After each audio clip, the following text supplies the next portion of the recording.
sit down and two-lock your opponent. You can spread your opponent to pieces. Make 6 prize turns. This deck is perfect for everything you want to be doing. And number one thing you can do in Pokemon if you want to win, make sure your opponent doesn't play. Exactly, and you got that disruption late game with INO, the draw throughout the game with the Dracloak, the middle evolution of that Dragapult line, a great way to see lots of cards, and we've seen that in the previous 2 semi-finals, how much it helped to get through those games, the consistency of the deck. And as Alexander looks through his deck to try and work out his prize cards right now, we'll be seeing a few little pieces missing, but nothing too crazy. But for Alberto, it's going to be a lot more challenging when he looks through those prize cards, as anyone who watched the World Finals just gone in Anaheim will have noticed how those Dracloaks being missing can be a massive factor in the consistency of the deck. Both of our players are missing, either 1 or 2 Dracloaks, but it's really worse on Alberto's side. I do have to stress that Neo upper energy being prized, it loses a lot of the explosivity that Alberto could be having here with being able to, on one turn, just being able to power Dragapult. When you can't do that, sort of lose the edge. Just the 2 Dreepy for Alexander, an attachment to the active Monkey Dory, and a pass over to Alberto. How's that hand looking? Can play a supporter now, as those going second will be able to do so. And doesn't seem like there's a huge amount in Alberto's hand. Can't quite peep all those cards, but it is an important moment. Is that a Brock Scouting? So that's a card that is different in Alberto's list. Alexander, talk through some of these differences both these players have chosen to go for. Yeah, so Alberto's playing 1 Hilda and 2 Brock Scouting. The Brock Scouting is kind of playing a double nest ball in the early stages of the game, although also being able to grab 1 evolution Pokemon if you choose to do so. So at most stages of the game, it has legitimate use. Here with Brock Scouting, depending on how the rest of Alberto's hand look, you can either be picking something like Latias Budgie to be able to, start putting on the Ichipon lock, or be able to search up multiple Dreepy. I couldn't quite peek in Alberto's hand whether or not there were access to either that be Dreepy or Budgie, but one thing is for certain is that by doing this Brock, it's a more conservative choice compared to the Lily that was already in the hand. So Brock Scouting on Alberto's side. What's Alexander got in place? So Alexander is playing the Hilda, but in 2 count, but in place of the other Brock Scouting, what's Alexander gone for? So as Alexander already told us in an interview, the difference between their lists is basically, yes, Alberto running 2 Brock and 1 Hilda, but Alexander runs 3 bosses where Alberto runs 2. So in these kind of mid-game scenarios, whenever you want to start these prize trades off, playing the 3rd boss gives you the advantage in that you can be able to go Dusclops and remove, for example, 2 Dracloaks from the board. Typically in this matchup, the first one to go Dragapult DX plus boss is the eventual victor. That is why playing the 3rd boss is so much more important. Both players will be looking to develop that Dracloak next turn. Neither of them playing Rare Candy, so they cannot accelerate to the Dragapult in 1 turn. Will take a little bit of evolving up, and it's that patience that's allowed them to get here, and all the other matches that they've played against each other, they will know they have a bit of time to get set up, so they don't need to worry so much about disruption. The one thing that's different though, Alexander has an energy attachment on that Monkey Dory. That might be able to attack next turn. Might be able to attack, although the Ichipollen is super important here. Lily's Determination Freight, getting that Dracloak down, super important start here for Alexander. No Ichipollen, you have to remember, Mike, which means that when we're looking at it, there could be Buddy Puffin for Duskull, for Budgie, and then Alexander is going to be able to be the one putting on this Ichipollen lock, and then how is Alberto going to react to that, right? Whenever you're sitting with a board that's, in strength-wise, not super great, you're kind of getting closer to the point where if you can't get enough Dracloaks down, enough energy, getting to Ichipollen your opponent, you're going to be such a disadvantage. Well, Lily's Determination certainly puts you in an advantage. 8 cards when you still have 6 prize cards remaining, and that's exactly what we see in Alexander's hand. Anything there to help develop this board? We'll be looking for those Dracloaks. 1 prized for Alexander, so it won't be super easy to find them, but with those Ultra Balls, able to find any Pokemon from the deck, just discarding 2 cards, and with a huge hand like that, plenty of options for what to discard. Already does have the Budgie, and the ability to be recon directive and before the Ultra Ball. I really do like that option because it means that you could potentially be drawing into one of those cards you were trying to draw, well, search for the Ultra Ball. Now, didn't get anything that Alexander wanted to, which means that we can get to use the Ultra Ball for something like Dracloak. We do already have Budgie in hand, which means that this decision is either do we grab a Lilies we want to be using on the next turn, or do we grab a Budgie actually just to discard it. So you mentioned in this mirror match, the key to winning is getting to that Dragapult EX and taking knockouts on the targets you want, whether it's with the boss's orders or a counter catcher. What other factors in this matchup should we be looking out for? Whoever can establish the itchy pawn lock first, and we kind of already have the answer to that now. That's going to be Alexander, but also who gets to have most cloaks in play and get to start using their Dusknoir line most effectively.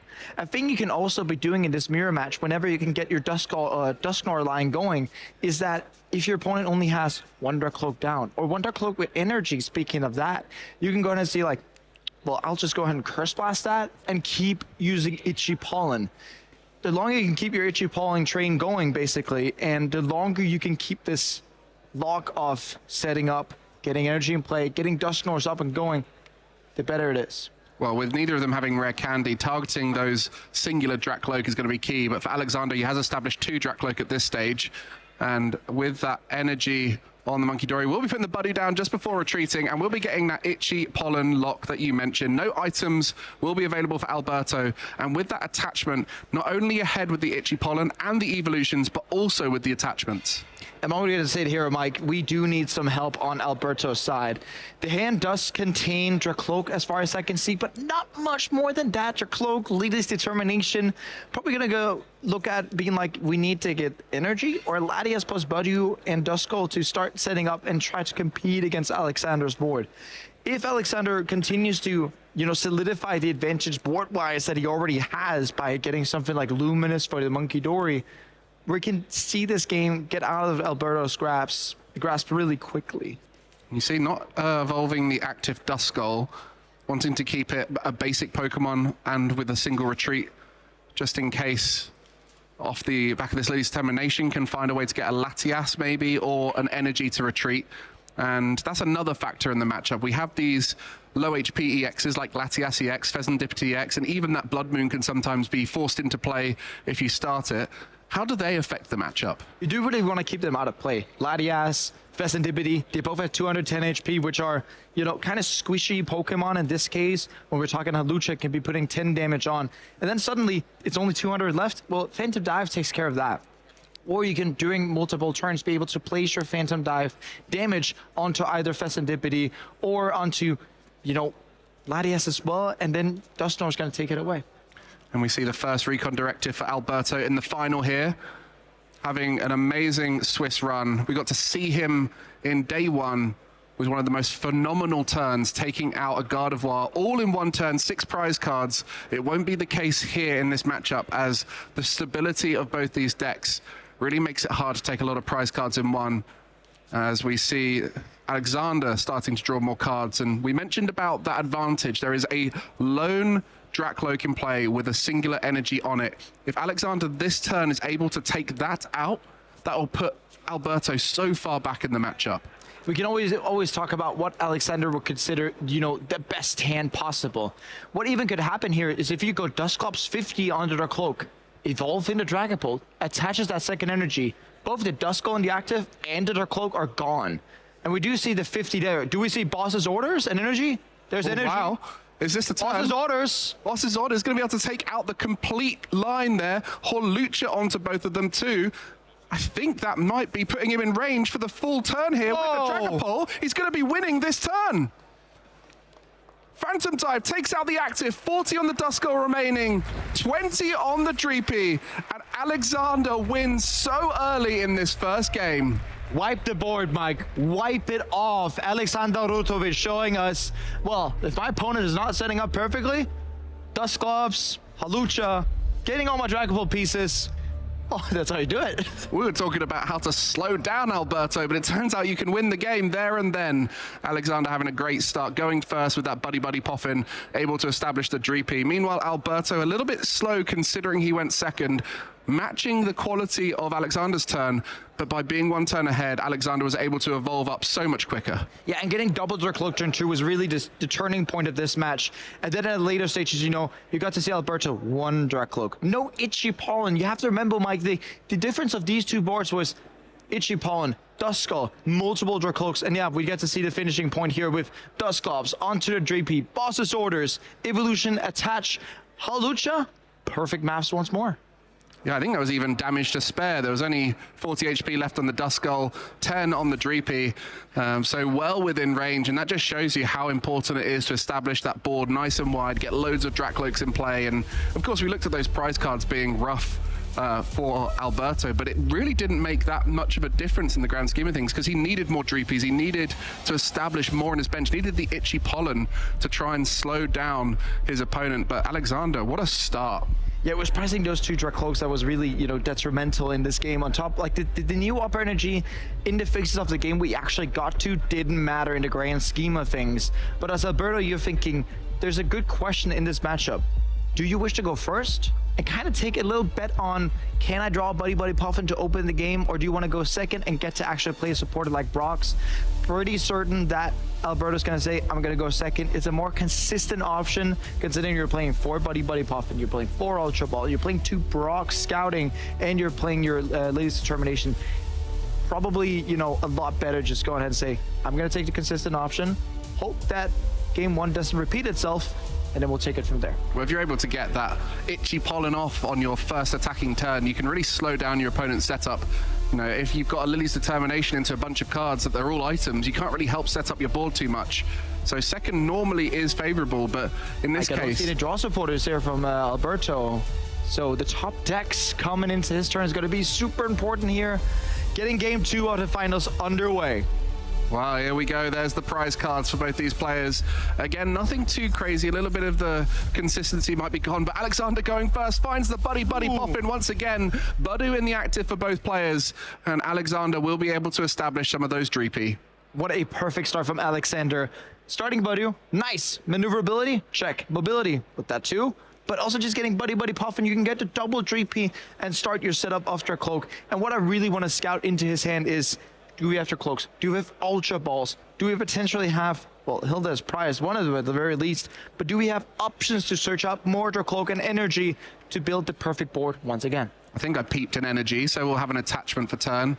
There's all these little factors that are important in every single turn. Getting your evolutions through, getting the attachments in play, and trying to slow down your opponent. And with both players starting Badu, they're certainly going to slow each other down. But if Alexander is able to use a bunch of these items before the Badu from Alberto, he's going to be able to set up in a great way. And once the Drakloaks are on board, you can draw lots of cards, you can see your way through the deck, and you don't necessarily need those items at that stage. And my eye spies 1 Dreepy, a Cloak, and an energy in the hand. So Alexander's opening up with the perfect opening.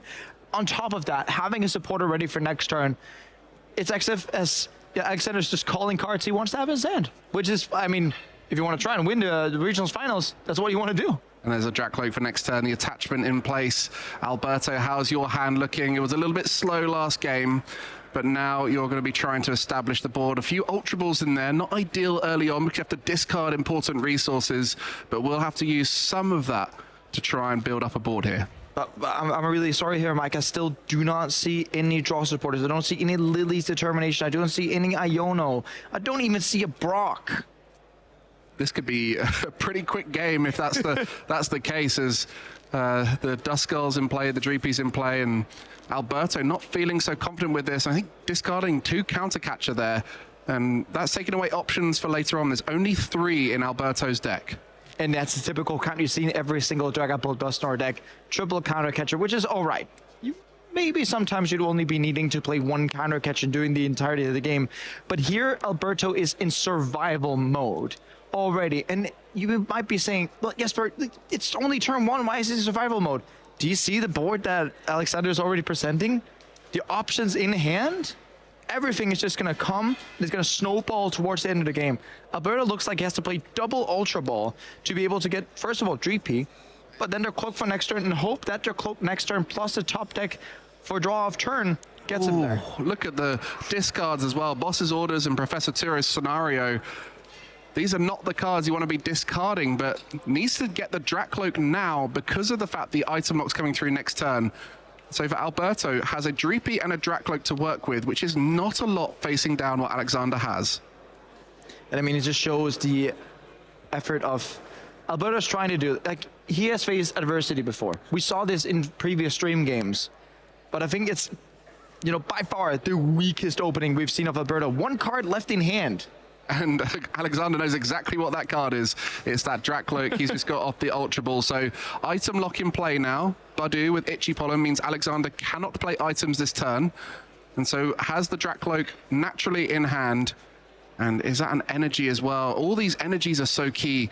Everything about Alexander's first few turns here is key to getting him ahead. And there is potential for a similar scenario to game one. I see Luminous Energy. If Alexander has a boss potentially, could it be attached into that cloak and actually use a Dragon Headbutt to knock out? But we don't see that quite. Do you see an Iono? I don't. No, there's no way Italy's going to play that. I mean, if he finds Dusclops, he can win this turn. Nah, certainly not. But you don't need to do that, Mike. Alberto's sitting on one singular card, right? You don't have to stress it this turn. You can sit back, Itchy Pollen, and then potentially you can go for it next turn, perhaps. If you use Iono and you whiff, what would that happen? He's going to go for the Iono, getting aggressive, trying to find the next important card. That singular card hand from Alberto was a Dracloak, but you're giving Alberto so many more cards here. But it is possible for Alexander to win out of this hand. If there's a Dusclops, he wins this turn. Is it there? No, I don't think it is.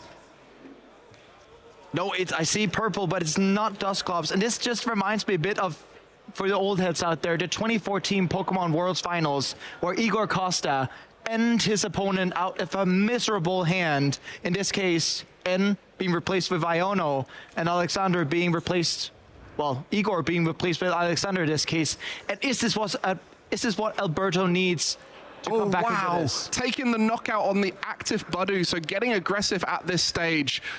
Alexander really wants this win here in Lille, as Alberto, still on the back foot, only has a singular Pokemon in play with that energy attachment, and knowing there's no rare candies, that's only ever going to be a Dracloak. Not only what does he want the win, he wants it fast, Mike, and it opens up a lot of things here for Alberto.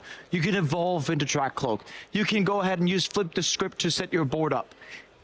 You know, it's a very aggressive line from Alexander, and I really want to be able to see, is this going to bite him, or is it actually going to be paying off? I mean, we say about him giving Alberto more cards, but it also gave Alexander more cards. Look, he's now got 2 Duskull and a 3rd Dreepy in play, so it's helped him set up more, and perhaps he feels like if he goes ahead and stays ahead, he'll be in a great position, and it's going to be forcing a lot for Alberto. No item lock, so is able to use that Buddy Buddy Poffin. Yeah, and thereby foregoing the item lock. I'm not sure if I'm sold on that idea, but at the very least, we see just like the Terra box match that Alberto had. Has to come back, has to stabilize, and has to try and find a way where he can get room to essentially just breathe, right? And if we can get that, we've seen it previously from Alberto. If you're then able to set up these combo wombo turns, you would then be able to claw back. But yeah, if Alexander gets a few more pieces, Dusclops, Dracloak, Dragapult itself, yeah, this looks pretty difficult. Alexander sitting very far ahead, got aggressive. But there's a lot now for Alberto to do. Even if he evolves that Dreepy up, he knows that Alexander only needs a few cards in combination to be able to take it out. And if you keep locking your opponent out of evolutions like Dracloak, they're just going to be sat there trying to evolve multiple Dreepies at once, and then just not available. And the worst part about it here, regardless of if Alexander goes ahead and draws Dragapult DX, Dusclops, even if Alberto gets a Dracloak, which Alberto needs. Wait a minute, Mike. I don't think we do have a Dracloak here. We have to retreat into Badu, but I don't see Dracloak. No, there's a Duskull there. That's the only Pokemon in the hand. So it's actually going to be item locking without an evolution. Alberto reestablishes item lock, but for Alexander, if there's a Dragapult in hand, he could be hugely far ahead. And he's going to be able to do a recon directive to start things off. And there's a Dragapult in that hand. Mike, you know, already here, we can get to start to set up these 3Ps for our knockouts, right? You can put 30 in each of them, and then regardless of if they evolve into the Dracloaks, you can be able to take them out next turn. We have to stress, Alberto does not play Rare Candy in his deck. So, Mike, you know, that Dragapult, this might be it. Well, he put the Dragapult on the bottom of the deck with the recon directive. Is there one in hand already? I think there's a Hilda. I mean, this is incredible for Alexander, just so far ahead, establishing the board. There's one already in hand, and this is the reason why that Iono being played is just allowed Alexander to see more cards. His board state was amazing. The only thing he needed was to keep progressing it, and that's exactly what has happened. There's the evolution. Dragapult on the active. Boss's orders onto the Dreepy. He's going to be taking a huge knockout at this stage. Alberto with a mountain to climb. A mountain to climb seems like an understatement of the ages here, Mike. Looking at it, taking out the only energy in play, can even take out the Budgie on the bench, can even put something like 10 on the Festivity, 20 on the Dreepy, or just set up the Dreepy fully for next turn without the need of any Dustclops shenanigans or whatnot. Taking out the Budu, 30 damage on the Dreepy. Alberto, you have a mammoth of a task here to take on. With no rare candy, we have at least 2 turns before Alberto is able to start attacking with Dragapult. Meanwhile, Alexander has his Dragapult established, has the draw engine behind it, has Duskulls even ready to evolve, so has everything there available to go ahead. Alberto, how are you going to pull back from this? Mike, I have sounded like a non-believer multiple times. Alberto has, you know, really impressed me multiple times, but I think in this position, when you're that far ahead as Alexander is, we're looking at free prizes. It can even be taken next turn by something, you know, like Dustclops onto the Festivity and another boss's orders, right? With Alexander stressing that he plays free versus Alberto's 2. Buddy popping for 2 GP. It's going to take 2 turns, which means that Alexander's going to be down to either 2 or 1 prize before Alberto even gets a singular Phantom Dive in. And with that 3 damage on the Dreepy in the active spot, even if it evolves into a Dracloak, it's in range. But an Iono will help out a little bit here for Alberto. Is likely going to need to do some stalling to even think about coming back into this game, but he discarded 2 counter catchers at the beginning of this game. Yeah, so Mike, you're not going to be able to stall without any counter catchers whenever you're playing Iono. And speaking of that, 3 out of 5 options of Gust are gone. Boss and 2 counter catcher. There's only 1 counter catcher and 1 boss's orders left. Can't play boss's orders because we played Iono already.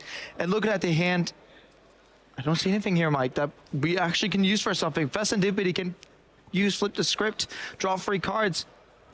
Well, you can see a Dracloak as well. But the counter catcher, the lone counter catcher that's left in the deck, as we say, is actually in the prize cards. So you're right about that. Even worse. And speaking of it, when you're looking at it, yes, we can Ultra Ball for a Dracloak, but that it's going to meet its certain doom because of the Phantom Dive. So Alberto has no counter catchers left. 2 have been discarded, 1 in the prize cards. He has no Dracloaks in play. Now we'll have 1, but it's going to take some time to get that into Dragapult. Alexander is on his victory lap at this stage. After having such a quick, successful game 1, has motored into the lead in game 2.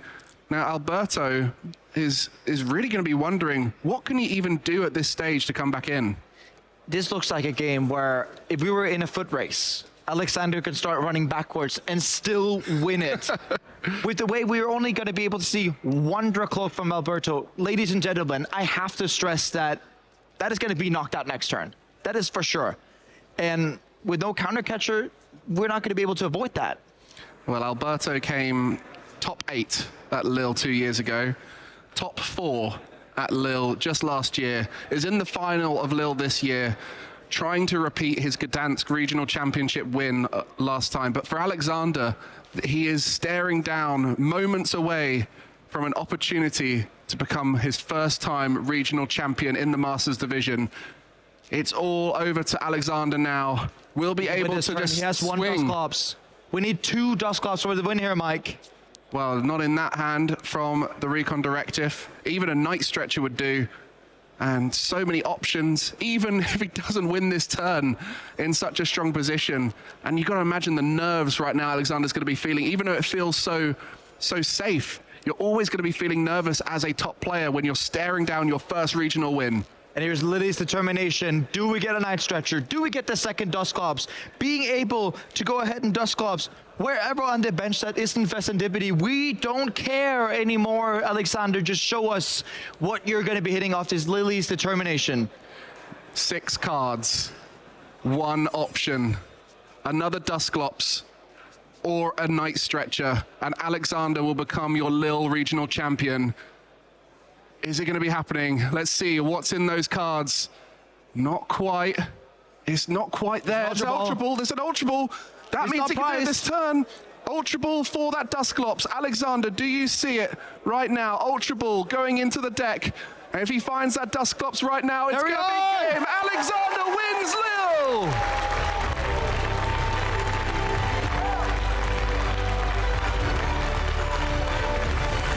What a match. Congratulations, Alexander Rudovic. 1 week before you get home and defend your home turf, you might as well just take the crown off Lille Regional.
Against it, and then applied with that fairy zone on the Lily. Oh, he's ready to just give up the game. It's over.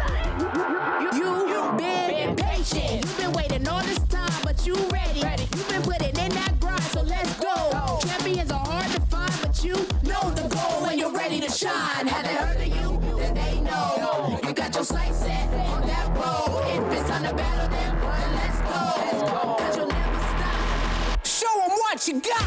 Looking at this final HP to deliver the finishing blow, and just like that, they're Pokémon World Champions! Show them what you got. Yeah, they already know. You got your sights set on victory road. Show them what you got. Yeah, they already know. You got your sights set on victory road. He goes on the ice speed! Resetting the bracket and then winning it in game number 5.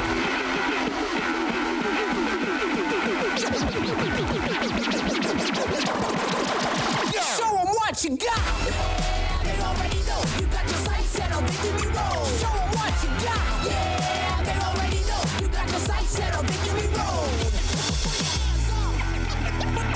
Put your hands up.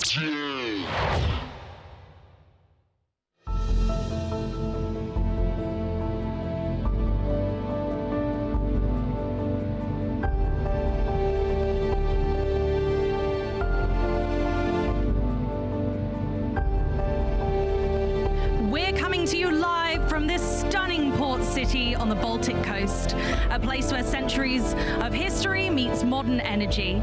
From the cobblestone streets of the old town to towering masts in the marina, Gdansk is buzzing this weekend with one thing on everyone's mind: to prove they have what it takes to be the very best. And we have competitors from all over the world to join us today. But bringing you that action, my name is Amy Wasley, and I am here with Shea Burton, the amazing Alex Dow, and no, she isn't lost. Emily Foreman, welcome to Europe. How are we doing? Thank you so much, Amy. Honestly, I am super stoked to be here. I've been here actually for the past couple months. I competed in both Frankfurt and in Lille, and now it feels so good to be on the desk with 3 people, honestly, I can just call my very close friends. That's so wholesome already! We're off to a great start here in Gdansk, Poland. Finally, a back-to-back weekend. Shay, how does it feel to be casting back-to-back weekends like that? A little bit tired. No, I'm joking. No, I'm all good. It's really interesting because we haven't had a back-to-back, I feel, in a long time. And looking at the players who are registered for Lille and Gdansk, there's a lot of players from very far afield: Brazil, Australia, America, Canada. all coming over to a back-to-back, and I'm really intrigued to see how the metagame progresses, if at all, how players adapt, because you only have, what, a few days realistically to like test, get your new techs in, change your 60s, and then get rolling. So I'm very intrigued to see how it all pans out. And how are you feeling coming along with the set after another weekend just gone? I haven't been home personally, to be fair. I've just been living out my suitcase for the last week. Yeah, absolutely. I think that's what a lot of our players have been doing across Europe. They've joined us for Lille and come straight over to Gdansk from Lille. A lot have stayed in France or Poland, but those aren't the only locations that are going on in our regional championships and beyond, as we have a whole plethora of events which are joining us this season. We're going far and beyond throughout Europe and to the States. Yeah, absolutely. I mean, the whole schedule is amazing as we get a chance to look at it here. We get a glimpse. Of course, it's all been announced now. Right here, right now, we're in Gdansk. But for us Europeans, the next major event will be that first international of the season in Sao Paulo, Brazil. But of course, we have so much more to come. Some places we've been to before, the Stuttgarts, the Birminghams, the Sevilles, but we've got a couple of new ones back again. Prague is somewhere that I'm really, really excited to go to. And Turin, we're going back after a couple seasons out. It's going to be a really exciting time for the rest of the season. We've already had 2 fantastic events, and there's so much more to come. Absolutely. And not only that, but a lot of these events are yet to come. They're yet to do the sign up. So don't forget, everybody, that you can join in with these events too. Make sure that you're registering to compete or spectate so you can get all of the action live, whether you're going to be at home or whether you're going to join us at one of these fantastic events. There's so much to do than just the main event. I was hoping to catch some side events in Lille, but didn't manage to do so. So I ended up making phase 2, as did Emily and Alex, and Shay was on the desk. So it was a fantastic weekend all round for us. Nothing feels better than a casting team who can play the game as well as possible. Amy actually the highest placing out of all 3 of us at 71st with Conkelder. So I'm really excited to see kind of how Amy actually shakes up the meta here in Gdansk. I don't think there's going to be much shaping up. I don't think so. But it's certainly going to be an interesting meta breakdown. As Shay implied, there's a lot of debate over whether hot switching to a different deck this weekend was on the cards for people, or whether sticking with the same. I think it's going to be one of my favorite ever breakdowns of metas that were back to back in exactly the same format. But let's see how all of the players are going to stick or twist with those decisions. Now, speaking of the tournament, we've actually had a few updates this season, and the tournament structure works a little bit different than we've known before. Yeah, it's really interesting coming into this season. We get one more Swiss round. That's a good start. We love that because most of these events, let's be honest, have more than 65 participants. One interesting change, though, is that asymmetrical top cut will always be capped at 16. So that's we actually saw that come into effect at Lille, actually. But here's the big one. You only get 1 full turn at time now instead of 3, and then you get an overtime cap of 10 minutes. So that makes the sort of end of rounds a little bit more interesting. Yeah, completely. Sometimes changes a bit of the dynamics with some people deciding on certain decks in a particular way. But if you want to find any more of that information, make sure you check out that QR code or the website championships.pokemon.com, where you can find out any of the new updates, any of the new news that comes out as well. But of course, we'll be trying our best to guide you through the whole competition. Thank you so much. I couldn't have said it better myself, guys, honestly. I've really been enjoying the asymmetrical top cut element of our events. It makes it feel like everyone can still have that chance.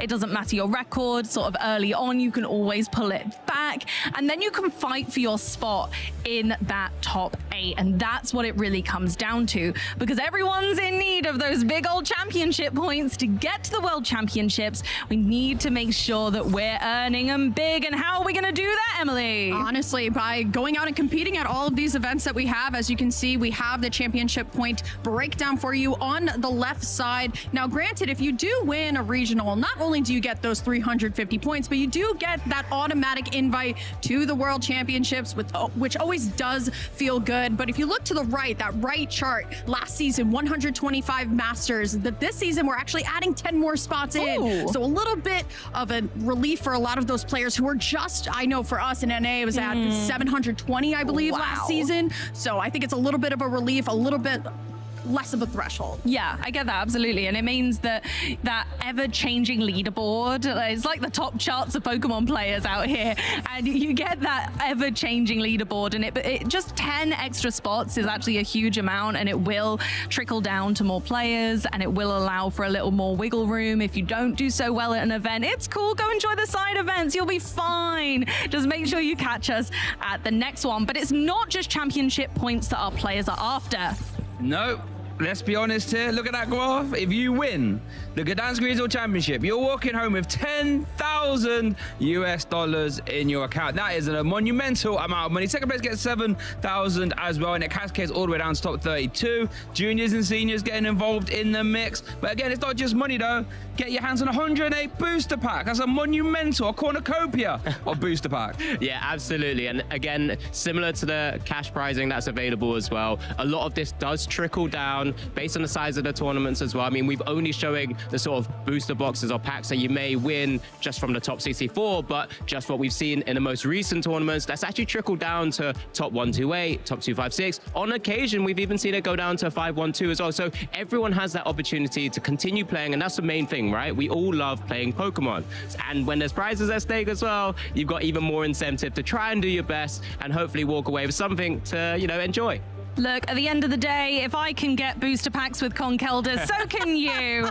Now, well, of course, we have actually more on the line, and I think this gets easily overlooked. These are the World Championship qualifications leaderboard when we're looking at the stipends. So you can actually get a little bit of cash to help when you're doing particularly well in a season in your region. Yeah, I think this is also really important as we're about to head into some of our first international of the season, Latin America International. That priority registration, a lot of people stress out over that registration, only so many spots, but it always feels good to always have that space there. But also, of course, as you're alluding to, Amy, taking some of the financial pressure off of travel, especially now, it just feels really good. Yeah, absolutely. And honestly, I think that's something that I forget about a lot, actually, because I've never been in that race myself. But I mean, it's one of the things that our players really strive for. Yeah, absolutely. Sorry, I was just going to say one of the key things, especially with this kind of stipends, is when we really start to highlight a level of consistency with a lot of our players as well. It's not just going to every event that you can, but, you know, performing to the best that you can. And we'll start to see that as we trickle through tournaments as well with a lot of the players that we'll start to highlight or maybe see on the screen. And it's just one of those really, really cool things to watch. Players going from tournaments to tournaments, really just consistently performing well.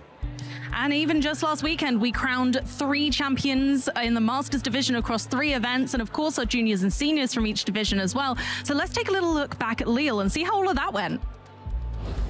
On the 25th of October, players from every corner of the world descended onto Lille, France, ready to play with their Mega Evolutions cards, which were legal for the first time in Europe. The new Mega Kangaskhan Mega Absol deck that took over Milwaukee had a huge target on its back. And the meta share reflected this, with Gardevoir and Dragapult being the most popular decks. But with Lille being a truly international event, the top cut was littered with household names, like Henry Brand from Australia, Piper Lepine from Canada, Gabriel Fernandez from Brazil, and Alberto Conti from Italy. In top 16 we saw Piper battling Kim, and in the end her N Zoroark deck was able to dismantle Kim's Gardevoir Jellicent deck. In top 8 we saw Alejandro, who had already had his best ever finish just making it here, battle former world champion Henry Brand. Henry was able to put up a masterful fight, putting up a monstrous Game 2 effort. But in the end, Alessandro's Terra Box deck was just able to go the distance. However, he couldn't rest for long, because he immediately found himself squaring off against Gdansk Regional Champion Alberto Conti and his Dragapult Dusknoir deck. And after some masterful multi-prize turns, Alberto was able to book himself a slot in the finals, where he would be matched against Alexander and his Dragapult Dusknoir deck, meaning no matter what happened next, Dragapult was set to win this regional championship. Unfortunately for Alberto, he was rather slow to get out of the gates, and Alexander was able to capitalize fast and quickly found himself the Lille regional champion. Who else will be etching their names in the Pokemon Hall of Fame this weekend? Only one way to find out, so let's get back to the stream.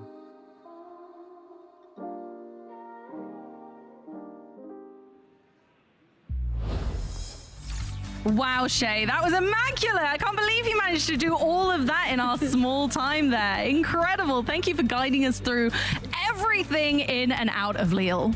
Yeah, I was there watching it all unfold, furiously writing the script as it was all, panning out, I should say. Had to record it before we even left the venue, but we got it all wrapped up there. Really good event. And now it's interesting to sort of see the tail end now of Lille, because Lille and Gdansk are so, related, but only 1 week apart. It'll be interesting to see how it all develops. Yeah, I was going to say how pristine it was, but then when I know you live on the set, it's an easy job, isn't it? So. Actually, yeah, truth be told, we actually packed Shay away with the equipment and got him back out again for this weekend. He literally has not left the equipment. I've literally been sleeping on this sofa right here. You can't see it. I've been sleeping here the entire time. He's just been glued there the whole time.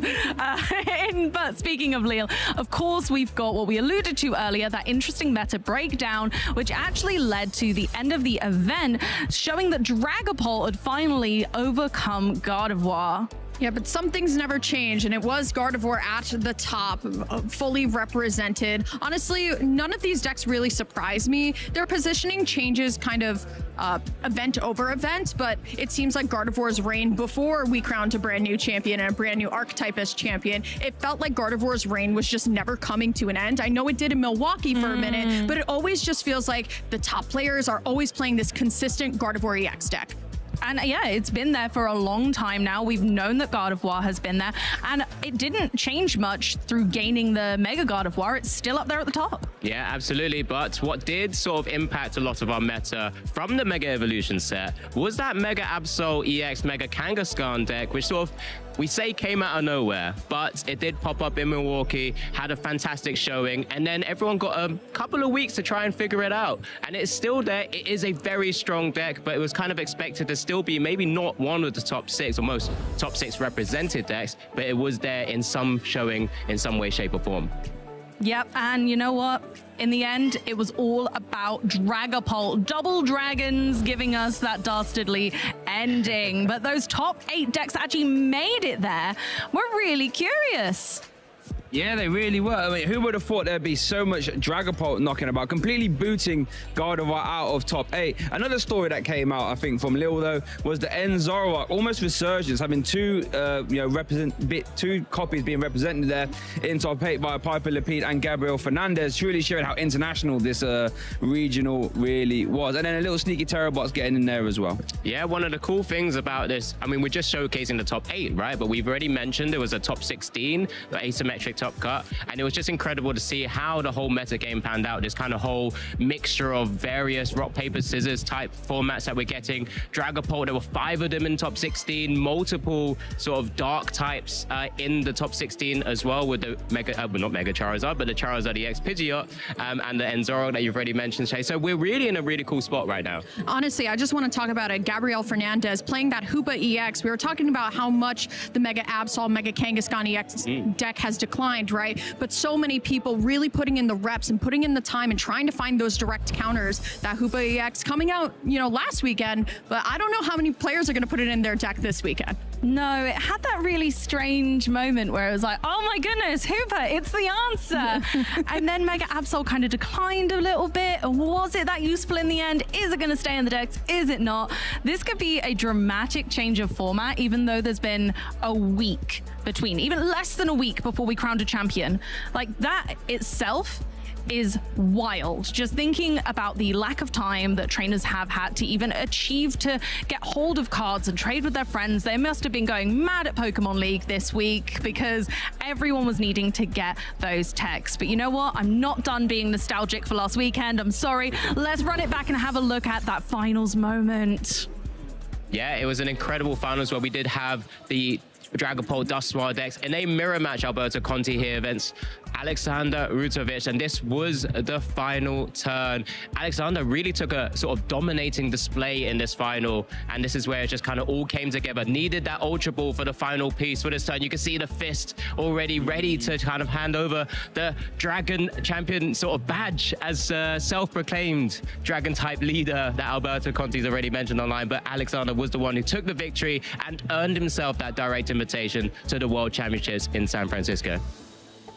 Absolutely fantastic show from Alexander. You can see the joy and the graciousness that comes from his victory, overcoming what seemed like a catastrophic opponent, a self-proclaimed dragon-type gym leader himself, and taking him down with none other than a can't beat him, join him moment.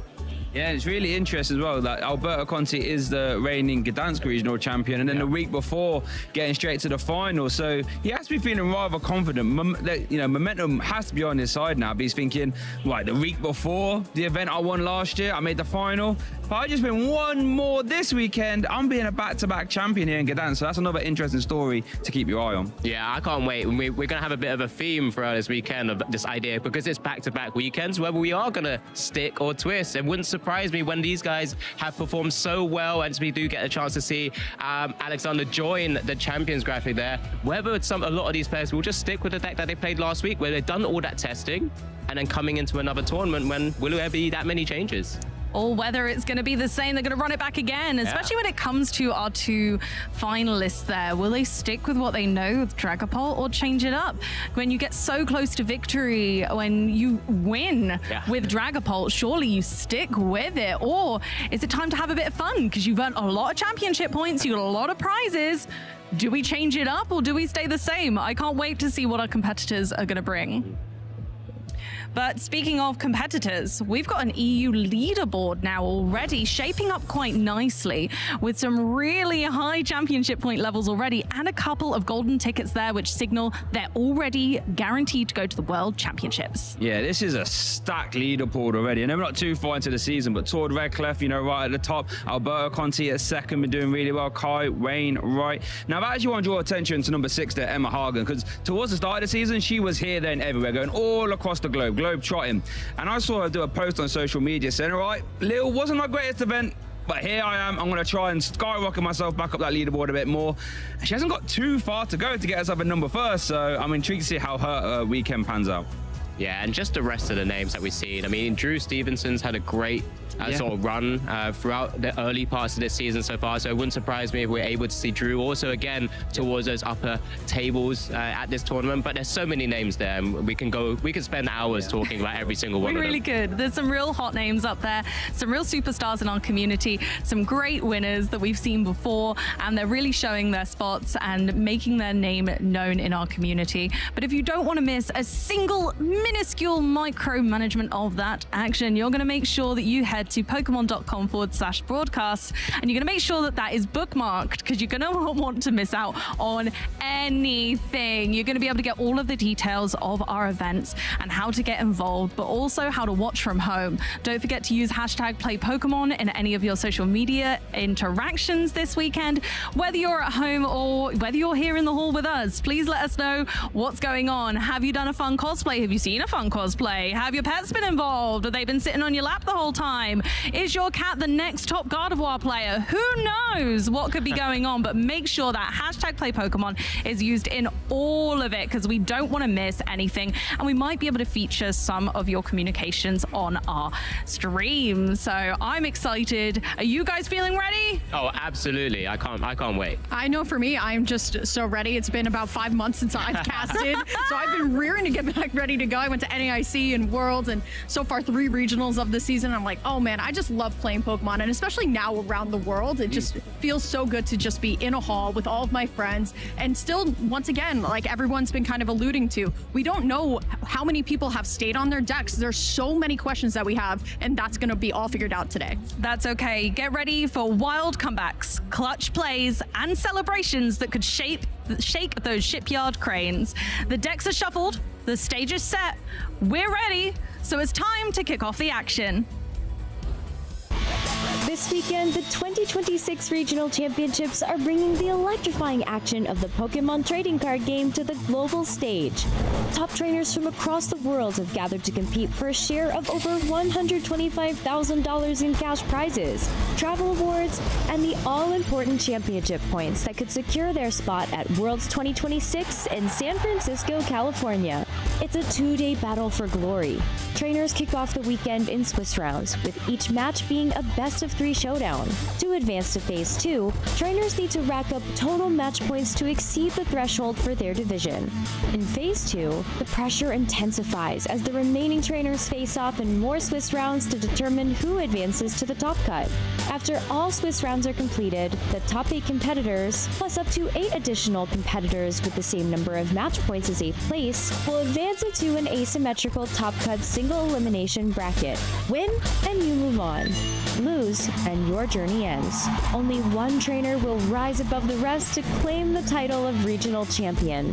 Who will etch their name into the history books this weekend? And who will punch their ticket to Worlds 2026 in San Francisco?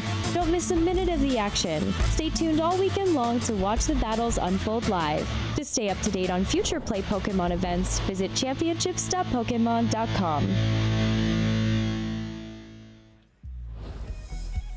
Right then, we are rolling right into round 4 because the players are ready. You know, we're joined a little bit late. They've all been shuffling their decks. We're going to get started here real soon. I'm Shay Burts, PTCG, joined by Alex Dow. How are we feeling to get the Gdansk Regional Championship started? Yeah, absolutely incredible to be here. I can't wait to see all of our top players in action, all of these decks in action as well. You insinuated that we weren't ready. Well, we're here. We were waiting. We were ready for action as well. Come on yeah, now. for sure. I was born ready. I have you know. Thank you very much when it comes to Pokemon TCG action. And I've had a little sneaky peek at our round 4 feature match, and it's looking a little bit stacked. So I think we're going to get ready to head down there real soon. Yeah, I think so. I think our players are pretty much at the desk already. But, you know, this is where we get that little moment here. Those players kind of getting themselves set, ready for themselves for the next round. And here it is. Go. So, viewers, on the right, we have Henry Brand, our 2019 Pokemon TCG Masters World Champion, fresh off getting top cut here in Lille.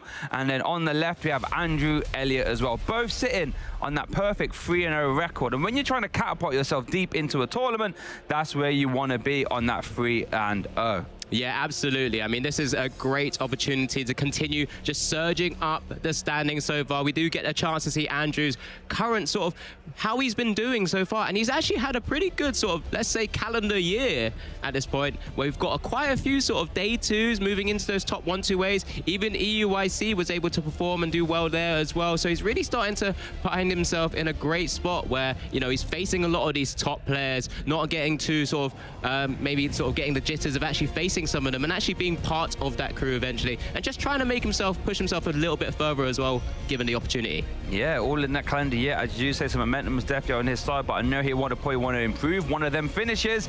But here is Henry Brand, our 2019 World Champion. As I said, Milwaukee Regional Champion. That wasn't the one just gone, that was from a few years ago. Lille top 8, that was only last week, everybody. And then OCIC top 8 as well, back in 2019. Henry Brand coming all the way from Australia, hanging around in the EU region for this back-to-back weekend, and already has a top 8. So could you imagine? That would be a good flight home, wouldn't it? Going all the way back to Australia, having like maybe, you know, 2 top 8s, or top 8 and a top 4. Top 8 and a champion, perhaps? Yeah, then we do finally get a chance to have a little inkling of what decks we're going to be seeing as well. Henry looks like he might be running it back running it back. with the Dreepies and the Dracloak and the prizes. We do see a Fighting Gong and a Soul Rock there. Looks like our players are getting ready. So here is our fist bump. Our Swiss round 4 feature match is getting started here in Gdansk. Andrew Elliott's going to kick us off, and he has that Lunar Tone in the active, and there is the Fighting Gong. And it looks like he's going to, while he's concluding that Fighting Gong, where you can grab a basic Fighting Energy or a basic Fighting Pokemon, let's have a little rundown of that Cerulege EX deck that he is playing. Quite a simple one, in all honesty. Get energy in the discard pile and send your opponent's active to their discard pile, because for each energy in your discard pile, that Abyssal Flames does an extra 20 damage. So the game plan is simple. Use Lunar Tone to draw cards by discarding your fighting energy to where Abyssal Flames is dealing 300 damage upwards, and just announce that over and over and over again. Worth noting that Cerulege now does have the Soul Rock as a little cheeky attacker. Does 70 damage for 1 energy, can be used to pick up some early 1 prize card KOs. Yeah, it's got great synergy, just getting that additional draw power into the list as well. You know, Cerulege has not really been at the forefront of the meta prior to Mega Evolutions coming out, but just having that extra package has really meant it's kind of usurped a lot of other sort of aggressive aggro type archetypes and become one of those which is actually able to hang around in the meta games. We do see the Soul Rock come down now. How's that Cosmic Beam attack that Shay has alluded to? 70 damage, and as long as you have the Lunatone on your board state as well, you can just swing away. Otherwise, it does nothing. But when the majority of the board you're probably going to be facing up against on Henry's side generally has 70 HP or lower, it allows you to start just initiating a bit of a price race when you can. But this is the other important bit. Has to Ultra Ball away a Ceruledge EX, but you have to get those Char Cadets down, Shay, otherwise you ain't swinging too much damage anytime soon. Nope, you can't Cosmic Beam for the whole game, I can tell you that for free. Now, worth noting, this is like a costly discard, but I think Andrew has a sneaky good supporter for this situation as he shuffles his deck. That Carmine, now it's a supporter card that you can use on your first turn going first. Discard your hand and draw 5. So I'm intrigued to see if he ends up playing it, because these Ceruledge decks love to just turbo, turbo, turbo. We could even see, you know, more cards to get through that. Jamming Tower is going to come down. There is the Carmine. So viewers, that is a supporter you could use on your first turn going first. Andrew is not breaking the rules, don't worry. 5 new cards. Let's see what else he has there. Could even draw into the Squawkabilly Alex as well to draw a little bit more. We'll only use the Lunar Cycle now, though. Look, see, this is the power of that Ceruledge deck. Look how much cards we've seen already, Alex, so far. There's a Nest Ball being eyed up. There's a lot of energy in this hand. Could we see the Squawkabilly here, do you reckon, or...? I mean, it just depends on what the other cards currently he's working with. But do you need to keep bursting? Do you want to put down a Squawkabilly, which then makes it an easy target for something like those Dragapult EXs as well? But here he is. It's just another Char Cadet. We're going to set up that board. He's going to be quite comfortable with that hand. A couple of energies in hand there, ready to go. I mean, I'd maybe like to see an energy attached to the actives just so that you can pivot out. And then if you need to swing with Soul Rock on a future turn, you can do so. Because let's face it, Emery's not going to try and put down no EXs for you to take out or 2 prize of Pokemon. So let's just see how we do this for the moment here. Doug is going to shuffle up the deck. Worth noting, Andrew does play the Jet Energy to maneuver around the active. However, that only counts as colorless. That doesn't actually help us out with any of the attack cost as well. So we are going to see the deck being shuffled. We are going to see a turn attachment to the active the bench Char Cadet, and now it is over to Henry. Let's see what he's working with. Going to start the turn off immediately with that Buddy Poffin. You search your deck for any 2 Pokemon that have 70 hit points or less. And Alex, while he does that, why don't you take us through Henry's deck, Dragapult Dusknoir? Yeah, absolutely. It's a deck we've already seen win last weekend as well, but it's a deck which does have to take a bit of a slower approach at times, but you are working with a lot of single prizes to begin with. You're using things like the Buddy Poffin to get those Dreepies down, and then you evolve them into the Dracloaks. So you can start Recon Directives, start seeing a lot of cards through your deck, and then that way you eventually burst into your Dragapult EX. With that, what we've always discussed for quite some time now, arguably one of the best attacks in the game. Phantom Dive, 200 to the active, 60 damage counters, however you like to your opponent's side of the board. Then, when you combo that with things like the Cursed Blast ability, Dustoirs and Dusclopses, you really start to manipulate the board. And often what we see with the Dragapult EXs, especially in the hands of very top players, is how they manipulate the board in a way where they're taking multiple prizes in a single turn. And that's what we're going to keep an eye out for here. One of the first key things to try and slow the game down so that you can get into the game, though, is that Badoo, which has been so important. Look at it, shining its way onto the board. It's got its own nature. It doesn't even need that tool attachment like it normally does. But there we go. That's an Itchy Pollen, and I'm sure we're going to see quite a bit of that across the weekend, as we have done in recent times as well. Yeah, that Badoo is glistening, it is gleaming, and is swinging for 20 damage since Lunatone is weak to grass. Item locking, Andrew can't play any item cards. However, we are going to see a Lunar Cycle here, and we are going to evolve benched Ceruledge. Draws into the A-Spec, that Legacy Energy. So let's see, Andrew would love to try and KO this, but as you say, with the energy getting attached to Ceruledge, not Soul Rock, if we are going to attack this turn, it will have to be Abyssal Flames. Can still maneuver out the active. However, you don't want to use your Legacy Energy just to get out the active spot, though. But it looks like if he wants to attack, that might be what we have to do. That Legacy Energy, remember, folks, that is an A-Spec. You can only play one of those in your deck. While it is attached, the Pokemon gives up 1 less prize card. But we're going to see a Carmine here, though. Yeah, it was one of those awkward scenarios, because prior to the previous hand where he actually Ultra Balled again, he had double energy in hand. Yeah. So he could have found a way maybe to maneuver in a point where he doesn't have to unfortunately potentially wastes a legacy energy, because it is one way to kind of almost cheat the game. Yes, right? 100%. You're forcing your opponent to have to take additional prizes because of the word texting on the legacy energy. well, yeah, but the other way to actually also kind of cheat the game that Ceruledge has been so good at, it uses cards like Briar as well. But here we are, we do have the Ceruledge EX in the active now, doing plenty enough damage to take out this Badoo, and there it is, first prize being taken of this stream here in Gdansk here. It's on Henry Brand to try and stem the flow a bit, because we're going to still need to work into those drag cloaks before we even get to those Dragapult EXs, Shay. Yep, 100% legacy energy did get discarded, but that's what you need to do if needs must. And it looks like it's over to Henry now. Has promoted the Latias, yes, but thanks to its ability, Skyliner will be able to retreat for free. Gives all your basic Pokemon a free retreat cost. Bench Dracloak did get evolved. Nice Stretch is going to get back Badoo again. We could be winning it back. Lily's Determination. It's a brand new card from that Mega Evolution set. It's really helped catapult these Stage 2 decks to the top of the meta game. Shuffle your hand into your deck. If you have 6 prize cards remaining, draw 8. If you haven't, draw 6.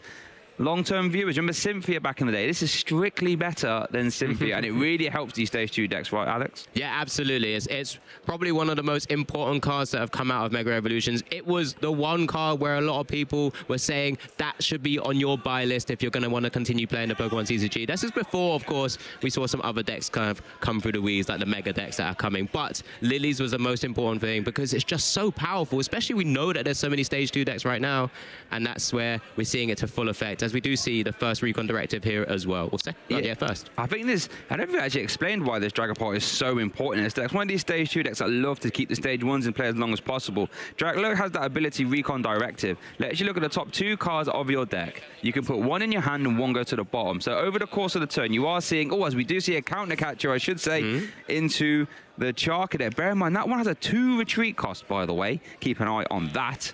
So Recon Directive lets you see extra cards throughout your whole turn, but it also puts stuff you don't want to the bottom without discarding. So those resources will still be available once you shuffle your deck. That's why the Draglock is very important. And worth noting, Alexander, who won the Lille Regional Championship, he loved announcing Dragon Headbutt for 70. So we could be keep an eye on that coming up at some point as well. I think given the choice, he wouldn't have. But when needs must, right? When needs must. Right now, of course, with Henry also having that Latias EX on the board as well. He does have that Skyliner ability, allowing you to free retreat with your basic Pokemon. It's gone straight back into Badoo, and there it is. Second Itchy Pollen there, as we do set up 2 Dracolos with 1 energy each, but it's over to Andrew to continue applying pressure. Does have the fighting energy to continue Lunar cycling. Does have the Ceruledge and a fighting energy in hand as well. We know that a couple have been discarded, so actually quite nice just being able to see the raw copies of that. There is Ceruledge Evolution, there is a fire energy as well. So things are looking okay. Yeah. We are going to take 2 prize cards here. Henry's going to have to start, applying some pressure at some point. There is the Abyssal Flames. Big KO thanks to weakness as well. Not really needed, but it's a lot of damage. And Andrew takes 2 prize cards. However, Dragapult EX is a comeback merchant deck. It loves to come from behind. So you can activate cards like Counter Catcher and make those Ionos really stick to your opponent. Is over to Henry here. Would love to announce Phantom Dive this turn. Let's see if he can manage it. Yeah, we'll always start with that Latias EX in the active. As Rian mentioned, Skyliner, a fantastic ability. We're going to see that, I'm sure, across this weekend as well. Nestball kicking us off now. Can get other cards like the Pheasantipity to continue drawing, another staple in a lot of these types of decks where you just need that flip the script. You're going to try and turn the game around with that fantastic ability. Draw 3 cards if a Pokemon is knocked out in your opponent's previous turn, and then that gives you a chance to maybe draw into the key pieces you need. Does have the energy, so does have a Dracloak ready to go, and just needs a Dragapult EX. Iona as well to slow the game down on Andrew's side, down to 4 for considering he's taken 2 prizes so far. And then, of course, Henry, as you've already correctly mentioned, and we've always spoken about so often, Recon Directors are live, so we're going to see another 4 cards as well. We've got Flip the Script as well, right? Oh, yeah, it's all right. So we're seeing a lot of cards this turn. There is Flip the Script, Pheasantipity, a backbone of the format, letting you draw 3 cards if one of your Pokemon was knocked out. Recon Directive first use as well. And we're going to use the second use, but I think, actually has the Dragapult EX in hand. I think drew it off the Iono as well, by the way. Then that was a counter catcher going to the bottom for, I believe, a Dusclops. Wow, so this is interesting. The Dusclops, Curse Blast ability, you can KO itself, sad times. However, you can put 5 damage counters on one of your opponent's Pokemon. If that's not enough, evolve into a Dusknoir. That can do 130 damage by KOing itself, meaning that Phantom Dives can really start to take some 3, 4, maybe even 5, or you know what we saw last weekend, a 6 prize card total. Keep an eye on that. The more Curse Blast Henry has developed, the more shenanigans he can pull out of his hat. However, we are going to see the retreat into Latias EX. There is the Phantom Dive, 200 damage into the active. And Alex, where do you think this 6 damage is going on the bench? I mean, you're going to have to start setting on the board. You know you've seen 2 Ceruledges already on the field. One, I think, is still in the discard pile as well for Andrew. So maybe you start to try and spread the damage a bit. But at the same time, it's 2 Phantom Dives to be able to start spreading onto the little ones. But this is probably a little bit more the right direction here, because you're going to have to take out those big attackers. Ceruledge needs 15 energies in the discard pile to deal 300 plus the 30 of base damage on it to actually take a 1-hit KO on a Dragon Ball EX. So that typically means this Dragon Ball EX should stick around for a little bit. So you might be able to sort of claw away a couple of attacks off, because we do see the Carmine coming down, 2 energies more going to the discard pile now. And the Briar as well, so keep an eye on that. Now, we can power pad it back in. Obviously wasn't going to be useful for now, but that Briar is a card. The Ceruledge, love. Why are we wincing, Alex? What have we? I would have liked to have seen a fighting energy. I'm not too sure I saw one in hand there to Lunar Cycle anymore. Even sometimes, sometimes that decision to make, as we do get a counter, it looks like 4 energies plus the legacy. Oh, sorry, 5 energies with the legacy 5 at the moment. So it's 100 plus the 30 active. Oh, does have the Night Stretcher, so continue cycling through. Not ideal. Sometimes you have to make that decision between Carmining or even using Lunar Cycle first. Yep. But here it is. Ooh, careful. 1, 2. And that's the third. Yeah, we're all good there. Got a Vessel, so we can continue putting some more energies into the discard. Now it's just finding the right pieces, because you want to try and keep hold of those fighting energies to keep drawing your way through. And then maybe just start to try and 2-shot this Dragon Ball EX. Worth noting, Andrew does play the Mist Energy. And that stops all effects of attacks done to the Pokemon it is attached to. That will stop Phantom Dive damage. Now, do you think he's going to try and utilize that to try and protect a bench Pokemon, Alex? You often try to where you can. It is just a one-of in his list. But the concern right here, right now, is he's already got 6 damage counters on that Ceruledge EX. When you start to maybe try and protect it and put a Mist Energy on it now, it's usually going to be a target when it's going to be counter captured up or boss ordered up and try and start to take a multiple prize knockout from Henry's side when the opportunity can present itself. So it's going to be maybe trying to protect one of the other Pokemon. It looks like he's making a decision here to the active. This is the one way to do it, because it's already taken 210 damage. This is one way to try and just prevent that a little bit. It doesn't stop Curse Blast, though. It's just effects of attacks, and that's the worrying thing at the moment. So it looks like we are going to see the Abyssal Flames being announced here. We'll get a little count up. What is that? 7 energy. So 140 plus the 30 base. It's 170 damage. 170, I should say. Good in a range to make it a little 2-hit. shot. Yeah, there you go. It's a start. So if you're wondering why did he put the Mist Energy on the active, it's so what these Dragon Ball decks love to do is be efficient with their damage. Oh, was that just... I think it's just double checking how much HP has got remaining. So one thing these Dragon Ball decks love to do is be really efficient with their damage. You know, try and use a counter catcher to try and KO this Ceruledge while it's on the bench while attacking something else. Mist Energy will prevent that, forcing Henry to be a little bit more awkward with his damage. So it is going to kick the turn off to Henry though. Start the turn off with an Ultra Ball, and it looks like could be eyeing up the Hawlucha perhaps. A flying entry. Then when you bench it, put 10 damage counters on 2 of your opponent's bench Pokemon. Alex, what would that be for? Well, let's think about this already. There's 210 damage on this Ceruledge. Now, if we can maneuver it to the bench, a flying entry, when the board allows him to do so, means that he could put 10 on it.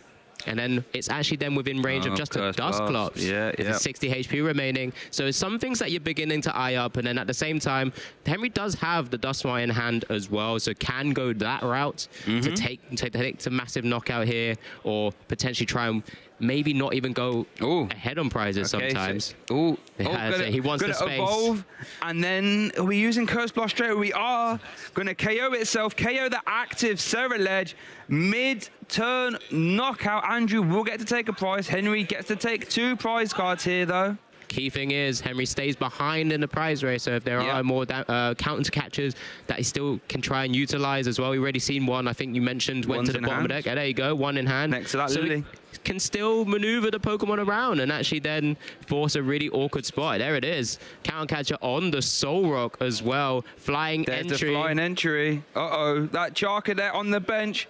I don't think Oh, we go. it's Look going to at be this. long for the world. Oh, what's happened there? Counter catch it into the boss's orders. Gets the Okay. 10 damage count on the Oh, Ceruledge. that's smooth Puts moves it- for Henry. Puts it in fantastic range for a massive Wow. knockout, taking out both threats on the board as well, because that Charcadet with only 70 HP. And what does that go down to, Shay? That's going to go down to 60. Perfect mass for the Phantom Dive. What a turn from Henry Brand. Absolute maestro of the Pokemon TCG. Maneuvering around Andrew's board perfectly. Dissecting the board. And now Andrew starts his turn with a Soul Rock and a Lunatone. And Henry has one prize card remaining. Dragapult, it's done it again. And there's the concession actually from Andrew. Henry Brand takes game 1 here in our Swiss Round 4 feature match, doing it with an absolutely incredible turn, chuckling to himself. He's thinking, yeah, that was on camera as well. Congratulations. Yeah, some players may not have necessarily found a perfect line there, but he grabbed that flying entry Horlucha, knowing his board was locked. He knew he had to take out the active to open a spot and knew his opponent, well, he's already shown a Horlucha, right? Well, I'm promoting this Ceruledge. You're going to have to find another way around it, but counter catch it into boss's orders.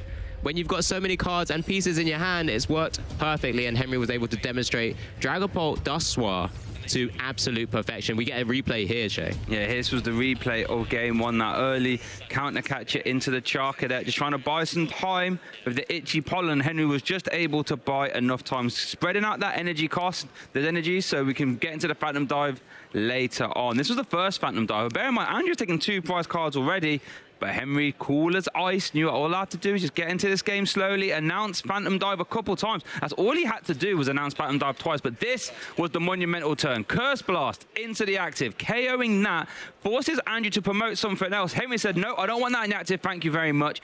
Bring up Soul Rock, flying entry there, 10-10, and then Boss's orders back up the select. I want to hit that actually, thank you very much. And now Halucha's done his job, bring it back up. Nice stretch up for the energy, and then we saw the Phantom Dive, and that was all she wrote for game 1. After that absolutely incredible turn there from Henry, Andrew's thinking, well, I can't win this game with Soul Rock and Lunatone, so let's go to a game 2. Ooh, 2 Energy Predatoro prized for Andrew, and that missed energy for what it's worth, and Henry, a GP and a Draclo. Not too bad. Double buddy popping is something you want to see early on, but we already started Henry off. just had an attached pass, I should say, with the Monkey Dory, and Andrew is off to the races. Well, I wonder if, I'm assuming here, Andrew's decided to go second because Henry hasn't been able to do too much. But, you know, this is the one way sometimes if your opponent only opens a 70 HP Pokemon, but for Henry, he hasn't, it means that that Soul Rock's not going to be taking that down too easy. So Andrew's going to have to be setting up his board the same way he done in game 1, start applying pressure in some way, just saying my board's set up here, we're going to start swinging away at some point, and we're going to ask you questions. Yeah, exactly. Yeah, that Monkey Dory is safe. And, you know, had that bit of GP, Soul Rock could be making quick work of this.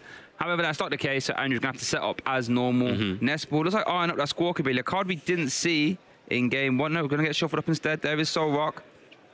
Yeah, so core to the concept of Ceruledge right now. Helps combine the discard of energies so that you can sort of ramp up Abyssal Flames during the game, and of course then gives you draw power as well. There's a Carmine in hand, so that maybe that's why we haven't gone for the Squawkabilly. We can see 5 cards to begin with. There's at least 3 energies already going down there alongside a Pheasantipity, it looks like.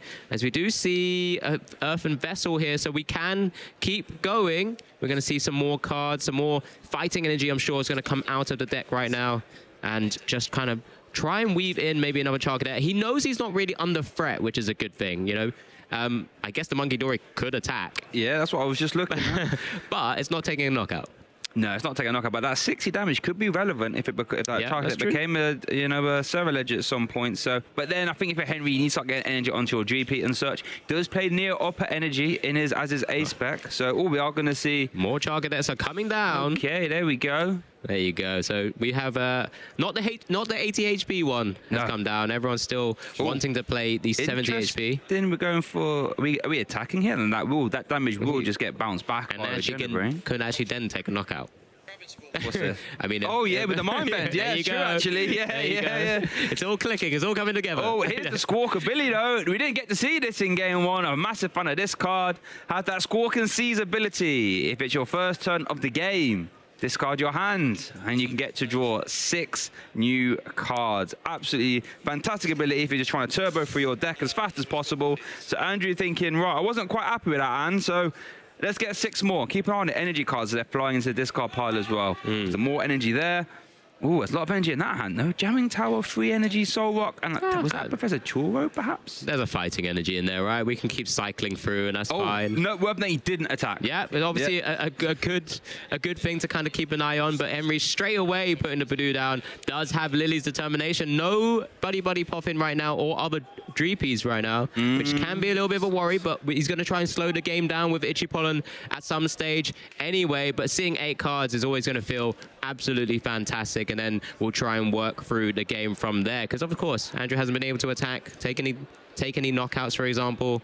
We're gonna have to keep an eye on how many energies are in that discard pile. We'll keep following through, but here you go, the full power of Lily's determination. 8 cards to hand. Well, there's one, there's an Ultra Ball. Okay, Night Stretcher. Oh, okay, we've got 2 Ultra Ball. Costly to use them both. Yeah, is an option. We do have 1 Dreepy in hand, so we at bare minimum can play 1 Ultra Ball, grab 1 Dreepy, pay the 1 from hand, that's 2. Yeah, and sometimes you might have to find an awkward scenario here, because it's double Ultra Ball. Will you be looking for the Latias EX and maybe try and save the energy on the Monkey Dory? Because, you know, when you can weave in a Monkey Dory in a deck like Dragapult EX and get the energy attachment, you know, it doesn't happen too often. So when you can weave in an energy and keep it on there, it's always quite important. But it looks like we're going down a route of the double Dreepy, because I think you said 1 was in hand there, Shay, as well. He's down just now to the option of deciding, well, is the energy attachment on a Dreepy more important than keeping the energy on the Monkey Dory? I don't even know if there is an energy. Who's going to attack the Neo Upper? There's the pay energy retreat cost for the Monkey Dory. So Itchy Pollen is back online. That means Andrew can't play item cards for what it's worth. Let's see what he has in the hand. There's a lot of energy. This Lunar Cycle is going to have to go very well, it looks like, because he did have to discard that Cerulege GX from that Squawk and Seize. Here it is, 3 cards. We need to see a Cerulege ideally. Oh, well, we know one of them's boss's orders. It's not there. Briar and Earthen Vessel. Uh-oh. Oh, dear. So, is there a world in which you use Cosmic Beam here? Boss's orders, Dreepy of energy. Surely you pay retreat and Cosmic Beam. Yeah, this looks and feels good. When you remove the Neo Upper energy as an option as well, that's going to be always key here. And this is going to be the Jamming Tower. Also coming down, not something that's going to impact the game too much typically, as we do see the Soul Rock in the active spot now. And there we go. That's a fantastic turn there for Andrew. Didn't get Cerulege down, but did remove the Neo Upper and a Dreepy to take our first prize card here in game 2. Is over to Henry now. Let's have a look. I see a Counter Catcher. I see the Night Stretcher to bring back Dreepy. Iono, Counter Catcher up, Lunatone. That's a Chunky in the active geezer there. There's the Iono. Okay, so Henry will get 6 cards. Andrew will get 5. We assume Itchy Pollen will be announced here as well. Is down an ace back here for Henry, so we'd love to see an energy attachment to a Dreepy.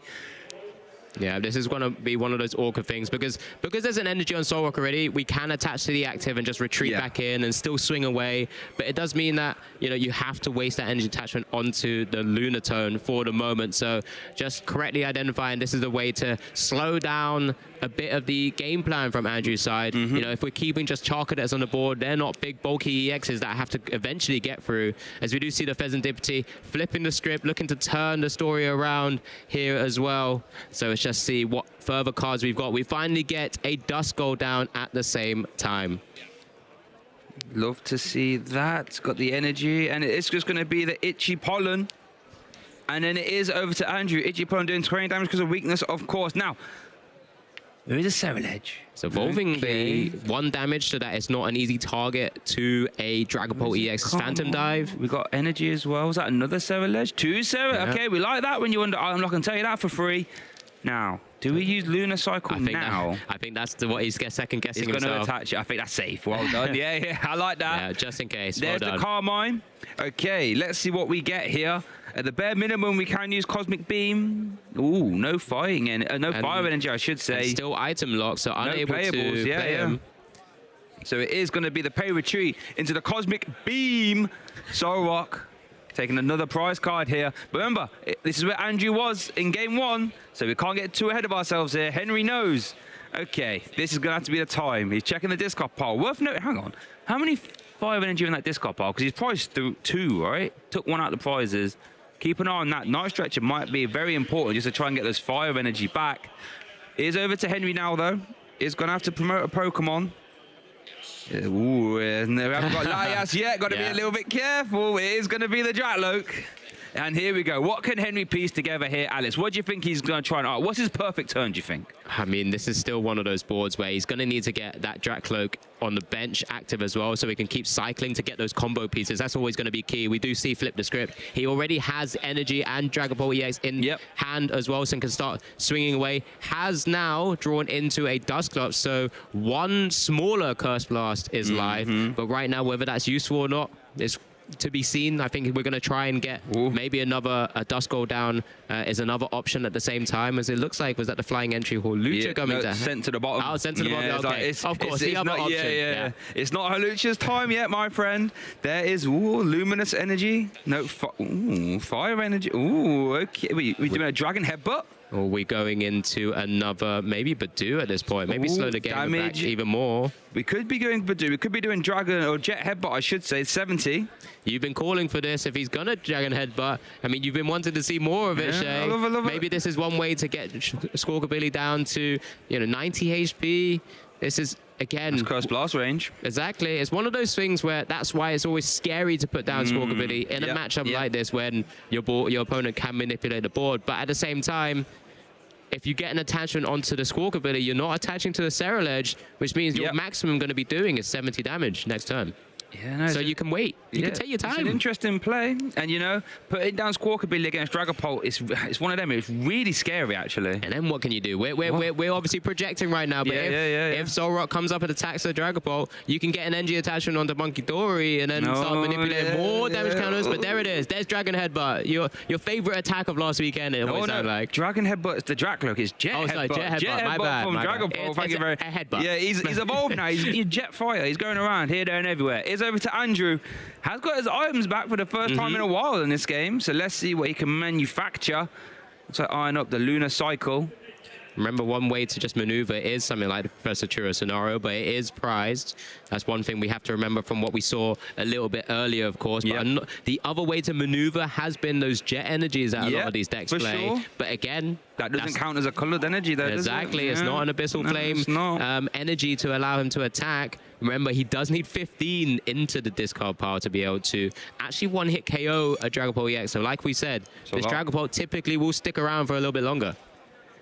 I wonder if this is really interesting, right? Because one way you could try and combat what Henry's trying to do is put a Legacy Energy on the Squawkabilly, perhaps. But does Legacy Energy work if you get KO'd via Curse Blast? Let me double check. No, it does not. It's attack. It's a knockout from attack. Just attack. Sure. Oh, yeah. So that wouldn't work either. So this Squawkabilly, looking a bit scary right now in the spot. There is an Ultra being played. Worth noting, getting rid of 2 fighting energy there, so it's just ramping up, getting it ready. It's that interesting decision, isn't it? Because to try and ramp up your Ceruledge, that means you might get a less Lunar Cycle, perhaps. So you have to sort of walk that tightrope of, do I want to draw cards or do I want to smack with Abyssal Flames? The one not great thing for Andrew's side right now. Henry's got a board state which is actually all over 70 HP, so can't really send up a Solrock with a boss's orders to take a cheeky 1 prize here. Oh, it's just an attachment to the active. Active to retreat. And what are we promoting here? It's going to be the Solrock. As you say, though, we could start getting Monkey Boss's orders. Hold on. Yeah, start hitting something. That resists. No, it doesn't resist fighting. Okay. No, so it goes for anyway. Cosmic Beam, doesn't it? I apologize. But yet there is the Cosmic Beam. And it's worth noting, some Ceruledge lists, have you seen they play the Premium Power Pros? You can actually bump up the Cosmic Beam. That's not an option here for Andrew, as we are just going to see the Cosmic Beam for 70 is over to Henry now. There we go. He gets those abilities back, of course. Those counters there. One still actually even on the Dragapult EX. Has no ability, but doesn't matter. Recon Directive. Let's see what we're getting here into the hand. What is that? That was a Luminous Energy. So we do have the energy requirements needed for either Monkey Dory or the Dragapult EXs at this point. Which a lot of decisions then to make, because there's a Dusknoir as well. There's a lot of options. There we go. That's a big threat to the board state. No, the sinister hand of Dusknoir has entered the field. Are we gonna see Curse Blast. We are. Oh, go on, Henry. There we go. That is KO'd. 13 damage counters. Uh-oh, Squawkabilly. That is a mid-turn KO again. Remember, from game 1, this is exactly what Henry did. Mid-turn knockout. 2 prize cards. Turn continues. So we still have our energy attachment. We still have Counter Catcher in hand as well. Henry's still got to be wary of ever going down. Orders. Into Lunatone, Alex. That's going to be a KO. We have Monkey Dory live. Oh, no, it's not because the damage has been removed. I so apologize. Again, it's setting up the board state and knowing again, Andrew can't really get an attachment on Ceruledge and Lunatone to be able to pivot around. So awkward, isn't it? It's just, even if I just Jet Headbutt. Jet Headbutt. I see the dragon. I say dragon is a headbutt. He's headbutting here, there, and everywhere, right? Easy mistake to make. You know, old birds will keep you on the straight and narrow. Keep me honest. But here we go. Going down to 20 HP remaining means that it's just like an easy target at some stage. When I need to take a small single prize knockout, it's there, it's waiting, it's not going anywhere anytime soon. So what it says is, if you dare leave damage counters on me, my Monkey Dory's going to KO you, Lunatone. Yeah, it could be Monkey Dory, it could be the Fandom Dive, and I can work my own board when I need to. Henry's still got 4 prizes to take. That's a guaranteed one already. Hold on a second. Is there only 1 fighting energy in that deck? Oh, here we go. It's there's no fire in the hand. How many Night Stretcher in that deck? Hold on a second, Andrew.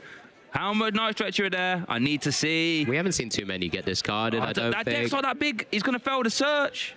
Surprised he didn't take it anyway. Maybe his hand is going to discard anyway. Oh, Alex, I don't think I saw that many Night Stretcher there, you know. Well, we'll keep an eye out. The reason why I'm worrying about this, because if there's no 5 energy in the deck and in the hand, Abyssal Flames will not be live unless we see some Night Stretcher action. There's and that would be devastating. Oh, okay. Attachment to the active. Okay, here's Person's Research. All right, let's see what we see here then. This could be a really big turn. Night Stretchers would be nice, just so we can start getting those fire. There's one. Legacy still an attacker. Oh, I think I saw 2 Night Stretcher and Legacy. Okay, it's fine. Abyssal Flame is still online. I did try to tell you. You did. I was just a bit worried, Alex. You know what I mean? I mean, certainly something to be tracking throughout. Yeah, especially if the opponent is going to be looking to see where all those energies are, looking at the decisions your opponent's making. Sometimes that's the poker face. Sometimes you have to play. There it is. Night Stretcher's gone for the Ceruledge. I guess you could be thinking I might take one out of the prizes. There is 2 currently there still. There is the Lunar Cycle. You got to find those prizes first. Yeah, man, that's a great point. You're not going to get no easy prize cards now, Andrew, especially if you're announcing Cosmic Beam. I can tell you that for free. I really should have been looking at this card and just double checking how many of those energies are there. We're starting to ramp up. This is There's double bosses orders. Pads. Shuffling 2 supporters from me. Just got power back into the deck. Did Briar get this card off? Is Briar still available? Not this game, but again, it's one of those cards which, again, it's got a really unique effect, right? Yes. You can only use this card when your opponent has gone down to 2 prize cards remaining. And one of the best things about Dragapult, I'm self-KOing myself with stuff like the Dusk Clopses and the Dust Noirs, so I'm not going to put myself down to 2 for your benefit. Not happening. But look, needs must. If there's ever a position maybe Henry's kind of forced himself into, and he I have to do this, and hope you don't hit Briar. I just want to draw attention. Henry is counting those energy out. So we saw the Night Stretcher getting moved. We saw the energy. Oh, there's another Night Stretcher. He's grabbing a fire energy surely to get that. Oh no, he's got Legacy in hand. So. Oh, he's grabbing. Ooh. Yeah, so he just has Legacy energy now to Abyssal Flame until we start taking prize cards. A Night Stretcher in hand. No, he's played them both this turn. One was for Ceruledge, one was for the Fez, looked like there was one more. Was that? Whoa. Okay, and the pass. So we're not going to use any Soul Rock action. I mean, I quite like this. I don't mind it, yeah. Because the 70 might not be that important, especially if I can get a 15 into the discard part. Anyway, saying that if you're going to take some prizes here, Henry, I'm going to start swinging away, and I'll have some draw power on the board state as well. I'm sure we'll keep an eye on exactly how many energies on there as well. It's one of those things that... Can't count that. He's going too quick, we used to have our Lost Zone counter, remember? Maybe we need to start thinking about it on there. 6, 9, 12, 14. So one with the active. One more. And Abyssal Flames is 1-hit KOing Dragapult EX. Oh, so my goodness. Henry's going to have to start setting up the board where he's got double sort of ready to go. So that's one thing that Andrew can't really do, is actually take out 2 of them in one turn. No. But this is where Henry's going to play out his hands. He's got that wonderful inclusion of the Hilda as well. Search your deck for any evolution Pokemon and an energy card. And that's any energy card, which has always been so important, especially when we start to see things like the Neo Upper comes into the deck as well. But it looks like here he's just deliberating exactly the route he's going to take here. Dragapult currently in the front of the deck search. It's going to go for that Dusclops and the Luminous Energy as well. You know, you can prep that one of the attackers, because right now they both have a basic energy on them. No, that's a Dreepy. So he does need to get that attachment to one of the Pokemon. Flying injury. Oh dear. 10 damage. You know, that 10 damage brings Serendipity into range of Phantom Dive to keep an eye. Counter Catcher is being eyed up as well. Gonna bring that into the active. Some more multi-prize shenanigans I think is happening this turn. Alex, we can't take all 4 this turn though, I think. Right? We're not all 4 gaming, are we? We can go down to 1 remaining, and then there's just a Solrock sat waiting, because you can sort of put the damage counters on it, and unless it gets lifted off with Professor Churro scenario, it's always going to be on a target for a future turn. So what you're saying is if Henry can announce Phantom Dive twice, he wins this game pretty much. Potentially here, and this is where you've got to make that decision to evolve that Dracloak, because I guess with Andrew's board or Andrew's deck, typically you do not disrupt your opponent's hand. No. So then that way you can just play as you want to, really. I think it is just going to be Phantom Dive into the active KO there. It looks like Lunatone is getting sent to the discard pile, so I think we have 2 damage counters left to play with. 4, I should say. It was 2 to KO the Lunatone, I apologise. And it looks like going to be on that Serral Edge for what it's worth, and a little bit on that one as well. So he's prepped, I think he took Dusclops to hand as well. So that will be in hand, 3 prizes to be taken by Henry, as we do see it now coming to his hand there. And I mean, you'd have to imagine Andrew's going to be taking a knockout here, so Henry won't then be able to use Dusclops either, because then both players will be down to 1 prize. And then it's just going to be down to Henry to actually take this final prize here, because the Legacy Energy a little bit less useful now, because that's reducing it to 1 prize, but that's not the biggest problem in this moment here, as we do now see. I think this is going to be the first time we're going to see a massive knockout on a Stage 2 EX Pokemon. First time we see Abyssal Flames this game. Game 2. Cosmic Beam. No, we saw it against Badooz. Badooz were over KO'd. No, this exact game. Game 2. Game 2. Yeah, we saw it in Game 1. Game 2. It's been Cosmic Beam. Oh, Solrock's been getting involved. Yeah. Fighting Gon's going to conclude. But yeah, I think without any hand disrupt, if Henry can just announce Phantom Dive, the Solrock on the bench is the biggest target. It's the biggest target, whether there's a boss's orders available in Henry's list. Oh, he does play bosses. 3 copies of those. I think he took one out the prize cards, actually, right? Yeah, there's going to be... There was one in the prize cards. So Henry's there, sitting with it pretty much ready. I know he's got Dragon Ball. Gets his full art. I just saw it at the back. Yeah, but there's a big Abyssal Flames. I think, no, goodness gracious, that's a big knockout. As that Dragapult is getting sent to discard pile. But Henry Brand, do we have energy? Do we have Dragapult? Do we have boss's orders? They are the questions for Henry to answer. If he does, he wins this game this turn. If he doesn't, then Andrew will win 1 prize card apiece. Serendipity is live. Ultra Ball, Counter Catcher. Counter Catcher's not live right now. Or Hilda, I should say. Oh, we have 1 use of Recon Directive. Does remember surely has it in hand. The Neo Upper already went down. It has. Monkey's actually had 2 Luminous attached. I didn't see any Psychic Energy in that deck. Is there 1 in hand or Luminous? That's what we're looking for. Hold on. Keep an eye out for... Oh, there is. Blood Moon Ursaluna. That gets there as well. Boss's orders. Blood Moon attacks for 0 energy. And Henry Brand takes game 2 here in our Gdansk round 4 feature match. Fresh off his top 8 placement in Lille. Going to that perfect 4-0 record, trying to advance his way into phase 2 and beyond. Yeah, I think you just saw when we came back to the screen of Henry there, he had a big sigh of relief that he had the pieces still remaining in the deck.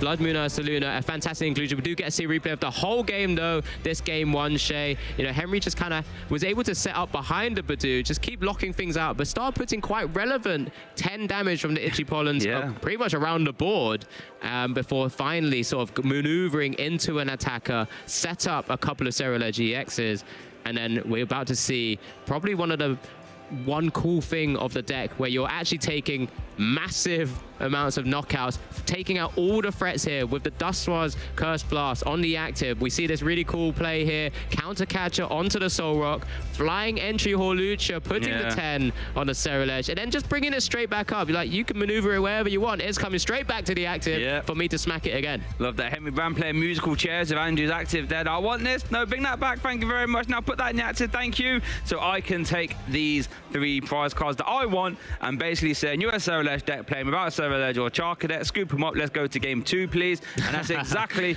what Andrew had to do. Now, this game 2 was a little bit more interesting. I feel like game 1 was a very textbook Dragapult, you know, game. This game 2, Alex, had a few more hurdles to jump over, I feel. Yeah, one of those cool things that we saw, and I know you've mentioned it multiple times, Jet's Headbutt was utilized to just kind of put some damage counters on Andrew's side of the board. As we saw the Squawkabilly there get 70, and then the Curse Blast from the Dustwar again coming into full effect, allowing Henry to take 2 prizes just from the Squawkabilly. The boss's orders to then again just cause Andrew to have awkward scenarios with energy attachments, you know, just putting the damage counters again on the board, saying when I want to, I will take these prizes. And then when you're feeding me a Pheasantipity as well, that's always a scary moment for Andrew, because you know you're going to be losing 2 prizes at least.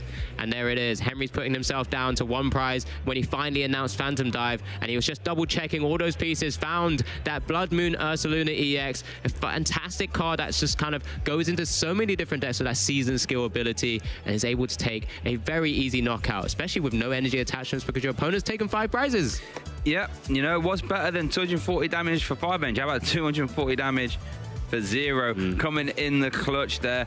And yeah, it was just quite honestly, when you're playing against like Dragapult, if you're having to put down Pheasantipity, you're already on an uphill struggle. 160 hit point, 2 prize Pokemon. I'll have a bit of that Sunshine. And then the Pheasantipity as well, just a little flying entry into the active, 2 prizes. So Andrew sort of fed Henry 4 quote-unquote 3 prize cards there, and that's all Henry needed to close that game out. Yeah, absolutely. And but sometimes you need to, right? You're trying to set up the board in a way that you know your opponent's going to be taking some prizes. So I'm going to need to try and utilize the Pheasantipity so I can draw and see more cards. You're already seeing loads from Lunatone and Solrock, but you know, this is the deck to beat right now. This is the most recent regional champion winning deck. It was the most recent double finalist deck that we've actually just seen. And we've also got a pretty cool, I mean, in the bottom left, in this current past EU season, just kind of seeing the current sort of meta share. It has kind of that win rate of sort of sub 50%, but it's been in check because of one other big dog in the meta right now. Gardevoir has always been one of those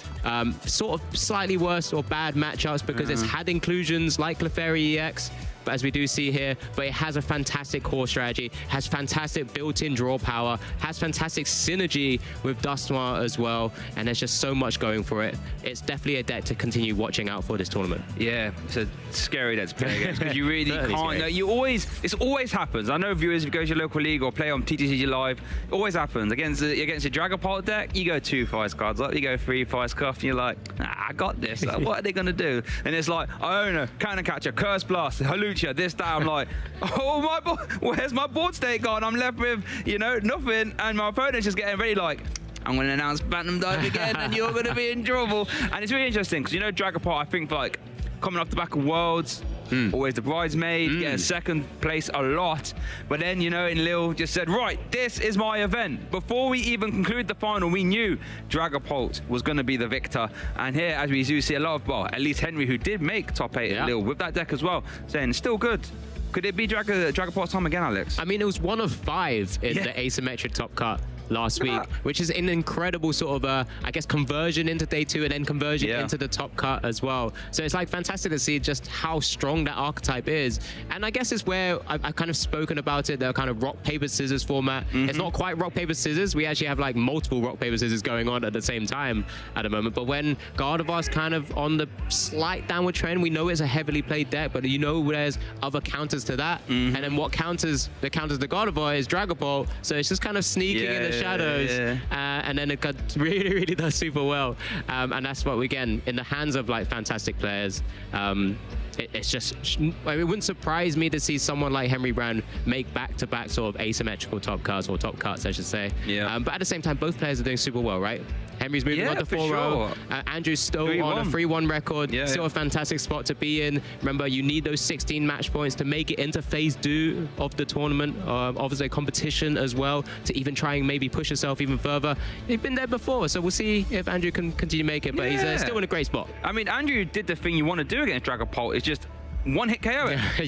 Did it a little bit on the slower side as he would prefer, but if he can do that 2 turns earlier, different ball game, quite honestly. And we had to play. Henry was musical chairs in him again, so I always had to spend turn attachments to retreat and type with Soul Rock. If he was announcing Abyssal Flames a little bit earlier, that could have been a very different game. And Surge is a deck that has a lot of representation, so I wouldn't be surprised to see it sort of catapult itself through as well. Yeah, absolutely. But I think that's probably enough hearing from us about the actual deck and the actual gameplay as well. We have Henry ready for an interview to actually kind of dive into it a little bit more.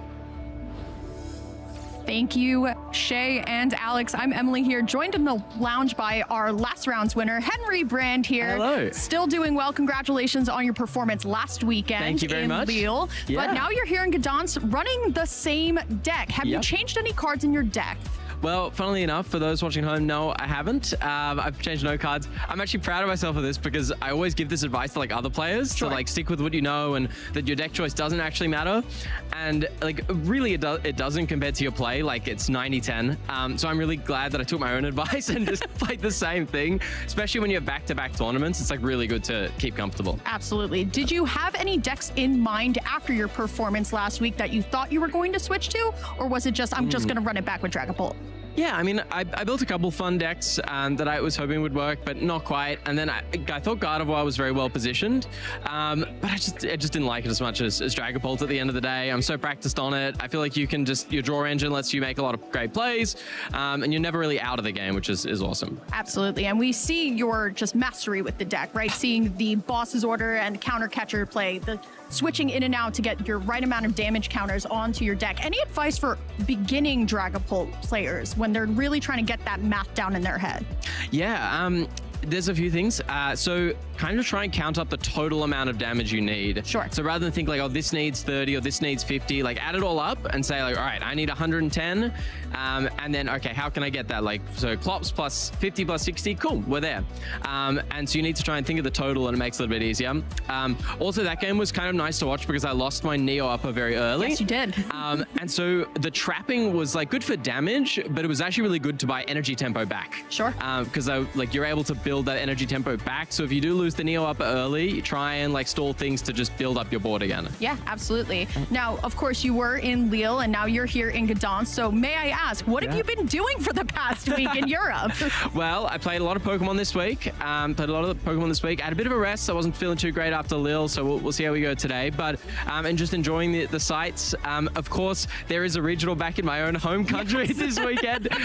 But by coming to Europe, I get to play 2 instead of just 1. So I think that's kind of worth it. Yeah, honestly, what has been your just favorite part of the past 2 weeks in general? Yeah, I loved Paris. I just think it's beautiful, all the buildings, and I've never been before, and I love museums, so I went there and kind of visited everything, and I got to meet Pokemon players from all different countries and go play at their stores and not understand a word that anyone else is saying, and it was great. It was a really good experience. It is rather hard. Of course, I've also been playing in a couple regionals, and it's just, you realize how many players from different countries you play over the over the course of one regional here in Europe. It's amazing. And the best part, everyone knows what Phantom Dive does, even in different languages, so I'm okay. Absolutely.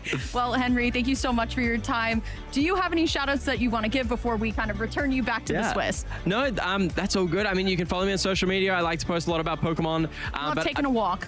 Yeah, and I love taking walks and talking about Pokemon. So probably just beyond that, keep practicing. Yeah, thank you so much, Henry. We'll throw it back to the desk. Yeah, amazing to always hear from Henry. I mean, every time he comes to a tournament, I try and get a moment to just have a chat with him. But I want to just highlight again just how international these tournaments are. I mean, we just had a couple of different accents that we typically don't see for sure, in Europe too often in that interview there. But it's always great to hearing about just kind of the pressure that was applied during that game to, losing the Neo upper energy, the mental arithmetic that Henry has to kind of play and bounce around with the numbers as well, and just kind of giving that insight, just like to get that energy tempo back. Fantastic, and hopefully that's a lot for a lot of our viewers and us to take away going forward in future tournaments or future sort of gameplays with Dragapult as well. Yeah, super interesting just to hear him go through the line. Said, right, if you knew upper goes down early, you have to trap to get your energy back. Like, it's just interesting, like, right, that's happened, so now do this, then we do that, and then it said always do the correct arithmetic, as you said. I need to get 1 damage here, so I need to play musical chairs a little bit, get him back, get the KO, and yeah, just a true craftsman of the game. Yeah, absolutely, and it's just incredible to watch, and wish him all the best for the rest of the tournament as well. But speaking of the rest of the tournament, we're going to make sure that you guys also can get involved, not only of course in the chats and using that hashtag #PlayPokemon, but making sure you guys can actually help to influence what we showcase here and guide you guys through, because that's what we're here for, making sure you enjoy every bit of the stream and the actual experience at the same time. But we do have community choice options and predictions, or not predictions, options for our viewers as well. So I believe that should be live now. If not, it will be live as soon as possible. There it is. It is live right at the bottom. Those are the 4 decks that we've just randomly crafted up just off the top of our heads, of course. Zoroark EX is one deck that has been fantastically displayed and shown on stream multiple times last week. Piper Lapin's Zoroark box deck was there. Terra box was actually even piloted by our very own Emily to a phase 2 position, also in Top Cut. And the other 2, Shay. Yeah, the other 2. Bear in mind, this poll is on Twitch, so if you are watching on YouTube, do us a favor, get your phone out, get on Twitch, or mute tab if you're on desktop, get over to Twitch, you can have your vote. But yeah, we've got Jolted Box that you're familiar with. You did that little phase 2 finish as well. Love that. And then the Mega Absol Box, a deck that took over Milwaukee. That's something I never think about it. We've done a little bit of a decline, but we have chatted. We were chatting to James Cox earlier, yesterday. He was talking about his changes and how he might, adapt the decks as a deck. We can't be too surprised to do well. So if you are watching on Twitch, get yourself into the Twitch poll now. You can vote, and whatever you vote on, hopefully we will be able to get on for our next feature match. Is there one that you would particularly like to see, Shay? Interesting. I like Crash Bang Wallop decks. You know what I mean? I like to be taking prizes from turn 2, so that probably leans itself a little bit to a Terra box or a Jolted box. But quite honestly, watching Zoroark when it's popping off is lovely. Especially with some of the different pieces you see as well, like Piper playing like Okie Dokie EX. Oh yeah. Just a kind of it's a fantastic, lovely inclusion just to slam energies onto the board state. But also even just actually as a cornerstone out as well. So many different little pieces, and then you're maneuvering the board state with the Pekaron EX as well, and then using things like Binding Mochi to ramp up even more damage. But yeah, I mean, there's so much to look forward to. Mega Absol deck, I think it's because we're in this kind of weird cycle of trying to rebuild the deck in a way that we can actually, fit the meta. I feel like it's still finding a spot. We know it's a strong archetype. It's big basics, 300 HP, Kangaskhan, for example, and then you're swinging away and you're using things like Claw of Darkness to just wipe out your opponent's hand sometimes. People are playing things like Airy. You would just take a couple of cards out and then, I'll Claw of Darkness and I'll take that one as well. Thank you very much. So then that way, it's a really cool way of kind of seeing how the game interacts across the metagame right now. Well, if you're feeling this way inclined, little Zoroark machinations. Now you've got 3 cards. Don't reveal everything. Claw of Darkness just says, wait, hold on. I'll have that one. Thank you very much. Discard that. So yeah. Oh, it looks like we have our result. Could be coming in soon.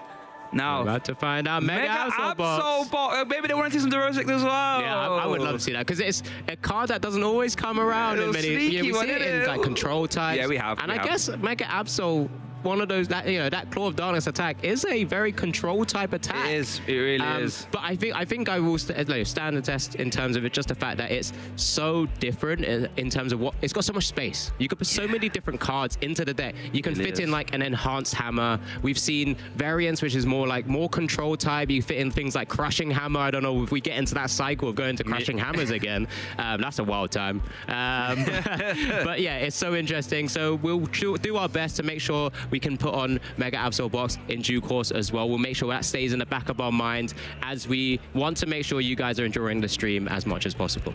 Yeah, 100%. Now, if you have been playing, you've been watching perhaps, you're thinking, I would love to get involved and try and work out how to build some decks and get involved at events. I believe we have a little something here to show you how to play the Pokemon TCG.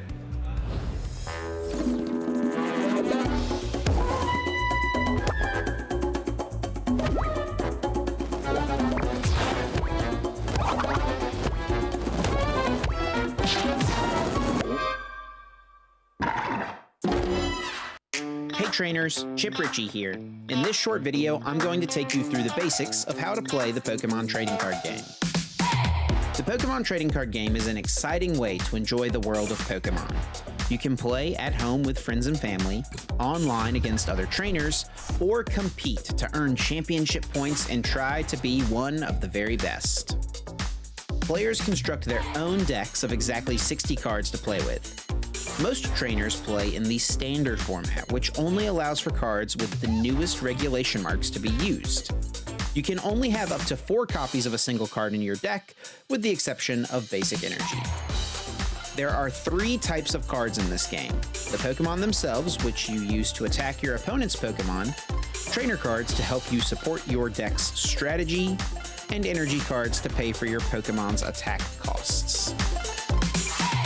There are 3 main types of Pokémon in this game: basic Pokémon, which can be put directly into play on your bench, Stage 1 Pokémon, which can be played on top of basic Pokémon to evolve them, and Stage 2 Pokémon, which evolve from Stage 1 Pokémon. Check the top left corner of your card to see what stage your Pokémon is, and also what Pokémon it evolves from. Pokémon have different attacks and abilities that they can use.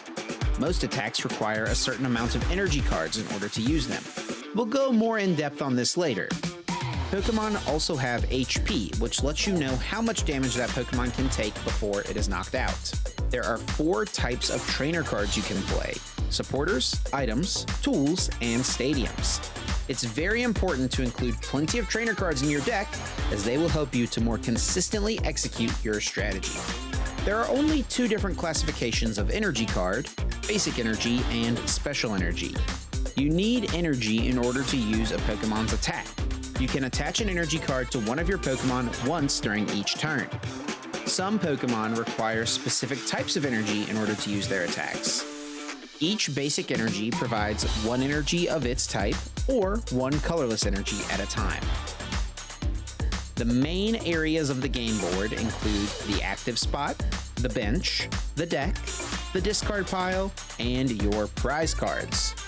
You may only have 1 Pokémon in the active spot, and this Pokémon is the only one that is able to attack. You can have up to 5 Pokémon on your bench. To start the game, flip a coin or roll a dice to determine which player will get the first turn. Then, each player begins by drawing 7 cards. You must have a basic Pokémon in your hand in order to begin the game. Place your Pokémon face down in the active spot, then set out 6 prize cards to the side. Now you and your opponent can begin the game. In the Pokémon TCG, players take turns playing their cards. On your turn, the first thing you do is draw a card, and the final thing you do on your turn is announce an attack. The order in which you play cards between these 2 steps is up to you. During your turn, you may play trainer cards, attach energy, and place Pokémon on your bench. It's important to remember that the player going first is not allowed to play a support card or attack that first turn. Every time a player knocks out an opponent's Pokémon, that player adds a prize card to their hand. The first player to take all 6 prize cards wins the game. When a Pokémon is KO'd, it and all cards attached to it are sent to the discard pile. A Pokémon from the bench must immediately take its place in the active spot. If a player has no benched Pokémon to make their new active, that player loses the game regardless of how many prize cards have been taken.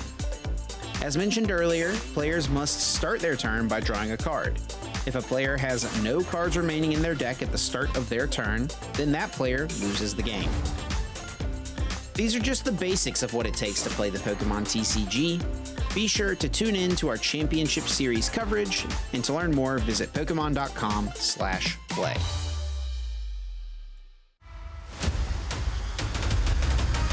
Sou Gabriel e eu nasci em São Paulo.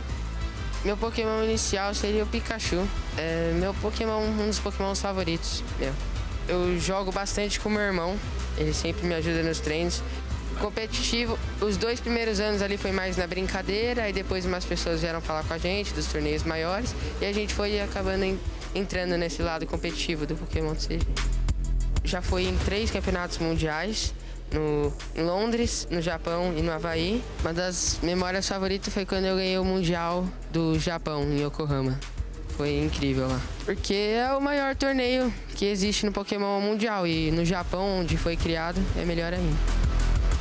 A estratégia que eu usei para esse torneio não era ser muito agressivo, meu deck é mais calmo, passivo e esperar meu oponente começar a ação para eu voltar e finalizar a partida. O deck que eu escolhi era o Charizard de Pidgeot, ganhei o regional de Joinville anteriormente ao Like, então só mudei 2 cartas e vim com ele. A minha última final do Like, ano passado, foi um outro formato. Eu acho que foi uma partida bem parecida, era uma partida entre 2 decks pau a pau e veio para quem comprou melhor. A parte da jogabilidade que eu tento melhorar sempre é o nervosismo, que minha meta é acalmar tudo, mas sempre tem aquele friozinho na barriga antes das partidas, que às vezes acaba também fazendo eu errar. Acho que é muito bom estar na final, a sensação de chegar longe. You could hear the crowd chanting his name. They want him to take it home yet again. No último turno da partida, não tinha mais o que ele fazer naquela situação do último turno, então dava pra ver que já tava o jogo na mão. Essa sensação foi incrível, sabe? Que todo o nervosismo que eu passei durante o jogo acabou, foi um alívio. He extends the hand, back-to-back champions. Gabriel Fernandez does that and repeats his title as the international champion here in Latin America. A sensação de ganhar o evento é uma sensação incrível. Sim, não tem muito o que falar porque eu tô sem palavra praticamente. Olha, não podia ser melhor, né? Significa muita coisa, que por ser minha última temporada de sênior, também meu último internacional no Brasil, gostaria muito de ganhar esse torneio e acabei ganhando. Eu vejo como mais um título que vai me dar confiança para jogar aí os próximos e conseguir mais títulos por aí. O conselho que eu daria para os treinadores de Pokémon é treinar bastante, que não consegue chegar numa final e ganhar sem o treino, sem um preparo bom. E também olho de inspiração o Thor de Recleve, que é um dos melhores jogadores aí, se não o melhor, do Pokémon TCG, e o Azul GG. Ganhar o 2º Mundial significaria muita coisa para mim, que indo para Master, os torneios vão ser maiores, a dificuldade aumenta. Eu acho que os outros treinadores têm que me considerar como uma ameaça, porque já vim aí de muitos títulos, ganhei os 2 internacional no Brasil, o internacional no Londres e o Mundial do Japão, e fui bem no Havaí, então tomar cuidado.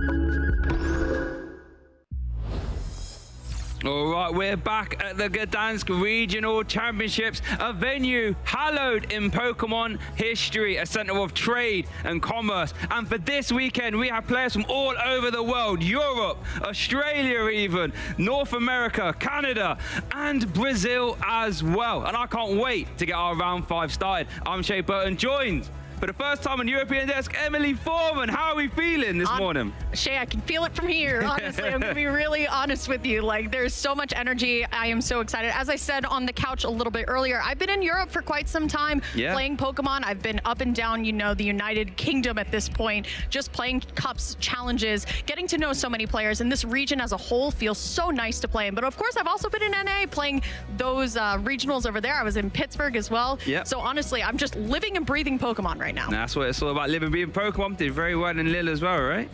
Yeah, my first tell the people, tell the people. I don't want to talk too much about myself. I did make my first phase 2. I haven't been playing for too long, honestly. I've been playing for about 2 years. But honestly, I think the story is that I've whiffed almost every win and in I've ever been in. Either with like an attached pass and then like there it goes. But I was actually finally able to win a win and in, which was really exciting. I did it with Terra Box, and if you know anything about me, I do love an aggressive deck. I've played Miraidon EX for a long time. I played Raging Bolt EX for a really long time. I was just never able to to get there. And all of my friends are like, you just got to play something with a little bit more thought sometimes. And I was like, well, you know what? This Terra Box deck with Leafeon and Flareon actually sounds really fun. It covers all these matchups. And Raging Bolt notoriously does not do well into Gardevoir, which was really kind of rampaging last year and arguably like going into the season before. It's kind of been quelled a little bit. Yeah, 100%. And so massive congratulations to you there for Lille. Now, if players want to be trying to get themselves into phase 2, they're going to have to start doing quite well here in this phase 1. So I think let's have a little gander at who's doing well so far. This is going into last round, I believe.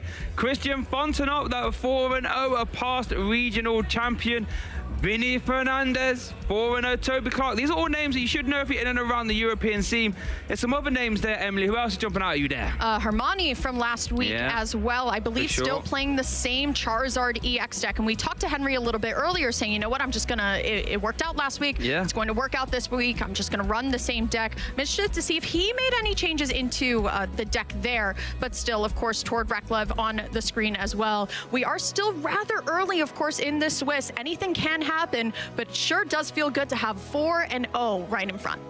Yeah, and they're all doing a fantastic job here. If you want to get yourself in phase 2 and beyond, starting off 4-0, it's a fantastic way to go. And I always feel as if, you know, in these phase 1 day 1 scenarios, like, as soon as you can get into phase 2, that's good. But the more wins you sort of put it in the bank, it really come back up to help you in phase 2. Because when you have to start trying to get into that asymmetrical top cut and beyond, every single match point matters, right? Yeah, absolutely. And honestly, we get to that point where the fatigue could also start to be kicking in. Now, granted, there is kind of this advantage doing a double regional weekend where technically you've already acclimated yourself to the environment, right? These are really, really long days. You start at 8 a.m. I mean, I woke up at 6:45 last week to get into the venue on time. So honestly, these are really, really long days. You want to make sure you're hydrated, eating a snack, making sure that your brain is in it, because you need your brain to do the things you want to with your hands. No, 100%. Now, before we get to these events, we picked some players to watch. And we're quite lucky because we just had Lille last week and we have a star-studded lineup. A lot of times we have players coming from Lille over here. So we've actually done something a little bit, something we haven't done before. We'll keep that surprise for Emily for later. But for now, here is our EU players to watch. Kai Wainwright in the asymmetrical top cut last week. Alberto Conti also made the final. And then we've got Mateus because the Polish contingent, they're very strong. They have a core testing group. Henry Brand's part of the test group. We just saw him on stream earlier. And them boys, not only are they really good play-wise, but they cook up some decks as well. Mateus obviously made that asymmetrical top cut finish all the way back at the World Championships. So any one of these, in my opinion, would not be surprised to see them take all home. But however, because this is such an international event, we have 3 other players to watch. Emily, talk us through them. Well, of course, we just spoke to Henry Brand a little bit earlier. You know he is here all the way, and he even said it, missing his home regional in Australia to still hang out here in Europe. Of course, you have Piper Lepine making it all the way to that top 4 last week in Lille. And of course, I also chose, honestly, a community favorite. Kieran Farah had a really strong last season and is still, once again, here doing the double weekend. Great positive forces in all 3 of these players. I'm excited to see how well they do, and especially, once again, Piper. Are you playing the same 60? Have you changed things? I'd love to catch up with her now. Yeah, I actually loved watching her play in Lille. She plays so quick. That's the first thing. I love the speed that she plays at. And she plays decks and lines that's just so methodical, dissects her opponent. And quite honestly, viewers, that list of players could be like this long. You know, we had the Fernandez brothers, you know, Gabriel just come off the top cut finish there in Lille. He's there. Vinny's commonly doing quite well, I can see as well. So that's one thing I love about these regionals now. But back when I started playing, regionals were like, what, 100, 200 man events. Now we're in the thousands, man. These regionals are bigger than like EUIC just gone. Yeah, absolutely. I mean, when I started playing, we were just hitting like those 1,000 marks. I was playing right after this kind of like quarantine period. So it was really just coming in, and I came in on the tail end of a season, and then I went to my first IC and my mind was absolutely blown with how many players were here to, you know, play some trading cards. Yeah, it's just, and it just keeps on growing and growing and growing. And you know what that means? That means you viewers are going to get some good trade, you know, some good games, some entertainment here at the weekend, and the players get to come here and do their thing. Now, viewers, I'm going to have to be a little bit honest with you now. Uh-oh. Break the news. Yeah, unfortunately. So we had our community choice, I should say, last round, right? And you guys voted for Mega Absol Box. You know, fair enough. Good choice. However, we haven't been able to get it on. But I promise you, there's a good well, a fantastic, a perfect reason why. We'll get to that a little bit later. Our players are getting ready, but for now, can't head down to the tables yet. So there is a reason why we haven't got it on yet. But I promise you, it's very good, isn't it? I think we looked at the matchups and we found something that was a little bit different, right? Yeah. We're so used to, and honestly, our kind of meta that we've been talking about, is it Dragapult? Is it Gardevoir? Is it Dragapult? Is it Gardevoir? We're going to have neither Dragapult nor Gardevoir on the stream for the first time today. It is going to be, as I like to talk about it, and Zoroark, which we know with a little... That's little good. Yeah. Tricks kind of fitted in, but also Ethan's Typhlosion. Oh, there we go, the Ethan's Typhlosion. Now, I want to stress to you as well, we are going to do our best to try and get Mega Kangaskhan Absol on at some point. We haven't just completely disregarded your opinions, don't worry. Ethan's Typhlosion against Zoroark, we have to get that in the mix, surely. Yeah, this one's a little bit interesting, right? Because we see Zoroark, and we are kind of thinking back to Lille, where a couple of people have actually taken out the Darmanitan line, where it allows for you to attack the bench, and especially in a single prize deck, that's actually really important, right? Being able to take out multiple prize cards here. But the problem is, no ends Darmanitan. So I gotta see how we're gonna be able to kind of make sure the prize trade is at least a little bit even. Yeah, and I'm intrigued to see how that is as well and how we're going to pan that out. Let's get down to the table then and let's get this match started. And viewers, if you've watched Lille, to be fair, if you watch any big event streams, you might recognize the player on the left, Gabriel Fernandez, fresh off the asymmetrical top cut finish last weekend. On the left versus Fabio Gomez on the right. And Fabio is our Ethan's Typhlosion player. But here's Gabriel, an incredible star-studded resume. Look at this, world champion, world's finalist, NIC champion, world's top 4, has won every single IC, done it in the same season, and was one best of 3 off doing it, concluding that with a second world championship just gone. Yeah, having essentially almost the crown jewel there, right? And it's a resume you cannot deny, but it is going to be Fabio coming in here, still coming off of Utrecht last season, a top 256.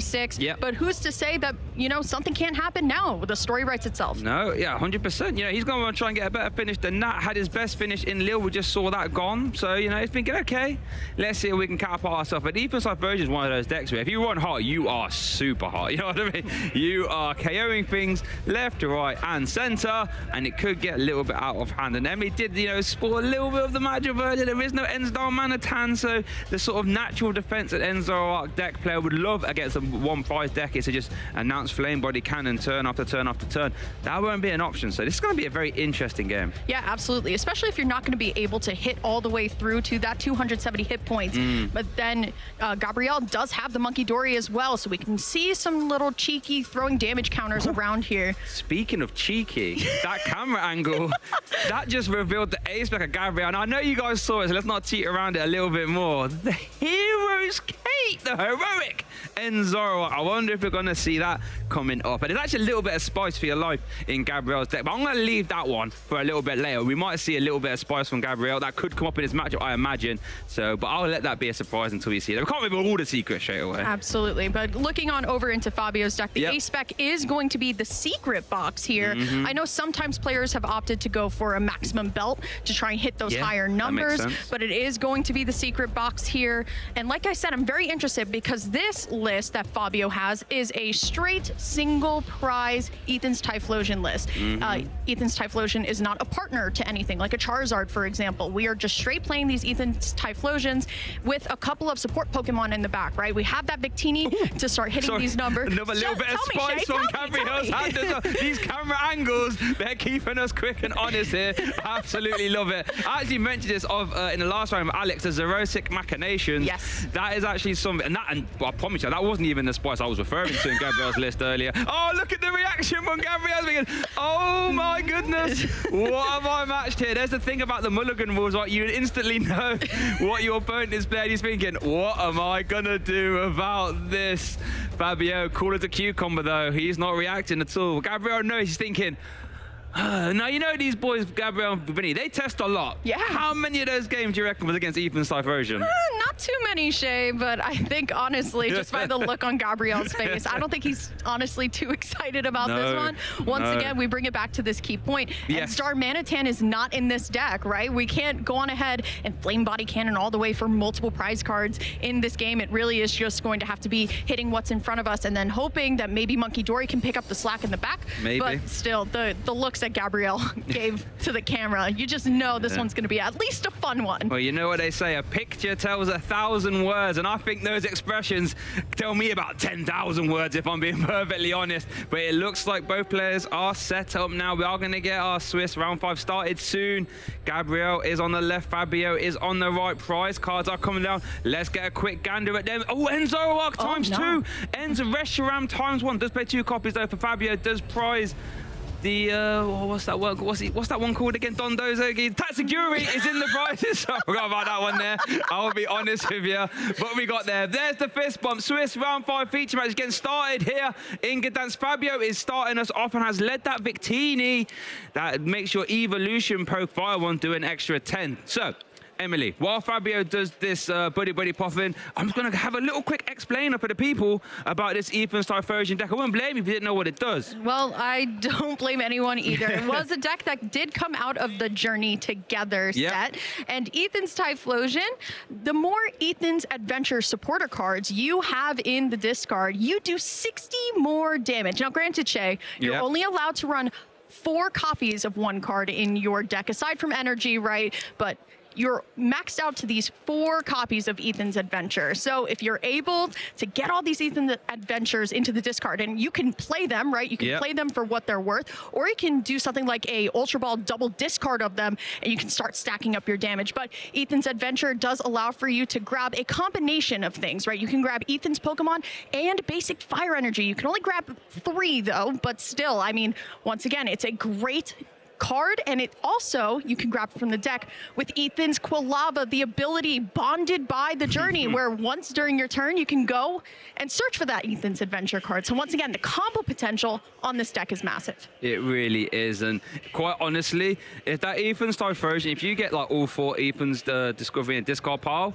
you attach your fire energy, you don't care what's in your opponent's active, it's going to get discarded. And worth noting as well, they can play stuff like the Brave Bangle to boost that damage up by 30, and it plays cards like Gravity Mountain to get those stage 2s back into range. Now bear in mind that won't be super relevant here, so let's keep an eye on it as it does get sent to the discard pile, funnily enough, off that Earthen Vessel. So the game plan for Fabio is simple: try and get some Ethan's Quilava, get Ethan the discard pile, and start swinging with Ethan's Typhlosion. And quite honestly, it can get devastating for Gabriel if that was to happen. So Gabriel's going to try his best to end this game as fast as possible. It is over to Gabriel though.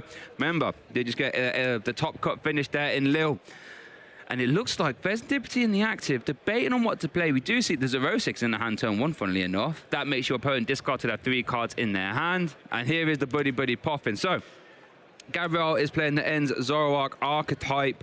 And Zoroark has that trade ability, long-term pleasure. Remember this. Discard an energy, not energy, discard a card from your hand to draw 2 from your deck. And its attack, Night Joker for 2 dark energy. Use any one of your Ends Pokemon's attacks as this attack. Now, the only other Ends Pokemon Gabriel is playing is that Reshiram that you see there. Powerful Rage basically reads, I do twice as much damage to you as on myself. So if I have 100 damage on the Enzora, can you attack, you do 200 back. Virtuous Flame for 4 energy, or 2 with Night Joker, just does a flat 170. So Gabriel's game plan is simple: get the Enzora out, draw a ton of cards, and then keep announcing Virtuous Flame or Powerful Rage over and over again. Now, there is a little bit of spice in the Petron EX. You can use Subjugate and Change to poison your Pokemon, and then you can use cards like Binding Mochi to actually boost your damage up a little bit.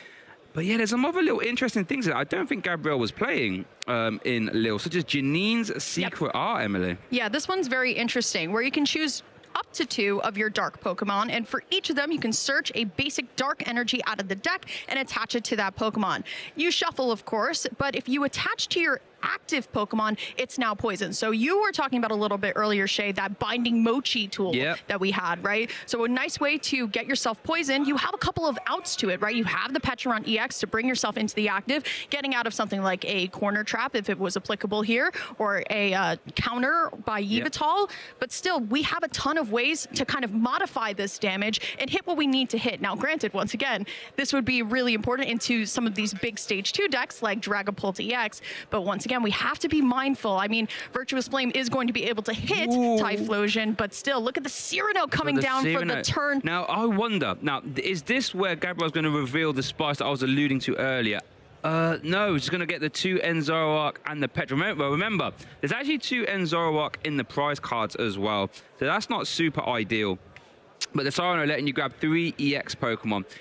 Now, I think the reason Gabriel is playing the Janine Secret Art, because he's actually playing, I'll reveal it now, a Mega Absol EX. He wasn't playing this in Lille. Mega Absol EX. Obviously, we know this 1 Claw of Darkness for 3 energy does 200 damage. You can discard a card from your opponent's hand.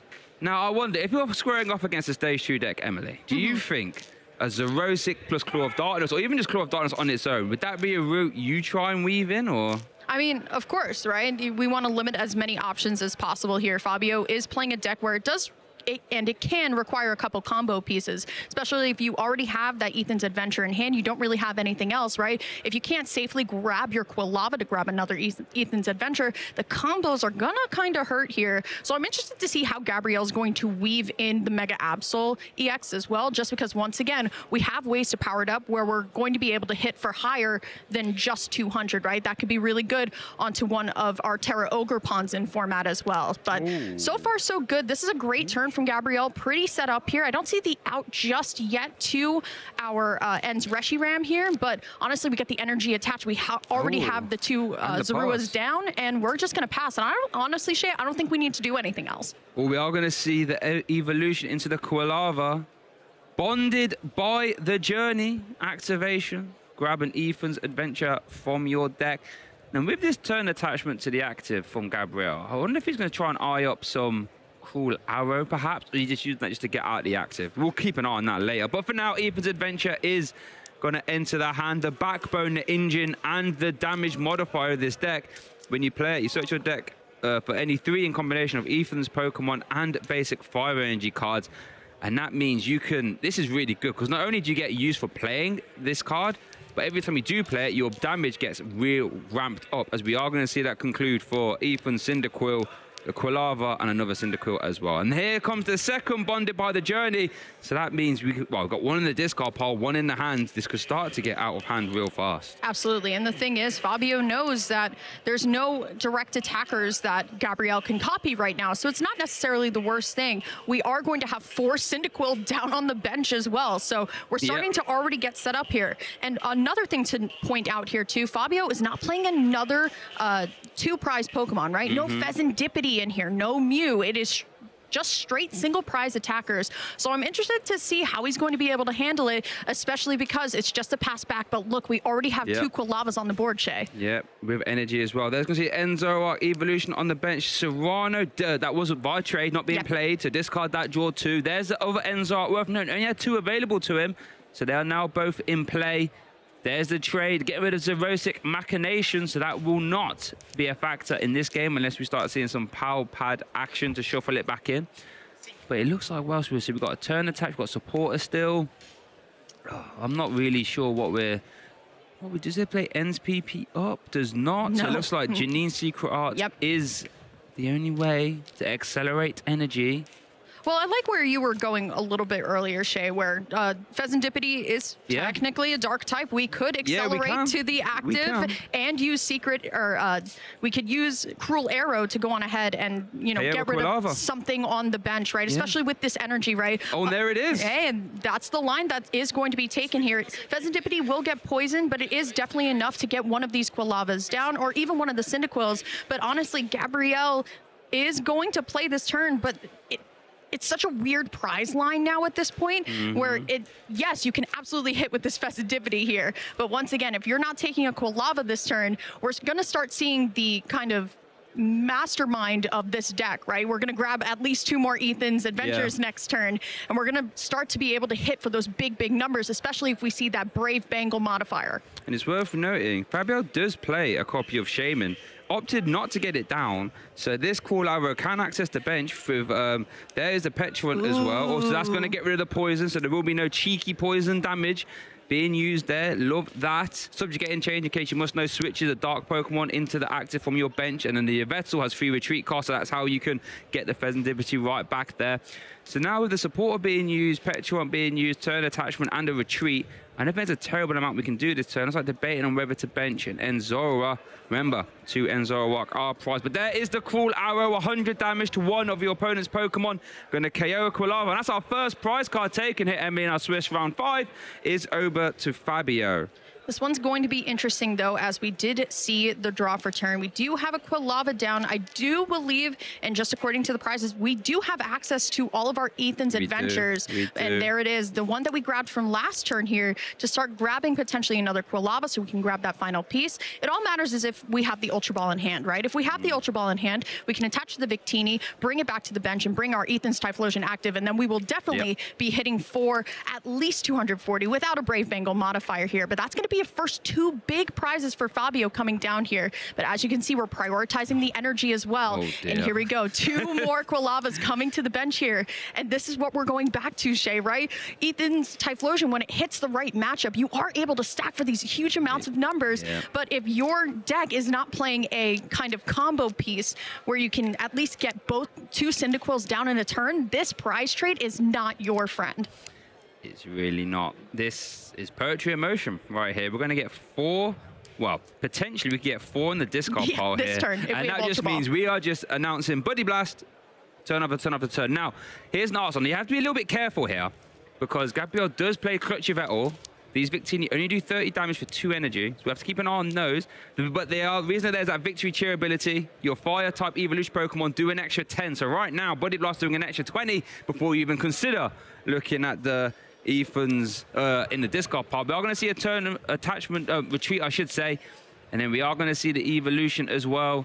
There's the Brave Bengal, an extra 30 hitting into an EX. Was that an Ultra Ball in hand? Oh, we don't need it though. We're going to take the big Buddy Blast KO. Wow. Ethan's Typhlosion is off to the races. 2 prize cards taken. Now, Gabrielle, what can you do? Going to use Artisan first? Yeah, we're definitely going to use Artisan first to grab the Monkey Dory, but you alluded to a play a little bit earlier, Shay, that I really like, right? I think I saw in Gabrielle's hand a counter catcher, and you brought up the fact that these Victinis, well, yes, they help your damage. They don't really do much in terms of an attack here. So honestly, Fabio was actually better off by just playing down the 4 Cyndaquil and then saying, hey, I have 5 energy in my entire deck. Every single thing that you bring up is an attacker, but we can absolutely go for a clutch play with this Yveltal, and now starting to see the lines come together here, but still has to play a supporter for turn at some point. But another big thing is we're barely going to see this Mega Absol, but like we said and like we were talking about, right, it is definitely going to be the clutch play here, maybe even seeing the energy switch from the Zoroark onto the bench so we can at least get that damage down here. And I'm just looking right now, I don't believe we play a way to get this Victini out, so it might just be stuck here. Yeah, so viewers, this is the problem. Clutch for 1 energy does 20 damage, as Gabriel is going to play in Lilies. Yeah, does 20 damage, but it stops your opponent retreating. Now, what's really devastating about this is that the Victini, first of all, it doesn't power itself up with its ability, so it's only going to do 30 damage back. That sounds good, right? You'll eventually get to your Yveltal. No, you won't, because Gabriel plays that Monkey Dory. Adrenabrain moves 30 damage from your Pokemon onto your opponent. So in theory, if Fabio was to just keep announcing, was it Flare, I think, on Victini into your Yveltal, Gabriel can just move that 30 off and then just place it wherever he wants. So unless Fabio can sort of maneuver this Victini, we could get into a little bit of a stalemate where Gabriel can just slowly build his board up and then try and build up what he wants. And maybe the Mega Absol does get shuffled in off the Super Rod, so maybe, or was that a Fez actually? It's the Fez that was knocked out last turn. Got me excited there, but there is the Fez as well. Got to shuffle that back in as well. Got to hit the board. Does he have a nest ball or something? I think I do see a nest ball played down. Maybe that's just a little bit out of sequence. Just underneath, that does look like an N there, so maybe it had the nest ball. Shuffling it in via the Super Rod, I'm going to grab it by the nest ball. Oh, picking up the Yveltal. Oh dear, this is what this Yveltal's for, might be the rude awakening, right? Like, where oh, it's no, like, Victini. and that's the problem, right? Like you were able to knock out these this two prize Pokemon with tons of just help from your Victinis, but now your Victinis are actually actively hurting you, right? No penny in the list, for example, to get this Victini out of play, or even just a switch. Shay. Nope, nothing here. So this Victini is probably going to stay stuck. Oh no. We're going to see subject getting changed. Retreat first. Do we have a Mochi? He's looking to increase damage. Oh, nope. Just going to use... Just going to use Clutch. So that's 20 damage, and that Victini cannot retreat as well. So it is over to Fabio. And, yeah, without any switching cards, he's stuck with what's in his hand. And this is where, if you had the perfect board state of just Ethan's Quilava, Cyndaquil, or Typhlosion, it's like, well, bring up what you want. They can all attack. Now, however, Gabriel has got a route to try and slow this game down and get back in. There is Ethan's Adventure number 3 hitting the discard pile. So that's an 180 modifier for the Ethan's Typhlosion. Remember, it is 40 plus. That's 200 damage right now. That is going to grab Ethan's Typhlosion, and then another energy. So we're going to... I mean, this is the board state you want if you're an Ethan's Typhlosion player, with an Ethan's Typhlosion in the active, of course. But, you know, triple Ethan's Typhlosion, oh my goodness. Yeah, not looking too good, though, if we're on Fabio's side, right? I mean, once one Victini goes down, you can just keep saying pass back and forth, right? There's another one, technically, and still going to attack or attached into the active here, so we could potentially start seeing those attacks here, but definitely going to be time for Gabrielle to get something going as well. But I can only imagine, Shay, it is just going to be one of these, just clutch, making sure that we're protected here. We'll see how exactly it's going to go down, but I feel like I see the writing now. Yeah, this is interesting. I mean, sure, we can slow the game down here. Serrano being used again. Grab 3 X's from your deck, put them in your hand. There's Mega Absol. Got a nice special illustration there. One love that. I mean, this is all well and good if you're Gabrielle, right? But you're not really winning the game this way. So I'm intrigued to see how... I wonder if doing the subjugating change poisoning was just so if Fabio doesn't attack, at least you start having damage to start moving off with Adrenabrain eventually. So Serrano's going to conclude grabbing the 1 Mega Absol. We still have trade ×2 ready to be used here, of course. That is Buddy Buddy Puffing getting discarded 1/2. Yeah, so what do you think the end game is here for Gabrielle and Emily? Because, I mean, this is all well and good, but we're not going to win the game doing this. I mean, once one Victini goes down, you have another one to kind of buy your time with as well. I think we did see Xerosic's Machinations actually be discarded a little bit earlier. So if this had become something like a pass war, for example, we could see something as detrimental as maybe even going all the way down to a deck out here. We did see Adrenabrain being used. Sorry to cut you off there, though. No, onto the Ethan's Quilava. Yeah, I guess one reason actually you couldn't use Xerosic Machinations because then Fabio could just discard all the Ethans, couldn't he? I mean, that's also fair. Counterplay. Counterplay. But you can see already kind of what we were alluding to a little bit earlier. While yes, and Zoroark doesn't have the Ends Darmanitan here, we do have alternate ways to start moving things around the board, and especially because Fabio is definitely not playing a copy of Monkey Dory and a Dark Energy or a Luminous Energy in this deck here. We're going to be able to start seeing a little bit more of the combo pieces here. Flare. It was just a turn. No, it only counts evolution Pokemon. It doesn't count evolution Pokemon. I know that. I know that. I've tried to cook with this card before. Only 10 for each evolution Pokemon, so it doesn't count itself. Which is actually interesting, because if it did count itself, that means you couldn't just Monkey Dory all the damage back, so we'd actually start progressing the board state. But unfortunately, Victory Cheer does not. So it is over to Gabrielle. One Binding Mochi actually hit the discard pile. I believe does play 2. No, that is his only copy of Binding Mochi. So keep an eye on that. It's like we are going to see the Adrenabrain, and this is what we're talking about. You see how we can just maneuver this damage back? That Ethan's Quilava only has 50 hit points now. Yeah, and the thing is too, right? I mean, this Victini will go down eventually, right? But Gabrielle is going to end up getting what he wants, which is technically a multi-prize knockout, right? We're going to start to be able to take the Quilavas and the draw power off the board here, and then when it's time, we can bench that Ends Reshiram and starting to use its attacks to get things going here. But still, Gabrielle free to kind of roam through this deck as well. If things get a little bit scary, you noted it out a little bit earlier, we do have Professor Taro's Scenario as well. Considering playing, it does go to the front of the hand, and it will be played this turn. Wondering what we're actually going to pick up here. It will be the Fez. I do like that. Just once again, we did see it go down a little bit earlier, and now once again we are back to this all kind of send the damage back type of board.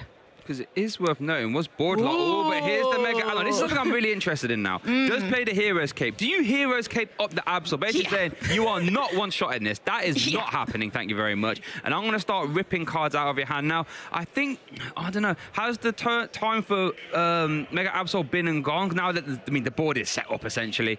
Maybe could be trying to line up some terminal period plays, perhaps. But then I guess Claw does always one-shots anyway, but that's 2 energy, not 3. I don't know. But there is the hero. That is a heroic Mega Absol. Now look at that artwork for a second here, folks. That looks like a heroic Mega Absol, if you ask me, giving that Mega Absol an extra 100 hit points. So that is a 380 hit point basic Pokemon. It is worth 3 prize cards, though. Keep that in mind. But it is going to be, I think we might, I got a bit excited. I think we just saw the clutch. And then, was that just a pass from Fabio? Not to attack, so I'm not giving you extra Monkey Dory damage. Interesting that you're talking about the Mega Absol, Shay, just because, while yes, it is going to be able to go up into very, very high hit point territory, it is really important to note that the only copy of Professor Turo's scenario in the deck has also already been used. So that Mega Absol is here, and that is worth 3 prizes, right? So at this point, Gabriel has to do whatever he can to make sure that Fabio doesn't take another prize, because he very well could lead up here, Emily, but this is what we're talking about. 2 energy have been committed to that Victini. He's going to do the exact same thing on the next one. Gabriel saying, well, if you're not going to attack, well, then I'm just going to make musical chairs a little bit longer. So we're going to see the clutch is over to Fabio now. Oh, dear. And this is what great players do. They find lines, they find the awkward matchups, and they work out how they can try and win on the fly. Here is a nice stretch. I imagine going to get back a basic energy. How many energy does this deck actually play? Because I do see 5 in the list, and there isn't any prize. So we do have 4 currently now on the field. We've got 1 more energy. Right. But the question now, Shay, I want to kind of bring up here is, if we don't want to knock out the Victinis... You do see a pass, by the way, yep. We don't want to knock out the Victinis, right? But that leaves the energy stuck there, right? So if we start monkeying and using Adrenabrain to the Ethan's Typhlosion here, could we just keep the energy stacked on the wrong Pokemon? I think that's going to be what you try and do. At least get as many prizes as you can and then just try and Mega Absol at the end, perhaps.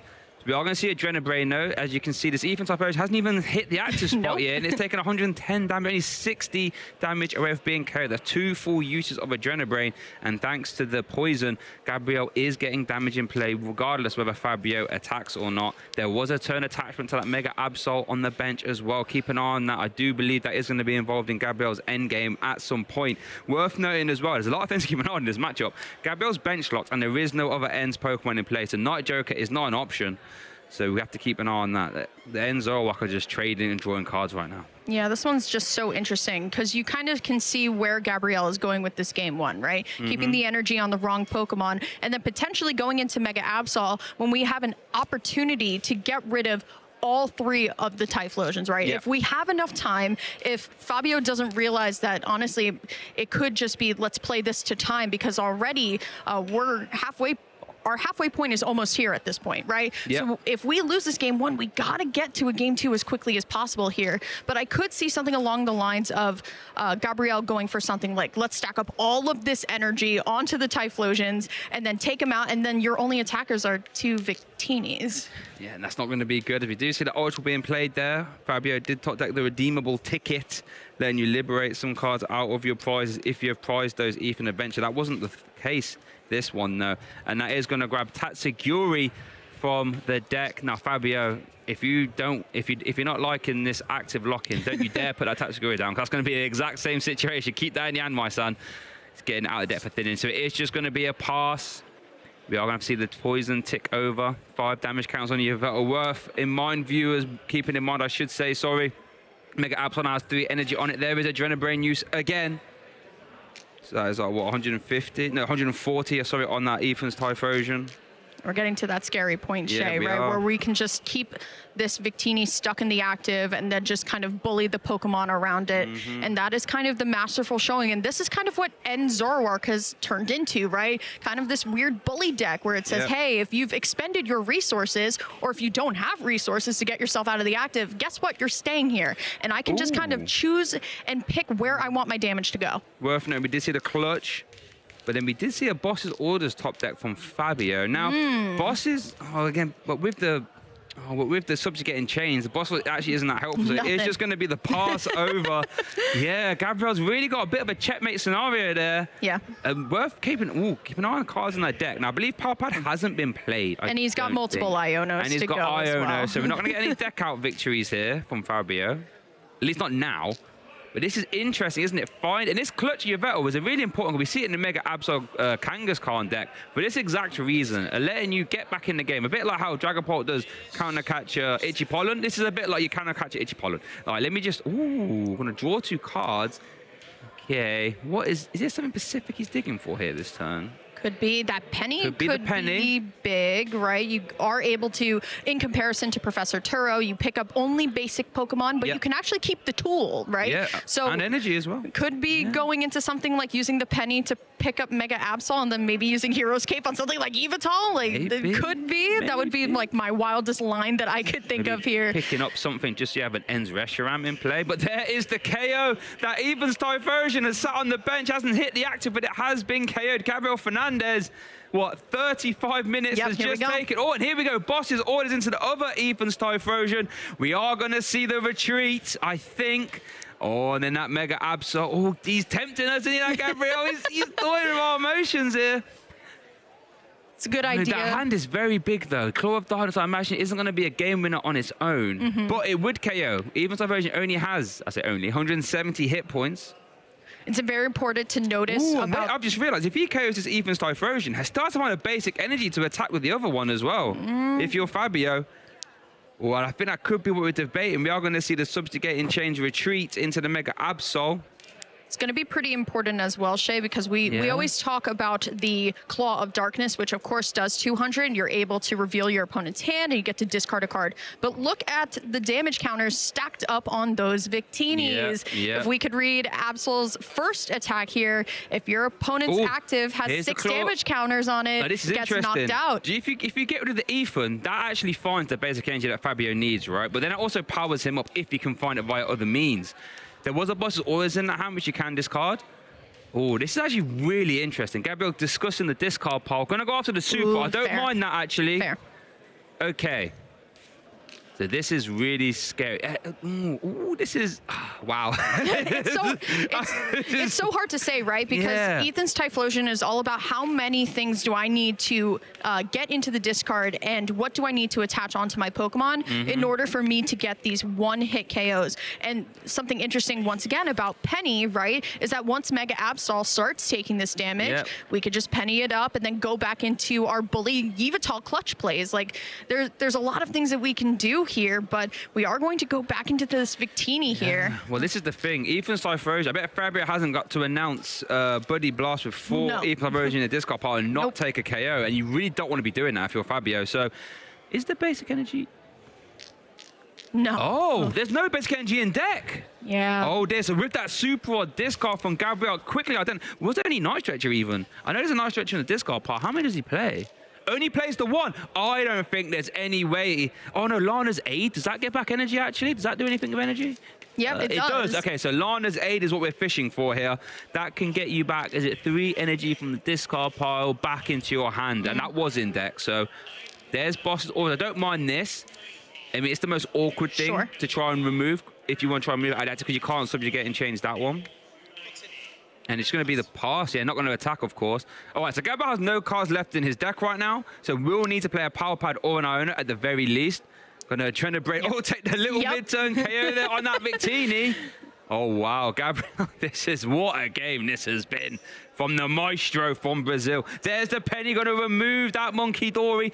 They're going to get to the Trenabraid again. Oh, this is going to be game Claw of Darkness. Gabriel Fernandez, the Maestro, wins that game. 0 cards left in his deck. Yveltal, Clutch, Adrenabrain, and then Claw of Darkness at the very end to snatch away game 1. You blink and you miss the end game, right? This is what we were talking about. So fast. Keeping the Victinis on the bench long enough for the poison damage to go on ahead and give Gabriel enough time to combo in so many of these Adrenabrains, making Monkey Dory, once again, one of the best cards that I think we have in Standard, and for so many reasons, right? But we did get to see Mega Absol actually come into the fray here. Now, it's definitely not out of Fabio's hands at all, right? I think he's realized the mistake of, hey, if I just have Quilavas and Typhlosions and that's it, we could definitely get this going here. But once again, a masterful display by Gabriel about all of these damage counters, Shay.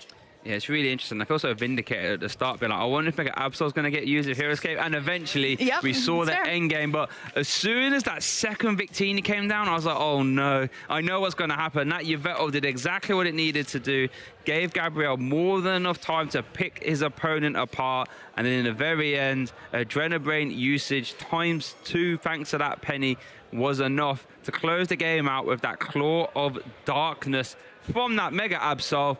And that was all she wrote for game 1. Now, I wonder if you're Fabio now, surely you can't bench anything else, right? Well, you really hope that you don't even start the Victini. You did start the Victini in game 1, to be fair. So there was one already knocking about. But yeah, it's one of them where I feel as if you have been on the receiving end of the clutch Monkey Dory shenanigans like that, it's really easy to walk into. Yeah, absolutely. Right? Especially when Fabio's not playing a switch card. That's kind of what got him into this scenario kind of in the first place, right? Not even a Professor Turos scenario. Shay, what did you see? Emily, he's led a Victini. Oh no! He had to put one down. It's the worst case scenario, it's Shay. It's the worst case scenario. As we see prizes going down here. Let's consult these. Heroes Cape and the Ginny and the Penny, actually. Keep an eye on that for Gabriel, all of which we saw get used massively in game 1, but it is over. Gabriel's laughing. What's in the hand? Why is he... There's open up buddy Puffin. Why was he laughing so? I need to consult the hand. Well, still, though, I mean, as anybody who is going to play these evolution decks, you can't ask for anything more than going first and finding your buddy Puffin, right? That is very key to your setup here. As you said, the prize cards, well, yes, the A-Spec is in the prize cards for Gabriel. It didn't really come into play last game, but now it might be a little bit more important here. We'll see how he's going to kind of fend off without even a penny in the deck as well, because maybe some of those combo pieces with Monkey Dory are unable to kind of reach us at this point here. But definitely doing the prize check, of course. It's definitely not a bad turn one from Gabriel, so I'm wondering what he was smiling about here. I wonder if he was smiling that Fabio led the Victini again. Maybe Fabio was like, oh no, Gabriel was like, oh no, yeah. So I know Gabriel has the clutch Yveltal in hand. I know that, I saw that, so. But yeah, goodness. And this is the interesting thing about Enzoroark, right? Whenever I try and play decks in this format, I try and play decks that like going first, because a lot of the time all the other decks want to go second. Agreed. So it's like Fabio had the choice to go first or second there. Obviously to go second still, because I'm assuming he plays like the Evolution, Arven stuffs. But then that means you're giving Gabriel his optimal feel of going first, and it just means, you know, when you're one game up and then you get to do your ideal start going first or second, just makes winning game 2 a lot easier. Yeah. Still, though, it is going to be all about what Gabriel is kind of checking for here. I don't see anything too detrimental, as he is just going to take a quick look and write down some of his prize cards. Prize checking, I think, is a skill that you really got to learn when you start playing this game, right? Especially when you're playing decks with combo pieces, for example, when you're playing decks with one-ofs, for example, making sure that you have access to essentially everything that you need, and knowing your lines when things aren't available is going to be kind of a big thing here. But just, that's Pokemon trading card game basics, if you will. It is, especially... could be more prevalent in a weekend like this on the back-to-back, where, you know, some cards have been changed. A lot of these cards wasn't in Gabriel's deck last week, so, you know, isn't used to playing as many reps with this version of the deck versus others. So you want, you know, you want to make sure everything you have, you know, is available. So you don't make plays like, oh, if I draw into Hero's Cape, I win this turn, and you don't draw into it, and you work on it as prize. You're like, oh dear, that would be unfortunate. So it looks like that turn is going to, well, that buddy Puffin is going to conclude, I should say. Going to grab 2 Enzoroark. I think it's also important to note, just because we haven't talked about it, this is the first time that we're actually seeing Gabriel Fernandez on a regional stream in his Masters division, I believe. And what a campaign it's been. Got the finals in Belo Horizonte, top 8 here in Lille, and now 4-0. Not bad. What a start to your Masters campaign, right? There's that Yveltal, the MVP of game 1. Wasted no time getting that in play. I'll tell you that for free. Is that 1 up? I just played 2 copies, actually. Yeah, you got it. It's such a... aside from Lily's Determination, which I think is one of the best cards to come out of Mega Evolution, this Yveltal is also very good. But Shay, I don't know if you saw Fabio's hand, but I saw a plethora of Buddy Puffins. I saw 3. Can't even conclude them all for maximum effect. Yeah, who needs versus trolley? Eh? Just open 3 copies of Buddy Poffin. So it's going to open up there, letting you grab 2 basic Pokemon 70 hit points or less and pop them straight onto your bench.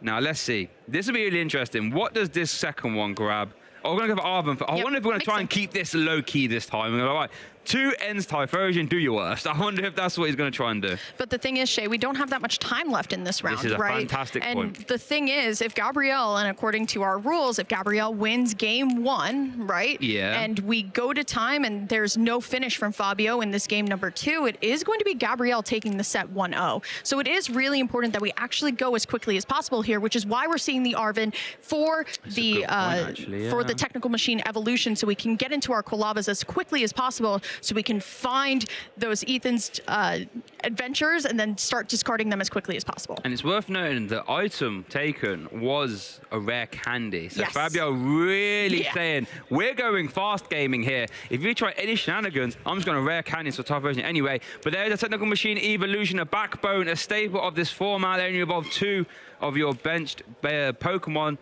for 1 energy, and then it discards itself afterwards. Now, again, this would have been fantastic. We have got a Victini there, though, so as you did say, Emily, you know, with time starting to become a factor here, if that Yveltal starts to have its talons all over this game, then the time wars are really going to start to have its way here.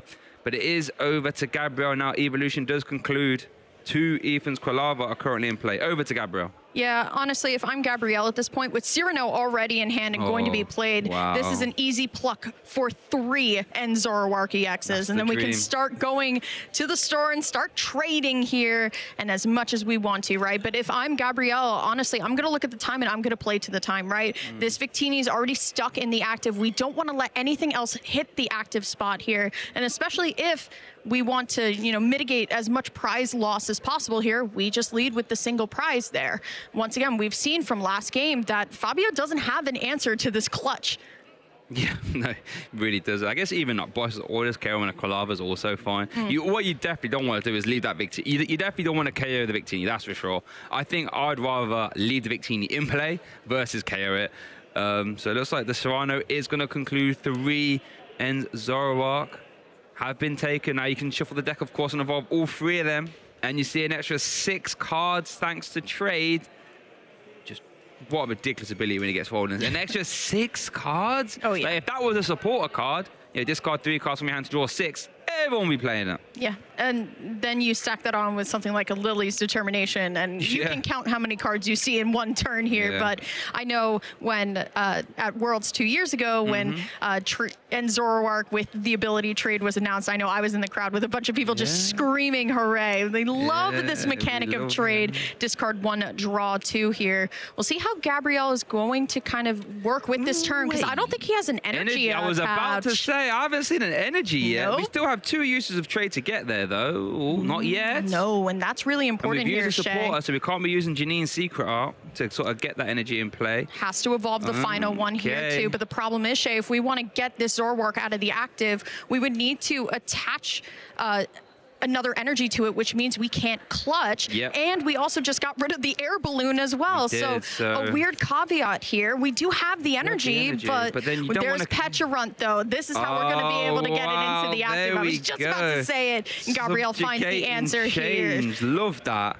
Done well. Letting you subjugate and change your battle into the active, bypassing, retreat cost and all that shenanigans.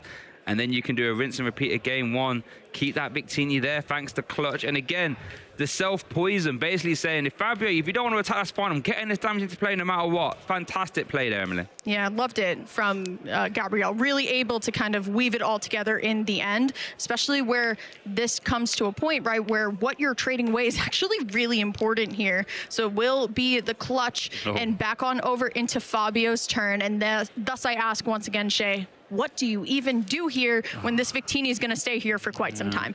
Well, you can get 3 Ethan's Journey, right? That's good. There is no way to discard them. Adventure, Ethan's, the ability is the journey, isn't Bonded it? by the journey. There we go. What a great ability That is a great ability name, to be fair. Bonded by the journey. I'm sure, You know, it'd be better if it was bonded by the journey without Victini right now. That's what you. He's not part of the journey, at least right now. Parentheses without Victini. Without Victini. Victini, what are you doing here, Sunshine? We don't need. You're not. But yeah, so we can get 3 of those. That's great. However, there is no Ultra Ball to get rid of these. So we've plucked them all from the deck. And this is where if Gabriel was to do something like playing our own, that'd be really mean, putting them all back to the bottom again. Oh, yeah. It looks like 1 is going to be played, though, grabbing 2 Fire Energy and Ethan's Typhlosion. But yeah, you're right. I mean, against anything else, this would be a monumental board state right now. You'd be laughing. I bet if you were to tell Fabio against anything else, you know, turn 3, this is your board state, I'd be like, I'd love that. Yeah. However, well, we're going to see the Flare this time. Okay. So that's an extra, 30 that does, right? 30, and then the Poison, that's just 4. Are we bench locked? 1, 2, 3, 4? No, We're not. I was So- just actually, I was just yeah. about to bring that up here, where we're going to start to see Gabriel try to piece it together, the Monkey Dory attach and start moving the energy about and around once more. A couple of trades. The Buddy Buddy Poffin does not grab Monkey Dory a little too high here. Could use the Lily's Determination if he really wanted to here, but he could also just trade away here, but it will be the Lily's Determination, shuffling the hand back into the deck and drawing 8 cards. Hasn't taken a price card yet. Yeah, no, final. Just debating it. Oh, yeah. You know what? Playing the Poffin down just to burn it because you don't want to draw back into it. And then playing the Lily's Determination here just to get a fresh 8, just because Gabriel has not lost a prize card yet. Yeah, one of the interesting, you know, differentiating factors between Lily's and Iono. If that was an Iono, you can leave the Buddy Buddy Poffin for later. But since Lily does shuffle the deck, there is the odds that you draw back into it. Yeah. You know, you mathematicians out there, you work out the odds of what's better to play in any given scenario. So just getting rid of that Buddy Buddy Poffin. Drawing 8. What a backbone supporter card here, though. We'd love to see Monkey Dory plus Energy, any combination. What are we going to see? We still also have a trade as well, Shane, too, so we can keep going as well. See another Buddy Buddy Poffin. I'm not seeing the Monkey Dory or an out to it right now, so we have to Do we even trade. have Energy? Does this have to hit Monkey Dory plus Energy? Yeah, this is not great here. Now, wow. granted, Gabriel's still in a fantastic spot, but what are the 2 cards? A Watchtower, and I believe that was either Mega Absol or Pheasantipity here. Definitely not what you want to see. So honestly, the Flare here, if we're unable to find something, could potentially see a knockout, but we know that Gabriel has a couple of draws for next turn. I wouldn't be too worried, but still, definitely does not feel good when you lose your opportunity to start sending the damage back twice as hard. Yeah, and the thing is, if Fabio gets out of this Victini somehow, right? If he gets KO'd or, you know, can even maneuver out the active, we have to just announce Buddy Blast 3 times, and Fabio can quickly tie this game up, because there's a multitude of 2-prize Pokemon that Gabriel has put down, right? Just Buddy Blast, Buddy Blast, Buddy Blast game 3, please.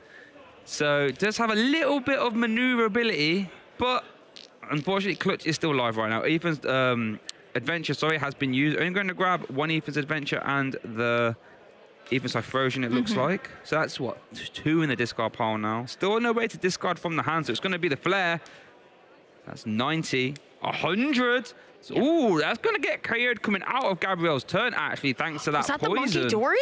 It could have been the Monkey Dory as the... No, it couldn't. We still have 3 trades, though. I missed the hand. I do see a Psychic-type Pokemon. It is it the is a Monkey Dory. So it's just we just have energy to we find need the now. energy, Shay. And you could Janina if you find Janina as well. Oh, no, it's not a Dark type. Monkey Dory is not a Dark type. I was about to say. No. So we actually just have to find it the good old-fashioned way here. 3 trades to go, 6 cards. What are the chances you miss? And honestly, we'll see. I do see Monkey Dory Dark. I don't know what Gabriel's really looking for here. Boss's orders, perhaps? Ooh, potentially, right? To keep the Victini energy over there, because he knows if he moves the damage with the Monkey Dory, that Victini gets knocked out. And here comes all of Fabio's aggression right there. Yeah, Palpad Energy Switch was the ones up there.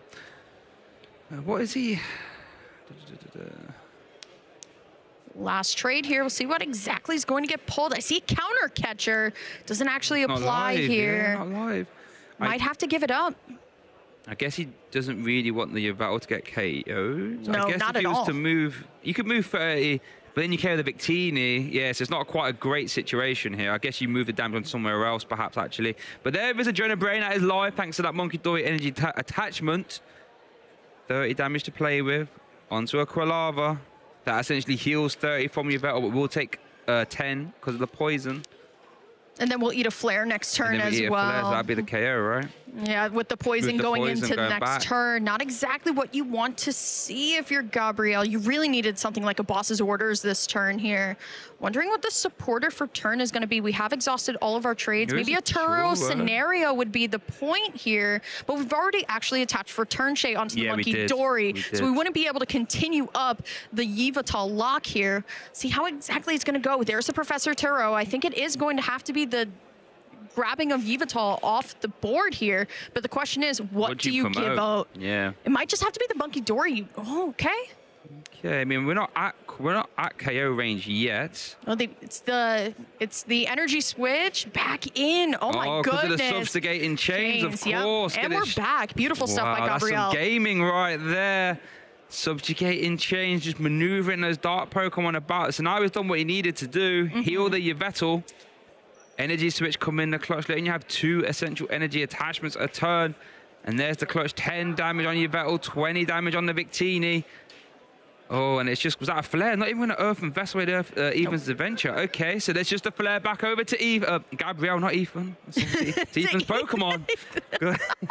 Just cross out the name on the scoreboard and just write Ethan. Anyway, we do have a couple. We know what Gabrielle is trying to accomplish this turn, right? Not to take out the Victini, but more so to trap one of another Pokemon here. See how the line is exactly going to go. I would also say, Shay, that taking a double knockout here is not necessarily the there's worst erosive here. machinations hitting the board.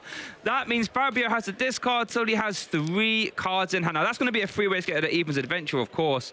There's a Buddy Puffin. There's a Tatsuguri. Wow, there's the Victini. There's a Rare Candy. It's all going away. All going away. Wow, still has... Whoa, this is a good value Zerosic here, isn't it? Still has to discard. Good debate. Now, interesting. If you get rid of the other Ethans, finding energy could be hard. Does have one in the hand still. But wow, what was that? Was that a 7-card discard there? Yeah. Off the... Wow. Now, this is where you'd love to partner that with a Claw of Darkness, right? Now, I don't think that's happening this My turn, goodness, but that no would be way. the dreamer scenario. But there is Zerosic, the evil genius himself, with the evil machinations, discarding 7 cards. And then we do get energy attachment to Monkey Dory. So Adrenabrain is now live, essentially undoing the flare damage at this point. So the Yveltal's only taking damage thanks to the poison. Wow, love that. Love this cheeky Zerosic. Here's the key problem here, right? When we're looking at the attack, right? Do we want to attack and get that Victini down? It's kind of a weird situation we're in. Do draw into another Yveltal, so we could definitely be seeing that next turn. We'll see how exactly Gabrielle wants to handle it. But if he does clutch again, that is going to be the knockout here, which is going to be the green light now for Fabio. We'll see what he can get done in 4 minutes, Shay. Can he win this game and at least take us to a tie? Now that would be entertainment, wouldn't it? That would be Pokemon game. And there's the evolution. There's the evolution. Gosh, show us another one as well. No bust, Having to count those energy. Oh, yeah, you really cannot afford to swing for a 1-prize KO here. But then that Zerosic just removes all options. Was it Lana's Aid, Energy, and was it... Oh, wow, yeah. And then the evolution, that's all we got. There's the Lana's Aid, though. Just gonna grab back 3 Pokemon, non-EX, and basic energy in any combination. Is going to take 2 energy. There's a Buddy Blast. That's definitely a big KO there for Fabio. As he gets on the board here in our Swiss Round 5 Game 2 feature match here at Gdansk Regionals. There is no more clutch targets now for Gabrielle. Is going to have to play this the old-fashioned way now.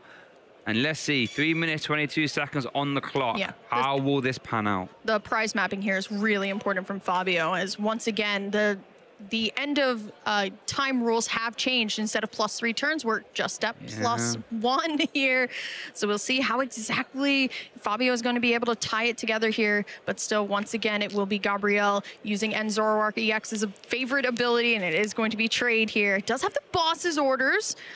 We could see something along the lines of maybe trying to boss the Quilava and seeing if you have the if you have the final piece, that could be something with a clutch here, because we do know that Yveltal again has hit the bench. That would be 1 out to it. Or if we just want to try and maybe even, well, we can't even bench the Ends Reshiram. So it really just going to have to be, it will be bossing the Quilava and seeing what Fabio's got. This is interesting, because this could be a read from Gabrielle saying that you played an Ethan's Adventure not for full value earlier. You didn't take an Ethan's Typhlosion. Have you prized it? Because if you prized a 3rd copy, Then what does Quilaba do? 40. Combustion for Does 40. You know, and you can adrenaline brain off 30 of that. So let's see. I think that's the read Gabriel might be taking here, or maybe trying to attempt in. Saying, have you even got a third copy of Ethan's Typhlosion? By bringing it up into the active and announcing that clutch.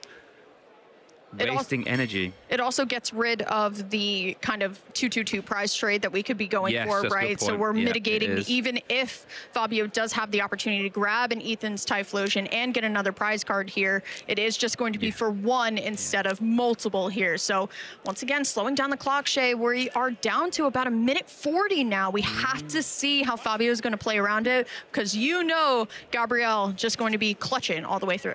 Yeah, he's trying to clutch his way to that 5-0 record right now. Let's see. Still got some trades available as well. It looks like... Oh, no, it is Artisan getting discarded. I thought it was going to be the Mega Absol there. I was like, oh, no, he's so important in game one. Gabriel, let's leave him around for a second. I'm going to use trade again, buddy pop him.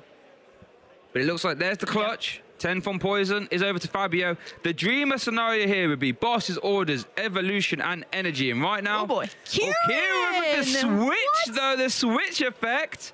I mean, you'd love that if you could swing for multi-boss care, but it is gonna get him. And I forgot, Kieran is a switch effect. Just didn't draw into it in the game one. I totally missed that in the list as well. That. Yeah, one of the supporters that actually has a choose one option. You can either do some more damage to your opponent's active EX, or you can just switch your active Pokemon with one of your bench. Now, granted, that was the supporter for turn, but it definitely got it done, right? But still, once again, Gabriel always has a Yveltal in the back pocket that we can always send to the front with that Petcharon EX. Come straight back there. And wow, have we got another boss's order? We have. Oh, come on, Shay. We know we got it. We always got it. Clutch. Wow. So all Gabriel has announced this turn, as we do see the subject getting changed. Clutch and then one Claw of Darkness, right? Yeah. That's it. Who's in Zoroark? He's just there to draw cards. We haven't announced Night Joker. No, definitely just trade. Not. But it looks like we are going to see some more trade activations here as well. But still, time has been called, so it is going to be Gabriel's turn 0 here. But I don't know, Shay. I have a bad feeling that Fabio's not going to be able to take 4 prize cards in a single turn. So look, did top deck the Ethan's Typhlosion. Let's go out in a blaze of glory. Buddy Blast, Professor's Research. Draw some cards. But viewers, if Fabio cannot win, take 4 prize cards this turn, he will be out. This game will essentially be null and void, and Gabriel will win this best of 3. 1-0, but there is the handshake. Gabriel Fernandez advances to the perfect 5-0 here in our Swiss round 5 feature match here in Gdansk, clutching his way to the 5-0 record.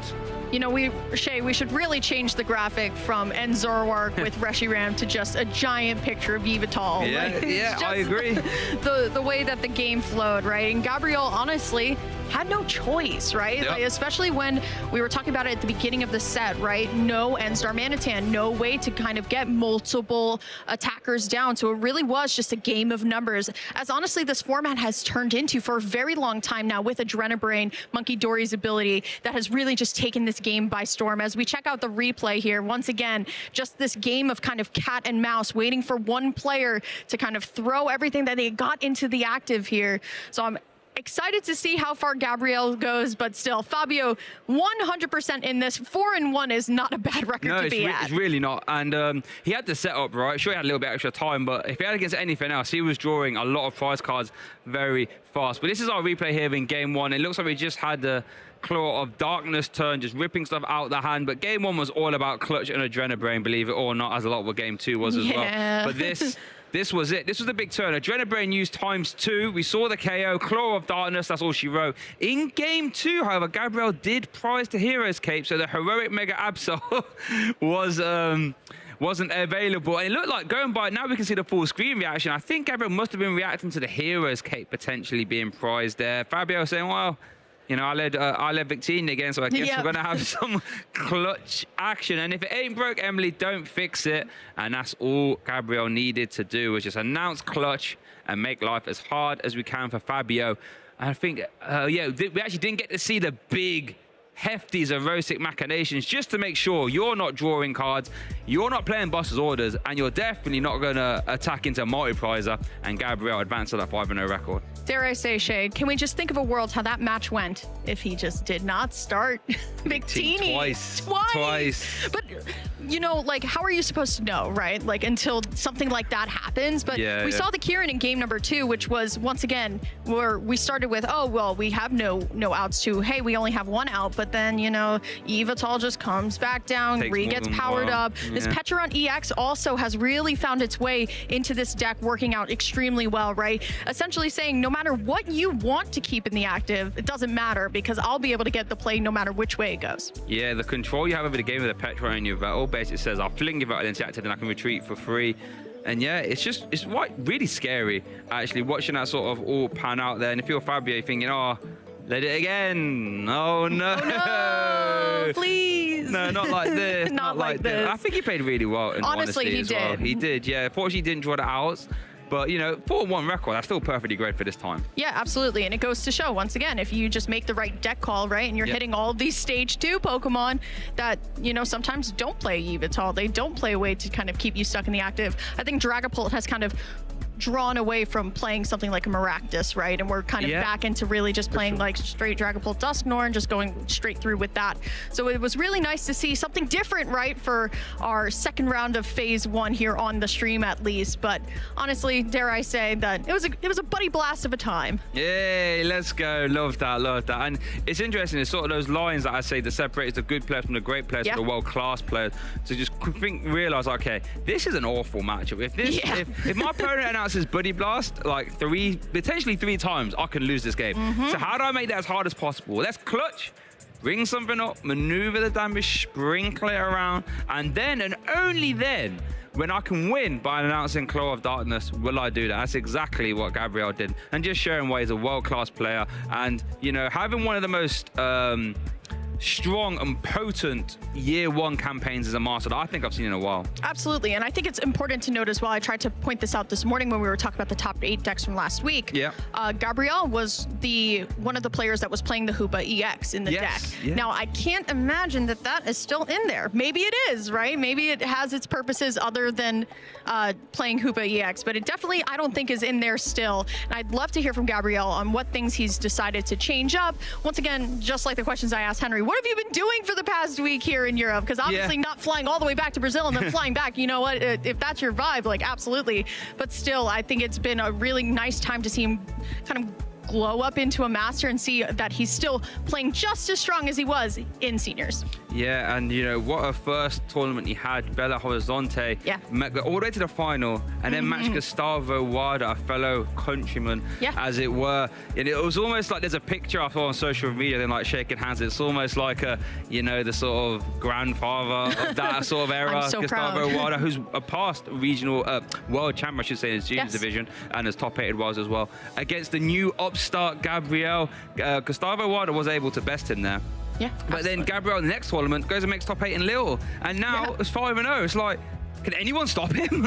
It's hard to say. Honestly, it is very hard to say, but we still, Shay, have plenty of tournament left, honestly. For sure. And the way it's kind of gearing up, right? It seems like, now we haven't had the exact numbers, right? It seems like people are still kind of sticking with their gut of, hey, what was good last weekend, still probably good 1 weekend later, just with a couple of cards maybe taken out, moved around, right? Like I said, Gabriel definitely not playing that Hoopa EX again, especially because honestly, well, yes, it was the community choice kind of winner there. True, actually. We've seen a little bit of decline of the Mega Absol, Mega Kangaskhan box. And I think it's just because that deck really kind of like roared into the format. Everyone was like, what is going on? And people work quick in this game, right? They see something that like needs to get taken care of and they're like, how do we beat that right away? Yep, and it's interesting because you start to see the counters to the counters. You said Gabriel was playing the Hoopa.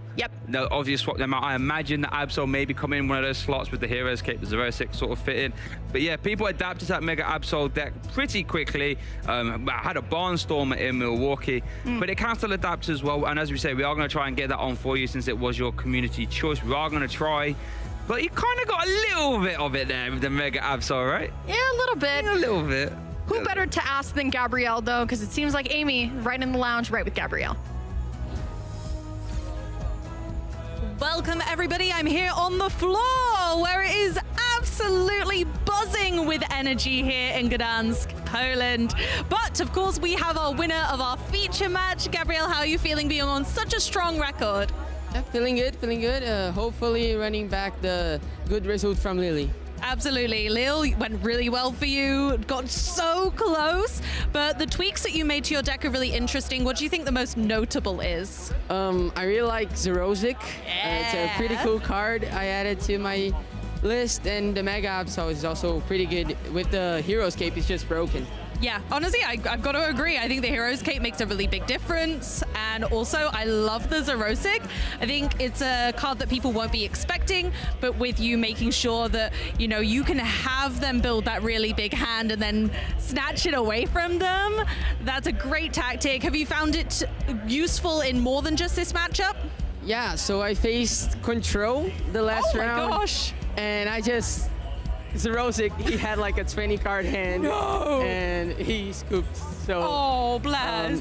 That was a pretty good matchup anyway, but it's pretty good to use. Yeah. And with the 2 Yveltal I'm using, it just really goes well. They have always a huge hand, and I get to use it a lot. That's so good. You've worked out that synergy. You didn't have a lot of time to put that together. Did you kind of have the idea at Lille or afterwards? So afterwards, I was like, we need a way to beat Gdansk. I did in the ASIM last tournament, but it's just such a bad matchup, and I wanted to tech for it. And I feel like the Zerozic does a really good job on that matchup. That's honestly so great to hear. Thank you for giving us some insight into your absolutely fantastic deck building skills, and I wish you the best of luck in the rest of the tournament. We're going to throw it back for now. Thank you so much, Amy, for that awesome interview with Gabrielle. Once again, this big theme that we're talking about, Shay, is what has changed from last week into this week. And a little cheeky 06 machinations is apparently what you need to beat Gdansk. Yeah, I love that. I love that just reaction from Gabriel. I've lost the Golden Go in top 8. I'm not happy about it. Nope. So let's immediately fix it. And it's something we actually talked about a little bit on the Lille stream last week, actually, is the idea of like soft text versus like hard text. Yeah. Soft tech is a card, or a card that you can use that's targeting one deck, but you can use it against other stuff. Like we saw the Zerozic getting played there. It wasn't playing against Golden Go, but still had use. Instead of something like a Hooper, which I guess in theory you can attack into other stuff, but it's really not very good. So yeah, actually it's interesting seeing the developments to the developments to the developments. Well, if you want to be like Gabrielle and start from, you know, your youngest way of playing and going up to him playing on Masters of Regionals, why not try going to your locals? And sometimes at your locals, you can get some pretty promos as well here too. But I personally, Shay, I'm a big fan of locals. It's kind of like what I run on as a caster. It's because how I got here was playing my locals. When I was in the States, I played 3 locals a week, all very far away from my house. And it's the best way that you can meet of course, your testing partners, people that you go to regionals with, but also your best friends. Yeah, so let's have a look at what you could expect to see at your locals if you choose to go.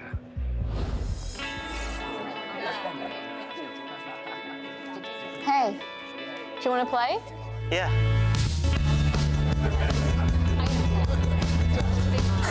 Nice. One shot? Wait, that card, yeah.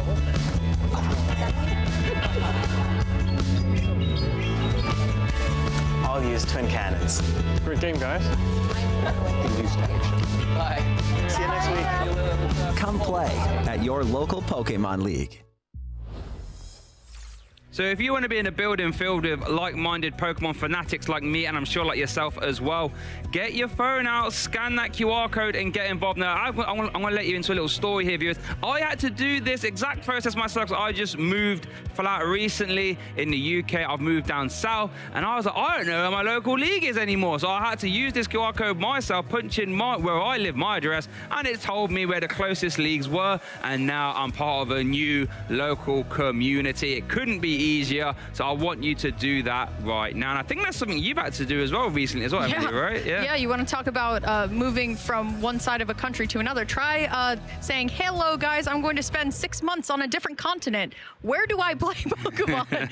And honestly, Joe and I spend our weekends waking up very early and driving about 1 hour 30 to sometimes 2 hours to go to League Cups and League Challenges, but that's what we love to do. Big shout out to Amy as well. We visited her league because she's actually a Pokemon professor. She ran an amazing cup. We had a great time. And honestly, it goes to show, right, all of us, right, casters, community members, we are at these local leagues, right? Because at the end of the day, we all really just love playing Pokemon. We do. We all love playing Pokemon. We love talking about playing Pokemon. We just love Pokemon full stop, really. And I'm sure you do as well if you're watching this stream. So make sure you get involved at your local league. As you do say, Amy runs her own league. Yeah, fantastic league. Been there myself a few times as well.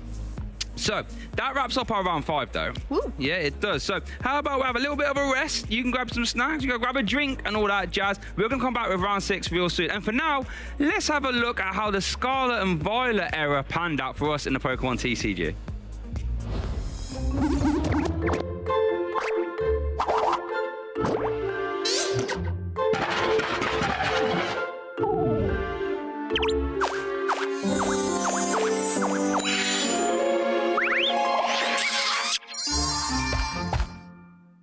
Hey trainers, I'm Ross Gilbert, and with the Scarlet and Violet era having come to a close with the release of Black Bolt and White Flare, it's time to take a look at the key moments from the top decks of the Scarlet and Violet era.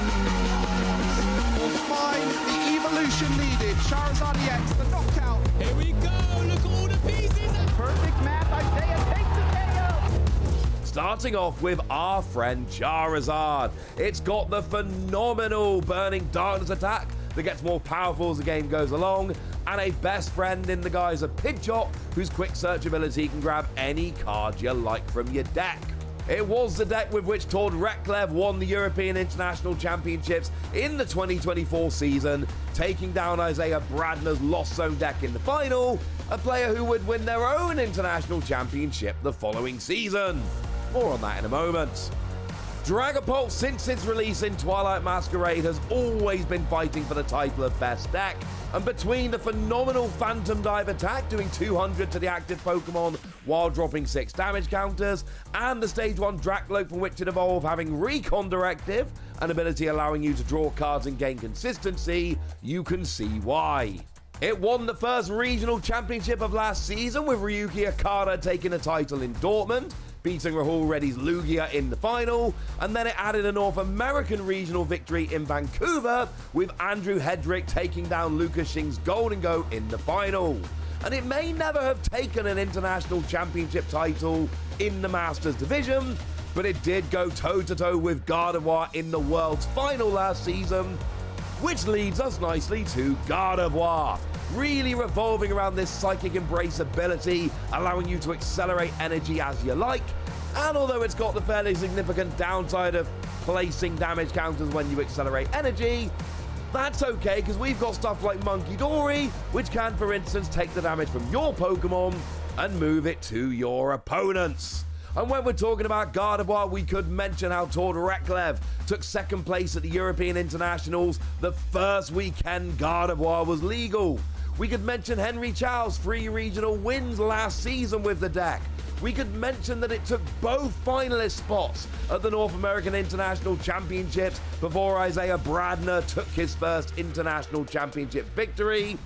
But I think we need to focus in on the real highlight here, which was Gardevoir winning the World Championships with Riley McKay taking the title in Anaheim, beating what else but Dragapult in the final.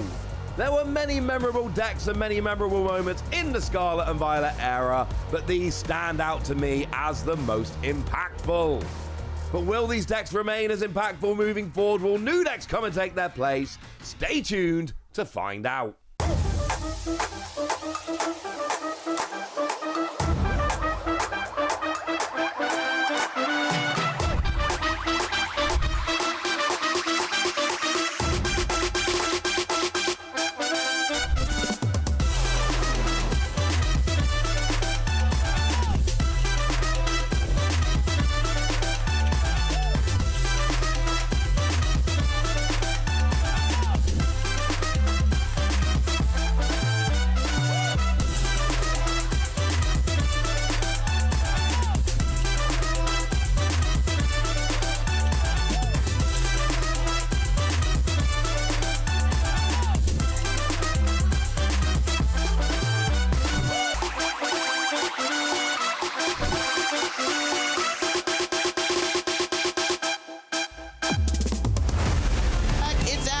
get the Sparkling Aria. This is resistant damage. Is it enough to knock out?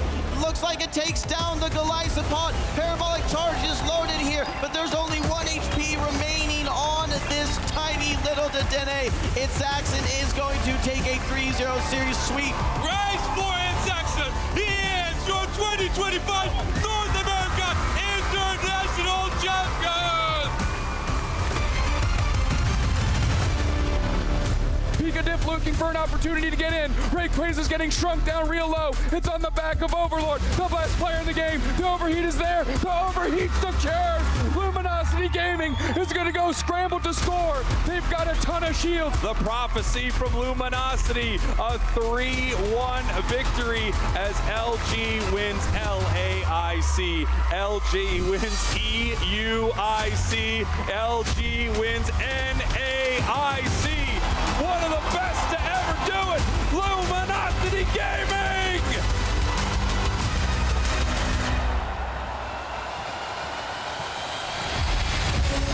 Kenji tying the game up at 2 prize cards apiece. What's going to happen here? See what the top deck is here. It's the boss's orders. Here comes the Pheasantipity EX, Adrenabrain, and Annabelle Ono is your North America International Champion. Quick search being used. What do you think we're going to grab? Boss's orders, Pheasantipity. There we're going to see the big burning darkness. There's the KO. Undefeated, unstoppable, undeniable. Ice in the veins. Gabrielle, you are North American International Champion. Latin America, Europe. And now, the North American International Championships, a Grand Slam. Heal this active Gardevoir, leave himself with no damage. He knows his opponent doesn't have boss's orders. Is that the move? Oh, he's going to take the 2 damage, move it over. He's got 2 more to work with. He's got the Psychic Embraces. He just needs to attach the Dark Energy here, and he should be able to make this happen. That's going to be it. The next Adrenabrain, perfect map. Isaiah takes the KO, and he is the North American International Champion. It could all come down to this particular turn. Miraidon able to move fast, does go for the Electro Drift and find his mark down into the Rillaboom, but the Assault Vest really paying off, keeping it in the game. With a critical hit though, such a valiant effort coming through from Miraidon, but the Woodhammer comes through, seals the game, and Joaquim Roquette takes the title in the junior division to become your champion at the North American International Championships. Hollow is able to fire off one final Moongeist beam with this Lunala and actually gets the critical hits. But you're right, the Weezing hits the field, a Protect available on both Pokemon. And so we'll see this as the final moves of choice. Isak has attended 3 international championships this season, able to get top cut in both of the previous ones, and leaves this one as a champion at last. Congratulations to Isak Moreira, your 2025 North America International Champion. Here is the one thing you can hope for, is that Federico makes a mistake and goes on the offensive with this Lunala using Moongeist Beam to stop very effective damage onto that Pokemon, but Federico doesn't. He goes for the Moonblast. Federico Camporisi is your 2025 North America International Champion. I was really nervous going into that because it was my first finals. I just had to still process everything, but it feels great. It feels amazing to kind of leave a legacy that I think no other team will be able to replicate. UIC, LAIC, and NAIC, now we're going to Worlds. Dude, I don't think I could have ever imagined this. Thank you for everybody. This feels incredible. Able to win this tournament, it's just couldn't be happier.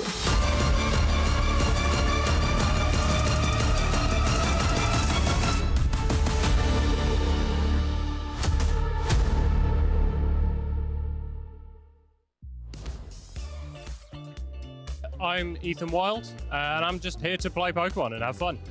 So I started playing about 5.5 years ago, and it was just to pick up something new. I wanted to get out and about and start doing things not in front of a screen and meet new people. I think the favorite deck that I've played is Mew VMAX. It's not legal anymore, but it was really fun to play. You just drew so many cards, you had so much flexibility, you could use single prize attackers, you'd stop your opponent from doing anything like with Judge and Path. It was just very versatile. I think the community is just an amazing factor. There are so many nice people, and just seeing friends regularly at regionals and ICs is really fun. Yeah, I just enjoy meeting people from all around the world.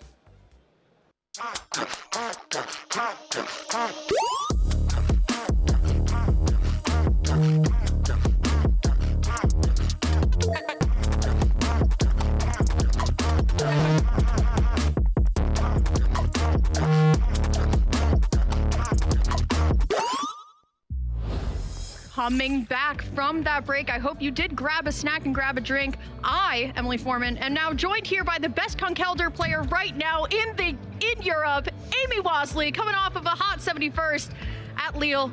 How are you, Amy? That last interview was great. How does it feel to be back behind the desk? You're gagged, I know. What have you done? No. I was looking around for the best Conkelder player. No, honestly, a great interview with a fantastic player. Honestly, it was a masterful display of how deck building can change in just under, 6 days. We've had 6 days before we crowned, between when we crowned our champion of Lille and now. 6 days, and that was all it took for Gabriel to go, you know what? I figured it out. I know what fixes it. And you know what? I always have those moments when I can't write it down. Whenever I'm like, I'll be doing some exercise. I'll be out on a walk, and I'll be like, I can't write this down, but I figured out the matchup. I feel like it's one of those moments where he would have been like in the shower, and then like suddenly like the eureka moment. Oh boy.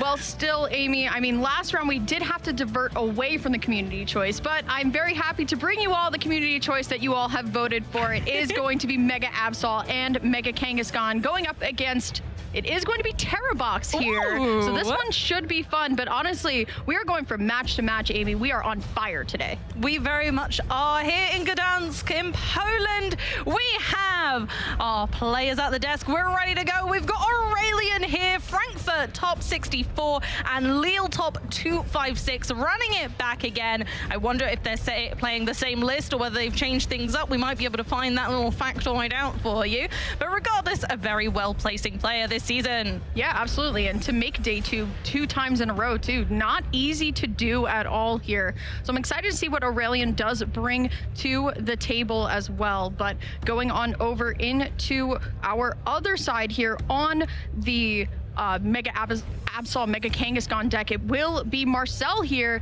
We got to see what's coming down right away. That's a lot of Pokemon on Aurelian's side, but that's a lot of Crispin on the other. Which will suffice. That's fair. Less Pokemon or fewer supporters. It's time. Let's get right into it. Round 6, a win and in.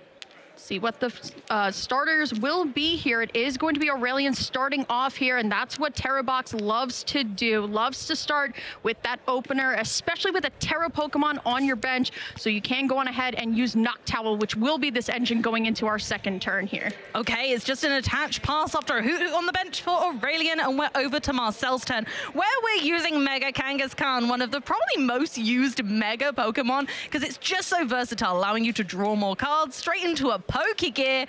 I wonder if we'll find that last Crispin or whether it's going to have to wait. I think here, Amy, I think we're actually going to try and go for an Arven here, just because the A-Spec, just because we haven't had too much time to talk about the decks just yet. The A-Spec being here, Precious Trolley, very important to note out here, able to grab a bunch of your basics and put them on the bench here. I really want to bench a second Pokemon, and we will be seeing the tech here, right? And it will be for this Bouffalon with the ability Curly Wall, where if you have two of them, your normal or your colorless type Pokemon actually take 60 less damage. That's really considerable, especially when Mega Kangaskhan EX already has a gargantuan 300 hit points. We're looking at an extra 60, 360. Now that is not a number that Wellspring Mask Ogerpon EX likes to hear. That is a humongous, and Wellspring Ogerpon loves to pick off those smaller Pokemon on the bench with its attacks. Now it's notable to note that the Bouffalon do not affect one another, so their 100 HP will remain. I think what's something very important, and as Shay and I were talking about last round, going into this round, what changes have we made from last week to this week? I think Terrabox was playing a lot of Jamming Tower last week to turn off a lot of the Bravery Charms, but here you can't really turn off the Bouffalons unless you're kind of wasting a turn and taking one individually and putting it into the discard here. But it still will now be on over into Aurelian's turn. Has to really think about it here. As I can see right now, we are going to evolve into the Noctowl here. We have to be really careful about how we go about this, right? We could play very aggressively, right? We could try and torrential pump this turn, but believe it or not, Amy, it's not actually our best line. I like what we're going for on Aurelian's side, where we could be seeing a Buddy pop in to grab some more Hoot Hoots. I would love to see a little bit more draw as Aurelian brings forward the Lily's Determination here. We can really get set up, and we can actually buy ourselves some time. With 2 Crispins prized here from Marcel, not exactly going to be the easiest way to power up this Mega Kangaskhan where we're starting to swing. Both decks are kind of on a slow roll off the finish line at the moment, or off the starting line, I should say, because both have not really had adequate setup. Neither have hit the mark of what they want to achieve immediately. We're going for the Buddy Puffin as well as the Lily's Determination for 2 more Hoot Hoot. Very well read, Emily, straight on it, with knowing that that setup needs to be stabilized. Yeah, not much else to really work with here either. We could attach an energy onto the active Noctowl just as a way to say, hey, we can definitely retreat next turn. But we could also just play this Lily's Determination, see where we got. So far in the hand currently, we have Blood Moon, Ursaluna, an energy card, Area 0 Underdepths, all things that we don't necessarily need right now. So seeing a fresh 8 cards, because we haven't taken a prize card just yet, feels a lot better here. We could potentially draw into some more pieces, but also some out-system Noctowls next turn. Absolutely, and that's exactly what we want to be seeing. We want to see a hand flourish and lush with good Pokemon and supporters. Hopefully we'll get just that, and really we're looking for something that can finally start to take things down. Ooh, okay, well, you're talking about things that can reach high numbers, Amy. It is going to be the Pikachu EX coming into play here. That is going to be able to hit its attack Topaz Bolt here for 300. Also did draw into the Sparkling Crystal as well. There's only one real target that should be going on. But once again, Amy, this build of Mega Kangaskhan here is playing the Curly Wall Bouffalon. Hitting 300 is not exactly what we need. We need just a little bit more. Although, saying that, I mean, yes, leaving the Kangaskhan in play is not ideal, but once that Curly Wall comes down, if 300 damage remains on the Kangaskhan, it's still going to be knocked out, in addition to a Bouffalon in a later turn. But for now, we get to continue to use that super strong ability, draw 2 more cards, and get straight into this next turn. Will Marcel just start to continue to power up this Mega Kangaskhan?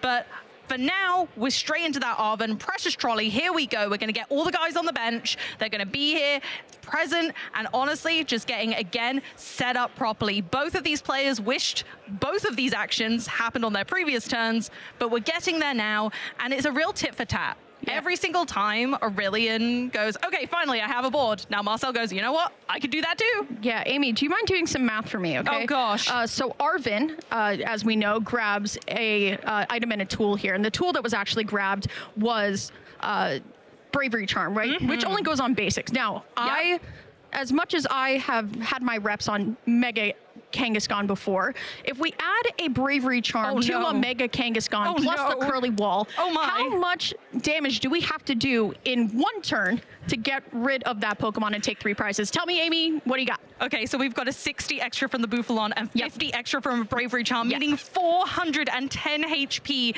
is a 1-hit KO on these Mega Kangaskhan now. But only the one that has the Bravery Charm on thus far, but that could be something that comes back in the future. Maybe there's more. We'll wait and see. For now, looks like it's just a pass over to Aurelian's turn once again after setting up another Kangaskhan and Monkey Dory thanks to Technical Machine Turbo Energize. This one's going to be so difficult, Amy. That's over 400, right?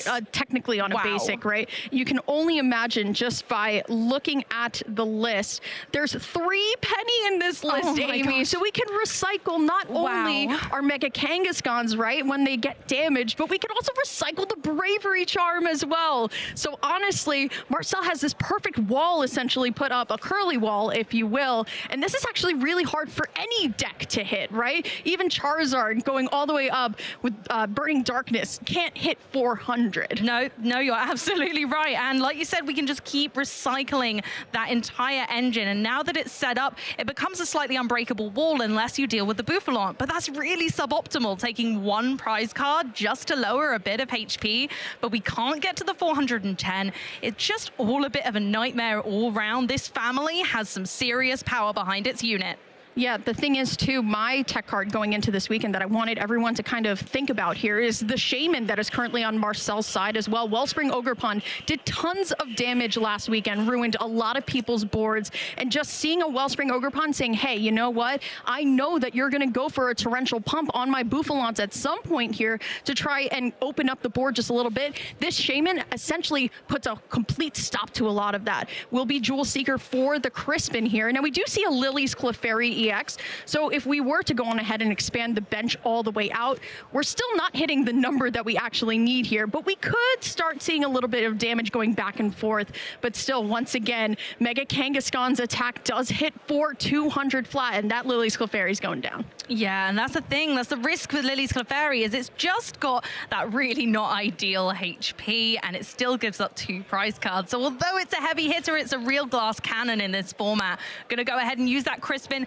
attaching the grass type energy from deck, and the Psychic would go to hand, but we're choosing to attach it straight away to Lily's Clefairy. Looks like Aurelian might be wanting to put a chink in Marcel's armor. Yeah, the thing is, though, I can see Marcel's hand, and I already see another Bravery Charm and a Penny ready to go. No! So, once again, we're going back down to this point of, well, even if we're able to start doing some damage, we're going to start seeing the way that maybe not all the way through here. And this is what is making this deck a little bit more difficult here, but it still will be the switch found off of the Jewel Seeker here onto the Lily's Clefairy EX, and using that Full Moon Rondo to do a ton of damage here, thanks to the help of Area Zero Underdepths. Yeah, we know that with the Rondo-based attacks are all based off how many benched Pokemon there are in play, yours and your opponent's, so it scales really quickly and you get that plus 20 as well.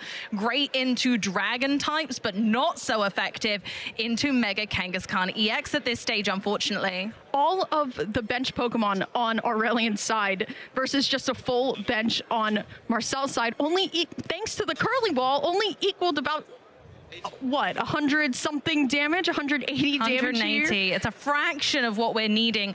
Aurelian, you know, realizing that we're going to have to do shot this. Monkey Dory's actually still there as well to remove some of this and bounce it back. And there it goes. There's the Adrenabrain bouncing 30 damage back, going, of course, on the Pikachu to disable that Resolute Heart ability, which is so crucial to Pikachu's advantage in this game. Yeah, you can. I honestly heard someone in the crowd the moment that the penny came down and said, there we go. because this is exactly what we're talking about, right? Being able to attach for turn, and also now having a completely healthy, charmed Mega Kangaskhan ready to go here. And we don't even need to flip coins, Amy, because Lily's Clefairy EX only 190 hit points here. And this is going to be a great lead for Marcel going in. I don't know how Aurelian responds. Honestly, neither do I. I feel like once Marcel has this wall put up, it really is quite indestructible. Aurelian's going to have to work really hard to be able to put any sort of damage on the board at this stage. Mew might help. Mew's a pretty valid attacker into Mega Kangaskhan EX, so maybe that's a way around this, is powering up a Mew EX. Also good for your card draw, so I think benching this is very valid and understandable at this stage. Thinking about the Sparkling Crystal and the Pikachu, again, what we can do is start to put that damage on Mega Kangaskhan, hope the penny doesn't come back round, eventually deal with a Bouffalon. There's some lines here, but they are complex. Aurelian is not out of the ballpark, but he's certainly struggling to get through the gate. Does have an Ultra Ball in hand, so we could find a Noctowl and Jewel Seek this turn, and I have a feeling that's what it is going to be. I'm thinking supporter for turn, Amy, is going to be something along the lines of this Crispin here, where we can get that final energy onto the Pikachu that we need to start attacking, but also getting an energy on Mew for turn. Like you said, this is our pivot, our genome hacking that we have, that we can actually copy the attack of Mega Kangaskhan and then flip some heads, and hopefully we flip enough heads in a row, Amy, where we're going above 400. I tell you what, I'm really, really frustrated for Aurelian having to discard that Briar. It's a one-of in the deck, and we don't play a Palpad, so one of the ways that Aurelian could have seeked to catch up and maybe take the Bouffalon as the final prize card would have actually been 2 prize cards in the end if time timed correctly. Unfortunately, that option's no longer there. And with so many terrestrialized Pokemon, there was always a high percentage chance of being able to use that Briar at a really opportune moment. Going to be the Terapagos as the pick as well here. So, and also once again, it is going to be this Crispin start to grab some energy out of the deck to try and break the wall that Marcel has put up here. Could also be, dare I say, Amy, could we be seeing a Crown Opal? It doesn't necessarily work here because of the colorless type Mega Kangaskhan here that can actually hit through it. But I mean, Terapagos does have 2 attacks, but still, I think it will just be the unified beatdown here, which, like Lily's Clefairy EX, does hit for the amount of Pokemon you have on the bench, but not your opponent's. No, just your own this time. It's 30 times the amount of Pokemon on your bench. We don't get any additional damage. And there we go again. We're going to put some damage on the board for 150 this time, and we'll see how much of it sticks around and for how long. I'm not sure if I've seen a penny in the hand. You guys might know better at home. We do have the Academy at night there. Not just an Academy, it's at night. Yeah, absolutely. Would you like to take us through it? Because I think you had a really good line when we were looking at these lists a little bit before, and I'd love for you to tell me tell the people what you told me a bit earlier. I think that the Academy at night might be for kind of those partial mirror situations with a Mega Absol, or when you come up against a Mega Absol.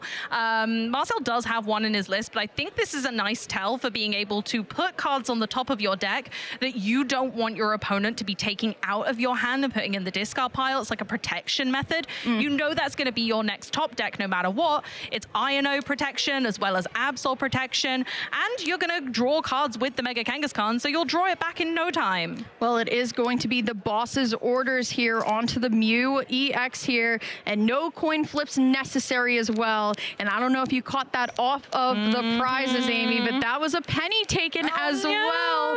Things aren't looking too good. I mean, we could still try and hit with the Pikachu this turn, but unfortunately that Pikachu does have 3 damage counters onto it, which means that Resolute Heart ability, which keeps it from getting knocked out here, isn't really applicable. We did draw the Metal Energy for turn. We absolutely could, but it feels like we're just giving a prize card at this point. Dare I say it might be time to just attach to Blood Moon Ursaluna and let Blood Moon Ursaluna do the work?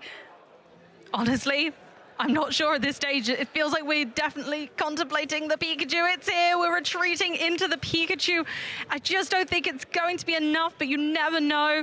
For the last 2 prize cards, can Marcel get those coin flips for the Pikachu? What was also big as well is that Marcel also pulled Crispin off of the prize cards as well.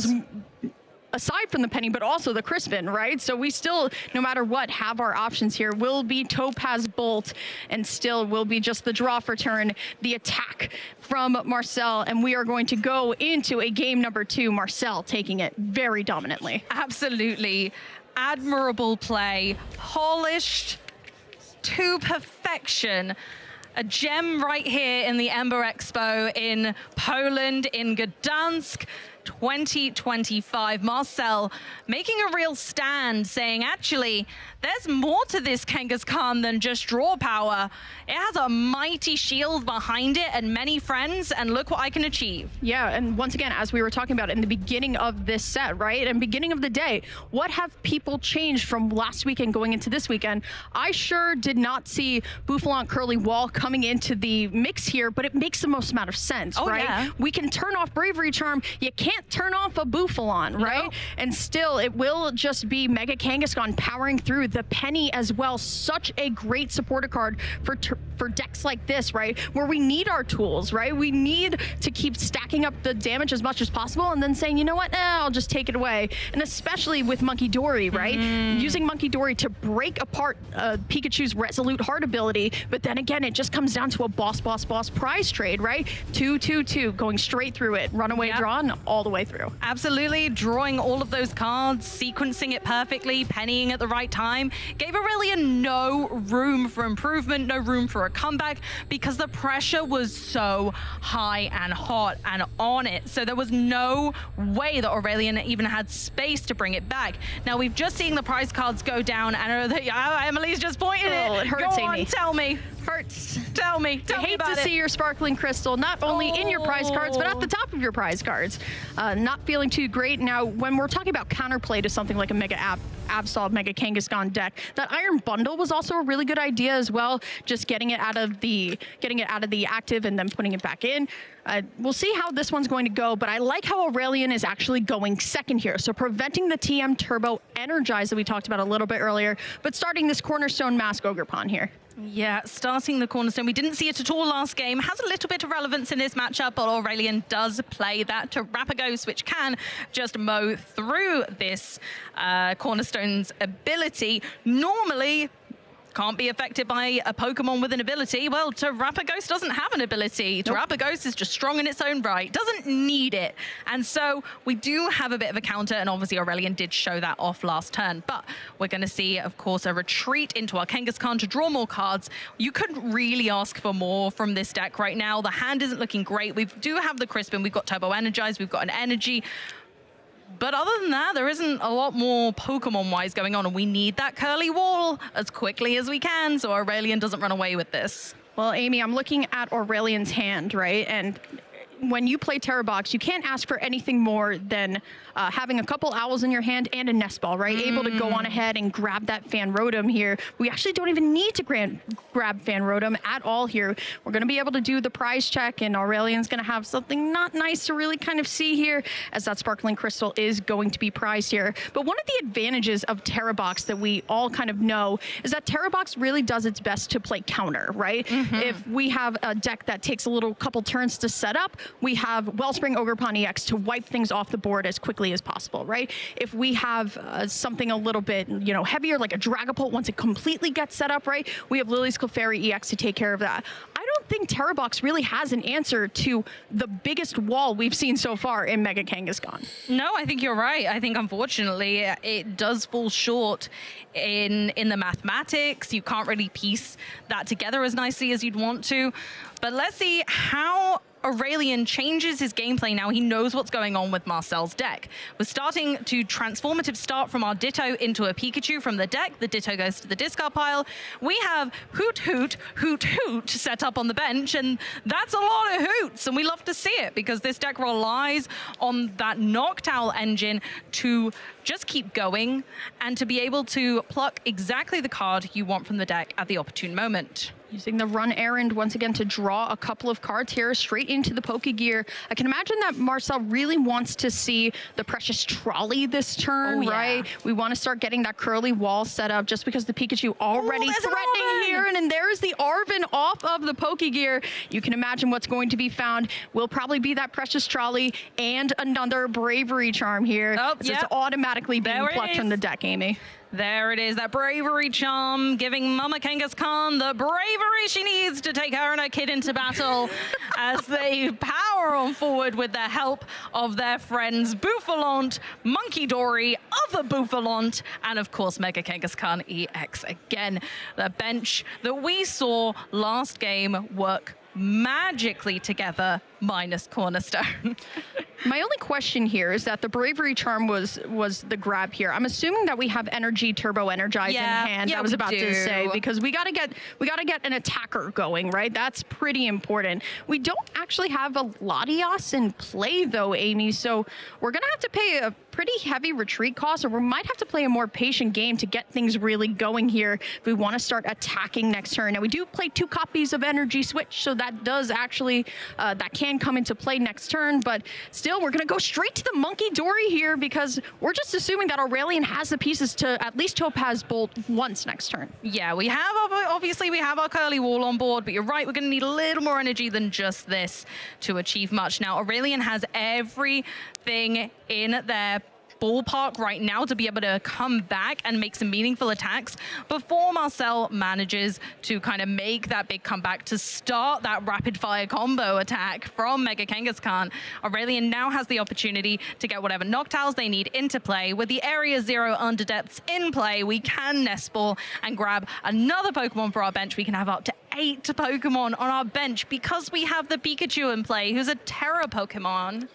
The thing is, Amy, I don't know if we want to be swinging with the Pikachu, right? Monkey Dory's already set up and ready to go. So now we have to try and pivot into something like this Terapagos EX, where we could potentially, you know, survive one of these rapid fire combos here. But it will be, I mean, we have a couple of what we need in the hand, right? We have a Noctowl, right? So we could get one piece, right? But we have this Pikachu in the active with no way to retreat it right now. We could grab an air balloon off of something like this Noctowl here, but honestly, I like what Aurelian is going for here. We just need to see a couple more cards. We have pieces, but not the pieces we need. Yeah, it's nice to see the Turo in the list from Aurelian. We know that if the Pikachu does take damage from Monkey Dory, there's an answer to that to bring the Resolute Heart back. So although we have Turo in hand right now, we don't want that. We don't need it right now. So grabbing the Lilies just to refresh that hand, make it bigger. Nest Ball, get the Latias. Now we have the free retreat. Here we go. It's coming together. And it may seem like a bit of a mirror of last game. It may seem repetitive, but you're wrong. This game is much more favorable for Aurelian. I'm wondering if we have a line into the Cornerstone Ogerpon at some point here, trying to at least get on the board here. Aurelian going to try to get into that Sparkling Crystal stuck in the prizes here. We'll see what the 8 cards give to Aurelian here, see how exactly it's going to happen. I see another Noctowl, I see a Grass Energy, and I see a Crispin. Now, granted, we've already used Supported for turn, right? But we could at least get one energy on the board. We could start to kind of work around. But Amy, dare I say that attacking this turn might not actually be our best play? No, I think you're right. And I think, in fact, not attacking is almost favorable, making sure that the Monkey Dory has less energy to throw, more damage to throw back at you for more less energy, please. Yeah. Realistically, retreat into Rotom. Yep. Thanks to the Latias and pass. Great. We want to leave a single prize Pokemon in the active spot, keep everything safe on the bench. Nothing for Monkey Dory to work with. We're on to Marcel, and of course we draw for turn and have that lovely run errands, making sure that Mama's getting all of the pieces together in that hand, getting everything together. I'm wondering if we're going to see another Penny up or energy switch the energy off of the active Mega Kangaskhan onto the one onto the bench into Penny into attach for turn. Could also see Crispin as well if we just want to start swinging away with our rapid fire combo. That could be just absolutely our line here. I do think Marcel's at a big advantage, even if we're just taking one prize card, right? It's still at least getting on the board here.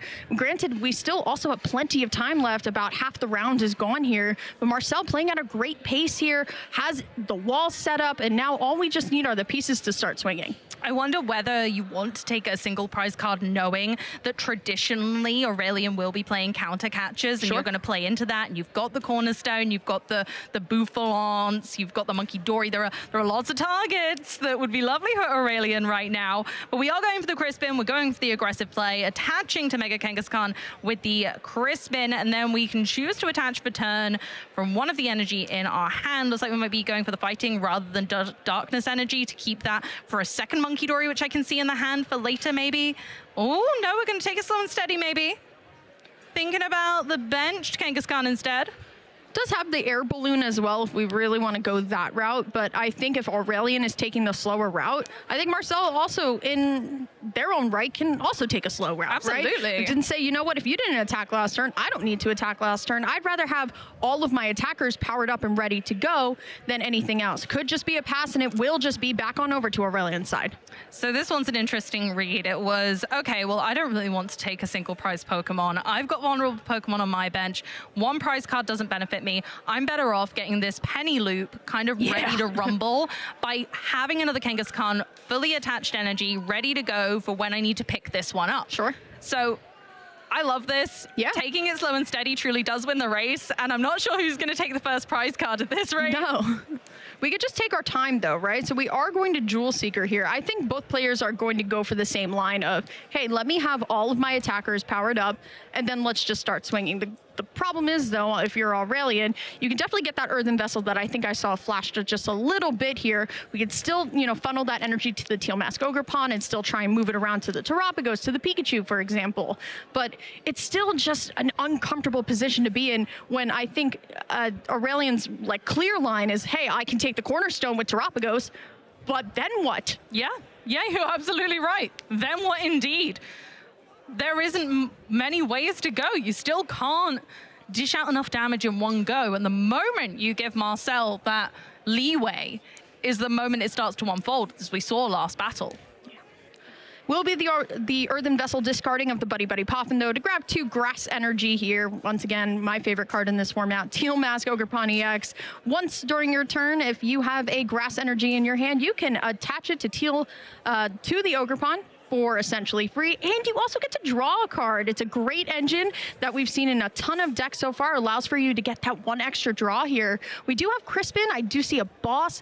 I couldn't see if, I think we have the energy switch in hand. We also have Latios. We don't need to pay the retreat costs onto the active here. Could just be that Boss's orders onto Cornerstone and starting to get us on the board, Amy. But once again, what's the play after? Yeah, what's next? Whatever could be next. Now, we do have a nice full board, so Terapagos is hitting for a respectable amount of damage, and there it is, the boss's orders, exactly as we had predicted. We want that Terapagos taking down the Cornerstone, taking 2 prize cards. Aurelian takes the first 2 prize cards that he has taken in this best of 3s thus far. Well, it's the first 2 and then what, right? But it is going to be Marcel putting back forward the Mega Kangaskhan EX. Once again, with an awesome ability, run errand, get to just draw 2 cards. If anything that I've learned this format is that if we're going to find a way to draw cards, it's always just going to happen. I just love the fact that we just have so much flexibility here. But still, once again, the big problem that we talked about, right? Mega Kangaskhan is powered up, ready to go. A Curly Wall, a Bravery Charm. Definitely, if you're wanting to kind of take this Pokemon out in 1 attack, you need to hit over 400 damage. Not too many Pokemon can do that at all. I know what Pokemon can do that. A Mew EX with a lot of heads? Conkeldurr! No, sorry, yes, it's irrelevant yes, to this you're matchup, right. but yes, Conkeldurr can. Oh, true, weakness. Weakness. But no, enough joking around. Pikachu's in and has taken some damage, so Resolute Heart is no longer in effect. So interesting to see something like a, hey, you know what, let's just like stack the damage on and just, you know, we'll go back to turn though. But you alluded to it a little bit earlier, Amy. We do have Professor Turo scenario in hand. So that does at least get to invalidate the last turn here. Here he is! And there it goes. All those damage counters back to the side here, as it will just be Terapagos coming back up into the active here. The problem is, I do think we only play 1 of those Professor Turo scenario. And like you alluded to a little bit earlier as well, no Pal Pad. So that's the last time we've seen Professor Turo. But it's okay, because Pikachu is back and ready to rumble. Resolute Heart is back online, and Pikachu can once again take a couple of hits before it's down and out. I think one of the key things about this deck that I really am enjoying Marcel's play especially is the fact that Aurelian has this Iron Bundle, right? We could force this Mega Kangaskhan out, but there's still another one to deal with, right? Marcel never wants to put forward a single prizer, and honestly, probably would let go of the Monkey Dory before the Bouffalon here, because the Bouffalon is honestly the key engine, which is making this deck run as best as possible. But you can see at the front of the hand, Amy, that you know what they're looking for. They're looking for a penny to recycle that Bravery Charm. And there goes all of the hard work of last turn. Oh, and another Kangaskhan just ready to rumble. We just need an energy. That's easy. There's plenty in the hand. And here's a Bravery Charm as well. You couldn't really ask for more. Now, the only thing is, if Aurelian just keeps putting the pressure on, is it going to be enough? Like, can we get another Kangaskhan ready? It takes a lot of energy attachments. 3 is a lot. So we can attach once per turn to any of our Pokemon, but only once. Do we have enough time? We could here, especially thanks to the Monkey Dory Adrenabrain damage here that we got before the Penny Lift. And that will actually be the knockout here. Marcel going to take some prize cards for the effort here. Now back on over to Aurelian's side, as there comes that Iron Bundle play that we alluded to a little bit earlier. But as you alluded to as well, Amy, no energy on that extra Mega Kangaskhan here. That would require benching Latios here. We're talking about Latios, same way that we're talking about Cornerstone Ogerpon EX, where the Curly Wall doesn't apply to Latios. That is a perfect target for Terapagos, for Lily's Clefairy EX, for Pikachu, that we can somehow find a way back into this game. Here comes Bouffalon in the active, one of those Pokemon that Marcel really does not want there. Now, Marcel does run some recursion.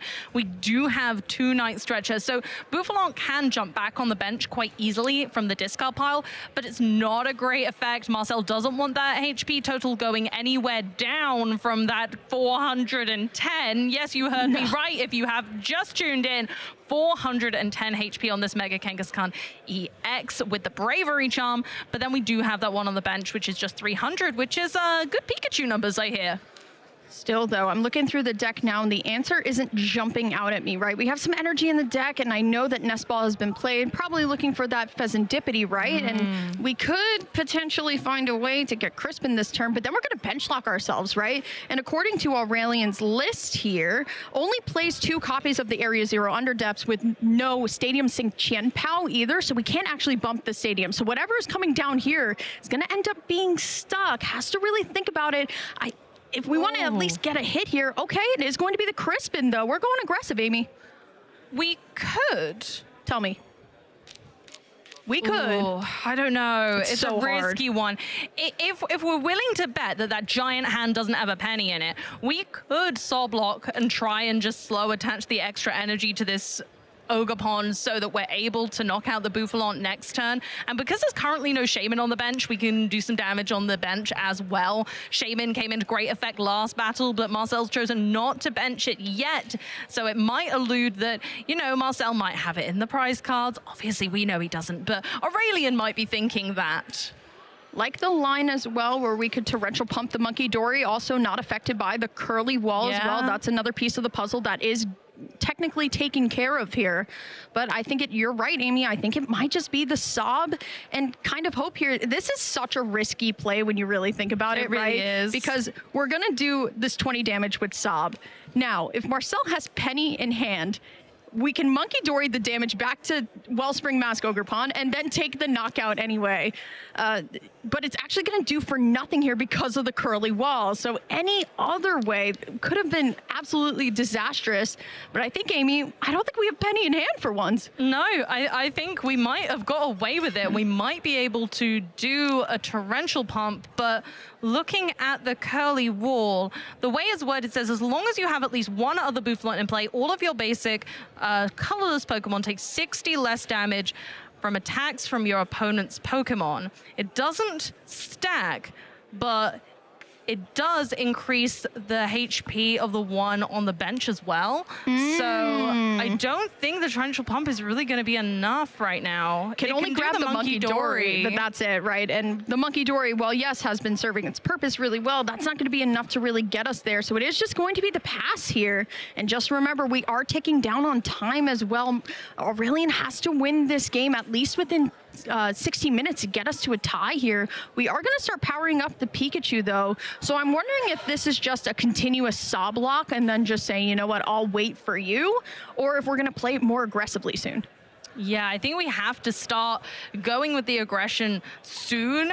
Another prize, I'm trying to think of the prize race here. So if we take out the Monkey Dory with a torrential pump, does it give us the space then to be able to take 3 prize cards? 3 prize cards would have to be either one of the Mega Kangaskhan, and you're going to have to really go aggressive with that, manage to not let your opponent penny, or do we, they're the only prizes on the board. The 2 Bouffalant and the Monkey Dory is going to be a tough order, but otherwise it's trying to battle through the Mega Kangaskhan, and it's tough to see where the line is. And the thing is, Amy, right, like if you get through 1 Bouffalant, there is recovery for said Bouffalant with 2 Night Stretchers in the list for Marcel here. So we have to figure out what exactly is going to be our best option. Aurelian, once again, has taken care of the first 2 prizes, but now we're back into the same predicament we were in game number 1, where the line is just not clear enough.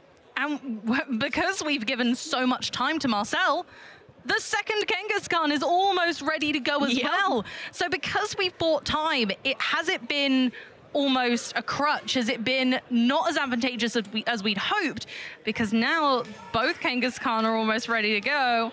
Although Bouffalant is stuck in the active for the moment, Aurelian really doesn't have anywhere to go from here other than maybe taking out the Monkey Dory. And, you know, we're talking about torrential pumps so much, Amy. I mean, the Sparkling Crystal and the 1 copy of Water Energy's prize. So we're not even going to torrential pump this turn, or probably at all during this game, unless we can really at least find one of these knockouts on Mega Kangaskhan here. It's really hard to say, but it will be the Ultra Ball for the Noctowl to find Jewel Seeker here. It's going to be Crispin, but once again, when we don't even have the pieces for something like a Torrential Pump. No. Now, dare I ask if it's Pikachu time? Like, we just take out one? It just doesn't feel good. No option here feels good.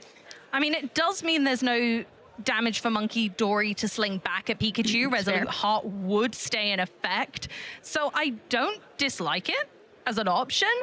I think it might be Pikachu time. Pikachu for one prize card doesn't feel good, but it does disable the Curly Wall, at least for now. Also kind of going into preventative measures as well, but I was about to say going to pluck the Super Rod, but the problem is we're about to get rid of some energy. Now, granted, we do play 2 copies of Lightning, but that's our only metal energy. So if we were to actually Topaz Bolt this turn, that lightning energy or the metal energy on the Pikachu is not going to come back for the rest of the game. Unless we do play something like Night Stretcher, which we do have one, but I don't know. There's one. Is it enough? We can tutor it. We do have Noctowl. Sure. So there's potential. There's potential here. There's maybe a line. Maybe we're in it still. Here's the Crispin. We're probably going to go to the Pikachu. It feels like it has to be Pikachu time at this stage. Has to be. Surely it has to be Pikachu time. And then, yeah, it's just can Aurelion keep up the pace? I think that's the question afterwards is, can we just keep slinging back-to-back really powerful attacks, but we don't have the Turo. Pikachu will last one extra turn, which is great, but is it going to be enough? And honestly, after this Bouffalon goes down, it goes straight back to Marcel's turn with this massive hand. You can only imagine that it's just going to be swinging for, using Boss's Orders and using the rapid fire combo. But it is going to be the Topaz Bolt that does take down one part of the Curly Wall. One to go here, but there's that Night Stretcher that we alluded to. All of that effort and the Super Rod spent as well, Amy, to lose it there too. And like you were talking about, we have 2 Mega Kangaskhan's powered up here. So while, yes, we can absolutely survive this turn thanks to Resolute Heart, due to Mega Kangaskhan's rapid fire combo, that Pikachu's staying here no matter what. Oh, yeah. Now, thankfully, we don't have a penny in Marcel's hand, and Aurelion does only need to take out 1 Mega Kangaskhan to seal the win on this. So if some damage can stick around long enough, Marcel needs to take 2 more sets of 2 prize cards, right? So even if we take out this Pikachu, if we leave this Kangaskhan damaged and Marcel can't penny it, then actually Aurelion becomes into a winning position.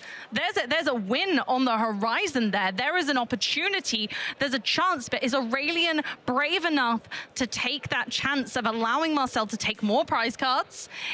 Are they going to have the energy? Are they going to have the attachments? Because Pikachu surely isn't attacking again. We don't have the water energy. We don't have the sparkling crystal. We could allow Ogerpon to do some damage. This is interesting, Amy, because I'm thinking along the lines of, is there a way that we can keep this Pikachu kind of around here where Monkey Dory can go on ahead and finish it off, and then we could go for something like a rapid fire combo, flip aheads onto a 2-prize Pokemon, and there's the game right then and there. It's really hard to say, but it's a pass. I mean, there's nothing else you can do, right? The Monkey Dory's too scary. You don't want to leave damage and then them potentially take some prize cards. You either have to do little damage by kind of using Fan Rotom, but then you'd need another attack for the Pikachu for the finisher.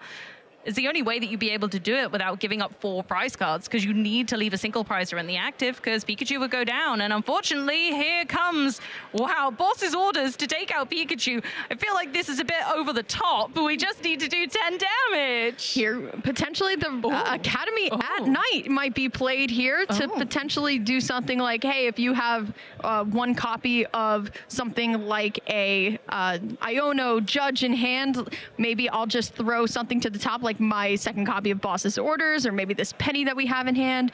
But it is going to be the Academy at Night just to bump the Area 0 underdepths, but as being used here, just going to try and recycle the penny just in case something happens here. Aurelion so much on the back foot here. Is the play just finding Blood Moon Ursaluna and then just hoping you can't do anything else? You have another Area 0 in hand, I believe, and you have Pheasantipity for the draw to flip the script here, and you do have at least a Noctowl. You can find the pieces that you need, but I don't know, Amy. You gotta take 3. You gotta take out a Mega Kangaskhan right now, but the Curly Wall, the Bravery Charm, it's too big. it's disheartening because there's so much potential for Aurelian's deck. It's so flexible in so many ways, but it becomes inflexible when we have 410 HP, which just feels like an immovable object, right, in this instance. And because Marcel has done an absolutely exceptional deck building bonanza here and just built this so strong that the Monkey Dory just gives you that insurance policy on Pokemon like Pikachu is really devastating. I think our only line is find a way to gust up the Monkey Dory or one of the Bouffalants and go for a Blood Moon and hoping that there's no damage counters onto the bench to make it happen here. I don't even know what we're fezzing for, Amy. It could be anything. Pheasantipity will allow us to draw 3 cards since the knockout was taken last turn. Let's see if they're going to make a difference and truly flip the script, but unfortunately it doesn't really look like there's much there. There is the Blood Moon Ursaluna, but I'm not sure it's going to make a difference because we'd be taking 1 prize card and it's just not enough. Where are the other 2 coming from? We have to battle through a Mega Kangaskhan no matter what. Still, though, and even Briar in play, too. I mean, has Briar here, but there's no other Pokemon that would give us 2 prizes and then some, right? We got rid of the Cornerstone Mask Ogerpon a little bit early here, but we are seeing the final Jewel Seeker here for the counter catcher. I mean, we could take... we could use Briar now and take 1 and then kind of feign the boss's orders. That could be something, right? But for what I know, I don't see another boss's orders in the deck here. It really would just have to be a line that I'm just not seeing at this point. We have the energy switch. We can switch out into Terapagos and retreat into that, and then we can use the Briar, but we'd need to be able to boss first, or, well, we'd counter catch the Bouffalon or Monkey Dory. Be the Boof, right? Surely I don't know. Yeah, it'll be the Bouffalon. And then do we Briar this turn or do we Briar next? So we Briar now. We Briar now. It's dare I say, 2 prize cards. It might just come down to the coin flips on the rapid fire combo here. It might. It's getting close, but the boss's orders was taken off the prize cards, Amy. So wait, but still, is it just going to be the penny again? And it will be the Blood Moon for the final attack here. Aurelian actually had the pieces at the end to use the Briar to get boss's orders, only if we were able to make it to next turn. But unfortunately for Aurelian, no next turn for you. But Marcel going to take it with a new rendition of Mega Kangaskhan, one that is impossible to break through. I love it. Marcel is done running errands. They've mopped up and they're on to the next round. The win and in, rather successful. Feels really good for Marcel looking back, right? And this goes to show once again a kind of talking point that I was talking about. Terrabox has been kind of this, you have a deck in front of me, I have an answer. No matter which, Pokemon I have, I can find a way using my Terra Pokemon to have an answer.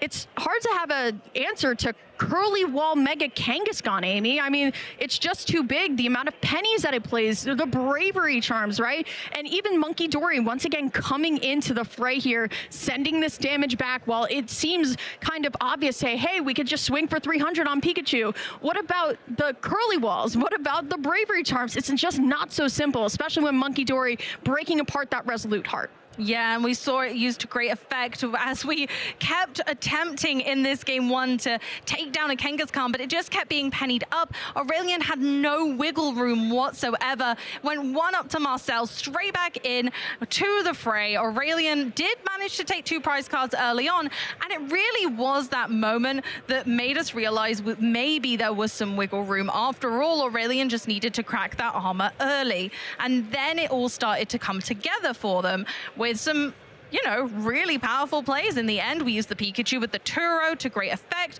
but then the boss on the Pikachu just began to sing the end for Aurelian as Marcel was able to just catch up, keep going, keep the pressure on, and in the end, it was just down to a boss's orders that made that moment shine. The penny in with the Blood Moon Ursaluna, and that was all she wrote. Yeah, that's, you know, once again, we're talking about adaptations we're making from last week to this week. That's definitely got to be one of the bigger ones, right? Where we're just playing Mega Kangaskhan just as a giant wall where it's so impossible to break through, where it kind of feels like that. And honestly, great showing, great adaptation from Barcel. Once again, a win and in, so we'll see that deck going into our phase 2, which is super exciting. Can you believe it? We're already talking about phase 2. I feel like the day just got started here. But honestly, what has been just so fun is seeing, like we've been alluding to, the lounge here. Like, did you change things? Did you not change things? Are you just playing the same deck with one card difference? Goes to show, things don't stay the same here.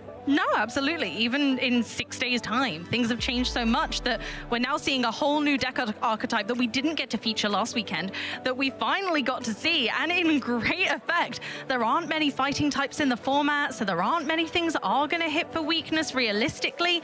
Maybe with people thinking the Hooper EX weren't that useful last week, maybe they've taken them out, and maybe that's why our Mega Kangaskhan has actually come to the forefront for this event.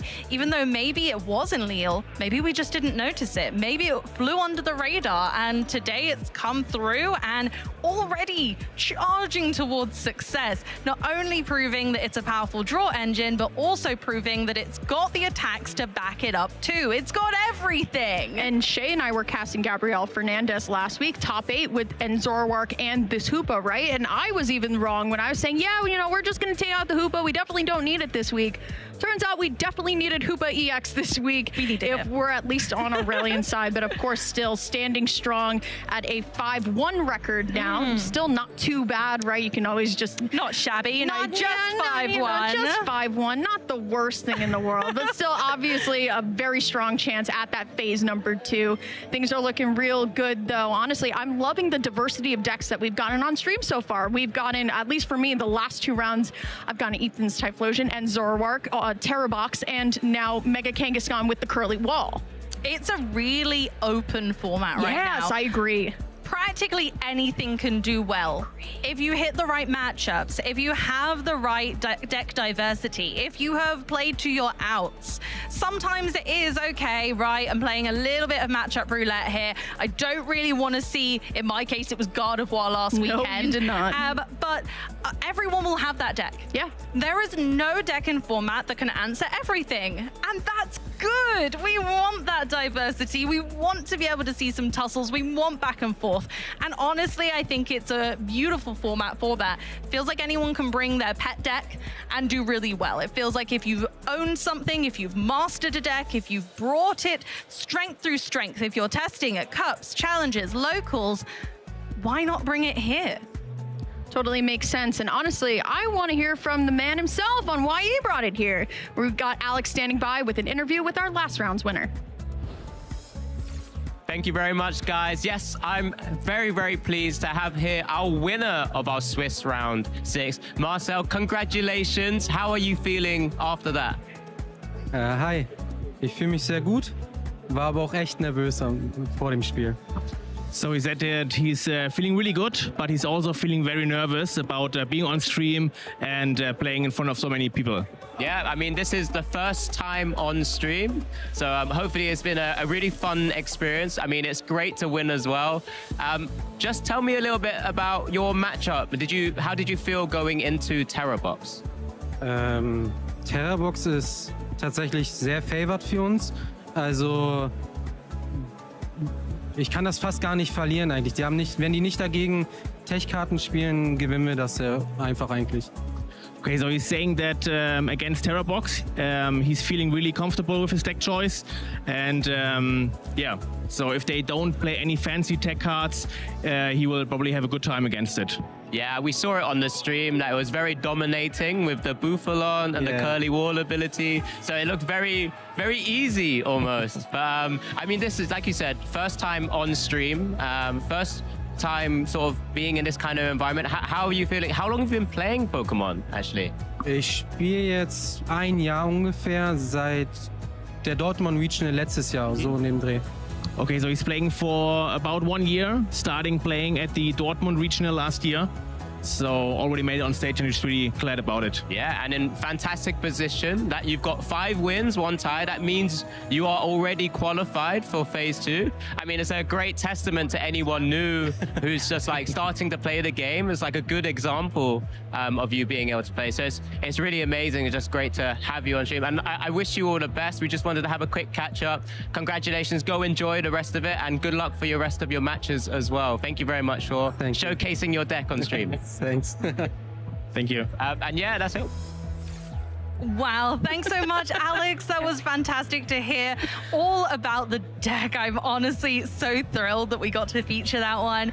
We're back on the desk. My name's Amy Worsley. This is Emily Foreman. And of course, we are here just after our round 6. Already? This day's flown by. I think one of the things I wanted to point out is that the game is constantly growing. I mean, 501 after playing for just a year, right? Like sometimes people just find their decks, they really click with it, but it's also the amount of effort you put in, right? Just a year going 501, pretty nice. So once again, always this big shout out, go to your local Pokemon League. It's a good place to go. Absolutely. You couldn't really ask for more. Friends, fun, gaming, like gaming. Realistically, what got us all here? What made us these fabulous friends? Pokemon. We all have this common interest and it's flourished. And I'm honestly grateful to see that our events keep growing and growing and allowing this sort of success, these wonderful hero stories that we're able to come out with. We get to meet new friends, we see new faces on stream and in the venue for all of those who are out there. It's honestly pretty magical. And to kind of extend on that as well, because we know that this has been a double regional weekend, right? And we were talking about this a little bit earlier. I believe 13 countries in cut, 12 to 13 countries in cut last weekend at Lille. Countries. That's a lot of people. A lot. So honestly, it's been just so fun being here in Europe. It's so fun to just see people over here from NA, and I'm like, what are you doing here? Like, what are you doing here? But honestly, people live and breathe Pokemon, right? Some people just travel to go to every single regional. Brisbane also happening this weekend as well. So I know a lot of people heading on over to Australia too. And that's the best part of Pokemon. You can go all around the world and still find somebody, even if you don't speak the same language, you could just play Pokemon cards together. That's a language in of itself. Yeah, it brings us all together no matter what. We really do live in a Pokemon world.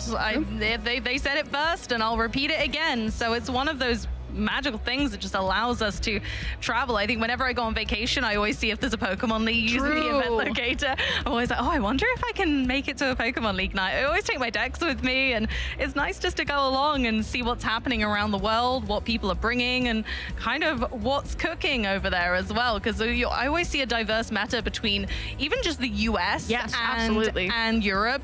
There's a lot of meta diversity and changes that happen, even just through, like, let's talk Milwaukee through Lille. There were so many deck differences, even though again those were quite close together, and yet there was still so much variance. Yeah, honestly, it always has felt like EU and NA just choose to kind of go different pools, right? Especially because Charizard had this big resurgence with Jackson Ford, and then all of a sudden over here is like, we're still playing Gardevoir. That's fine. You just won't hit Charizard. It's all good, right? But that's always been kind of the fun thing, especially for us as casters when we're studying for these regionals, right? I look at both regions, right?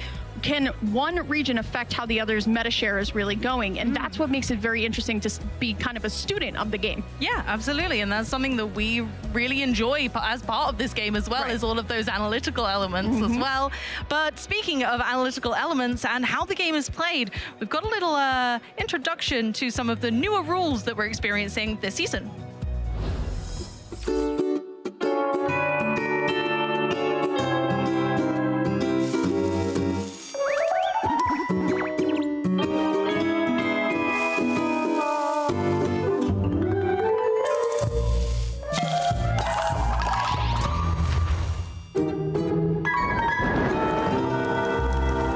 Hi buddies, my name is Amy and I'm here to talk about time.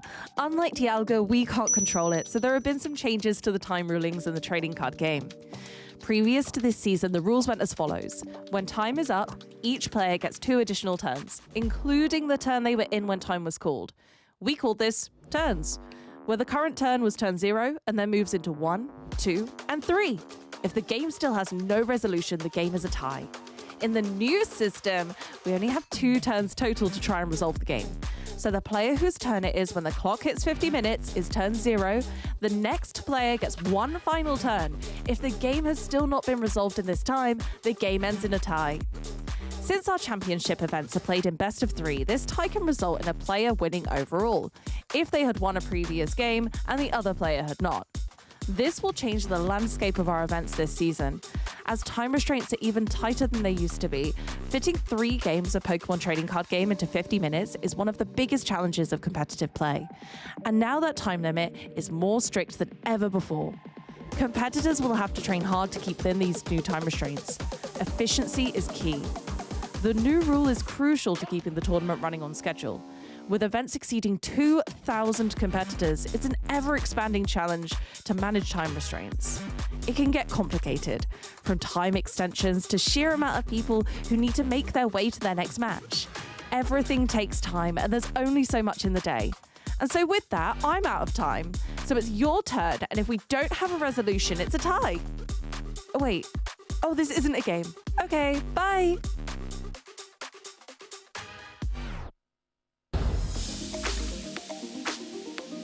I went to my first tournament in 2009, and I don't remember exactly anymore, but I was just really into the game, was playing with my brother, and I think we saw like an advertisement for the German nationals, and we were like, let's try, maybe let's try to win this. And yeah, and then we went to the nationals and really enjoyed it, so kept going. My favorite deck of all time was probably Seismitoad Giratina from 2015-16, because it was the first deck I really had success with competitively, and it was also a deck which wasn't very popular before I played it, and then got pretty popular, so it's always going to be like very special for me. I still really enjoy going to tournaments, just playing every now and then, and so just meeting friends, playing some Pokemon is basically just my motivation now.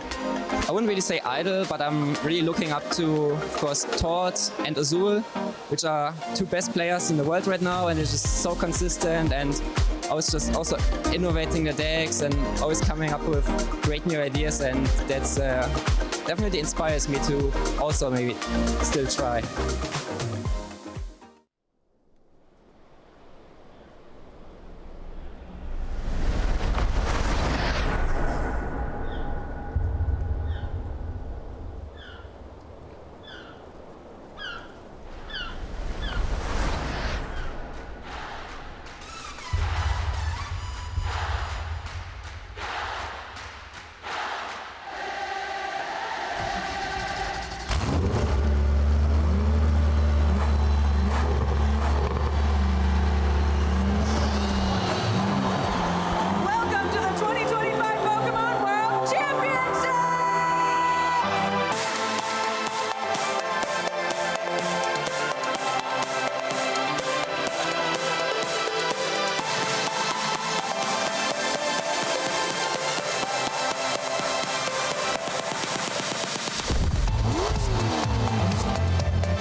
Welcome back. back this weekend in Gdansk, Poland. The Baltic coast has met the battlefield. I'm Amy Wosley, and I am joined once again by Alex Dow to bring you round 7 of our tournament. I can't believe we're here already. I know, it's going so quickly, and we've had so many cool decks, different players on the screen and on our stream, I should say, as well. And then we've still got so much more to come, right? We've got some really exciting things coming up, but there's still so much more just to even just talk about just this whole tournament, I feel. Yeah, honestly, it's been a great talking point. We've had lots of storylines already. We've had them start to unfold already. And I think one of those big moments for us is that actually there are so many decks out there doing so many different things. How on earth do you begin to contemplate what to play next? Yeah, absolutely. And it's just one of those things where it's like all these players will have each of their own different ideas. And we're not even just talking about the Masters divisions as well. They're guided, of course, by a lot of the Masters, kind of the meta game. But the seniors and juniors are also out there, you know, battling it away, looking to try and earn their own direct invitation to the World Championships. Absolutely. Something we haven't even had a chance to talk about today because we've been so busy. If you have missed anything, make sure you go back and watch later. But we haven't had a chance to actually talk about the meta share in the room yet, which honestly is so curious because look at that top one, Alex, and tell me a bit more about that, would you? Yeah, I mean, what a turnaround from what we've seen from the most recent tournament. Of course, we had Gardevoir, which was top, but then it ended up winning, didn't it? It was both the final decks, or finalist decks, I should say, in the Masters division, but it's taken top spot as the most represented deck here in Gdansk, and that's the most interesting thing about this kind of meta that we're in right now. I mean, a lot of the other decks is sort of the decks that we've actually seen already across the top 6. Outside of maybe there's like a top 7 that Mega Absol kind of hangs around as well, but just looking across these, it's no surprise to see these decks here in the full flow. It's interesting to see the kind of drop off from Gardevoir. You would have thought when people win with Dragon Ball EX, maybe it swings around and Gardevoir comes back again, but yeah, it's one of those things where our players thinking, well, if it's the best deck, it's just one, we're going to pick it up. Yeah, if you can't beat them, join them. And Dragon Ball has shown that actually it deserves to be at that top spot, with Gardevoir really quite falling off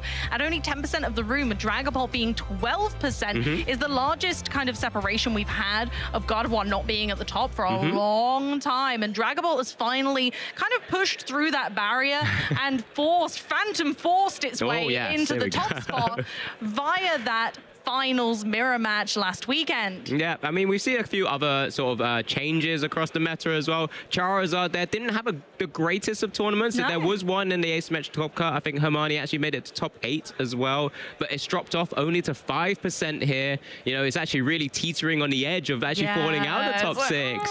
But, you know, it's an incredible, powerful archetype at the same time. And then we're just talking about the 2 other aggro decks that are there as well. Golden Go, actually this time being above Ceruledge EX in terms of play rate, which is a kind of an interesting flip-flop as well, because you know, people think with the Lunatone Soul Rock package, it works a bit nicer in the Ceruledge deck, but it's actually in Golden Go as well. And yeah, a lot of people sort of thinking maybe this is the tournament for it. Yeah, I think when you see that Gardevoir's on the decline, you think, oh, okay, wait, this is my opportunity. I'm not too bad into Dragon Ball. I can make those plays work.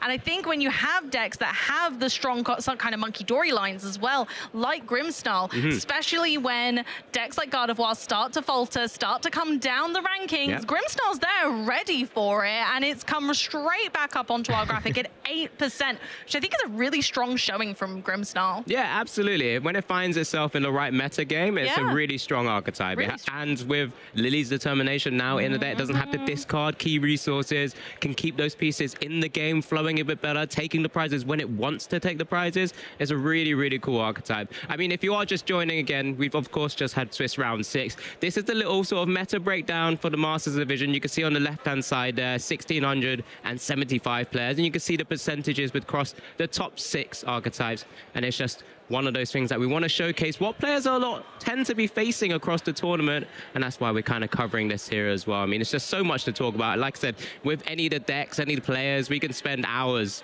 talking about these, honestly. Honestly, I think this from Lille is a dramatic change. When we think about even how that top cut in Lille looked, and people are choosing to bring decks that didn't even feature in the top cut, is it because they're confident that those decks actually can work their way in now that Gardevoir shifted and kind of there was only 2 Gardevoir in the asymmetrical top cut, and they were the item and tool lock version. They were the Jellicent variety. And now Has that shift been made because of the top cut? Were people planning to hot shift already? Were they kind of planning this more aggressive build? Because it feels like the more aggressive decks have started to come up the rankings. Yeah, absolutely. I mean, but this is the craziest thing about the meta share, right? It's because we can have that idea that these kind of more aggro type decks can take big knockouts, suddenly come up to 4, but then maybe some of the people are thinking another step ahead and being like, maybe they actually won't be in there because there's so many other things going on at the same time. And then we see things like the Mega Kangaskhan deck, basically what we just saw on stream with the Bouffalons and the Curly Walls, and just being able to penny things back up and be like, if you're using Dragon Ball, you're never really doing much damage to this. I can then send some back over, and we'll pick it up again, and then we'll attack with another Kangaskhan, and yeah, you're stuck. But you know, this is what makes Pokemon TCG so interesting right now. It really is, and that kind of deck building innovation is what we see time and time again, and that's what breaks these meta games down. That's what forces these decks to continue to adapt and learn. Yeah, absolutely. I mean, like we've already said, it's not just the Masters division that's actually here playing, you know, the tournament to try and win an invitation to San Francisco as well, or gather all of those championship points. We've also got the seniors, and I believe we do have the seniors breakdown as well. I think it did just quickly pop up. We will be able to showcase that as well. But I know you have a fantastic sort of community that you work and play with. You've seen a lot of the sort of juniors and seniors. How does their meta game tend to adapt in comparison to the Masters? Theirs seems to have shifted loads between Lille and now, and that's because they've had to respond. I know that in the juniors bracket, so many of those Walls decks were there in the top rankings. They were, you know, Milotic filled, they had Cornerstone, they had all sorts of cards that are really tough to deal with when you're going with those aggressive like Cerulege or Golden Go builds. And so they had to change things up, they had to adapt, they had to learn, and they had to do it quickly. But these kids are innovative. They honestly, some of the ideas they come up with are just fantastic, and I think that they sometimes can have creativity that the Masters overlook a little bit, and I think that's what really gives them the time to shine. And it wouldn't surprise me if they've all adapted in a way that they can finally break through those Walls deck. Whether the Walls players will be able to react and say, oh, okay, I've kind of shown my stripes now, maybe I'll change as well.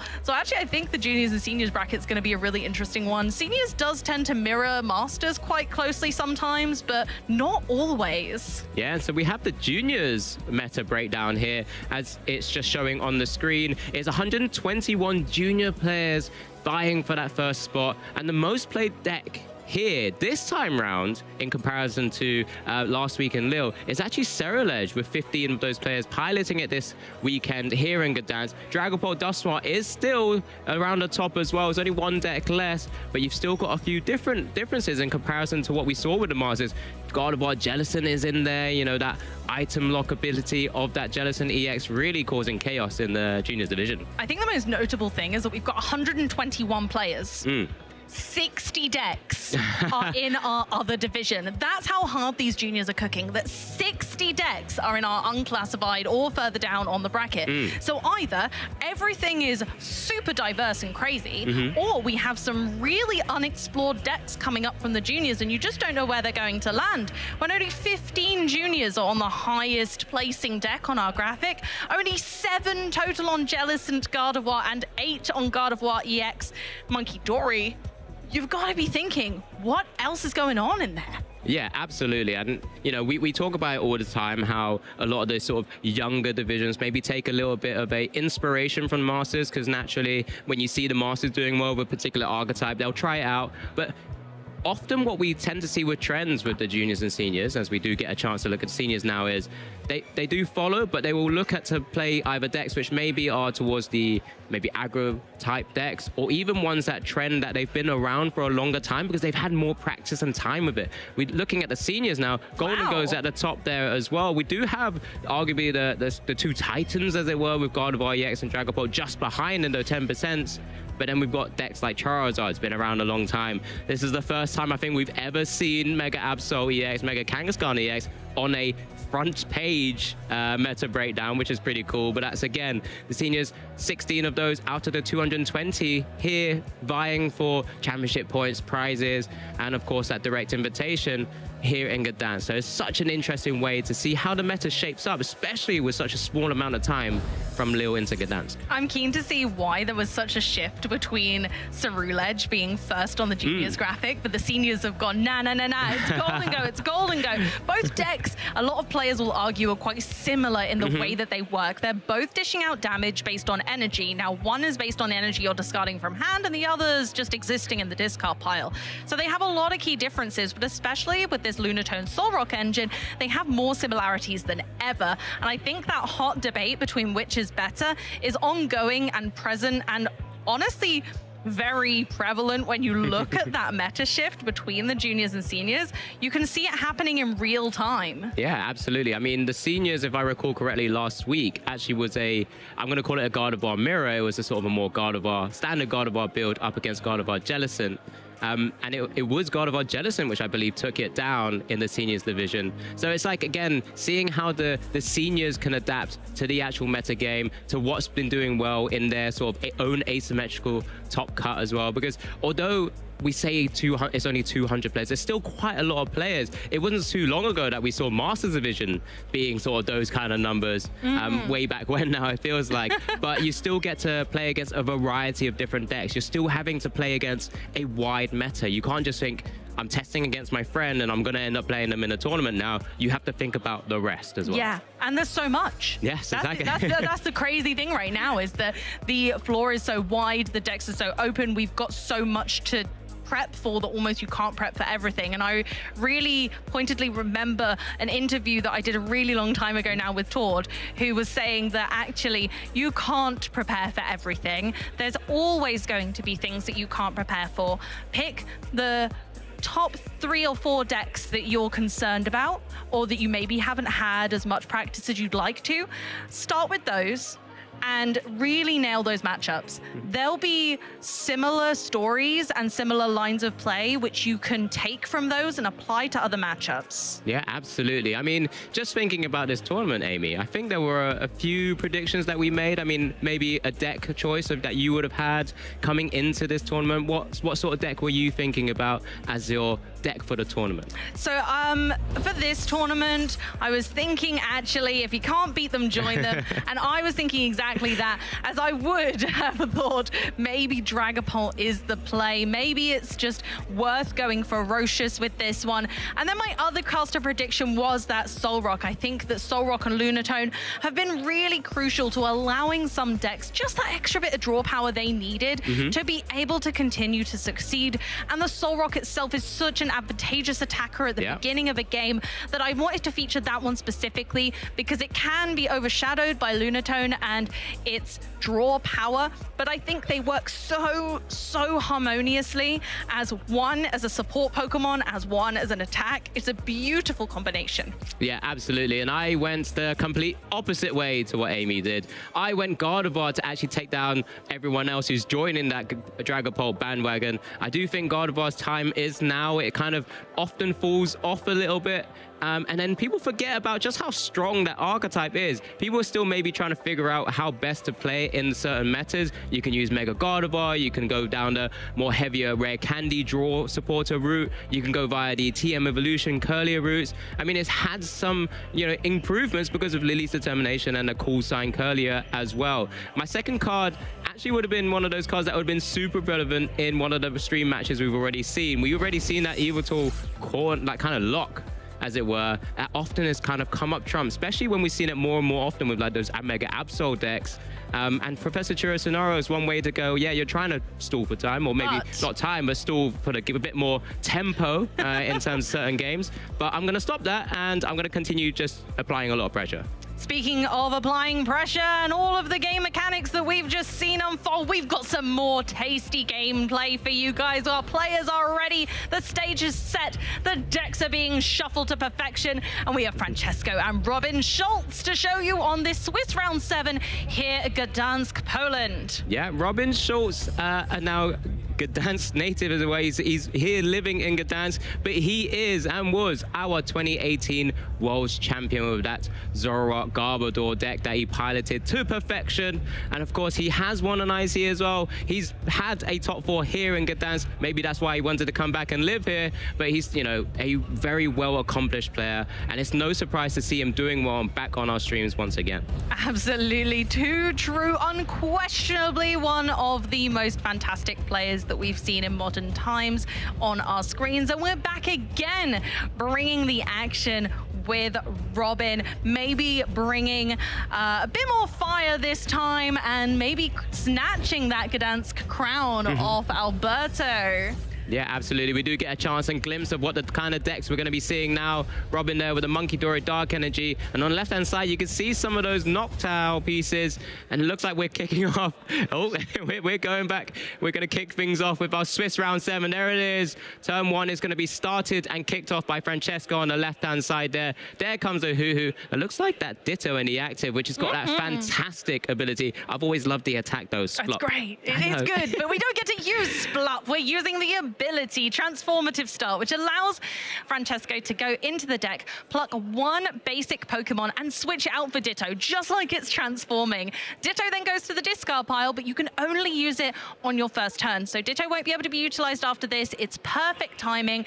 And of course, Francesco knows exactly what Robin's playing.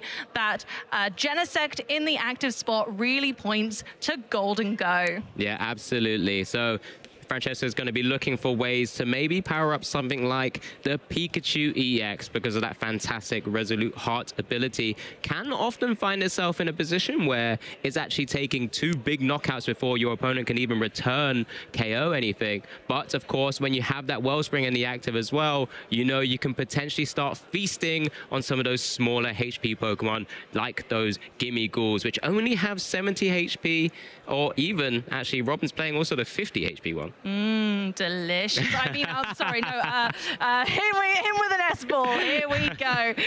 Looking for more pieces of the puzzle. Really well set up with this Fan Rotom and its Fan Call ability. Grabbing 3 Hoot Hoot. That's so much draw power. That's so many cherry picks from the deck, potentially waiting to happen. And we're going to grab another Ogerpon, but this time it's of the grass type variety with the teal mask. And just passing over to Robin's turn, a really strong start from Francesco. The perfect board, I want to say, so far. Going straight in with the Genesect EX to boot.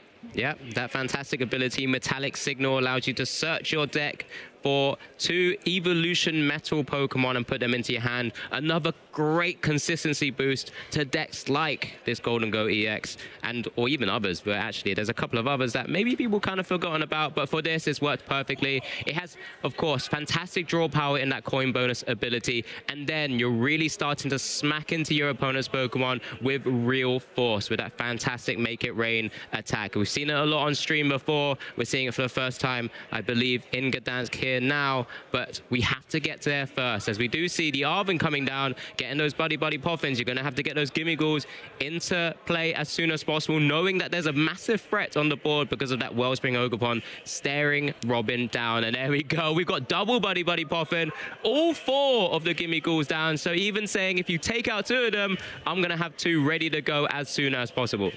Quite right. And I just want to point out to everyone at home that Robin is playing the traditional version of Golden Go here. We don't have the Lunatone and Solrock engine. We are playing Energy Search Pro and instead going for just the very traditional lines, keeping it simple and making sure the energy can always be searched out. And I like this approach, and especially with the double buddy Poffin, we're ready for the torrential pump. Oh gosh. Yeah, here we go. So we do have the Area 0 under that sort of hitting the field now. So, and also the Iron Bundle being utilized. So this means we can maneuver that big EX out of the way. We're having to send up the 50 HP Gimmighoul. There comes the Noctowl with that incredible ability, Jewel Seeker, now able to search out any 2 trainer cards of your choice. There's a Sparkling Crystal and there's the Crispin. We're setting up in one fantastic turn. Crispin is going to turn the tap on because we're going to have a torrential pump on the horizon with 2 energy going ahead. Gimme Ghoul and Gimme Ghoul are gimme gone. Certainly making it rain in your own rights there, but it's on Robin now. We've already pulled 2 of those Golden Go EXs out of the deck. We have him ready in hand. He's drawn his card and he's going to be looking for a massive turn here to try and take the one-hit KO on this Wellspring Ogerpon EX. There we go. We just see both of them immediately evolved up. We have the Air Balloon as well, so actually the coin bonus could see 4 further cards if you get that Air Balloon onto the active. At the same time, Robin might want to feel a bit more comfortable trying to get a Gimme Ghoul down. Maybe it's not necessary anymore because it's 4 prizes that Francesco has to still take at some point anyway. And I mean, there's the 4 prizes at least on the board, right? But the additional Gimme Ghouls and Golden Ghost will mean Robin's a bit more consistent, grab a few more cards through the coin bonuses, and often that's what you want to see. But let's just see how we're going to navigate this turn now. I think, of course, you've already mentioned it. He's playing a bit more of a straightforward build. He is playing that Energy Search Pro. Again, a card of kind of fallen off in recent times for the package of Soul Rock Lunatone, because you have the draw power, additional draw power, and you use things like Precious Trolley or something else. But Energy Search Pro really allows you to just really quickly go into a massive knockout. I much prefer it. I'm going to say it. I'm going to say it now. I put my eggs in that basket. I love Energy Search Pro. It is just an absolute godsend. Whenever you need just a large influx of energy into your hand, you guarantee it with 1 card. And the use of the A-Spec blocking Genesect has really gone down. And we get to continue with this Cypher Maniac's code-breaking kind of combo build of the deck that we've seen to such great effect. Like, why do I need more card draw when I can just put exactly the cards I want to the top of the deck? And I love this sequencing, of course, from Robin as well. We're gonna, you know, coin bonus to begin with the active Golden Go and see if we hit those pieces without having to use Cypher Maniacs necessarily, or maybe then I can choose a different sort of order of cards to then use another coin bonus after the Air Balloon retreat into the second one, as we do see the Energy Search Project. I mean, just look at the rainbow of energies that we're grabbing out of the deck right now, really making it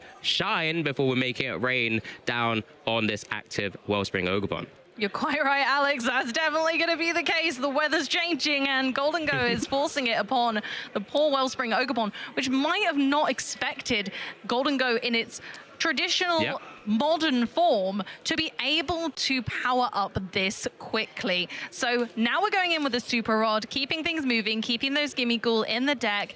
Artisans replacing the Area 0 Underdepth, so we can go ahead and grab another Gimme Ghoul straight back out onto the bench, keeping the draw power and the fluidity of the deck intact. Yeah, absolutely. And this is what I mean. Getting more of those Gimme Ghouls down is always so important because you just get more draw power. You know, we've spoken about why they've moved maybe to a Lunatone package with Lunar Cycle to draw energy, or draw cards, I should say. But just having coin bonus is generally more than enough when you're sort of going through the deck at pace, especially with Energy Search Pro. You're just kind of getting all those cards out of the deck anyway. And this is it. He's got the Metal Energy for the attachment for the attack. And he only needs, I believe, is it 5 energies? Yeah, 50 times the energy discarded from hand. So he's just double checking which ones he will discard. Here we go. 1, 2, 3, 4, and 5. 250 damage, massive knockout, return KO, 4 prizes apiece. Absolutely. 2 prizes each, 4 altogether. They've already been taken. 2 going to Robin's hand now is certainly interesting. Hopefully that might come into effect for him later. But for now, we're on to Francesco. Can he put the pressure back on Robin? That's the big question. Is there going to be a big enough hit that can come into effect without the use of Sparkling Crystal this early on? The early pressure, great. But can we follow it up now? Yeah, you know, with Terror Box, and we've already seen it in the last stream match as well, we're hoping to see maybe a different outcome, of course. Francesco would love to do so. We'll try and utilize maybe that Blood Moon Ursaluna at some point. There is that sort of easier target on the board with that Genesect there as well. So it's just then, how do we get through one more of these Golden Go EXs? It's a lot of HP, 260, and we don't seem to have the answer on board yet. Going for that Noctowl, fantastic Jewel Seeker ability. We can take 2 trainer cards, whatever we need can be plucked out of the deck at this very moment. Going for the Nest Ball. What else? Yeah, I'm just trying to look through what attackers we have. Of course, we're going to want to try and set up the board state as well. Maybe it is a sort of two-shot angle at times, especially when Pikachu requires 3 energy cards to actually fire off a Topaz Bolt, a Grass, a Lightning, and Metal. Probably all the energies already seen in Robin's discard pile. He wishes he has it on that Pikachu, but at the moment, at least this way, if you set it up for this turn, maybe on a following turn you could take a massive knockout, and then you try and go into the Blood Moon Ursaluna. I've seen a line, Alex. Oh, here we go. I've seen a line. Enlighten me. If we attach the lightning energy using the Crispin and then Teal Dance to the Ogerpon, we do run an energy switch. Ah, yeah, okay. So we might be able to, if we can draw into it, E-switch the energy from the Ogerpon to the Pikachu. Yep, and we have Ultra Ball there as well. We do have another Hoo-Hoo just waiting in the wings, so we can grab some more pieces. This could be a massive turn for Francesco here. This could turn it around, indeed. Yeah, does require a lot of resources. This is one of the few things often you find when you kind of start to run low on some of those Jewel Seekers, because you've used all of your Hoot-Hoots to evolve into Noctiles, and then that's when you really need to get things down, like, I don't know, like the Pheasantipity, or sometimes with, even if it's just a Mew bailout restart. But yeah, that energy switch has been moved to the front of the deck. Yeah, we need the Earthen Vessel as well, because we need one more energy. Gonna take the Yep, the energy switch from the Noctowl and the Earthen Vessel. Use the Earthen Vessel to discard one of the cards in our hand to take 2 energy from the deck. We're going to need that lightning energy for Pikachu to be able to do its thing. And probably grass energy ready for next turn for Ogerpon to be able to accelerate again. And now we just need a way to get this Fan Rotom out of the active spot, right? Yeah, absolutely. And it's one of those extra pieces. I'm just trying to double check in the hand. Is there like a switch in hand? Yeah, I thought there was. It's all come together, Amy. Goodness, this is wild. A 1-turn powered up Pikachu EX in the active spot, protected by Resolute Heart, Topaz bolting this Golden Go EX for the knockout, taking him down to 2 prizes remaining. No sparkling crystal necessary. Pikachu's friend, Dilmask Ogerpon EX, has managed to come in clutch and provide the energy necessary. Now will Robin be able to keep that pressure up? Because that's all this is. It's a game of, oh, okay, I knocked out another Pokemon. Can you do it? Yeah. It really is going to be that back and forth. Now, Resolute Heart is really a thorn in Robin's side. Pikachu cannot take a 1-hit knockout. Its remaining HP would become 10 no matter what. Yep, absolutely. It's going to be so important here to get those pieces. Of course, with a deck like Golden Go EX, you don't really have... They don't actually play any sort of hand disruption. No. So we don't know what, well, Robin doesn't know what Francesco's working with here. He's going to have to hope that Francesco's kind of used up all of those resources, because, you know, there's literally 3 Noctowl on the board right now, and there's no actual draw power outside of the one-off Tilmask Ogerpon. He's just got to hope that that's enough to maybe slow down Francesco's game and say, well, actually this way I can still try to brute force my way through my opponent here, take my final 4 prizes, but it's going to be a pivotal turn, I think. Yeah, you're not wrong. And the more card draw Robin has, the more we think, okay, maybe Robin's in the better situation here, although the prize cards aren't showing that yet. 2 more from our coin bonus to draw. We got 2 energy cards, not going to be that useful right now. We do have the Iono, which is curious. Oh, was it an Arven? Oh, it was an Arven. I was like, whoa, an Iono. No, it was an Arven. One thing I will point out, I believe there's a counter catcher in hand, so we can sort of maybe go into and attack the Tilmask Ogerpon, maybe knowing that his opponent does have that grass energy in hand. That kind of prevents some draw power. Right now it's bench locked as well, because there are 5 Pokemon on the bench there for Francesco. Maybe that's the way forward. Take out the 1 last draw power you have and see how my Golden Go may be able to stick around. But, you know, it's Robin Schultz after all. He has been a world champion. It's going to be a pivotal turn here just to try and just slow down Francesco in some way, shape or form. But he's going to feel a little bit better because there's no Hoot-Hoots in play. Yeah, not being able to cherry pick what he'd like out of the deck is huge for Francesco. It means that he's slowed down to the max. All those Noctowl clogging up the bench, they're not really useful right now. And unfortunately, they are really kind of doing the opposite of what they're supposed to. They're being a massive obstruction to the game plan. Yeah, here we go. Here comes the Mega Rain. It's just going to be the 200 damage and activation of that Resolute Heart. So 190 damage goes onto Pikachu EX. Oh, actually, was that? Oh, yeah. There you go. There's Robin. the other. Right, I thought my math was going wild there for a moment, but we got there. 190 damage on that Pikachu. There's the Teal dance there of the Teal Mask Ogerpon.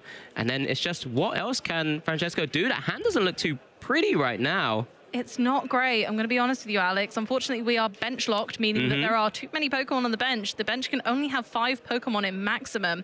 We can retreat the Pikachu by using the energy in hand, but that doesn't really achieve much. It's not giving us a lot to work with. We've got an Ultra Ball, but no space on the bench and nothing to evolve.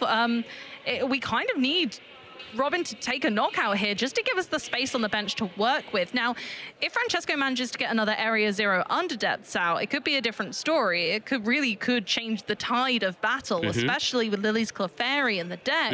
We can dish out enough damage to one-hit KO a Golden Go, but Robin is keeping his bench quite concise, probably fearing that is a possibility. Yeah, absolutely. It's one of those things where you have to keep an eye on. I mean, typically Golden Go doesn't work with too big of a bench, especially this kind of build as well. And it looks like just a pass. Attachment to the Noctowl, so he has a retreater. And Robin's here has been handed a bit of a advantageous position because now he can actually easily take the knockout on this Pikachu. Of course, he's going to have to be wary about like what Francesco's actually working with in the hand. But now Robin's back on board, back online with 3 Golden Go EXs, and he's still got an attacker in the active spot. He's just kind of deliberating exactly how else he plays out his hand right now. You do often accumulate a massive hand. He's also going to pitch away his 1 tech card, that Mega Marwile EX, that one sort of additional inclusion maybe to knock out things like the Cornerstone EXs.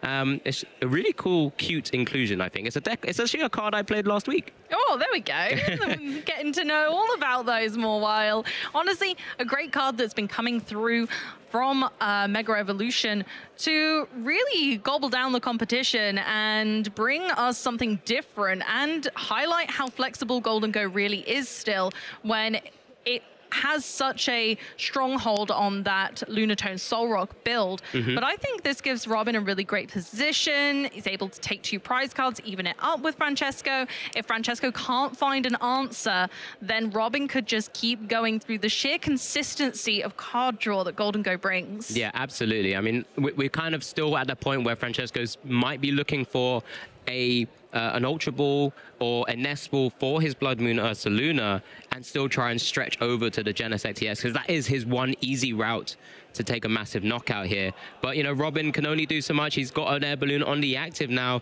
He's got another benched Golden Go ready to kind of go and draw some more cards and see if he can really extend his position right now and kind of just claw his way back into a 2v2 prize race remaining and just see it's on Francesco. This is the question for you to try and let's see if you can handle what I'm about to throw at you. The boss's orders is interesting. Having that to kind of leave in the hand for next turn or even utilize now is very nice. We love to see that Robin's kind of contemplating not just this turn, but what next. And going for the Cypher Maniac's code breaking just to solidify that position, putting another boss's orders and an energy retrieval to the top of the deck. That's the superior energy retrieval. We have 1 in hand, so we do have the facilities to attack this turn, but we gotta keep it going. Yeah, I think you called it perfectly and just kind of setting up a future turn because you have boss and superior energy retrieval in hand already. You don't want it now, so it's absolutely fine to just kind of use the 1 in hand, Iono-proof you, essentially. And that's what often these kind of decks can do so well, as we do see the kind of energy choices here from the discard pile. There's plenty to choose from. It's going for that full different rainbow, of course. Again, there's the attachment. It has free energy to be able to send off as an attack. He's just going to send off 2 for the moment, just to not clog up his deck if they does get shuffled back as well. And there it is, another knockout. Pikachu has taken the fall. The heart was resolute, but not quite enough. And here we go with the Noctowl with the water energy we attached last turn so that it can retreat easily, hopefully for Francesco, into a finishing moment. A big attack that could claw them back. Here's a Teal Dance. He's hit boss's order. There's Ultra Ball. Does he have the line for the Blood Moon Ursaluna here right now? That was a massive Teal Dance here, which could completely seal the game. Here, there it is. There's the Blood Moon Ursaluna. And at the moment, it is able to attack. Is there an energy? in hand as well, just making sure, of course. Yeah, one more I think piece. we had. Yeah, there it is. The energy switch once again bringing it home. The boss's orders using every card in his hand. He was able to come back and just close out the game with a big bite from our lovely Blood Moon Ursaluna. Francesco takes game 1. Yeah, incredible play, incredible display. That teal dance really coming in clutch there to hit that boss's orders and then be able to actually close out the game. But we get a quick replay of actually what happened and how it all transpired as well. The early torrential pump there taking out 2 Gimmighoulls, Amy. Sometimes that could be game breaking. Yeah, Sometimes absolutely. that can absolutely just dismantle what you're trying to do. But Robin had 2 extra, knowing that was likely the case. Now, this is the moment that absolutely took me by storm. Francesco being able to power up a Pikachu in one go. It's unheard of. It's so difficult, but it happened. We took out a golden go and continued that momentum. And this was the teal dance that made it all happen, that stitched the blanket together to victory, bringing the Blood Moon Ursaluna into the active, bossing up the Genesect, the attach from the energy switch. Every single piece of the puzzle was laid down. Every card in the hand was perfect. It could not have been better. Yeah, I do wonder if there will be any small regrets that we didn't use that counter catcher maybe to take out the Teal Mask Ogerpon a little bit earlier, because that was the only draw power on the board, right? All the Noctowers were evolved up. They were not going back to being Hoots anytime soon. If we just remove that from play, there's no energy on board for anything like energy switch. There's no more draw power, and you know, then you just have to get through the Pikachu at some stage. But it's fine. Robin's gonna have to recompose himself this time, likely going first, which means that the the Wellspring Ogerpon is less likely to be able to take 2 easy knockouts, and we'll see how we're gonna go back and forth on the prize race from there. You're quite right, Alex, and having a little look at the prize cards for Francesco, we've got a lot of energy cards in there thus far, and that does make me a little bit anxious for their gameplay. Now, thankfully, the water type energy there's a 1 of in the deck isn't there, so for the beginning of this game at least, we're going to be able to be off to a good start. And we are kicking off here now. They're both fist bumps. This is our prizes. Robin's actually prizes Energy Search Pro, which could be detrimental to the game plan, but we're going to have to work it out through this first deck search here as well. He does have the Buddy Poffin alongside already 2 of those Gimmighoulls down on the board state, so we're going to be able to get some of those cards down, but we're going to need to draw into some really, really important cards as soon as possible, because there's only going to be the Earthen Vessels that searches out those energies now. It certainly is some ghoulish prize cards on both sides, where Robin and Francesco both have not fantastic starts. And what it comes down to is energy on both sides, but also some of those really important one-off tech cards like Pheasantipity on Robin's side, Francesco, Latias, and the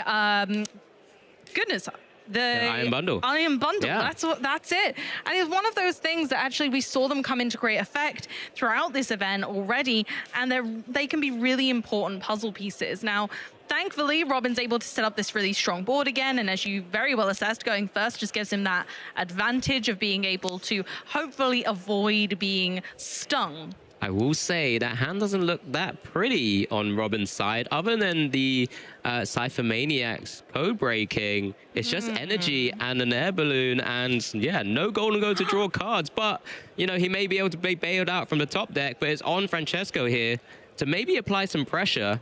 Often this type of deck doesn't really want to take single prizes, but I mean, if you could take advantage of a Fan Rotom in the active spot with a Stadium in play, with an energy attachment, and we're going to be sort of double checking here as we do get a Fan Call, that quick search through the deck here, eyeing up that Ditto and a Hoo-Hoo, and likely, oh, I think it looks like might be the other Hoo-Hoo as well. Maybe there's a Noctowl in hand already. If we just get the Ditto into the active spot, get a Terra Pokemon, generally the next turn you can start flowing, and then Robin's really kind of in a bit of a top deck mode at this point. It's not a nice place to be as a Golden Go deck when the bit that's letting you down is the setup. And that's always been what's troublesome for Golden Go, is finding those evolutions. Genesects come into play, and we've been able to kind of fix that glaring problem in the deck. But when you don't have that either, what are you to do? The options are limited. So it's triple Hoot down from the Fan Call, and we do see an Ultra Ball away, the boss's orders, and the Fan Rotom. There comes down Pikachu EX, a little sort of MVP, giving Francesco actually enough turns to find those pieces in game 1 to actually eventually take it down. But here we are. It looks like Francesco may have to take a bit of a slow route. Maybe he's seen that he's prized a good number of different energy types, meaning his Crispin isn't always going to be as effective. Oh, he does play the Iono here. This could be the bailout Robin needs to be able to get going with this game. Oh my goodness, you never know if an early Iono is going to make your opponent smile or frown. And in this instance, I think Robin's going to have a big old smile on his face, hopefully. Yeah, I mean, there's pieces already in there. So we've got a game here, and that's going to be a huge relief moment there for Robin. We do get the grass energy attachment to the Pikachu. He's only 1 energy away from attacking now, and it's over to Robin. Does have that fan Rotom in the active to be sort of just waiting to be knocked out. There's nothing that's easy to knock out for 2 prizes here on Francesco's board. Remember, Pikachu EX does have that incredible Resolute Heart ability. So it's on Robin maybe just to start the initiative. But is that something you want to do? I guess at the moment, even if you allow Francesco to take 1 single prize, it's going to be a really like chicken and egg kind of scenario. Who's going to blink first? Who's going to take that single prize potentially first here, which could be quite awkward. It really could, because that's the thing. Francesco's left Robin in a sticky situation. Leaving a single prize Pokemon in the active has meant that Robin can attack this turn, but will be taking 1 prize card, and that's not ideal for Robin. No. They have counter catches, and they kind of rely a little bit on being on the back foot sometimes. Taking 1 single prize card sometimes really isn't worth it or isn't enough. But then again, do you want to sit on your resources for too long and let them become vulnerable to the likes of Pikachu? Yeah, absolutely. So this is going to be the important turn here to see how Robin plays this out, because we do have the evolution of that 50 HP Gimmighoul now to the Golden Go EX. We see the first coin bonus of game 2. Does hit 1 energy, but obviously it's not that metal energy to be even able to attack. As we now do see the second evolution up, another coin bonus as a nest ball. That's not really going to help here. You might have to go into the third one. I mean, having all of those available thanks to Genesect now is a very happy moment if you're Robin. Going for the air balloon, so we get a draw 2 on that Golden Go in the active now. We do have Cypher Maniac's code breaking, so it's whether we use it, we do. Yep. And then we can cherry pick exactly the 2 cards we'd like to the top of the deck before making that draw. Yeah, and this is, again, that awkward spot, because when you're a Golden Go deck, you never really want to take those single prizes, because that goes against your 2-2-2 prize race and plan. And there goes the Tool Scrapper, which is a very unique inclusion in the deck as well. That's one way to deal with Sparkling Crystal, something that a lot of people are starting to tech into a lot of different decks now, because there's so many powerful actual tool cards in the play right now. There are, and they can make a huge difference to the pace of play of the game. Our Ace Specs are some of the most powerful cards in the game. Those are the pink ones, and they're you only allow 1 of those in your entire deck. Not 1 of each, 1 total. And so the option of taking a tool card, which can be removed, as we've just seen, can really stifle a play. Yeah, and there's the knockout on the active Fan Rotom as well. 2 energies discard from hand. And now just saying, well, I know this Pikachu's going to come up, but I'm going to make you use more resources on your turn to try and get a return KO. I think there's double knocked out actually in Francesco's hand, or at least 1, and the Crispin. So we're going to get a massive attack off here, and that's going to be key. Maybe he doesn't even need to use the knocked out and save it for later if we just get the Crispin going. And then, but that's the thing, we just need to double check those energies that are available to him. We've already seen 4 energies prize, of course. Should be plenty, right? I mean, it's 2 psychic energies prize, 1 grass, 1 metal. Is there enough? Yeah, there's a lightning and the grass there. But is that enough? There's only one. There's only the metal energy. Yeah, because there's only one. So we needed the 1 out of the prize cards, or we needed that sparkling crystal to remain. And we're in trouble. Oh no! Make it double! Oh no! Topaz Bolt will not be actually available. I don't think there's a way of doing this. This is a really concerning scenario here. But Robin's got to be thinking, well, you didn't grab the metal energy here from this Crispin. Does that mean? Yeah, is there a world? Does that mean my Tool Scrapper's been the most impactful card in this matchup right here, right now? You heard it here first, guys. Get binders. Go on. Go get your Tool Scrappers. They're important. Yeah. It's made the difference, and surely enough, could change the entire way this game is unfolding. It could change the tide entirely. No Pheasantipity required. Oh, here we go. We're going into, well, there's a nest ball, or was that an ultra ball? It was a ball search for a Wellspring Ogerpon. Yeah, via the Noctowl. So we now do see what the options are here. Looks like we're just going to have to maybe just tag the Golden Go, which doesn't feel great at this moment in time either, but needs must, Amy, needs must.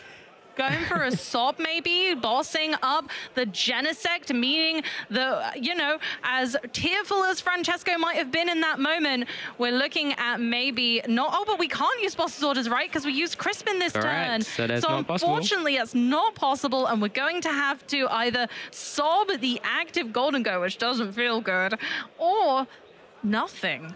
I mean, we're still having to wait for Robin to find additional energy cards to be able to start smacking away at his opponent. There's a sob. I do get the damage. Oh, a little drop of the die there, but 20 damage on the active, down to 240 now. Robin's got the initiative here to really go into a commanding sort of prize race. It can't retreat, so it can't go into another Golden Go to draw more cards. We do get the metallic signal first to try and thin the deck out of cards that are less useful.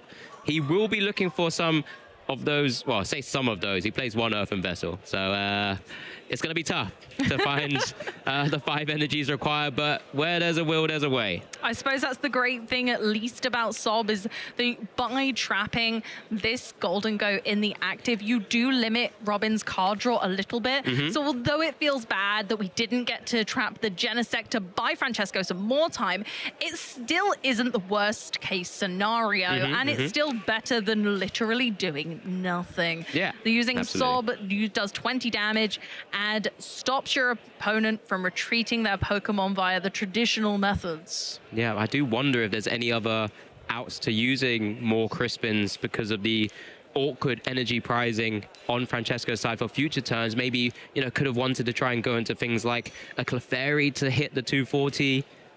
Which I think kind of is in range now if you get a full board with the Area Zero Underdepths as well. But at this moment in time, I guess, just because of how awkward these hands and decks and prizing has been, Robin doesn't necessarily have to do too much, but not that he knows that, right? He's already seen the Pikachu sort of run away back to the bench, so maybe he does feel quite good about this moment in time. Yeah, I think Robin knowing that that is just not going to happen, at least for the moment, gives a little bit of serenity, and knowing that you're ahead and you're going to stay ahead for a little bit. Taking that one prize card was fine. It doesn't matter. It's not going to change the game plan too much. We're going to nest ball? Question mark. Yeah, because I mean, Robin knows he's got 2 energies in the discard pile right now. He needs essentially 3 more for this big knockout, right? And then actually that's when officially kind of the prize race starts, because the single prizer wasn't really that important unless you have to take a single prize later. You're still having to win in 3 turns, effectively, a minimum 3 turns. So here comes the Monkey Dory. So maybe we're looking to utilize some of this damage counters, because this is one other way to take a knockout on the Pikachu EX on 1 turn. If you're able to Monkey Tick or Adrenabrain over to the Pikachu EX and really cause chaos with the damage counters, and then taking a massive knockout is one way. But is that enough? Robin doesn't know the kind of situation Francesca's in. Francesca doesn't know the situation with the Energy Search Pro that's not available as well. He might start to realize that now with this Cypher Maniac's code breaking.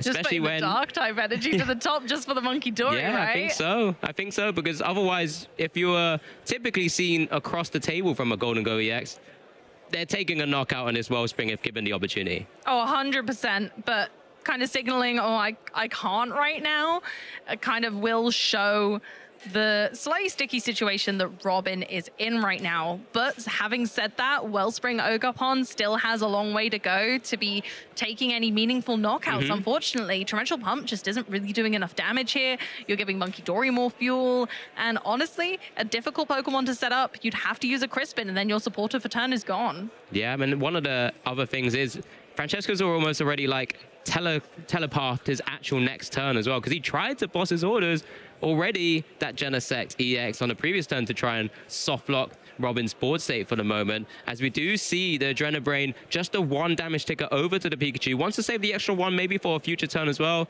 And just a quick swing away of will make it rain just for 5 damage counters right now, bringing it down to 160 HP.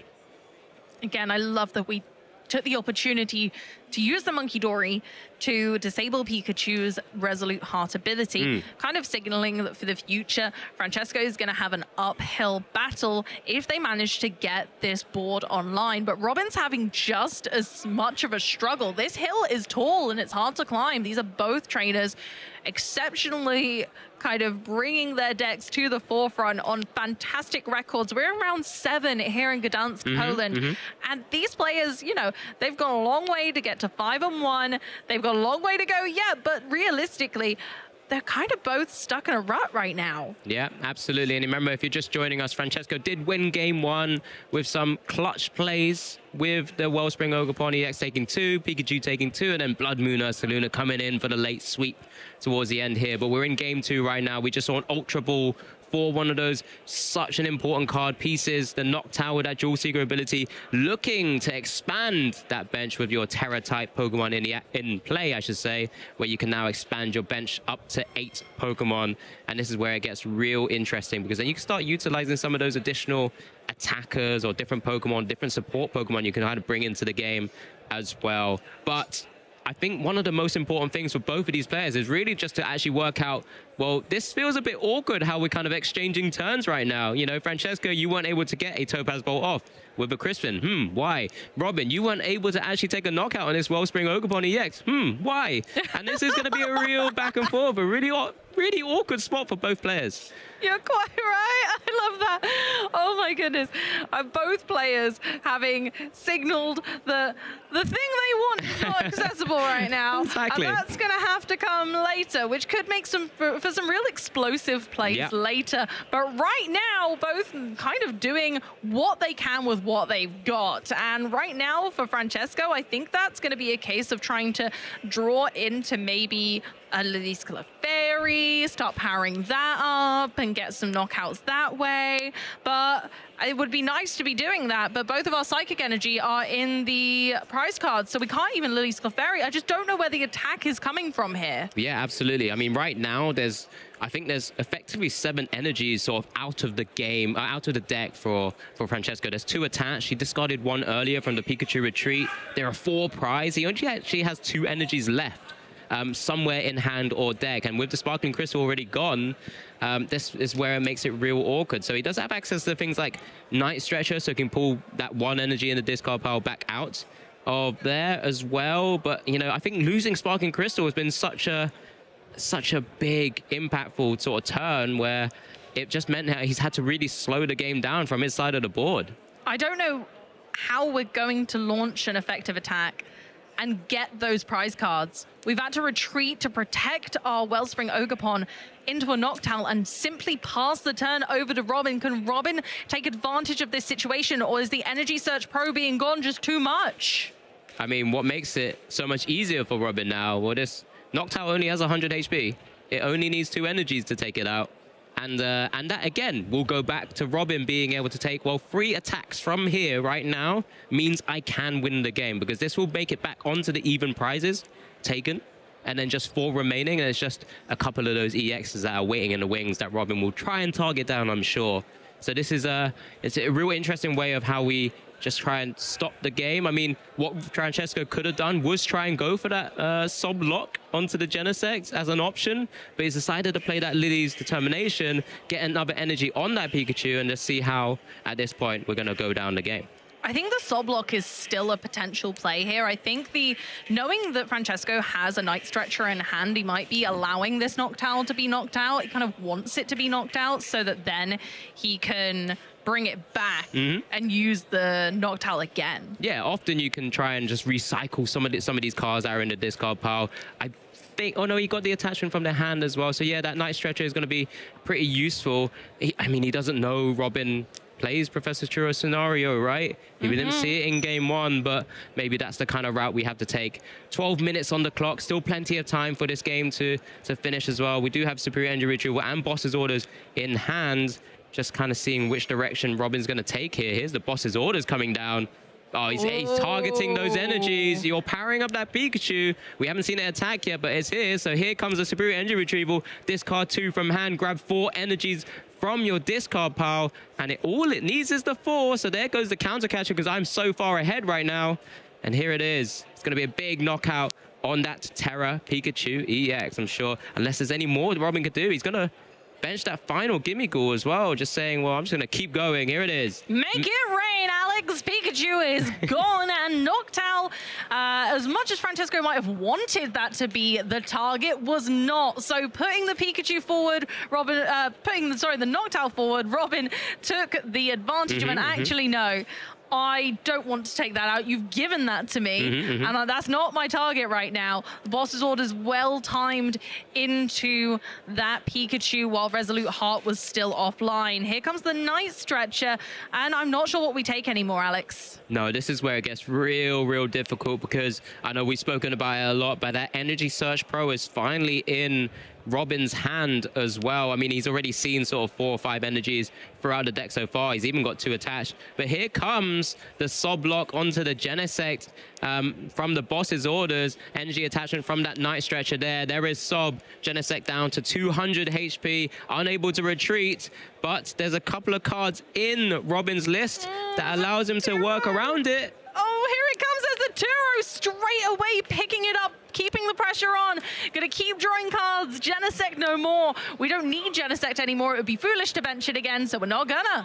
Yeah, and what's kind of cute right now, Amy, is that there is 1 damage counter on that Gdansk EX. That could be flung over to that Wellspring Oakmon EX. And then it only needs 3 energy cards to actually take the knockout, rather than having to waste an additional card being discarded. So there's a few different ways here that Robin can actually make light work of this Wellspring Oakmon EX in the active spot. Really clever thinking there. Robin is so far ahead. If they keep the pressure up now, then that's going to be all she wrote. There's the energy from the superior energy retrieval. That's all we need at the moment. In fact, it's too much, but we're just going to go for it by the looks of it. We'll save it. We'll save that damage counter. The Massive knockout on the Wellspring Oval Pokemon. Finally, there it is. And that's so much energy now just not available to Francesco. With that final Sob locking Wellspring Ogerpon, that's just gone down as well. That Mew EX now in the active has that free retreat, of course. But is there anything left? I mean, I guess Blood Moon Ursaluna can attack for free right now because of its fantastic season skill ability. But maybe a little bit too little too late? Maybe it's just too much. We've got too many prize cards. There's so much to ask of Francesco right now. There's so many prize cards yet to be taken. Robin's down on 1. Yeah, and I think Francesco's thinking, well, I've seen you use the Professor Turo scenario already. I'm probably going to try and do this again and see if there's a way I can get out of this, because otherwise I would not have benched the second Wellspring Ogerpon EX, despite it being usually great in the early parts of the game because of its torrential pump ability. This is where sometimes, and why I even picked Professor Turo scenario as one of the key cards to keep an eye out for my caster prediction, just why and how good it really is right now, because we see the boss's orders on that Monkey Dory, and there it is, Sob for 20. Will Monkey Dory be a sad little monkey, or will he be able to get out of this scenario? Turo certainly won't be helping with his scenario, so Monkey Dory might be stuck here for a little while. Saying that, we can use Monkey Dory's attack. Yeah, we can. Certainly can. That'd be quite interesting as well, to be able to use Mind Bend in a deck like this, which isn't typically a deck that allows, wants to really do so. But I think Robin's going to be fishing for that Professor Turo scenario here. He does play 2 copies, and here we're going full whole hog of all of the coin bonuses. Here's the Pokegear. Should guarantee it. I think that's the rest of the cards in the deck. 1. Oh my gosh, no way. There it is. There it is. Oh, thank goodness. I was thinking it was going to be that last one. If it were me playing, it would have been the last one. But there's the Professor Churro scenario, getting the energy over to, or damage counters over to the Wellspring Oakmon. Just needs the 4 now. Plenty to go. Massive make it rain to take game 2. Robin takes this to a game 3 here. Really just kind of demonstrating that, well, actually, if you're not able to take knockouts on my Pokemon, I'm going to take knockout on yours. Robin is the metal maker, making sure that Francesco had no metal at all, in fact, to bring Pikachu into the mix, giving Robin the full energy count, all of the balls in his court, and bringing the action back to us for a game 3. Yeah, I mean, we do get a chance to replay game 2 here as well. I think Robin there is a bit of a sigh of relief just from the Iono that Francesco played early on, because that hand wasn't looking pretty. But once we got going, he was able to get so many important pieces, including that very ever so important tool scrapper there. You know, something that Francesco did not see in game 1, but all of a sudden came down and really put a massive spanner in the works there for his side of the board, because he didn't have the metal energy to actually attack. And then from then on, I don't think we really saw an effective attack from Francesco, because Sob just wasn't doing enough, and Robin was then able to target the Pikachu, and those Professor Churro scenario really came in clutch here to take, eventually just grind out through all of what Francesco was putting forward in the active spot. Francesco just really couldn't piece it together. The prize cards were too damning, and unfortunately, Robin just was able to pick up the pace just enough. That Iono at the beginning turned everything around. It completely changed the trajectory of this game and meant that Robin could pull off this incredible victory through taking prize cards slowly and then piecing it together bit by bit. Taking that one prize card at the beginning was just the start. And here we go again, Alex. You're kidding me. Double pink in both sides of the field, both prizes there, the Sparking Crystal prize, as well as that Energy Search Pro there as well. So it means we're getting attacks off. It's going to be a little bit awkward, a little bit difficult. It's both metals and the Sparking Crystals, in fact. I mean, Francesco's side, he's going first. I think he had Ditto in the active spot, which is a fantastic start. We're transforming, starting into a Fan Rotom. We're going to get going, but not much time on the clock. 5 minutes to go in this game 3, Amy. It's game 3. Pikachu once again cannot attack. Yep. Pikachu will not probably be attacking for a while, Alex. I'm devastated for Francesco. Absolutely devastated. Pikachu is one of the main attackers in this deck. He's got ferocious power. Pikachu really brings a lot to the table, not only with the ability, but also its Topaz Bolt attack. And this is going to make it really tough. Even though Francesco's had a great start with getting set up, if Robin can also do the same, it could just hit her out again. Yeah, absolutely. I mean, there's still an opportunity for Francesco, because we could still go into the Torrential Pump nice and early. If there's a few different pieces from the Noctowl Dual Seekers, and if Robin, for example, doesn't really get any more down, or Gimmighoul's down, I should say, but then again, there's the third Pokemon search for the bench as well. I mean, is this going to be another Gimmighoul? Most likely, just in case of the threat of a Wellspring Oakmon EX. We saw it in game 1, the Iron Bundle together with the Wellspring was a very, very scary thing. And now Robin's protecting that, or trying to protect it as best as he can with the third Gimmighoul there. Honestly, we've seen Francesco do it. We know they can. We know that the energy switch is there. We know that all of those different types of Ogerpon can help each other out to achieve these monstrous attacks. So I don't think Robin's willing to take any chances, and putting the Monkey Dory down as well, just making sure that every ball is in his court before he starts to kind of slow things down a little, because this is an awkward position to be in. Do we play the Professor Churro scenario to get the Pheasantipity out of the active? No, we're going to go with the Cypher Maniac's Code Breaking to guarantee that we kind of jump off the mark next turn, which, to be honest, I agree with. It's just a shame Pheasantipity is kind of stuck for now. Yeah, I was about to say that Pheasantipity is actually under quite a lot of threats, because, I mean, it's got 210 HP, and if anything, something like the Clefairy EX down, the Lily's Clefairy EX, can start swinging away with a Rondo attack and actually take it out quite easily. There's triple Noctowl in hand as well. So I would like to say, if he uses all of the Dual Seekers, there's definitely a way where we can get a Wellspring Ogerpon EX powered up with an Iron Bundle and actually taking out, actually, kind of an awkward spot. Monkey Dory's on the bench now. It's got 110 HP, That's Amy. what I'm talking about, Alex. It's an uncomfortable situation where, because Robin gets to choose which Pokemon is promoted from the Iron Bundle, actually, it's a weird one, because it's not guaranteed to be a 2 Gimme Ghoul situation. It's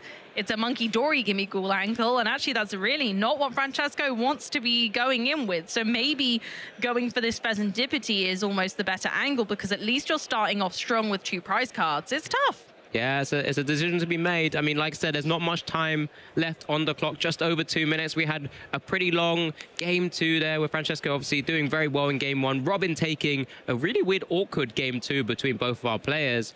But here, game 3, you know, Francesco gets that initiative, is going down that route of the Wellspring Ogerpon EX. I guess what you can only have to Crispin, so you can't boss his orders around the Monkey Dory choice if that's promoted from something like the Iron Bundle. But there goes the 2 energy cards that Francesco needs to even start swinging away. But there's still a few more pieces because of the awkward prizes that we've got at the moment. I suppose there's a few different things you can do here. You can kind of use another Noctowl, get an Area 0 under depths, you can get the Latias, you can retreat into the Ogerpon, you can attack with the Rotom even. You can start to make plays, but I think ultimately it's not quite enough this turn. I think you'd have to use so many resources. It's an is it worth it scenario where it's like, do I attack into this Pheasantipity? Do I try and lock it in the active with Sob, forcing Robin to maybe use not the supporter that Robin wants this turn? It's a really challenging time for Francesco to know what the right play here is. I mean, it never feels too great to be using your Noctowls and actually not being able to take a massive KO with them, because you want to use it to maximum value, right? You want to be able to use all of these such important cards to then actually start swinging away, taking important 2 prizes on EXs, on what used to be Vs, or maybe even double small Pokemon. But this is the best we can do and work with right now. It's just a Sob for 20 damage. 30 seconds on the clock, Amy. It doesn't look like we're really going to get to a point where we're going to maybe finish this game, but we're going to see how Robin also would play this out as well. That Pheasantipity right now is stuck in the active spot. No energies around. But I guess there's not really much else you can do. Well, we've got the Turo scenario. We can pick up the Pheasantipity. We can start swinging with the Golden Go, but is it going to be enough? Like we have 8 seconds left on the clock at this point. We both have 6 prize cards. It is 1-1 at the moment, and with our new time rule, we only get 1 more turn. Yeah, so it looks like, even as you can see on the screen as well, overtime has been hit. That means time has been called. Remember, it's +1 turn time. There's the fist bump. There it is! It is a tie that we end up with in this Swiss round 7 on stream. Fantastic play to kind of showcase a bit of both decks, really, with some awkward prizes as well. But I think at the end of the day, both of these players are going to be pretty happy, because in some way, shape or form, because they do get the points necessary now to guarantee themselves into phase 2, and they can go into the final round playing it out, hoping to try and push themselves up the table as much as possible. You're not wrong, Alex. They both fought tooth and nail, but in the end it was a tie. They are evenly matched. We saw a tussle from both players. Yeah, this game 1 was really interesting and showcased exactly how TerraBox would love to sort of face into this matchup. We got the early torrential pump off on 2 Gimme Ghouls, and then, despite Robin taking it down, we got that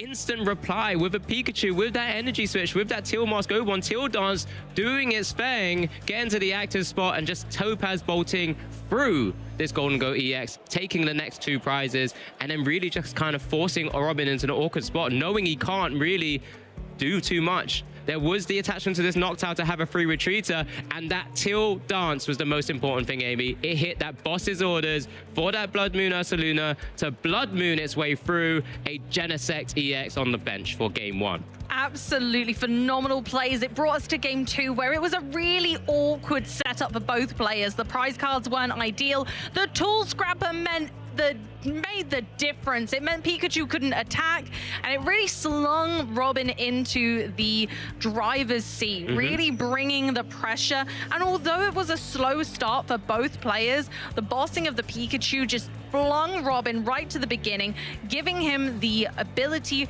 to go 3 prize cards ahead. And from there on in, Francesco just could not let anything stick, attempting multiple times to use Sob to lock Robin's active Pokemon, but neither neither time did it stick, and Robin was able to come back, keep the pressure on, using Professor Turo scenario to pick up the trapped Pokemon and just keep swinging, making a 6-0 prize count in game 2. Yeah, then game 3, it was just one of those unfortunate scenarios where we didn't have much time, so we didn't get a chance to really see how this could have panned out. And we both had a very gracious there, sort of equal measure, fist bump from both players, that massive sign of respect to say, you know what, we'll take a game apiece each, we'll take the point each, and we'll head into round 8 shortly, knowing we've secured our phase 2 position, and just see how much further we can progress in the tournament. So congratulations to both. I'm sure they would have loved to have taken the 3 points, but it's fine, it's okay. I can't complain. It's okay. 1 point is better than no points. Absolutely. And so we saw both of them battle it out respectfully. There was a chance in both games something could go wrong, and we analyzed they signaled to one another exactly what was missing. And doing what they can with that information is so crucial as well. Kind of taking the tells, changing your gameplay up, adapting to the situation and the scenario, and bringing your best. And that's what both players did. They knew there was no rush, and they took their time. They saw what resources they did have options for, and used it to the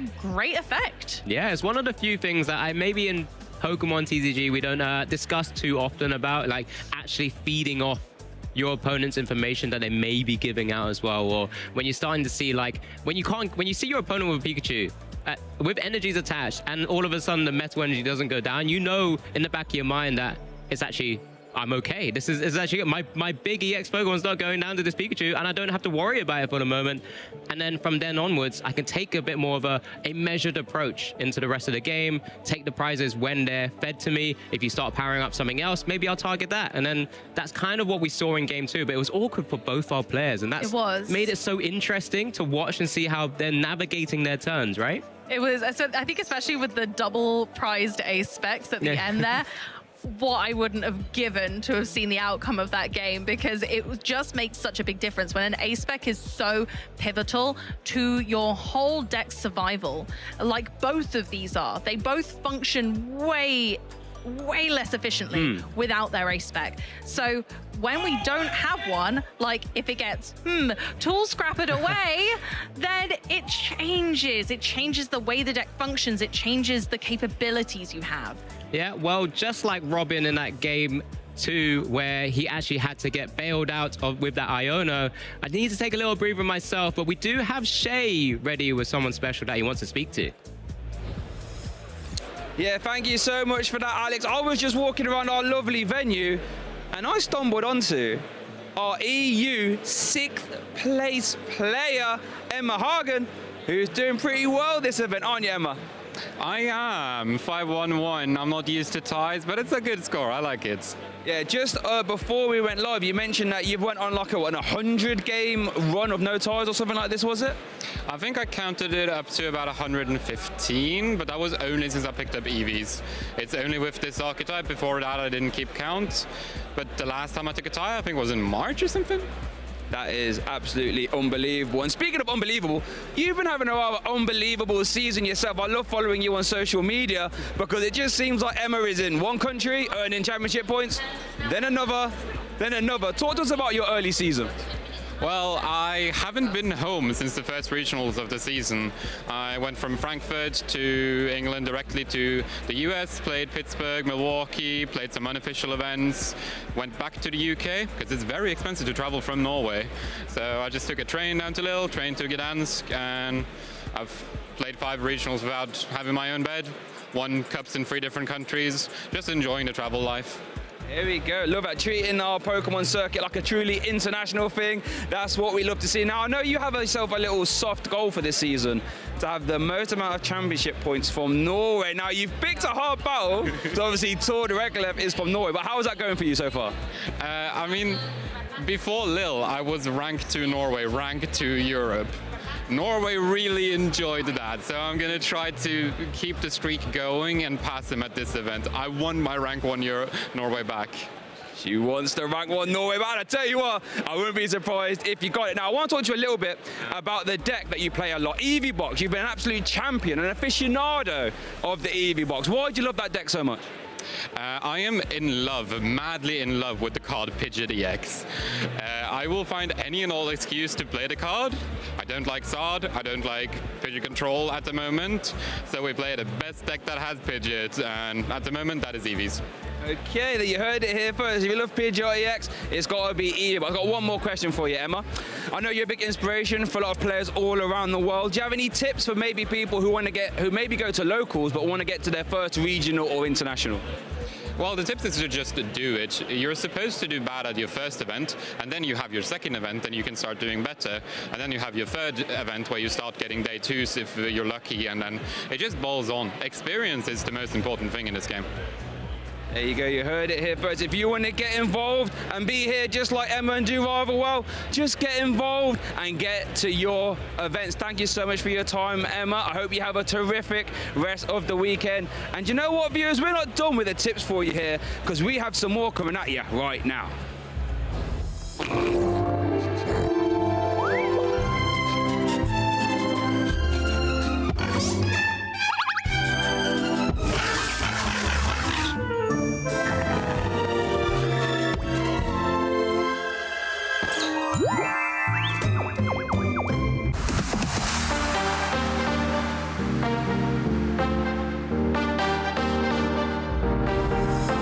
My pre-game rituals is I always listen to the Beach Boys before I play, and we always stock up on those like little applesauce packets because we'll know we'll need them in between rounds. A pre-game ritual that I typically do to kind of calm down my nerves for round one is that typically I'll think about my family, friends that are supporting me back home, and probably like cheering, like looking at the standings and results, and I try to just like find comfort in that there's people like waiting for me to get back, and then just lock in for that round one. As of the last couple regionals I've attended, definitely eating breakfast. The first couple I tried doing on an empty stomach, and that is not a great way to go. I found myself a bit tired in the afternoon, so definitely get a breakfast, even if it's light, a banana, a granola bar. Get something in your body, get yourself ready to go, and you'll have a great day. Pre-game rituals I swear by are probably just not even looking at my deck box. I test the night before, and I don't want to see my deck until I'm queued up against the first player, and I'm flipping over that first card. So for me, when I'm prepping for a game, I'm getting ready.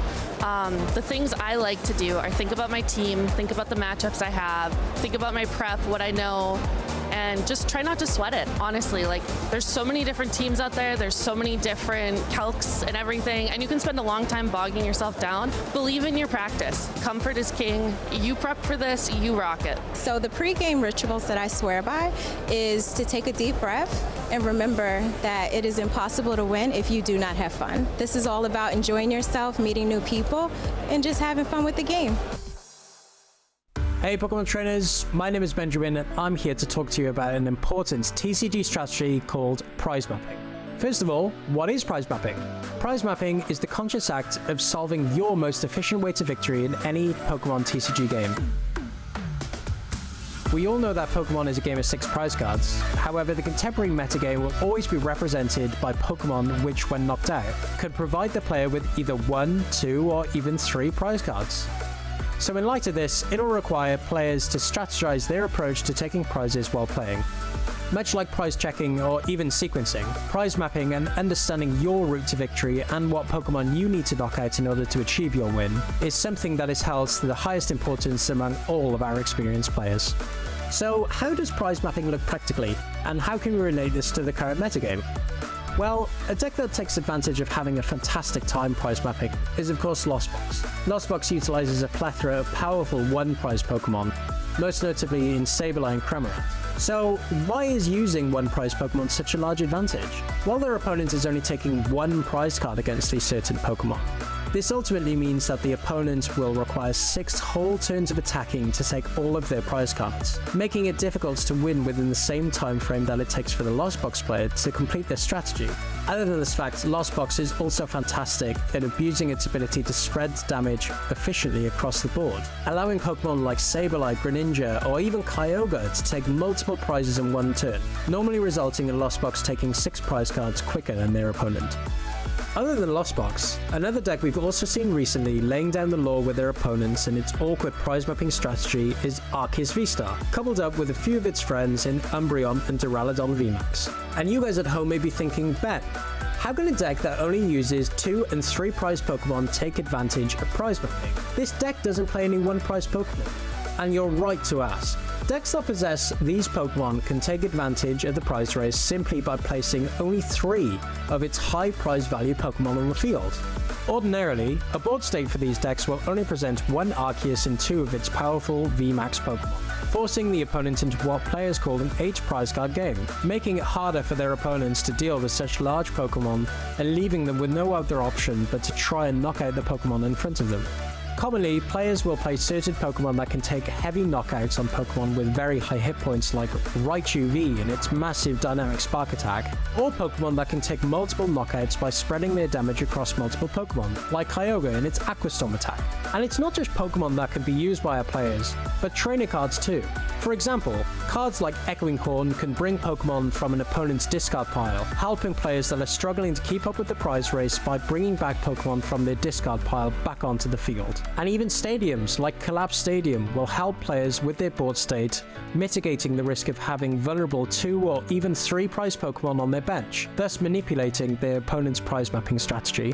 So now that we know how certain decks, Pokemon, and trainers can alter the prize mapping strategies of our trainers, let's look at an example of one of our past games. During our most recent Toronto Regional Championships in Round 9, we saw Logan McKay's Turbo Lost Box deck up against Yehoshua Tate's Chen Power EX deck. On the face of it, you'll see that the main attacker of Yehoshua's deck is of course Chen Power EX, a 2-prize Pokemon. And as we've already established, this may not fare so well against the powerful single-prize Pokemon within Logan's Lost Box. So, what can Yehoshua do to help his prize mapping strategy? With a few tricks up their sleeve, they were able to take multiple prizes against their opponent by utilizing 2 plays of Trickery, using both Cancelling Cologne, negating Manaphy's bench protecting Wave ability, and knocking out 2 Pokemon with a single attack, with Radiant Greninja's Moonlight Shuriken.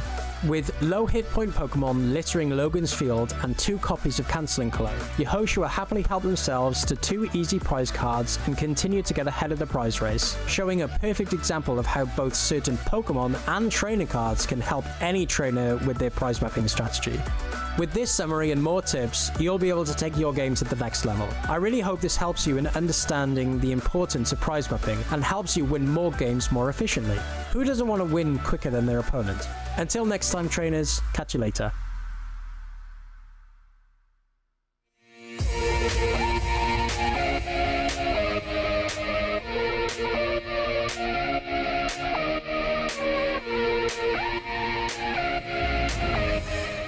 Yep, we're still here in glorious Gdansk, and I have the absolute pleasure to work alongside the Emily of the US. I mean, I can't believe we even have you here still. Me neither. And I finally get a chance to be here alongside her. It's a great pleasure. How are you feeling? Honestly, I was out on the floor during my break round, no interview, no desk. And honestly, the vibes are still vibing here. It's been really nice to kind of walk around. A lot of people that I've been walking by, they're like, I didn't even know you were a caster. So people seeing me back there, which is also just like really fun. Got to watch some winning in action too, because we're starting to hit that point of phase 1. Honestly, today has flown. Like I was saying to a couple people, like we barely have a lot of time to really kind of like dive deep into like what we usually talk about, because there's not a lot of time. We're going from round to round to round, which is really great once again for the endurance of doing a regional, right? We're always talking about things like staying hydrated, eating a snack, keeping yourself in it, making sure you're not overexerting energy, right? And when you go from round to round to round to round, feels really, really good. Yeah, it's been absolutely smooth sailing so far. And like I said, it's been I'm sure a pleasant surprise for a lot of people out there when you said that.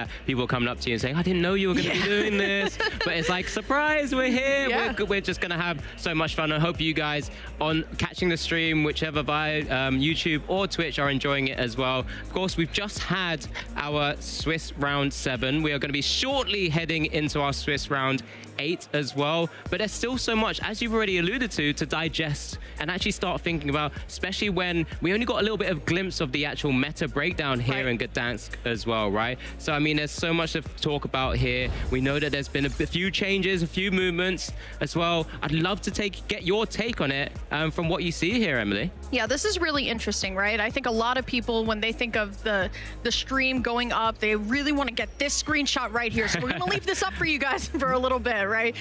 Nothing surprises me about Dragapult being at the top of the meta again. It won last week. As I think Amy said it earlier, you can't beat them, join them, right? Dragapult saying, all right, there's no more Gardevoir apparently. We'll just bring Dragapult back into the active. Golden Go in the second slot does kind of surprise me. I think a lot of people are expecting the Gardevoirs, right? My whole thing is I think a lot more Gardevoir players, I think we're leaning Jellicent this weekend rather than going for just like straight Gardevoir here. But yeah, Golden Go in the second slot. I feel like Marty's Grimmsnarl, like we've talked about at the beginning of Mega Evolution. Wow, it has Lily's determination. It's so back, and like I feel like I haven't gotten that, right? I feel like I haven't seen that. But obviously still being played extremely well. I think if you want to have your favorite turbo deck of the format, there's always one that ends up doing well.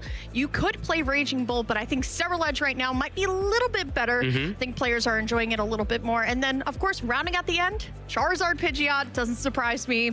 Still kind of carrying on its victory from Milwaukee. And we know one deck that everyone's been talking about, let's say for the now last 2-3 weeks, has been missing from that front page. It's actually here at 4%. It's dropped off the 7th place spot to Gardevoir Jellicent, which you've already mentioned. But that deck, which feels like it has so much going for it, but then has so much space to try and manipulate itself for a different meta. You know, you start to see different cards like Enhanced Hammer coming to the deck, additional energy switches, or maybe we just saw like a Mega Kangaskhan deck that you were casting over as well, and just seeing all those Bufalons in action. So there's different ways to really kind of maneuver and play this deck right now. I don't think anyone's really found the true way of best playing it into a certain meta, but that's one of the cool things of what we have right now, because we have so much variation.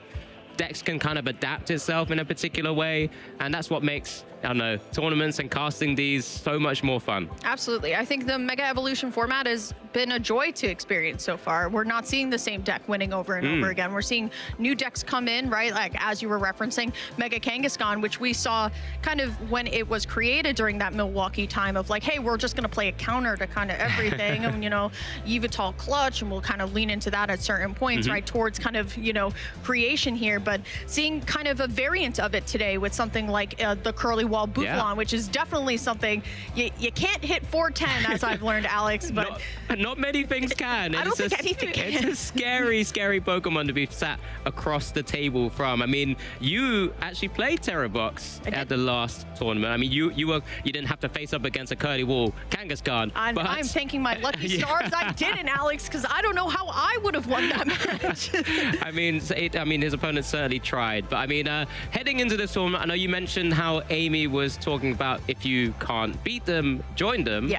For yourself, out of a sort of prediction for this tournament, what did you actually end up going for? So in my predictions, because we haven't yet talked about our casters' predictions too much here, I did go with Terrabox, of course. I think not because of me, but actually because of the top 4 that we did see. Alejandro played extremely well. You can see in the very capable hands of a capable player, you see what happens, right? Especially when we've kind of leaned into Dragapults and not playing rare candy as much, right? We're seeing these setup turns, right? And I think Terrabox does an extremely good job of kind of putting a cap on a lot of that momentum. So it was my pick for the weekend. I don't think people were really kind of respecting it as much as I wanted it to. I think a lot of people were like, and I feel like it's always been that way of, oh, all right, Terrabox is good. Next, like, are you playing Dragon Ball or Gardevoir next weekend, right? So I really wanted to kind of hone in on the fact that I think Terrabox is here. I still think it's a very malleable deck. That's the word I'm looking for, right? Like I played it with Eevees, but you could play it with kind of a lot of things. We saw the mega version last week as well in Lille, where they had the Absol or Mega Mawile. They had the Absol. We saw Kangaskhan in those types of lists as well. Some additional draw power. But I want to touch on, because then your second card was actually almost like a counter to your own pick. So you try to cover your bases there a little bit, Emily. The second card was the Shaman, I believe. Yep, it was a Shaman. I think we saw this a little bit earlier in the round that Amy and I was Amy and I were casting, where hey, we could line up for a Torrential pump, but that Wellspring Ogerpon doesn't do too much when, you know, you can't actually attack the bench here. It's really just kind of like that saw block, and then you kind of fade away from it. But still, I still think Terrabox is a great choice, and especially if, once again, it feels like it has the answer for so many things. But as I was watching Mega Kangaskhan with a Curly Wall and a Bravery Charm, I did not know what answer Terrabox had for that. Just that one matchup. I think generally, Just that one. generally it has a, I mean, it's always a deck in the back of my mind. It's like, I wish I put more time into it, because we know it's got so many different pieces it needs to combo out. And I do love those kind of decks, but I feel like sometimes with a little bit of inexperience with it, it feels like a little bit not as good as it can be. But generally, when you play a deck like that, you want to go first, right? And there's so many decks in the format that just wants to go second. So you're like, well, I'll take advantage of that. The majority of the time, I will get to go first, get my fan call going, get all my hoots down, get my Terra Pokemon ready, and then, all right, it's on you to see how you're going to answer my next turn. Absolutely. And I mean, you were sticking to tradition as well, Alex, going with Gardevoir and Professor Turo's scenario. I kind of, as much as like I love to talk about Gardevoir because I'm a caster for Pokemon Trading Card Game, I want to talk about Professor Turo's scenario. I think it's a great card that I think a lot of decks should be playing, period, point blank. I think with now formerly Dragapult kind of veering away from Aractus, right? But now that Yveltal Clutch is here, I mean, free retreat feels pretty good on that Pokemon. But, you know, saying you just need one out, right? You just need at least one. And I think Professor Turo's scenario should be in a lot of decks right now. Yeah, I mean, you say at least one. I mean, Robin was like, well, I'll take that to 2. I mean, in the last stream game, Robin Schultz was playing 2 in his Golden Go EX. But yeah, it's such a important card in the meta right now, especially when, you know, we have seen Maractus with that corner, or seen Ethan Sudowoodo with the impound as well. And then, of course, with Yveltal's corner, and just being able to try and soft lock, buy yourself some turns. We heard from Henry Brand actually talk about, sometimes I just need those turns to get back into the energy tempo, getting energies on the board once again. And it's just one way to come out of that, right? So then you can continue to apply pressure. We talk a lot about the Pokemon TCG, where sometimes you don't have the agency to like maneuver and sort of replay the board out every so often, but this card gives you a chance to kind of just reset yourself. Sometimes you can use something like maybe a Squawkabilly EX or something like a Pheasantivity, and then just pick it back up and have that bench space to have a bit more creative freedom in terms of how you're going to play your turns out. And that's sometimes ever so important. Yeah, I think we saw a little bit of creativity earlier with doing something like Monkey Dory, for example, moving the damage counters off and then saying, all right, I'll, you know, Turo away my Monkey Dory, and then boom, I can get my Yveltal into the active again, clutch, and then my Monkey Dory is once again powered up here. And once again, it goes to show like your bench spacing is also really important. People bench locking themselves out. It happens a lot. It happened to some of my opponents last weekend too. So honestly, it's a weird format that we're in, but I openly welcome it because it feels like a lot of decks with the right run can do it, rather than let's all avoid Gardevoir now. Like, let's just do our best to not hit a Gardevoir and we'll see what happens. Instead, it feels like, all right, if I have the right run, if I know how to pilot my deck well, I can do a lot of things into a lot of the decks in the format. I mean, that's when we start to talk about how we've got back-to-back weekends, and it doesn't happen too often. Right. Like, really back-to-back weekends, but this is where we spoke about people sticking with their deck choice from Lille, or actually twisting and actually trying to think, well, how can I counter the counter of all the metas and how it all spins around? And that's where it becomes like really, really cool about how players are teching in certain cards, or maybe having to completely change up their, we call it play style, but the different decks that kind of force them to play a different way. So that's what makes it so interesting. And I'm just excited to see every single round as we go along here. I think the ability to be creative with your deck is at an all-time high. Really, I really do. Like, what were the thoughts going into, hey, I hate to just keep going back to the point of let's put Curly Wall and Mega Kangaskhan, but it's genius, right? The adaptations. I played Jamming Tower, and I know a lot of like my friends who were on the same list as me played Jamming Tower last weekend, but there's nothing you could do about a Bouffalant. So honestly, I love to see the creativity. The start of Mega Evolution format has certainly been really fun, and that's what I really love to see. 2 different archetypes of decks winning, right? Jackson Ford in the States, and then Alexander. Yep, Alexander winning last week. With two different deck types, and that's honestly all I can ask for. Yeah, absolutely. And I'm sure a lot of these players, and I mean, we've sifted through, I mean, I've had a quick sift through of some of the pairings and the actual standings itself. We're seeing a lot of similar names to actually what we saw last week actually make it into the top, like towards the top tables as well. So I'm going to keep following that trend to see, because it's always interesting whether you can get like back-to-back people who actually make it into Top Cut, as we do get a little glimpse into some of the names here as well. And there's going to be some names that we have seen already before. Even last week, Hermione currently in 6th place. All these players, a lot of them are going to be sort of joint first right now in the 6-0 records, but there's a lot of big names there. Hermione there in 6th. You've got Bert Walters, who's a fantastic Worlds competitor. Kai Wainwright, who again is undefeated or going into Swiss round 7. And then, you know, let's not just talk about Juan Fernandez. There's a second one in play as well with Vinny.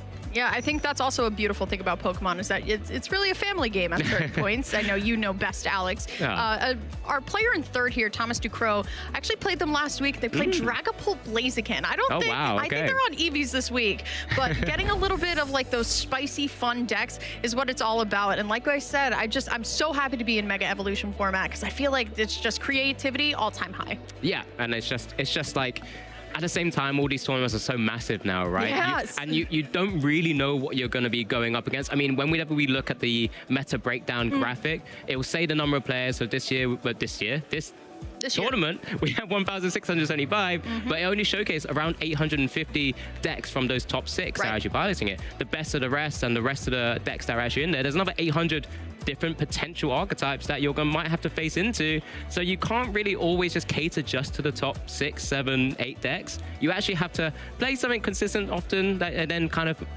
get your game out of the way first and make sure you're in contention of every game before you can even think about maybe even progressing further. But I do notice here that some of our players are beginning to actually get themselves ready for at our stream table as well. If you're just joining us, we've just had Swiss round 7. I'm joined, myself, Alex Dow, joined by Emily here for Swiss round 8 that we will be kicking off shortly as well. The final round of phase 1, that's very important here. But yeah, so it's just going to be one of those here that we're going to see potentially some winning in action for our players going into phase 2, or we'll have a little double check as well. We both have our players. Actually, we're going to be going straight for the very top of our sort of standings. Hermione on our left-hand side there against Fabrizio on the right-hand side. Well, remember, they're going to be looking to try and accumulate as many points as possible to try and push themselves into great contention for Top Cut. We do get a chance to have a glimpse of Hermione here, Emily, with those fantastic results he's always had. Yeah, I mean, should look familiar on a great run from last weekend in Lille. I think a couple of our top cutters, Hermione, also Henry Brand as well, getting into those top cut positions here. So great weekend so far. Still going to be on the Charizard here. So kind of running it back. And once again, that has also been a big trend of ours over the past, couple matches that we've been talking about. What are the trends? Are you still on the same deck? Have you made any adjustments here? But of course, Hermione's results speak for themselves here. But of course, just going still undefeated back-to-back, that's pretty good. Yeah, absolutely. And of course, we also have Fabrizio here on the right-hand side. I mean, just look at some of those results as well. He's no slouch himself. He's had an LAIC top 4, World's top 16. He's won and been a regional champion in sort of fairly recent times as well. Santiago has actually had 2 great performances in Santiago. So it's great to have him here competing in Europe as well. But it's going to be a great matchup. As you mentioned, Hermione's piloting Charizard once again, and Fabrizio is actually piloting a bit more of a usual Mega Absol box, not the one that you saw. We get a glimpse of the prizes here, Emily. Ooh, okay, this is actually really important. So when we're talking about the Mega Absol, Mega Kangaskhan box here, the ace spec of choice is Precious Trolley. Cannot tell you how many times players saying, hey, I would like to go second and I'll find my Precious Trolley. But I know one thing that players say, I hate starting Blood Moon or Saluna, Alex. Absolutely, we're kicking things off here in Swiss round 8, Hermione versus Fabrizio. It's just an energy attachment to the Blood Moon Saluna EX, and they pass. That Tatsugiri is going to be staring down at a very scary Big Bear, but it's not going to be able to do too much anytime soon. This is a crazy opening hand from Hermione, right? We already have the Buddy Buddy Poffin in hand. We have 2 Duskulls. We have the TM Evolution in hand as well, but something to kind of note out about this Charizard EX deck. While it's great to get your Dusknoir engines up and running, it's really our favorite birdie friend, Pidgeot EX, that does the work for us. Alex, I mean, Charizard EX has been in this format now for quite some time and has always been paired with this Pidgeot. Quick search. Once during your turn, you are able to go into your deck and pick a card, any card card. You don't have to reveal it either. And usually it is, you know, some sort of deck disrupt, a gust or something like that. But regardless, you'd love to see this if you're Hermione, right? You already have a way to get your Pokemon, your basic Pokemon out onto the bench. You can really start moving here. The only thing I think is missing from the hand, Alex, is an energy to use TM Evo.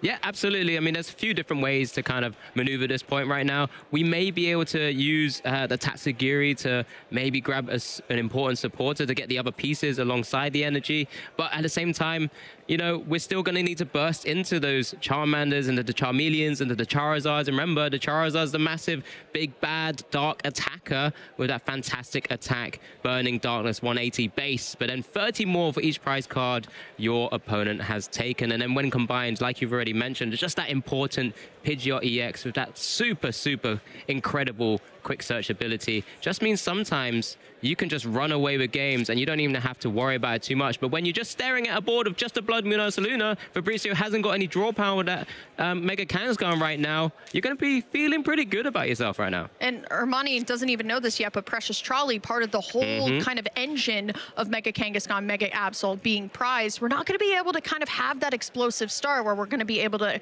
grab Kangaskhan and Absol. And what's really important in this list and in this matchup, Alex, is that we are seeing on Fabrizio's side a Psyduck here. Very, very important to call out. It's one of our favorite cards that has this ability Damp, where your opponent's Pokemon cannot knock it themselves out. So things like, for example, Curse Blast, a specific counter is not going to be able to be played this turn, which could help Hermione hit those high numbers. Yeah, absolutely. But we do see the Technical Machine evolution to the active and pulls the Lily's Determination from that Tatsugiri's ability to attract customers. It's found a Lily's now and being able to shuffle in your hand and draw 8 because you have 6 prizes still remaining. And this is surely one way to hit one of those energy cards, one of those 8 energy cards that Hermione plays. And then we can maneuver into the Charmeleon and also potentially the Pidgeotto as well, because none of those pieces are prized, so we don't have to worry about that too much. As long as we don't draw into them, we're going to be feeling very, very good here right now. As here's the 8 cards. Let's see what Hermione's going to be working with. See what it is. We just need the energy. We did find a couple here. We found more than we actually asked for. We also found a rare candy for next turn, Alex, as well. Beautiful. So if we wanted to potentially swing a little bit bigger with something like a Dusk Noir, Curse Blast onto and using it onto this Blood Moon Ursaluna, who I don't think is going anywhere unless we're able to find a Latias to pivot out here. We'll see how exactly it's going to go down. I think, is that a Charmeleon and a Dusclops? So it looks like he's only going to have one evolution Pokemon here. I mean, I'll double check. It might just be the Pidgeotto that's coming down. He has selected the Charmander and the Pidgey.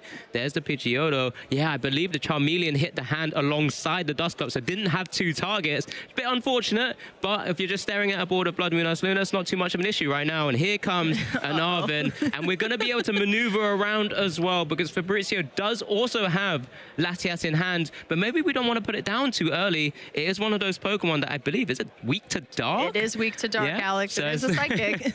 It's not pretty to be staring down at a Charizard at some point, but maybe we could just leave the Blood Moon Ursaluna EX in the active, get the Technical Machine Turbo energized, and start powering up our attackers that way for the moment at least, as we do just kind of double check what's available. One of the key things, as you've already mentioned, with Precious Trolley prized, it's going to be really difficult to get the other sort of Pokemon into play.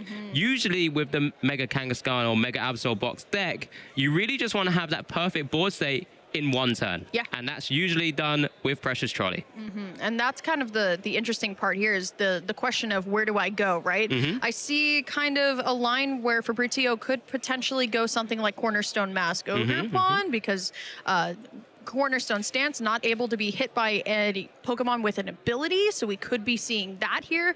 And to my knowledge of looking at the list here, I don't think Hermione plays a direct counter like the Ho-Oh, the single prize Ho-Oh that we saw kind of popping up here and there, other than Mew EX, of course. But we'll see what the choice is going to be. I do see that Cornerstone Mask Ogre is to the front. Being eyed up. Yeah, honestly, I don't see an issue with this. We could just keep the board light as well. Yep, that's also absolutely. a very absolutely fine play here. You don't need too much as long as you got one Pokemon to handle us. But it is going to be probably this Turbo Energize into the Demolish. Yeah, absolutely. I mean, as we've already mentioned, this kind of list that Fabrizio is playing, he has got the second energy attachment onto the Blood Moon Ursaluna, just saying, and prepping it if this Cornerstone ever does go down at some stage. Blood Moon's actually only one energy away from attacking because of that season skill ability. There's the Energize onto the Cornerstone Ogerpon EX there. And it's just saying, well, typically, where we've seen the kind of roundabouts of Mega Absol box decks, they've actually started taking out Cornerstone Ogerpon EX from their decks as well, because they're like, well, people are going to play counters. There's no point me wasting space in there. Here's the Megazagoza, Tails. But then this leads into that interesting position because, like you said, there's no Ho-Oh. We don't see anything like a Chi-Yu if something gets knocked out, and you can kind of then burst through with sort of the Cursed Blast and Dusknoirs as well. It really is just a Mew EX that can attack it, and the Charmeleon. Yeah, it's not exactly a comfortable spot here for Hermione, right? I mean, we can just evolve into the Charmeleon here. I do see a rare candy as well if we want to just go straight into the Charizard. I'm trying to think of the line where Hermione's going to be able to combo Dusknoir into Dusknoir potentially, right? And that's one way that we can actually get rid of the Cornerstone Ogerpon here. Or if we want to just keep building up our board here. Very interesting, though, going to be actually discarding the Charmeleon. So I have to be assuming that we are just going to be going straight into rare candy Charizard, or of course rare candy Pidgeot. Yeah, there's a few different routes. I mean, he had the Pidgeotto already on the bench, so can hold on to that rare candy for the moment. Maybe rare candy being held for maybe a double Dusknoir pop, just like you kind of mentioned. If we're able to find the Dusknoir at the same time, because now we have Quick Search Live, we can always find at least one piece of the puzzle, piece of the combo pieces, and that's one way to keep just dealing with a Cornerstone Ogerpon EX. But if Fabrizio then suddenly finds a side deck at some point as well, like Hermione's on the clock to be able to do this.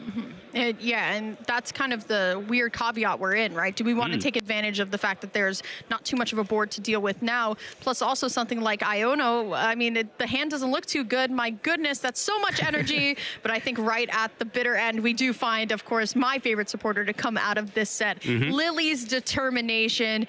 And if it's played, 8 fresh cards. How many other supporters from the most recent set do you know about? Anyway, we'll see what the quick search target. Thanks, Alex Dow. Always making me look good on the desk. We'll see how this I don't know any either. But I probably do, but it doesn't matter. The most important one is the Lilies. Of course, of course. Well, we are going to quick search here. I'm assuming now we're probably going to get the Charizard. I'd be very surprised if we don't. So it is probably going to be the quick search for the Charizard. We'll see rare candy Charizard. We'll get the energy out of the deck, and then we'll play down Lily's Determination to really kind of like reset the hand, see where exactly we're going to go here. Yeah, there's a few different options. I mean, the scary thing about facing up against these decks, you will be facing up against usually pennies. So you can't really take out the he's going for it, Alex. Yeah, I mean, this is the route, right? If you can take the knockout and take it now and sooner, and you get to draw the 8 from Lily's Determination, it's a really, really explosive turn. It does mean you have to find, because you've already used the Pidgeot EX, that's there's a Super Rod that's being played. Yeah, it has to be Super Rod Ultra Ball, right? To go into it again, because it is just a one copy of Dusknoir, which can be fitted into the deck. And that's kind of one of those few things that he's going to have to piece together. Or you have to wait a turn, which gives Fabrizio some opportunity to find a Psyduck. So it's a really catch-22 scenario here. Can we find something like the Ultra Ball and Super Rod in one big 8-card hand? There's the secret box. That's one piece. That is certainly one piece. I do believe. Is it one short? It might be. Oh, no. Is that Super Rod as well? Could be. See the Buddy Poffin just still wanting to reset the board here. And I think, honestly, a lot of these Dusknoir decks, really, the decks that really kind of revolve around Cursed Blast, there's so much math when you really think about it, right? I was trying to talk to Henry about this a little bit earlier in the day, where you just have to pick a number and figure out, how do I get to this exact number, right? Yeah. And still, drawing into your secret box off of Lily's Determination definitely feels good. But is there, realistically, Alex, are we going for anything crazy on Fabrizio's side next turn? I'm trying to think if there's a way. Unfortunately, I think it's 20 damage short if you did suddenly find a Charizard EX and Rare Candy as well. But the secret box discarding 3 cards to get 4 because you get a stadium, an item card, a tool card, and a supporter. Does mean you can get the Ultra Ball. There is Super Rod in hand, so you can.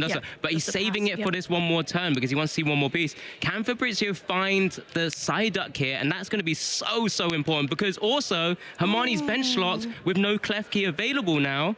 That means if Psyduck does come down, those Dusknoirs aren't going to be able to do anything unless you gust up the Psyduck and knock it out. Has to play this Poke Gear here, try to find an Arven, finds the Iono, that could be a target, and that might be the only target we're taking here. One more, and it's just a penny. So it is just going to have to be the Iono here. Try and draw into a Nest Ball or just the Psyduck itself, right? Because the writing is on the wall on Hermione's side, right? We definitely want to go for something along the lines of, you know, using double Curse Blast to get this Cornerstone Ogerpon out of the way, right? Plus also, if we're starting to take prize cards on Fabrizio's side, Charizard's going to start getting a little bit stronger, Alex. Well, that's what I was thinking about. If you did double pop off the Curse Blast onto the Cornerstone Ogerpon EX, of course, then your opponent's actually taking 2 prizes as well, but Charizard's then maxing at 240, so it's only a little bit too short of the Blood Moon Ursaluna EX. Maybe that's why he held off for that turn as well, but he didn't have the attacker to go. There's so many small little things, and did we see a way of getting the Psyduck? He's hard drawn into it from the Iono.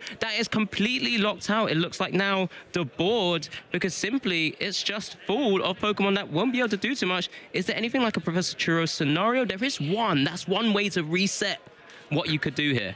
Yeah, it's interesting though. Like you would have to find a way to release your board and then find a way to gust and Turo scenario in the same turn, right? And I'm pretty sure there's no Iron Bundle in this list either. But we do see the Clef Key inside of the hand. And I know, Alex, you were talking about how does Charizard reach there. There's one copy of the Defiance Band in Hermione's list. That's true. So we could be seeing that come down just a little bit later. But honestly, a very lucky draw from Fabrizio to be able to find this Psyduck. We will be able to see more Pokemon this turn. Let's see what the Attract Customers brings us. Yeah, this is so awkward because Hermione actually has the Clef Key now in hand from the Iono as well. But there's no way even if you Professor Churro's one of the Pokemon and then retreat into the Clef Key to use your Curse Blast, but then you can't retreat back into another attacker. So it's like, it's really awkward scenarios here. But this is the position Hermione finds himself in. He's also discarded, I mean, it's not a great attacker, that Charmeleon, because it's the one, actually, no, sorry, this is the better one, which actually does deal 90 damage, but it will go down quite easily, which is kind of the scary thing. Yeah, and there's a question, Alex, of what do we even quick search for here, right? I mean, we have Lily's Determination. We have a bunch of cards in hand. We'll see if we're just going to start kind of leveling up here. But I think one of the things that I was kind of looking at, and you were kind of pointing it out, right? When I feel like there's been a big shift about what recovery options we're playing in deck, right? I'm not seeing a Night Stretcher in Hermione's deck, right? A lot of the times, right, Night Stretcher for Dusknoir to do Curse Blast again, right? We're not seeing that in this list. Double Super Rod. It's been very interesting, but I guess with Mesa Goza, right, you can always just, you know, you just got to flip heads sometimes, and sometimes your opponent has that. We haven't seen one yet, Emily, from both of our players. But there's the Professor Churro scenario, so this will allow Hermione to have a board space ready. Now, this is the kind of awkward scenario now. He's obviously been Iono'd, the secret box has been Iono'd away. The Super Rod that he originally had in hand was also Iono'd away. So he could get the Clef Key into the active, but then do you then have to target the Psyduck or the Cornerstone Ogerpon EX? And that's kind of the awkward spot, because if you leave the Ogerpon, then you're limited to the amount of Curse Blast you will have. Or if you don't target the Psyduck, then it's kind of an awkward scenario where, well, now that Psyduck's still there, and you've got to deal with it. Alex, you used a word that I'm describing this match as I'm trying to figure it out alongside you. Awkward, right? It's really awkward, especially with Mega Kangaskhan not having that Precious Trolley, no setup. Mesa Goza still flipping tails for both players here. We'll see how exactly this one is going to play out. But still, I mean, there is a option for Clutch, for example, but you got to look at the time, right? I mean, we're 15 minutes into this game one, and neither player has taken a prize card, right? We could have seen an absolute explosion on one side of the field, and now Psyduck is down, and now you can't really just do that. So it's more of a methodical match of how can I get set up as quickly as possible here. Going to see the Arven here on Fabrizio's side. Going to go on ahead and grab the Bravery Charm as well. I can only imagine what's going to come down very soon. Yeah, even more awkward. HP, I guess if you slam the Bravery Charm onto the Cornerstone, it goes to 260. It's still within range of double Dusknoir Curse Blast. But he had to wait a turn, and I know you said absolutely a moment ago, and wondered if you were trying to go for that angle. I wasn't. But there's the Mega Absol coming now I sound down. really good, Alex. Thank you. But yeah, this is it, because now effectively, Hermione's going to have to look for sort of 3 Dusknoir Curse Blasters to get things out of the way so we can start swinging away with like really big Charizard EXs. I guess now there's other targets you can start trying to take out, because typically what often you would try to do with double Cornerstone Ogerpon EX is actually try and get 2 of them down, and then your opponent can't really do too much. But it is just a pass back over to Hermione here, still Blood Moon in the active spot, and what can we work with? Well, we do have the boss's orders for the boss's orders onto the Psyduck to invalidate the ability with Mischievous Lock. But I feel like we need a couple more pieces other than just boss's orders here. We'll see what the Mexagosa gives. Can any of our players flip heads today? And they can. It will be Hermione able to go inside of the deck here. See what Pokemon you want to bring out. Once again, that Charmeleon was discarded, but it's about time that we actually see a Charizard. I like the way that Hermione's playing very tame, right? Like not just doing like Rare Candy Zard and then, you know, starting to swing, right? There's a little bit more like methodology that has to go into this set rather than some of the other games with Charizard that we've seen. Yeah, you need some sort of real sort of actual meaningful attacks to go across. Hitting the Blood Moon Ursaluna for 180 only to see it get pennied away. Yes. It's really not a great feeling, right? So with the Mezzagoza now, we have, you know, one more piece of the puzzle to go to try and actually stretch to take knockouts here. We do see the Arven come down, so it'd be interesting to see there. Looks like a Rare Candy. We do still have Pidgeot's Quick Search ready to go as well at some stage. He's going to be double checking what's available to him. But right now, I mean, if you just look at the board, right, you have 2 prizes eventually on the Blood Moon Ursaluna. You have 3 prizes on the Mega Absol EX that are available. And there's still that Psyduck just kind of sat there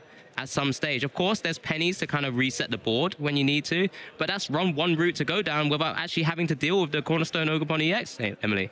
It's interesting here, but we're finally going to see the quick search here, and could probably match. We already have Rare Candy in hand, and this is the Zard player issue, right? When you already have everything in hand, what more could you want, Alex?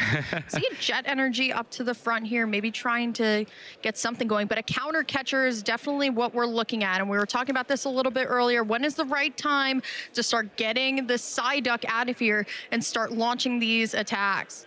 I mean, do you even just maybe ignore the Psyduck once you get a couple of Dusknoir pops off? Because if you have Klefki in the active, Damp is not currently live, meaning that you can utilize the Curse Blast from the Dusknoirs and Dusclopses if you wanted to for the moment. But again, this is where Hermione actually has so many different pieces that you can kind of maneuver. One of the new quote-unquote technologies that you've had in Charizard EX Pidgeot decks is that Jet Energy. Right. And that was actually one way to maybe maneuver around the Klefki into the active spot and still save a retreat. As we do see a Curse Blast here now. Finally, where are we going? We got to make sure we take out the Psyduck first. We have to bring that, or yeah, no, we have the Klefki. We're ready to go here, but it is going to be the Curse Blast.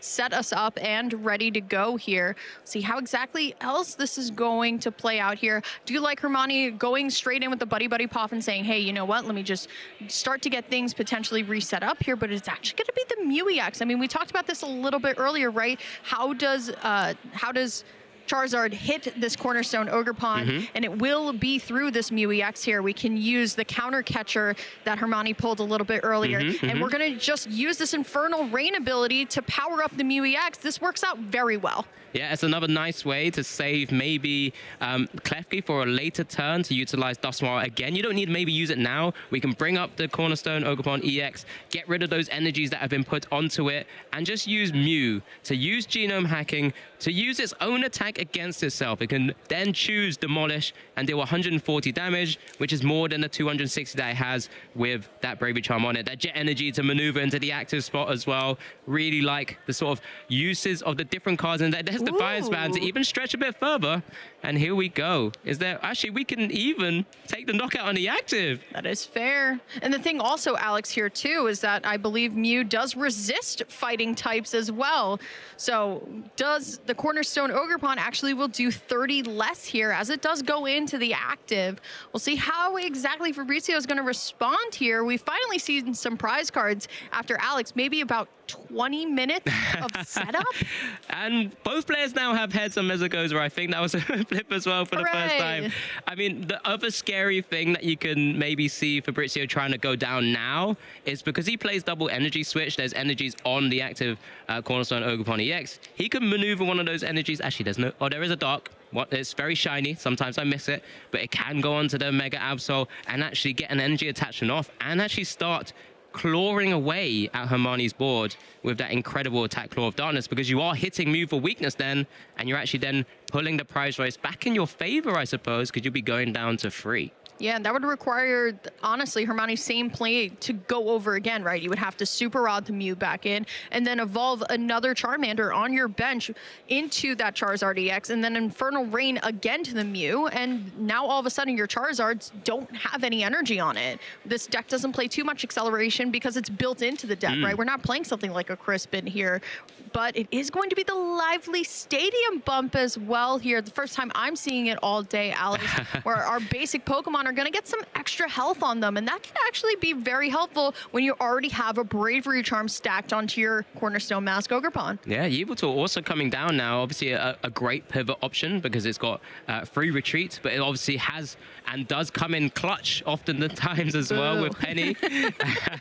There's a Penny, and with is going into the Yveltal for the moment at least. Didn't hit anything like an energy switch. I mean, it's just going to be maybe try and slow the game down, stop that Mew from retreating, and then figure out from here. Here comes a Bravery Charm as well, because then that way Mew is unable to copy Yveltal's second attack, dealing 110 damage, that Dark Feather, and that wouldn't be... Oh, actually, it's got the Lively Stadium. It doesn't really matter. Yeah, no, not at all. But, you know, there's all these little pieces that have to come together. But can save that Bravery Charm for future turns. So there's a clutch for double the amount of damage because Mew is weak to Dark. Alex, I would love to see something along the lines of like a boss's orders here onto Pheasantipity to take a Cruel Arrow, to genome hacking, copy Cruel Arrow, take out the Psyduck, and then we're resetting up our board again here. We'll draw into the Super Rod though, so we were talking about recovery just a little bit earlier, and that's, you know, one, if not the only recovery that we have aside from a second Super Rod here. But the Lively Stadium, very interesting, and it goes to show, once again, this Mega Absol, Mega Kangaskhan deck is not, you know, 100% figured out. You can play it the way you want to with walls or just, you know, reusing Cornerstone, using Psyduck as well. So it is going to be that Super Rod that we talked about a little bit earlier. I'm assuming we're going to get back our Dusk Noir, which we definitely need this turn potentially. I mean, it's, and some energy as well. Yeah, maybe even just, yeah, the energies are important. Maybe even thinking about that Charmeleon if you need to take a turn off to not necessarily use a Charizard to attack, but we can get the Charmeleon prepped onto the board if we're able to find it. We do have quick search, so we do have pieces that can allow us to play around and manipulate the board, I'd say, as well. But remember, things like that Mega Absol does give up free prizes. So if Hermione does need to take out a small single prizer to begin with, then we can actually overstretch for the Mega Absol at some stage. Because right now, I mean, it's a 310 HP basic, which is kind of nutty if you need to think about it right now. Yeah, and you would also need to bump the Lively Stadium as well. We do need to see that second copy of Mesogoza go down at some point here. But looking at the hand, we have tons of options. I do know we can definitely attach return onto that Charizard who has needed some energy for quite some time now. Don't necessarily hate the Iono and see what comes from it here either. Once again, the prize cards are 5 to 4 right now. I would really love to see something like a counter catcher onto the Pheasantipity and then take out the Psyduck, and then Mega Absol is just prime for those final 3 prizes. I mean, I would love to see that as well. Just for the moment, unable to do so just because of being actually ahead on the prizes from taking out the Blood Moon Ursaluna with the 2 energies that attach. Does find the Dust Noir piece, so has that ready to go when he needs it or when he wants to put the Klefki in the active spot. We now do see the quick search ability being utilized, and we're looking for which piece of what puzzle that Hermione's going to be trying to work out. It looks like he might be trying to put Boss's Orders into his hand. That's been maneuvered to the front of the deck for the moment. But there we go. I mean, of course, unable to play it, has played Iono, so just, you know, trying to set up future turns, which is always so important. That just saves you having to grab another piece of the puzzle later down the line as well. Let's just get it ready to go. So then it's just asking those questions. But this is the point here. Do you clutch back I that was you just were about to ask you the same thing. I think it is just a clutch back and say, all right, like, hey, if I can't move, neither can you. But it might just be a pass instead, thinking about the Monkey Dory potentially that there is, that this deck usually does play. I do believe there are 2 in the deck that we haven't seen yet just because of that Precious Trolley being prized here. But back on over to Fabrizio's turn here. Going to see the Arvin here. And like you alluded to earlier, a head-on prize card, so we could get a little kind of cheeky here with something like a counter catcher, as I was about to talk about here. Maybe even counter catchering the Dusknoir and with Psyduck kind of down and saying, hey, you can't, you know, go anywhere. You can't blow yourself up. You're going to be kind of stuck here. We know that this deck does not play any psychic energies, so that Shadow Bind not going to be available at all. That Dusknoir is going to be stuck. Yeah, I mean, the only other out then is, I guess, the one card that we've seen already, or 2 outs, actually. We've seen one of the Jet Energies attached to the PUEX, and there is one more flying around somewhere. I don't think I've seen it discarded so far, but because you have Pidgeot, you have so many, like, avenues to get out of it. In effect, if you wanted to get the Jet Energy, you can just jet into the Klefki, and then, well, now your Dusknoir's live again, and you can decide how you want to play out or during your turn. But, you know, Fabrizio is going to be doing his utmost to try and really just handle the board state here. Does have that, does have the free retreat because Mew didn't use Clutch.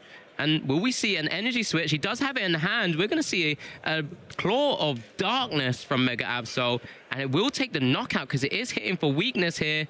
A 310 HP Mega Absol because of that Lively Stadium as well. It does also have Bravery Charm, but there's the counter catcher on the Charizard, and we're going to start softening up this big, terrible, bad, dark EX Pokemon. Doesn't feel great, especially when your opponent not only has Lively Stadium down, but a Bravery Charm to go with. Alex, do the math for me.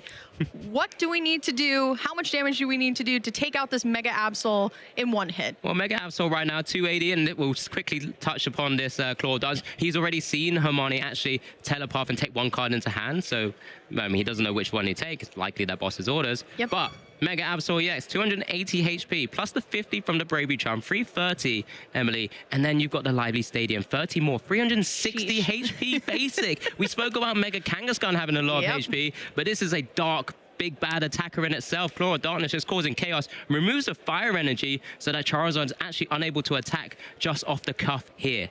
Yeah, it still has Pidgeot set up, so we could just go on ahead and grab another fire energy if we had any in the deck, and we don't. Gonna go into the deck using Ultra Ball, grabbing this Charmeleon. I could anticipate, Alex, maybe, I think, even though we got rid of Arvin for turn, do you think the quick search target could be something like a Super Rod this turn, our second Super Rod, get back into it? But it's really hard to say. We can absolutely start swinging with the Charizard EX. I mean, there has been a prize card taken on Fabrizio's side. But it's looking a little bit weird here. I mean, the lines are just like meshing together very interestingly. And once again, this Mega Absol is not going down to Burning Darkness. I'm just trying to think if there's a way of maybe overstretching yourself. I mean, you can still quick search for something like the Jet Energy and then bring the Klefki into the active and then maybe pop Dusknoir's Curse Blast onto one of your opponent's Pokemon. Or maybe you just find a way to get into Mew EX and actually Claw of Darkness back. Maybe take out another important resource that Fabrizio might be holding on to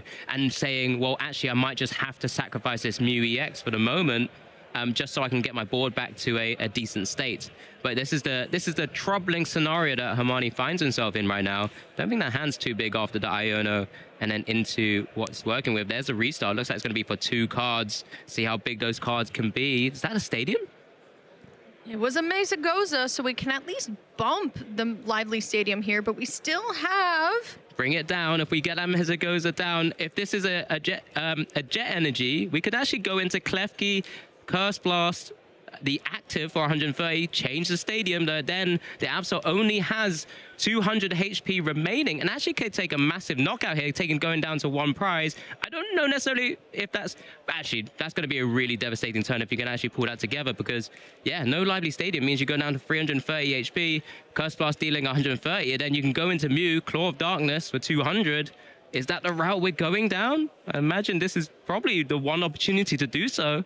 Could be, but Alex, you got to talk about the time as well. 30 minutes are gone in this game one. It's not feeling too good, right? Especially when it might even just come down to one game. I mean, Hermione, 4 prizes left. Fabrizio, 5 prizes left, right? Unless we're going to start seeing those combo turns of Cursed Blast and starting to see some serious prize cards getting taken. This one is just going to be as slow as possible. And that's the thing with TCG. Sometimes with these really kind of long, drawn-out games, it's really hard to tell what your players are thinking, especially when something like Charizard who has always played something like a Dusk Noir, gets immediately stopped, and now you have to find a couple of other ways around the play.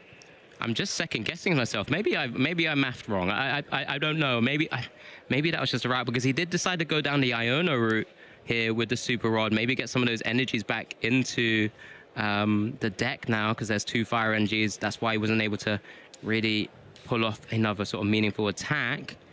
But that's the scary thing. I'm just thinking, like, the Mew EX genome hacking for 200 plus the Cursed Blast. If we had a Jet Energy from the Klefki, I don't know. Maybe it's a different route. Maybe it's just too risky at that point. And Mezagoza being utilized now. Here's the die roll. It's a heads. What do you even grab, Alex? Oh, Finning is winning, Emily. Oh, of Finning course. is winning. Of course. And honestly, the Jet Energy line that you were talking about was also winning, right? I think unless I get it wrong. It's just not in the deck, though, unfortunately. I do see it missed, but really just can't find it there. I thought there was one more. Look, doesn't matter. I won't dwell on it. It's gone. We're moving on. We're moving on here. So let's just see how Hermione does play this out now. It does have Defense Dipity in hand. Was that just a passover? Might just have to be, right? I mean, you have no second energy to attach for the Burning Darkness here. You were able to get rid of one piece of the problem, right, which is Mezagoza and bumping the Lively Stadium. But I mean, this Mega Absol still very much healthy, right? And the thing is, we still have a couple of pieces in the hand that could serve us well, right? I mean, we have a Pheasantipity, we have an Ultra Ball, easily things that Fabrizio can get rid of. Fortunately, no heads off of the Mezagoza here, but honestly, it's really in Fabrizio's seat potentially. Yeah, it does have Boss's Order in hand, so can actually target. It has another counter catcher available as well, which is still live because he's only taken 1 to Hermione's 2. So it does have options. Looking to maybe bench that Petron EX as well, give him a bit more mobility around the board state. Does also hold on to that Monkey Dory, which is another sort of useful Pokemon to have on the field, especially when you have this big, bulky, basic Pokemon sort of taking hits. You can sort of fling back some damage counters. Looks like Petron EX is going to be the Pokemon of choice for the bench right now. Energy Switch is going to be quite an interesting move as we go into the Yveltal now. And maybe we're going to take another measured approach to this turn and just slow down the game a little bit more, Emily. Yeah, this is really hard to say because the tempo of the match has completely just stopped, right? We've gone into more like methodical, which totally makes sense here. We definitely don't want to leave a 3-prize Pokemon active, especially when Charizard is only getting stronger by the second. So why not go back into Yveltal using the Petron EX and that subjugating chains, and also bringing the Pidgeot EX up into the active and clutching. That Pidgeot is not going anywhere. And if it's one thing that we really haven't talked about so far, Alex, it's the energy distribution here, right? This Pidgeot cannot use Blistery Wind to attack because there's not much energy left in this deck. We've seen the 2 fires go back into the deck, but then that's both Super Rods being already used, right? So if we get the energies attached to the Pidgeot via a Charizard EX, that's not really going to be helpful for future attackers when your Charizard's going to have 0. There's another Tails. Mezagoza are really not doing great things for either our players right now. There's a missed energy, as you mentioned, in hand as well. It is there. There are a few pieces, but let's just see how Hermione plays this turn out now as well, because that Pidgeot is stuck. Is Professor Churro's scenario still around? There's a couple of options here. Like you said, I have to keep looking back at the clock. There's still just under 16 minutes remaining.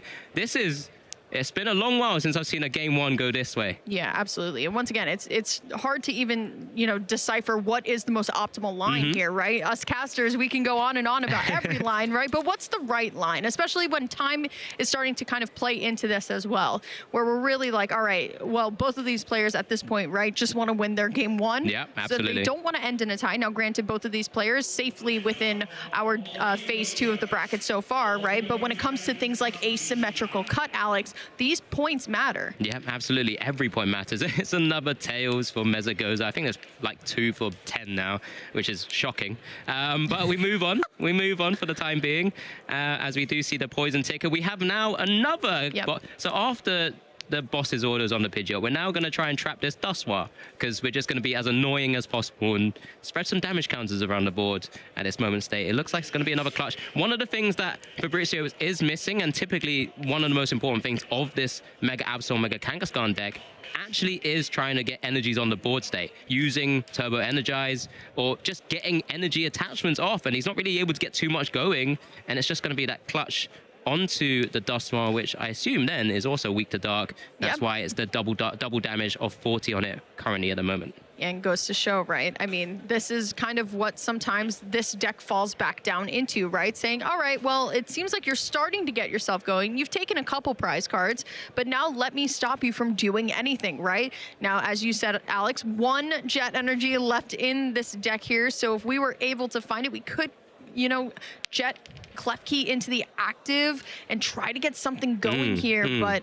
we'll see how that one's going to play out. I mean, it's just such a methodical line. It is very difficult to tell what is the correct decision, because I believe there's just 1 jet energy left, and once you've used it, it's gone. Yeah, absolutely. I mean, I guess that's sometimes the most important thing of like having to manage those resources. Yeah. Maybe you know you're going to need that jet energy at some point later down the line. Is Professor Churro scenario still in the deck, or has that been discarded as well? I guess it's been used or discarded, but it is just boss I'm seeing. Yeah, it's one of those things where like maybe because there's only 1 jet energy, you don't want to give Fabrizio that 1 chance of just having Yveltal and just closing out the game because you have no attackers left. Right. So maybe that's the route that Hermione's been thinking about and just doesn't want to get trapped. We've already seen the Yveltal trapping on a previous stream round already, and you know that really clutching its way through for some important players out there in the field right now. But this is where it gets real tricky for Hermione, I think. Could be just trying to line up something for next turn as well. Doesn't have to use the boss now, especially because we have Petron EX onto the bench here. So anything that does come into the active, if Hermione was going to use it that turn, it was just going to be kind of thrown back to the bench anyway. We'll see what the draw is here, and it is going to be a Lily's Determination. Not for the full 8. There has been 1 prize card taken. We'll see how exactly this one's going to kind of figure itself out. Yeah, I'm just trying to think what piece does Fabrizio need or want here right now. It has expended a couple of those counter catchers, used one of those boss's orders. We've seen Penny being utilized already as well. What else is there that could be useful from Fabrizio's side to maybe progress the board state a little bit better? Maybe having to find a Penny at some stage, so maybe we can get a Monkey Dory down and start taking damage counters over across to Hermione's side. Haven't seen too much. There's Mezagoza being utilized, Tails again, and it's going to be replaced, I think, because there's Lively Stadium actually waiting in the wings in Fabrizio's hand as well. Cornerstone Ogerpon EX now getting powered up with that fighting energy. Maybe just holding on to that stadium for the moment, and we'll just clutch again. That's another 40 damage, sorry, going up to 80 now. 80 HP remaining. 2 more clutches available.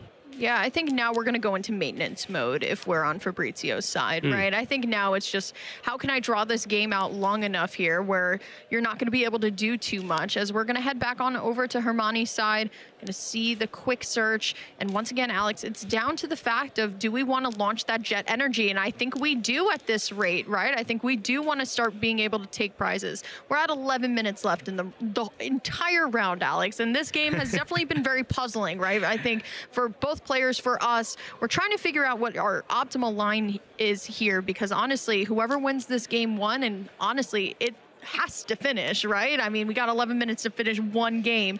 They're going to be probably winning they are going to be winning the whole set. Yeah, that's the kind of the real, I mean, you called it a puzzle. I think that's exactly what we've been trying to work out here. Here comes the Jet Energy Klefki into the active spot now. Dustwa now live. We're getting a little bit jittery here behind the desk because actually things are happening. Dustwa is ready to pop off if it chooses to do so, because this is going to be the one easy way of maneuvering that Klefki into the active. There it is. Curse Blast being utilized here. Where is it going? That's the big question, right? It is going to be going down onto the Mega Absol here. No Lively Stadium in place, so we are going to see the boss's orders as well.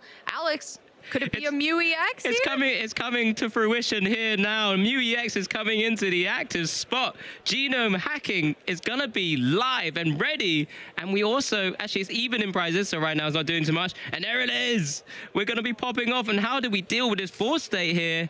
Ooh, a couple of all interesting choices. You don't really care about the Princess Trolley maybe too much anymore. Pokegear is actually a really good card to maybe try and get rid of. The Mist Energy is like just an energy, right? You don't really care about it too much. I think you just want to limit what Fabrizio has access to and just try not to give him any of those supporters. And he takes 3 prizes going down to 1. And this is it. You're forcing your opponent under so much pressure. We're finally at a stage where we might finally start to think of a conclusion. Yeah, and honestly, it's coming down to the fact that Yveltal Clutch is still live. Will Clutch be able to go all the way through here? And I think that's what Fabrizio's looking at, right? How many jet energies have we used? Have we gotten rid of our Professor Turo's scenario here? Is it safe to just go on ahead and counter catcher something like the Klefki and just saying, you know what, you're going to stay here for the rest of the game? Yep, this is going to be I think the play from Fabrizio now is he's hit heads, but it's going to be Monkey Dory, get a Dark Energy on it. We're going to clutch some stuff up and start flinging some damage counters, I think with Poison, although he's put the Yveltal active in the right now, which means he can't really get it in the active spot without poisoning it. So he can't keep their damage takers over. But that's one way. I mean, he still needs to take 4 prizes. It's going to be flip the script here. We do have to find a way to gust a Klefki into the active because it's certainly not going to be a Charmeleon there. One that can very still well attack here. We'll see how this one is going to play out. I feel like the flip the script really is just going to make it or break it here. We need a gust, boss, counter catcher, something here. Arvin, we'll see how many counter catchers we have been played. That might have been the missing piece, but there's that dark energy as well, Alex. Yeah, I think 2 counter catchers have been played, if I'm not mistaken. We're going to go check the deck with this Precious Trolley as well. We have 1 deck bench space available. Yeah, no counter catchers. Yeah, that's what I mean. I was starting to count the counter catchers and the bosses plays because we saw the counter catcher on the Pidgeot, the boss's orders on the Pidgeot, then another counter catcher on the Dusknoir, trying to trap that earlier. So we're in sort of dire straits from a resource management perspective here, because now we're not going to be able to gust up anything. We can stop the Mew from getting out of place because we do have the stadium in hand, right? Tatsugiri is currently being benched. I guess we can free retreat into that and then use Petron to actually then maneuver Yveltal back into it. So we're looking for boss's orders from this to attract customers, I think. Huge here. Finds There the it penny, is. finds the boss. We're going to go through the entirety of it, though, but it will be the boss's orders that we talked about here. Not going to be able to go anywhere. I have a bad feeling, Alex, that Klefki is going to be stuck for the rest of the 7 minutes in this match. Do you think we finish? 4 clutches before a Klefki is knocked out. Yeah. Yeah, I'm hopeful. I'm hopeful. Yeah, I'm hopeful. Here we go. A little bit of hope here.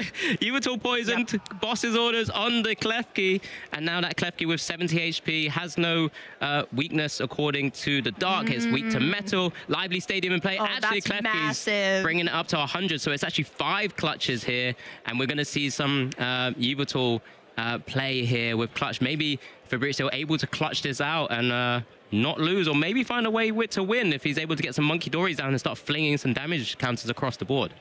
So hard to say, right? Both super rods have been used. We can't go on ahead and reset up something like a Dusknoir, for example, Alex. It's really just kind of this passing war back and forth. We'll see how this one's going to play out, but I don't have a good feeling about this. Yeah, we don't have Penny in hand right now, so we're going to have to free retreat into the Tatsugiri to try and find it. It's one of the cute little things it can do for the moment here. He really needs that Penny. 6th card. Oh, he's hit it. Oh, my goodness. Massive hits there from the attract customers. Tatsugiri doing his utmost to give Fabrizio a chance here.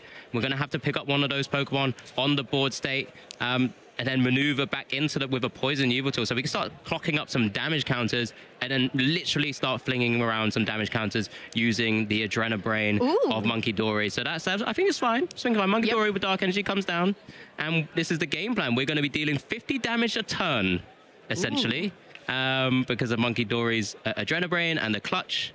And now we just need to start taking some knockouts here. So Charizard going up to 230 damage on itself here. and still another 100 to go. So still some way. Yeah, this Monkey Dory Yveltal lock that we've been seeing more and more, that I've seen now a couple times in a day, has been really detrimental, right? Like, I feel like we've seen so much of this kind of like battery, the hamster and the hamster wheel, right? As long as you have both pieces up and running, this is a very hard combo to get around, especially because we have been kind of talking just in this game one that has now lasted 45 minutes, right? A lot of our options are really gone here. We'll see how exactly this one's going to play out. There is a boss's orders in hand, but I do think that Fabrizio has the right bench, the right board, everything's in position to start moving these damage counters around. Now, granted, if we want to try and get as many damage counters as possible to line up something like a crazy prize knockout, I think that was definitely possible maybe about 20 minutes ago. But still, I think right now it's just using Yveltal as the battery and then having Monkey Dory just fling these damage counters back and forth. Yeah, I'm just trying to play it out in my mind, right? How many more turns we're gonna have? Because Klefki's got, there's a clock on Klefki right now. It's got 60 HP remaining because of Lively Stadium, and then this is the other awkward spot actually also, because Klefki in the active spot means Mischievous Lock is in play, and Tatsugiri is a basic Pokemon, right? Uh-oh. Something we need to have a quick look at, because I realize that's not really allowed to happen. But for the moment, whilst we're trying to figure that out, because we've been so consumed by this potential Yveltal lock with Klefki in the active, you can't Pecharunt either, you can't Monkey Dory. There is a few things we just need to work out here. I'm glad I'm eventually been able to see that, because I was just seeing about all the different combos that are available with this, but we are just going to have a quick check. I mean, it's been very captivating, this matchup so far, right? It's hard. We're trying to figure out multiple sort of puzzle pieces, puzzle lines, and it's been really interesting, and I think that's why we may have got a little bit lost between our players. But we'll just have a little look and get confirmation exactly what's happening down at the table shortly as well. But yeah, it's been a real interesting watch. Yeah, no, for sure. I definitely missed that as well, because once again, there's so many things happening, right? Absolutely. And so many lines that you got to be talking about, but we will get a proper judge call. We'll make sure that you guys stay informed here too. But that was definitely a very hard fought round, but it does seem like Hermione is going to be the winner here.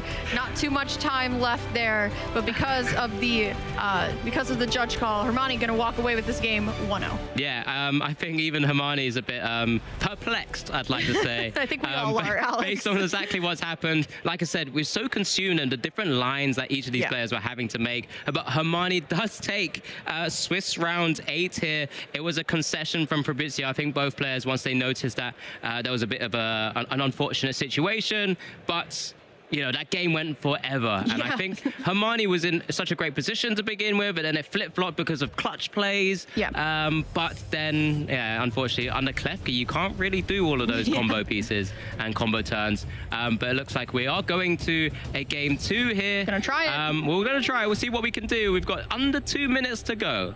See who is going to go first and go second here. It is Fabrizio's choice. But yeah, like you said, Alex, under 2 minutes here. Let's take a look at the prizes, though, as we are going to set up. It is going to be the Pidgey, Pidgey.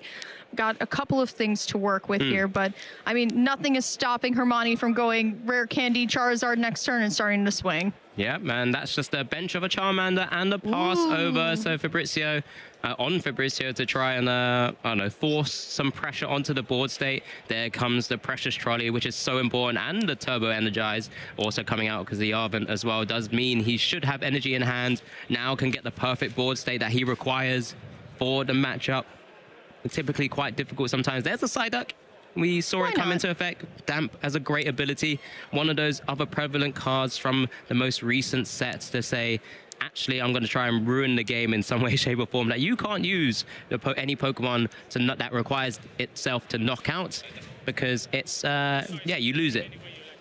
Okay, we'll see what's going on here. We found the turbo energized for our turn, but here we go, looking at the Arvin here. We do have a Charizard in hand, and if it's about getting ahead as quickly as possible, Alex, it might just be Rare Candy Charizard and starting to swing, but it is very close on time. We got 30 seconds left. Yeah, 30 seconds. You can grab a Buddy Poffin. You're going to have plenty of Pokemon on the board state. And it's really, you know, with the new system, a new sort of time that we have, or turns in time that we have, it's only going to be one additional time. There's the handshake. I think Fabrizio saw it because there's that Buddy Poffin, and Hermione will take this Swiss round 8 matchup here, and we'll go 7-0-1, I believe it is right now, which is incredible to see go back-to-back tournaments. I mean, hasn't changed his deck, piloting it yet again, saying, I've done so well with this deck, there's no reason I should change, and we're going to stick with Charizard, have all these pieces, have all these combos that are available as outs into the meta, and here he is, able to take it down and go so far again. I think Hermione kind of like rubbing his eyes saying, oh my goodness, what has happened? But as we check out the replay here, this game could have been over as long as Psyduck just did not kind of peek his head out here. But there's that Turo, and honestly, it went down pretty early, Alex. And still, though, we were able to kind of get something started to go. Prize cards did start to kind of go here and there, but it just came down to the fact that this game was difficult, right? This wasn't a direct, easy line every single time. Usually when we have talking about decks, there's a very clear prize map, but here it was just so interesting the ways that you can play this Mega Absol, Mega Kangaskhan deck, where you can really kind of go into like some weird control mindset. And honestly, we saw it from Fabrizio pretty well here. Unfortunate that our game one had to end like that, but still, regardless, Hermione gonna take the win. Yeah, absolutely. I mean, we saw how important some of those Curse Blast, Duskmars were, as we do just see it popping off there because the Klefki was in the active spot. Duskmar as an evolution Pokemon does still have his abilities. And then we saw the gusting up. This Mew, probably the MVP on Hermione's side of the board, because it did take out that Blood Moon Ursaluna EX with that Blood Moon attack as well. Genome Hacking copying that. And then Genome Hacking copying the Claw of Darkness to take out the Mega Absol EX as well for free prizes. And then game 2, there was 2 minutes on the clock. There wasn't really too much going. I mean, Fabrizio basically had the best turn 1 he could possibly ask for, but you're still having to wait a turn anyway because you need the Turbo Energize. You need to get those energies onto the board state, and the quickest way to do so is with that tool card. And Hermione had Buddy Poffin, and you know, Hermione takes it down, and Hermione's in a great spot. Both players still in fantastic spots, right? They both still are into phase 2 of the competition, still can progress and try and push themselves all the way up the tables and try and make it into top cut once they've completed all the phase 2 Swiss rounds as well. But you know, this has just been Swiss round 8. There's still so much more Pokemon to come. Phase 1 officially over here at Gdansk. And honestly, Alex, I was just saying backstage, the day has flown, honestly. We have been round to round to round to round to round. Apart from that one. Oh, that one was hard. I will say that was definitely like one of the harder matches where, once again, the lines are just so not clear, so right? complex. And it's just, and then right at the end, everybody is like, oh, Klefki. Yeah, what I was just like, hang on. That's if we're hitting Klefki, that's a problem. Yeah, very, very true. Regardless, though, big shout outs, of course, to everybody who's still here trucking along. Shout outs to the players who are making phase 2, but also the players who are making their first phase 2 as well. I think a lot of players, of course, coming into this season, always a goal to hit their first phase 2. We're seeing it more and more, right? Players are getting so confident. They're working really hard on their decks, and that's what it's all about when you hit your regionals, hitting your goals. And your goals can be anything, right? Your phase, if you're a beginner, your goals can be doing something like at least winning a round, right? Absolutely. I know my first goal was just, I just want to win a game, right? And then, you know, going into that very coveted phase 2 for the first time always feels really good. But for some of these players, right, they see, you know, themselves on the final round of phase 1 on stream. They want to go all the way. Yeah, absolutely. I mean, you've spoken about it, just thinking about the first game that you could win. I mean, I still have that mindset. It's just, you come into these kind of large tournaments, you know, you can't, I mean, maybe if you have that kind of confidence, you can maybe think you can take it down straight away. Maybe you've been playing a lot of local tournaments and been doing super well as well, and then you have the broken deck for a tournament. And sometimes that happens, but often you can kind of like tether some of your thinking, just kind of take it game by game, round by round, and sometimes that can be more than enough to take you to have a great tournament, a great experience, make you want to come back again, because that's what we love, right? It's why we love being here still and just enjoying playing this game, being here to put on a show for everyone as well. And it's just so incredible. I mean, I had the interview with Marcel, who was playing the Mega Kangaskhan deck with the Curly Wall Bouffalons. That was basically his first two now, because that's awesome. First phase 2 because of the result that he got, and with someone who's only been playing for a year. Like, that's testament to someone who may want to come in the game, maybe watching the streams, maybe thinking, oh, actually this is really cool, maybe I can try it as well. There's a lot of players in this situation right now that are doing that, and at the same time, we still will have our experienced players as well, but you can throw down like the best of them sometimes. Absolutely. Well, we're talking about experienced players. I want to hear from Hermione how they feel about the ending and that whole match in general. We're going to throw it to the lounge for an interview with them. Thank you so much for that, Emily. Yes, now I'm joined with our round 8 winner, Hermione. How are you feeling? 7-0-1. It's a good record, right? Yeah, good record, but I just played terrible. So I don't know. I hope I can play better on the next one. Okay, well, you know what? I think a lot of people haven't got that luxury of playing bad and still getting the win there. Talk to us about your deck choice then. Charizard, what led you to picking that for this event? I thought it was a good play for Lille last weekend, and I got top 8 with it. But I thought it was a bad play for this weekend, but I had no time this week to play at all. I've played no Pokemon, so I just played it again. That's interesting. It's interesting. That's a storyline we've been trying to talk about here this weekend, is that this is a back-to-back weekend. So a lot of people, you know, testing and decks might be suboptimal, or it's definitely something to think about. How do you think it's being a back-to-back weekend has affected your testing and deck selection? Yeah, for me, I don't think Charizard is that good right now. Maybe if Dragapult underperforms here, it'll be good again, but I genuinely had no other choice. So I had no testing. I just played, you know. Well, it just shows you how strong of a player you are then, that you can take, in your opinion, a bad deck to an event, play bad, and still get the W. What's your goals for this event then? What are you feeling? I want to win. I'm here to win.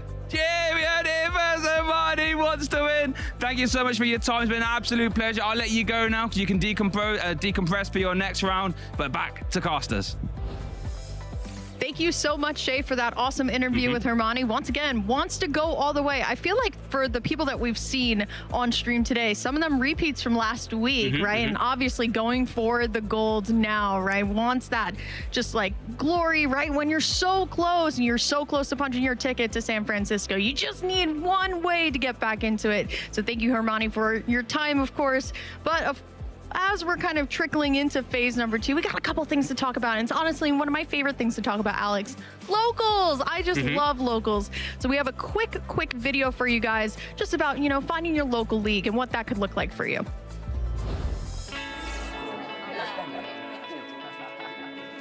Hey, do you want to play? Yeah.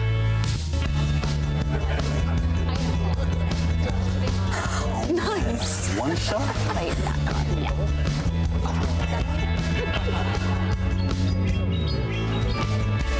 I'll use twin cannons. Great game, guys. Bye. See you next week. Come play at your local Pokémon League.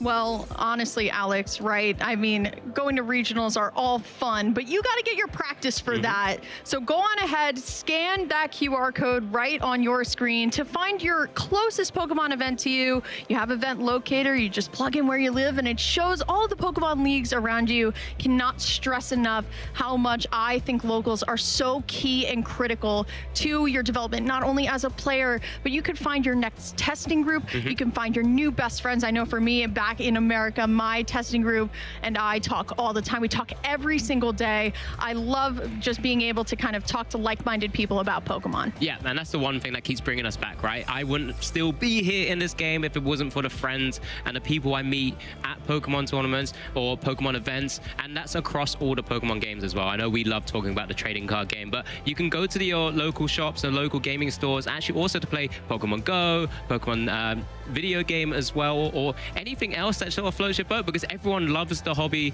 for what it is, and that's one of the greatest things of still being in this community, because the community is great. You know, I get a chance to meet and work alongside Emily as well, which is a first for a lot of us, and you know, we thoroughly enjoy it. And this is the best thing about just the worlds colliding, which sometimes might not have ever happened if it wasn't for Pokemon. Right, and it's super fair, right? I think I speak for myself here, where I never really, you know, to me, I never was like, oh, I'm going to go to Europe for anything. And Pokemon really has given me the opportunity to really see the world, right? Half the cities that I've been to in the States, all of Europe that I've been to now, I don't think I would have ever really gone to without, you know, playing Pokemon and having, you know, the chance to make memories just with all of my best friends on the planet. And like you said, Alex, it's been so fun getting to know you guys here on the EU team, because this game is global, people. I mean, Henry Brand all the way here from Australia. You talk about last week's Top Cut, 13 countries in Top Cut.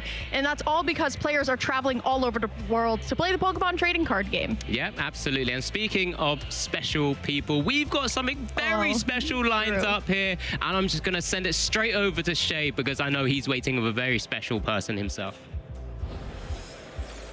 Yeah, thank you very much for that, Alex. I've never been so excited for this interview I'll have any time in my casting career. I'm joined with the one, the only, Leva Redcliffe. That is Todd Redcliffe's mom, everybody. How are we feeling this weekend?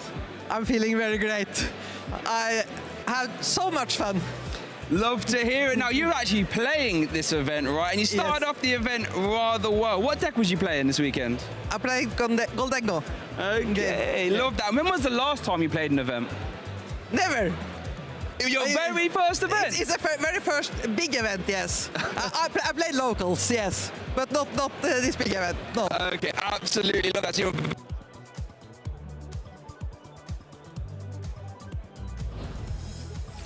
Well, we'll bring that straight back as soon as possible, because I haven't heard enough from the Recklers. But it's amazing because I've actually spoken to Tord before, and I think he's had interviews where he's mentioned, you know, when he was growing up in Norway, and I mean, of course he has his brother, but he also has his mum who actually like played with him when he was younger as well.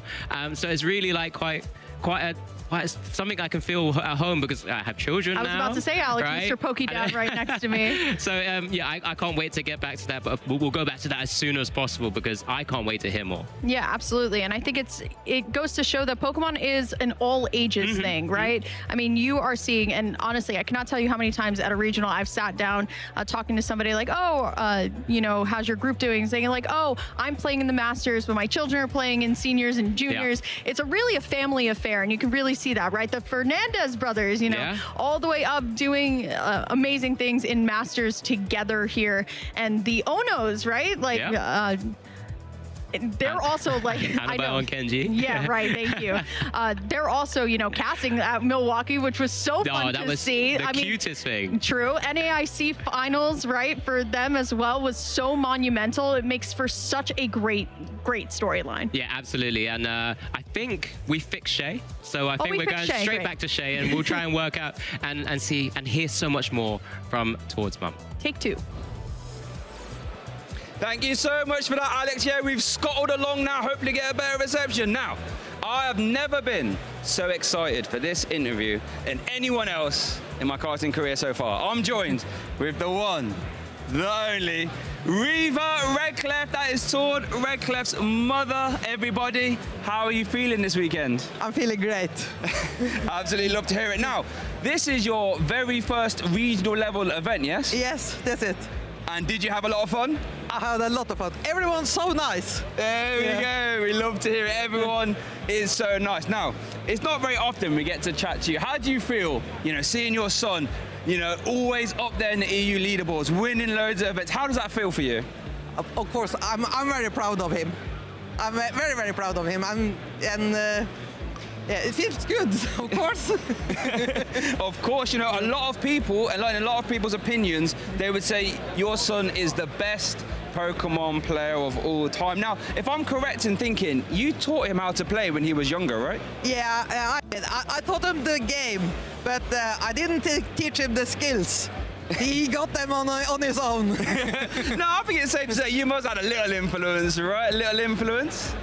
Oh no, I just love the game. I love to play, and I think it's got that from me. Yes. Okay, well there, the passion from the game from Reva. Now, I want to ask you a question. Since this is your first regional event, do you think we could expect to see you at any more?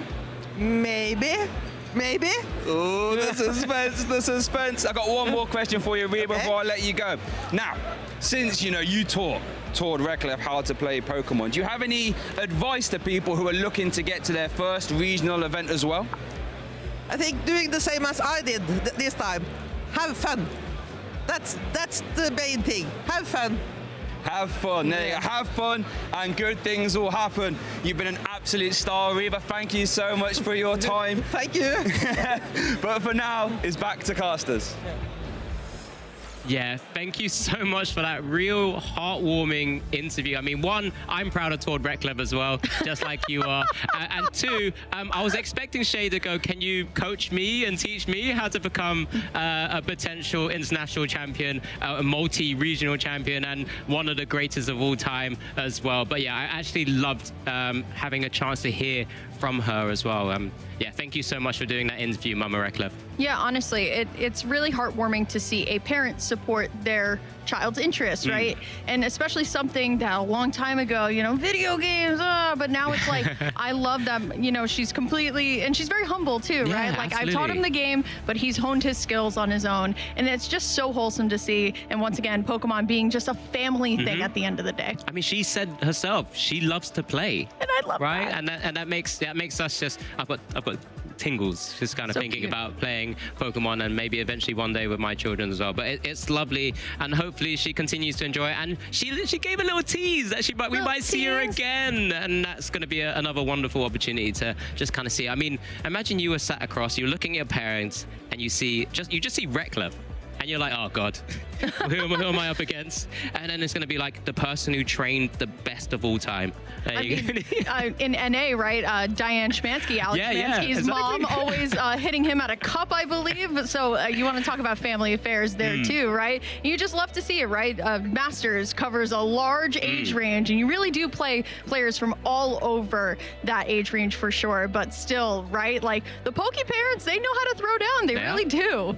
Yeah, I mean, I'm one of them. So they're looking at one example. True. There you go. That is true. I think I could throw down. I don't really know too much, but I tried. Box last week, Alex. You did, and you tied a lot. All right. I've had enough of this. Okay. For the moment, we've just had Swiss round 8, of course, and whilst we're trying to figure out and finalize all of the players that make it into phase 2 of our competition, we know there's a lot of Pokemon to come. We're just gonna take a little moment, decompress a little bit, take in everything, make sure you guys stay hydrated and also well fed as well. But we're just gonna make sure we can set that up and get you guys ready for phase 2 soon.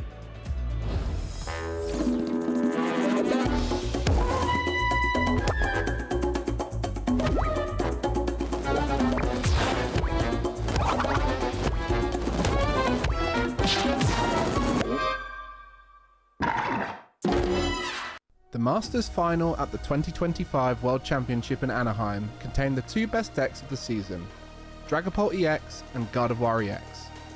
Despite this, the journey of the successful off-meta decks is the story I want to tell you now. Let's reminisce on the off-meta decks that surprised the world in Anaheim.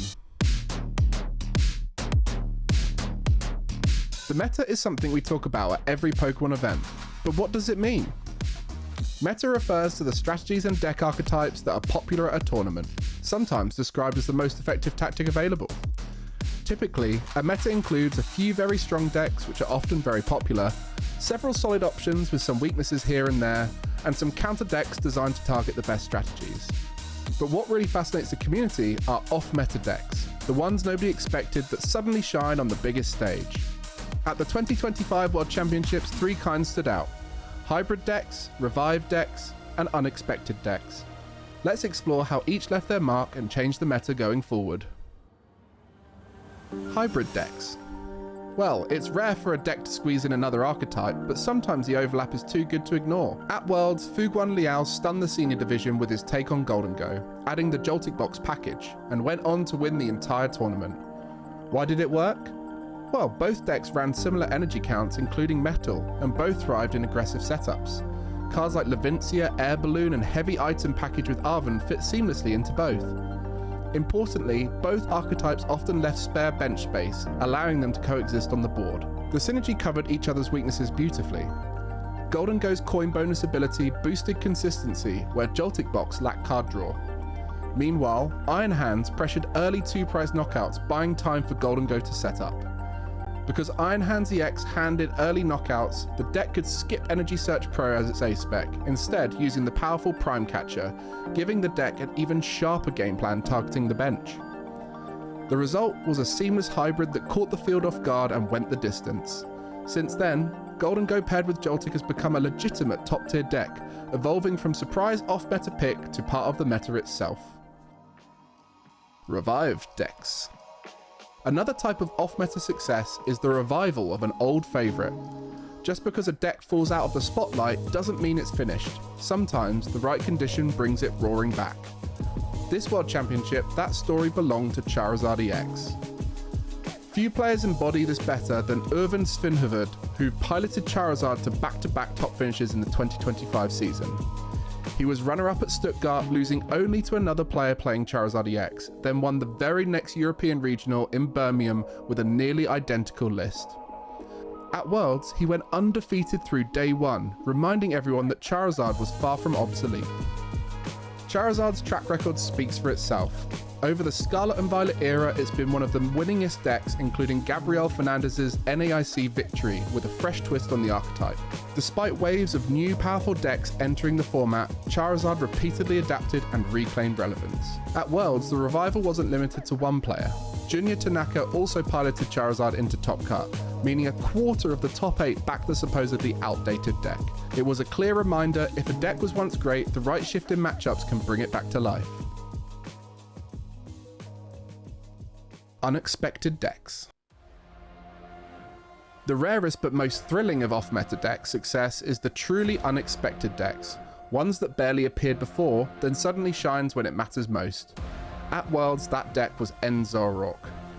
Going into the tournament, it had little competitive history outside a top 8 at NAIC, but Mateusz Vashkovic and Marco Cifuentes independently concluded it was the right call, both piloting it into a top 8. In seniors, Gabriel Fernandez with an identical list to Marco reached the finals, falling just short to Fuguan's Golden Go Joltik. Suddenly, Zoroark was one of the event's top performing archetypes. Its surprise success came from smart adjustments. The original list included N-Star Manatan, but the World's builds dropped it, focusing instead on solving the Golden Go matchup. Marco and Gabriel added Slime Mold Colony Toadscruel to block energy recovery, shutting down Golden Go's late game. Whereas Mateusz opted for 2 different Ogopons instead, the Wellspring Ogopon to use Sob to deny retreat, while Cornerstone Ogopon's Cornerstone Stance ability walled much of the format as Pokemon with abilities couldn't touch it. For that one weekend, the deck was perfectly placed, consistent, tricky and underestimated.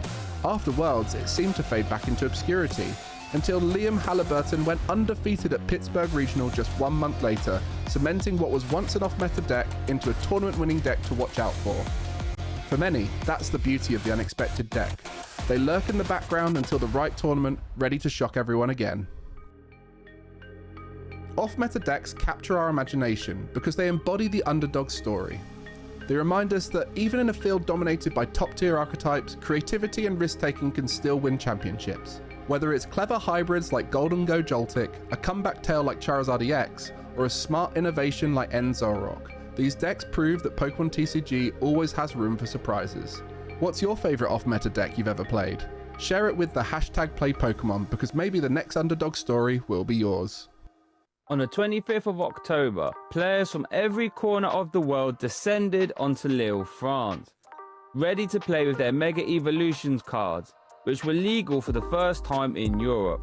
The new Mega Kangaskhan Mega Absol deck that took over Milwaukee had a huge target on its back, and the meta share reflected this, with Gardevoir and Dragapult being the most popular decks. But with Lille being a truly international event, the top cut was littered with household names, like Henry Brand from Australia, Piper Lepine from Canada, Gabriel Fernandez from Brazil, and Alberto Conti from Italy. In top 16 we saw Piper battling Kim, and in the end her Zoroark deck was able to dismantle Kim's Gardevoir Jellicent deck. In top 8 we saw Alejandro, who had already had his best ever finish just making it here, battle former world champion Henry Brand. Henry was able to put up a masterful fight, putting up a monstrous Game 2 effort. But in the end, Alessandro's Terra Box deck was just able to go the distance. However, he couldn't rest for long because he immediately found himself squaring off against Gdansk Regional Champion Alberto Conti and his Dragapult Dust Noir deck. And after some masterful multi-prize turns, Alberto was able to book himself a slot in the finals, where he would be matched against Alexander and his Dragapult Dust Noir deck, meaning no matter what happened next, Dragapult was set to win this regional championship. Unfortunately for Alberto, he was rather slow to get out of the gates, and Alexander was able to capitalize fast and quickly found himself the Lille regional champion. Who else will be etching their names in the Pokemon Hall of Fame this weekend? Only one way to find out, so let's get back to the stream.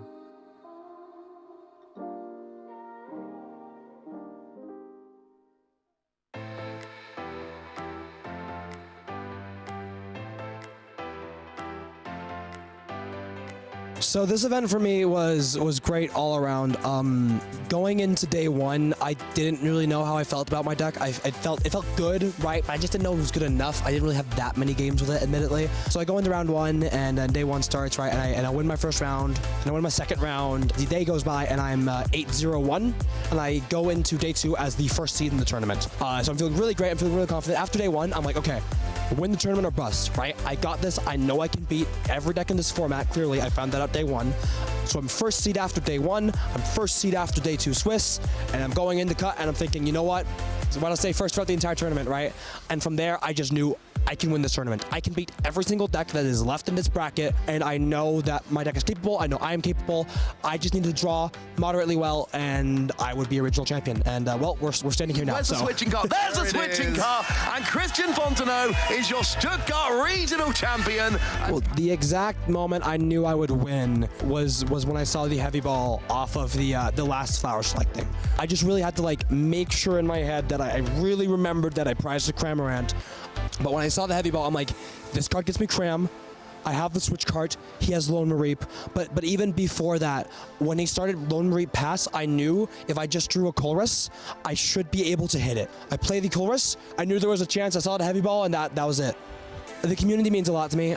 It's why I got into Pokemon. It's why I stayed in Pokemon for so long. The friends I've made along the way. I've played for almost 8 years. I've met so many great people. I've gotten to go to so many different places, and I would never ever be here if it wasn't for the people in my life, specifically the Pokemon community. They are all a part of why I'm able to stand here today.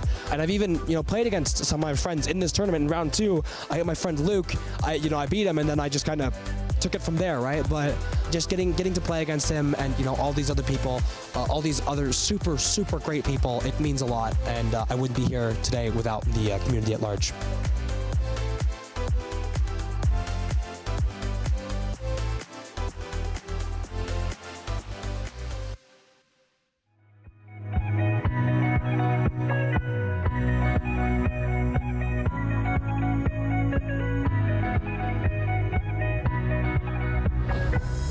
All right, it's been an incredible day of passion, incredible plays, and incredible draws. Now, it is time.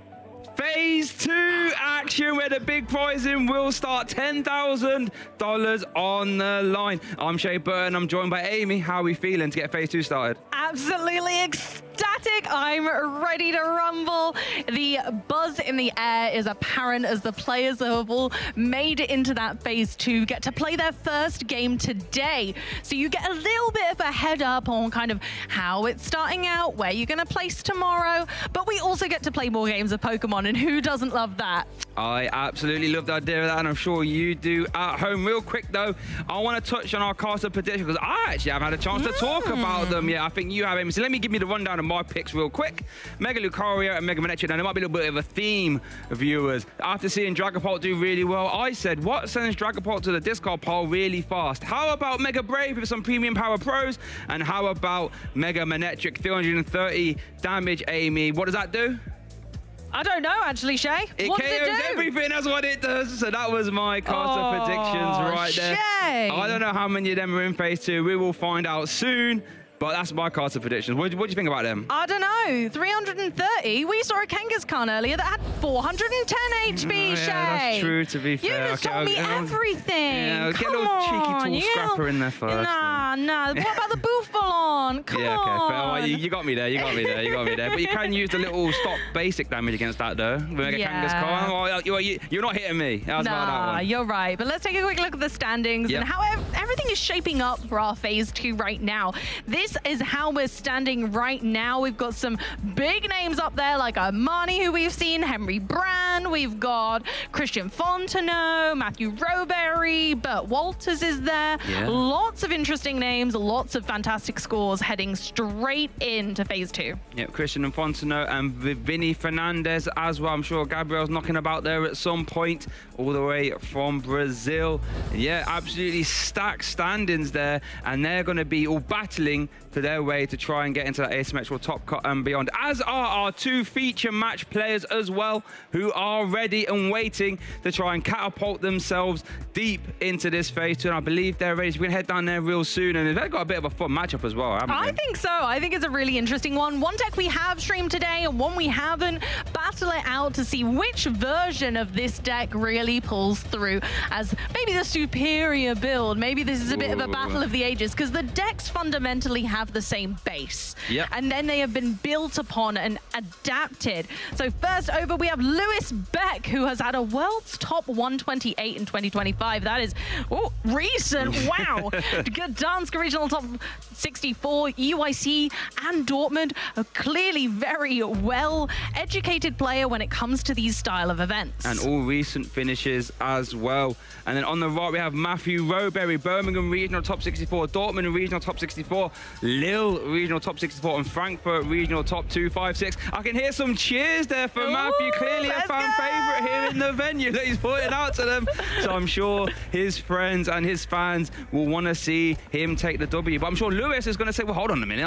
I would rather like a win as well, going 8-1. Yeah, Lewis has been at that World Championships before. Matthew's going to have possibly an uphill battle. These are some similar prize cards thus far. Pheasantipity. But the Briar. And the Blood Moon as well. But we don't need those till late games, so maybe it's great that they're there. Having them there. So it looks like our Swiss round 9 feature match is getting started here. Lewis on the left, Matthew on the right. Lewis is kicking us off, who is our terrestrial box player. So let's have a quick rundown of this archetype, as Lewis is gonna... Oh, wait a minute. Is there any... I don't think there's any ball searching at hand, Amy. This could be a fairly quick turn. We're going to bench who? I think that's it. We might bench the Psyduck, not knowing what Matthew's playing yet. And then I think that's a pass the turn over to Matthew. We've got a lone Hoot. I'm pretty sure I see a nest ball. There it is. I'm sure the fans in the crowd must be loving this start there for Matthew. Going to play that nest ball. So I guess I kind of leaked that Lewis is playing a terrestrial box archetype. Matthew is playing something similar, but it's got some EVs knocking about. So this deck is rather fun. You have access to Flareon EX. Burning Charge can accelerate energy. Carnelian can do 280 damage. That's a big number. That's a lot of damage. That's a lot of damage. Hitting for that fire-type weakness, good into Golden Go. You also have a Leafeon EX as well. Verdant Storm, 60 feature energy attached to all your opponent's Pokemon. Has that grass typing as well. But as it is a box archetype, we do have stuff like Terrapagus EX. We have Wellspring Ogerpon to start doing some damage.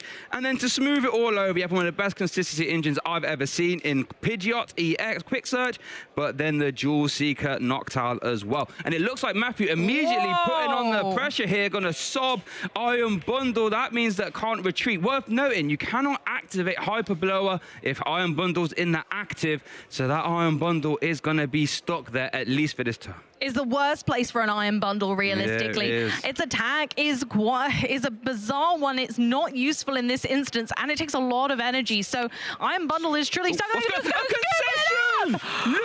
Beck concedes the game. Matthew Roberry takes a quick game there in our Swiss round 9 feature match. Iron Bundle's not meant to be in the active, Amy. Lewis says, you know what? I want to have more time for a game 2 and a game 3, so he just wraps it up. Absolutely, and sometimes that's what you need to do in this game. You need to realize, okay, I'm not going to get one up right now. It's going to be a quick replay, this one. My goodness, we had some dubious prize cards. Matthew got set up really quickly. The key component here was that Lewis not only had to pass the turn, but Matthew was able to search for that Fan Rotom. Matthew and Lewis are both wanting that turn 1 Fan Rotom because its ability can only be activated activated the first time you play it on your first turn. So with getting the consistency factor and then locking that iron bundle in the active, Lewis drew for turn and unfortunately didn't see an answer, decided, you know what, we need to get on with the next game. So let's jump straight into it. Yeah, because you can't afford to fall. You can't afford to fall. You can't afford to fall back a lot. I can't get my words out there. Against the Wellspring Ogerpon. You start trying to set up. It's got Torrential Pump active, Torrential Pump bench. And it just could get out of hand. And I quite like this idea because, you know, you need enough time to try and win a game 2 and a game 3 to get the W here. So Lewis is giving himself as much time as possible. Consulting the prize cards there, 1 Pidgey. That is the only copy of Pidgey for Matthew. So let's keep an eye on that. And it looks like Lewis is going to start us off. Has that Ditto in the active, Amy. What does that do? That is much better. Ditto has an ability called Transformative Start. It means that Lewis can put Ditto into the discard pile and search his deck for 1 basic Pokemon, which he'd like instead in the active spot. Now, unless he's got any other ball search in hand, we're going to want that Fan Rotom because we need to get our draw engine on board. The consistency is key, and Fan Rotom can only be used on your first turn. It will give Lewis the ability to fetch Noctowls and Hoot Hoots. You'll be able to get your evolution line in hand. And knowing that Matthew won't be playing any disruption cards just gives him the ability to kind of be able to feel safe in taking those options now. I tell you what, Amy, I think Lewis can do one better than searching for Fan Rotom off this. He has it in hand already. Whoa. So this can be your whatever you want to start attaching energy to. And worth noting, since Lewis hasn't had a chance to consult his deck yet, let's have a little rundown of his archetype. It's very similar to Matthew, but we're going to remove the EVs this time and just have a bit more of a myriad of attackers. So now Lewis can opt to use the Crispy Crystal engine, where you can use Crispin to accelerate energy and Crystal to reduce energy cost. Start using attackers like Lily's Clefairy, Pikachu EX, Wellspring Ogerpon as well, and Terrapagos in there, as well as that sneaky Mega Morwile, that gobble down attack, 80 for each prize card you have taken. So if you start taking some early prize cards with Torrential Pump, which remember does 100 damage into active and 120 to an opponent's bench Pokemon, pick up some early prize cards here, which is why we see it taken off the Ditto, and then try and have Mega Morwile to close games out. Beautifully said. And now, of course, we're going in with that fan call. We're going to get our Hoot Hoots ready. We're going to get those Noctowls at the ready too. And then we're going to probably be seeing quite a similar turn from Matthew. But then the way these decks work afterwards is where they really shine. Like, these are very different decks in their own right. They just work off a very similar draw engine.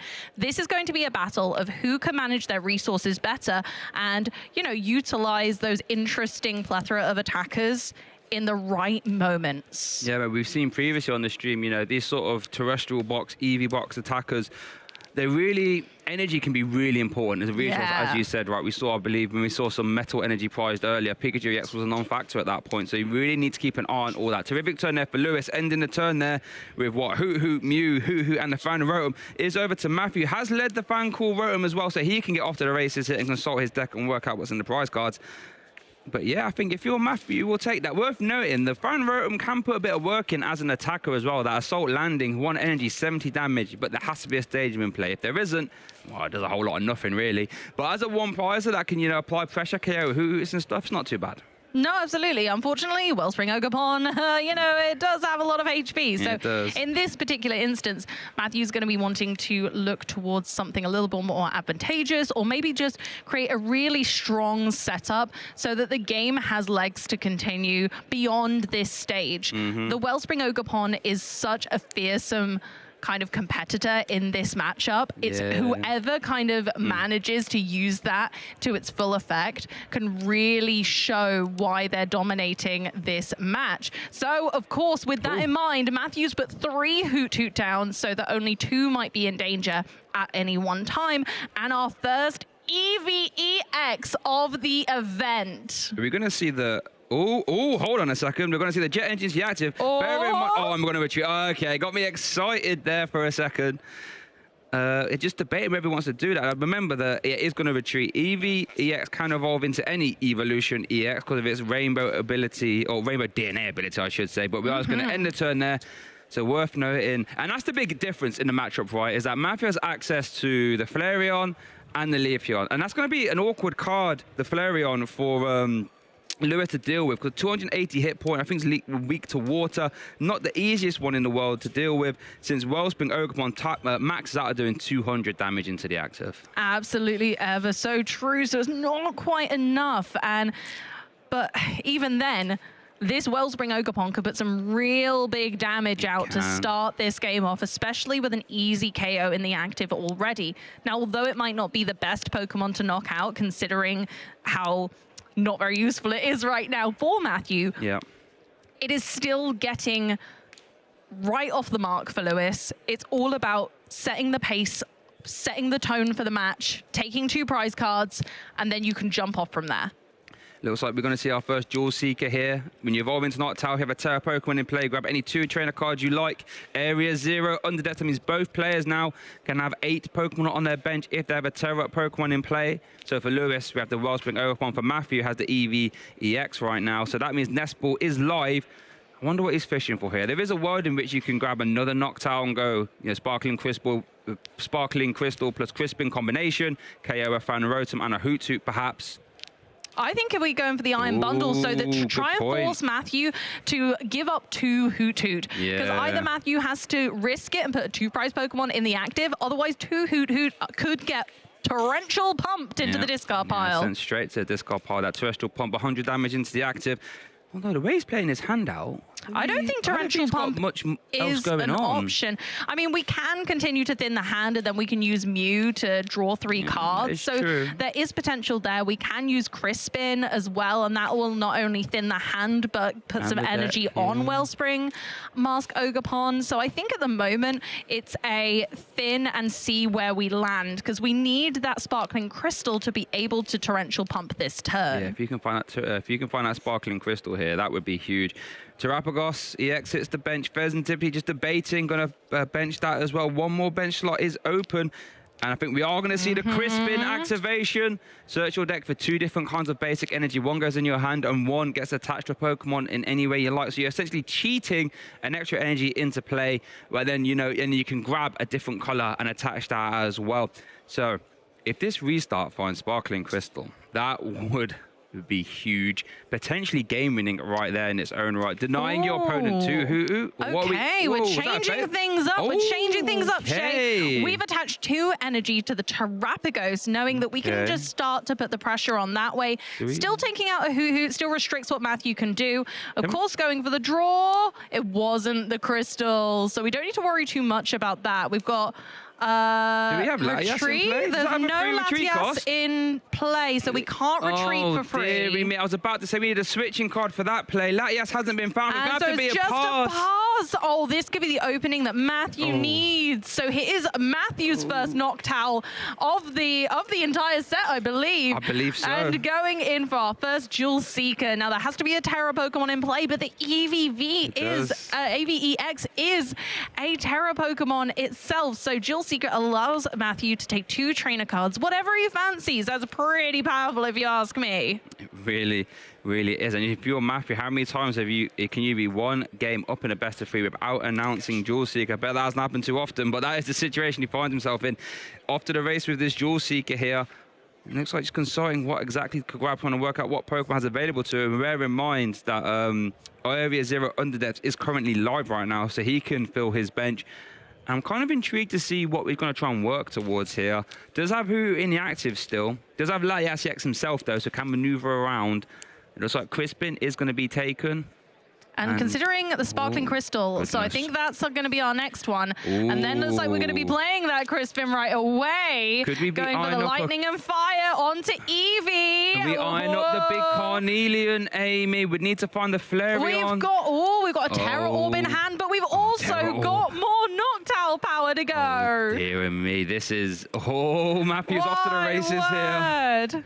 What could we be going for here? Noctowl, we've gone for more. We've got another Buddy. We've got a Buddy Poffin and a Nest Ball. Looks like Matthew's wanting to full send and get that full bench online now, making sure that he's got backup after backup. We've got utilization of a Hoot Hoot and an Eevee. The Terra Orb gets played. We play here we go. Oh my goodness, we're all guns are blazing right here, literally with fiery output with the Flareon here we go. retreat. We do have Latias, so here comes Flareon EX. This is going to be a big Carnelian thanks to that Sparkling Crystal. That should be live. Sparkling Crystal reducing the attack cost. 280 damage. That's Carnelian. a knockout. Matthew Robray takes his first 2 prize cards here in this game. Remember, he has 1 game up Already. And not only that, but you might think that fire might not be too good into those water types, but Matthew says, no, my Flareon has all of the firepower it needs to extinguish that water and make it into smoke.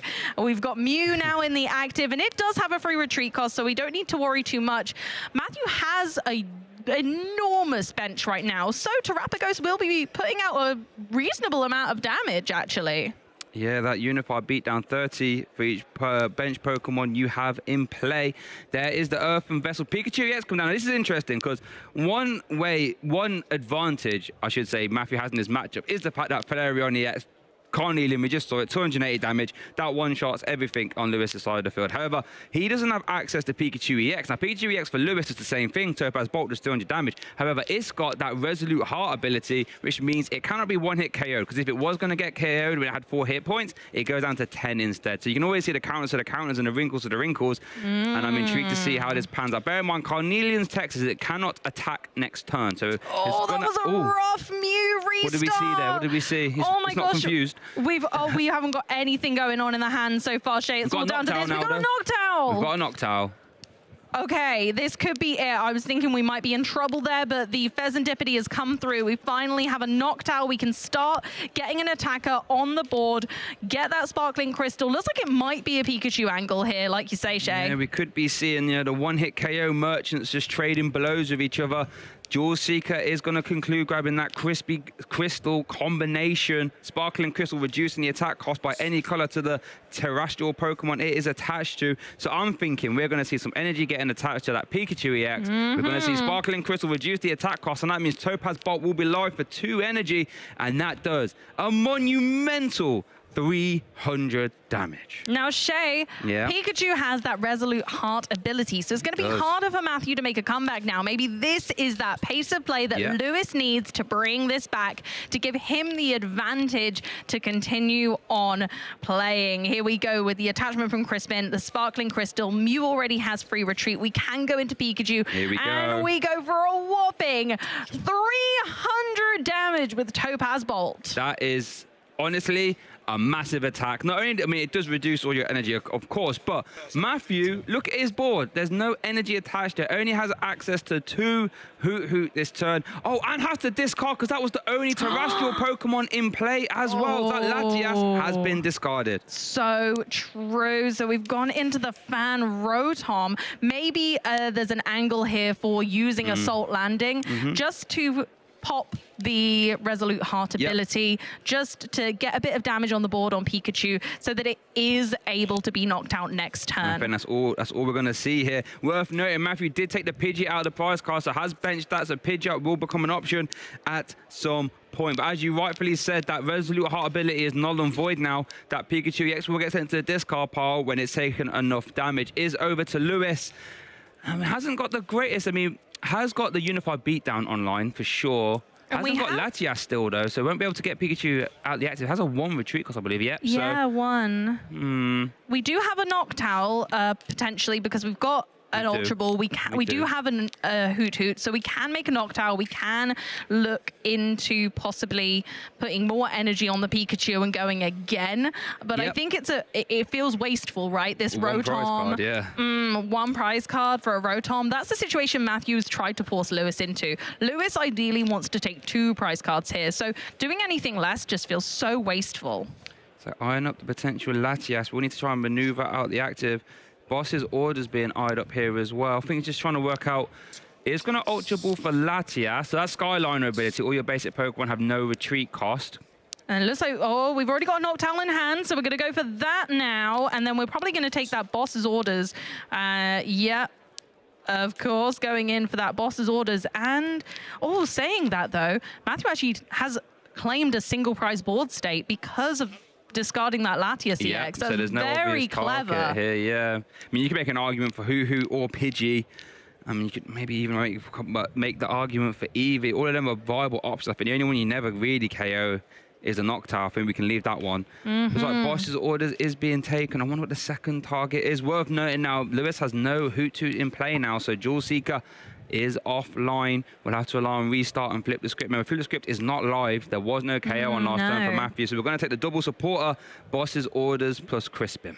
Yeah, knowing that it's unlikely that Matthew's going to play any cards that disrupt his hand, Lewis is just getting ready to be able to attack, disrupt, be able to use boss, and just kind of pre-plan for the next few turns, because as we've said before, taking out this Rotom is not very advantageous, but maybe something else on the bench is going to help Matthew increase his level of play, like Pidgey. It's going to be that Pidgey. Is much better.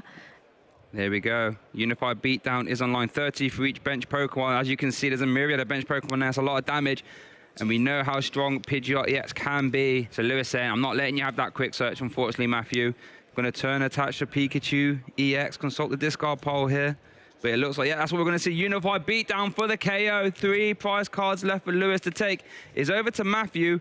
Hasn't really got a lot going on here. Let's see what he can manufacture. But the sparkling crystal is gone. Okay, we've got a nest ball, so we might be able to flip the script. Yeah. There it is. But that doesn't present us a terrestrialized Pokemon, so we still don't have any bench space. So even though we have Pheasantipity, we're going to have to rely on whatever that Eevee can become in order to make a meaningful set of attacks this turn. So this could be a really impactful flip the script. This could literally turn the tide of the game, give Lewis the time he needs, or give Matthew the resources that he needs to piece together a win. Yeah, this is really interesting. Let's see what these 3 cards hit. 1, 2, and 3. Noctowl, Boss, and Jet. Oh, so we can't Noctowl. We don't have a terrestrialized Pokemon in play. No, we can't get one? Question mark? Is that a Saran? No, we can't. No, nothing like that. The Boss's orders fan Rotom. So we're going to see the Assault landing into the fan Rotom. Going to take a KO. Evening up on the prize cards here. But yeah, not the most impactful turns, but it's going to take a prize card. But there is a 2 prize Pokemon for Lewis to try and go hunt it now. We know has Boss's orders in hand. Now, the interesting thing about these lists is that Matthew plays Briar and Lewis does not. Okay. So Lewis needs to take 3 prize cards, either sort of 1 and then a 2. But Matthew can knock out 1 more Pokemon and take the win. That is true. Keep an eye on that. But I think we know he has the Boss's orders in hand. Unified Beatdown does reach 210, right, if I have a max bench. 360. Yeah, it does. So could go try and hunt him for that Pheasantipity. Go down to 1 prize card, make Briar null and void. Ooh, okay. Oh, this is off the Super Rod, so that's going to get shuffled back in. So not quite available yet. That Hyper Blower, letting you push your opponent's active to the bench and they can promote anything they like. I think in Matthew's case, you then are tossing up between Noctowl and Hoot Hoot, really. You want the Noctowl to be knocked out, but then your opponent could just pass and leave it in the active stuck. So there's a really harsh argument for what on earth you'd bring forward. There's the Boss's orders. Here we go. Pheasantipity, Night Stretcher. Oh, remember that Topaz Bolt is getting set up here. Here we go. Going to make it really awkward. Matthew's not going to be able to use Briar because we're going to have, of course, the Pheasantipity taken down, taking Lewis down to 1 prize card. Briar only works if your opponent's on 2 prize cards remaining. So I think surely you go for a Unified Beatdown. That is definitely a KO, right? 3, 6, 9, 12, 15. Yep, that's definitely a KO. I'm certain. Yes. And then you can just leave the Topaz Bolt threat there saying, whatever you put in the active, it better have more than 400 hit points. And spoiler alert, Matthew hasn't got any Pokemon that do that. There is the Pheasantipity, flip the script, drawing 3. Oh, there's a Skyliner retreat. Terrapagos EX hits the active. Unified Beatdown. Lewis, 1 prize card away from even us up here. Swiss Round 9 feature match is over to Matthew.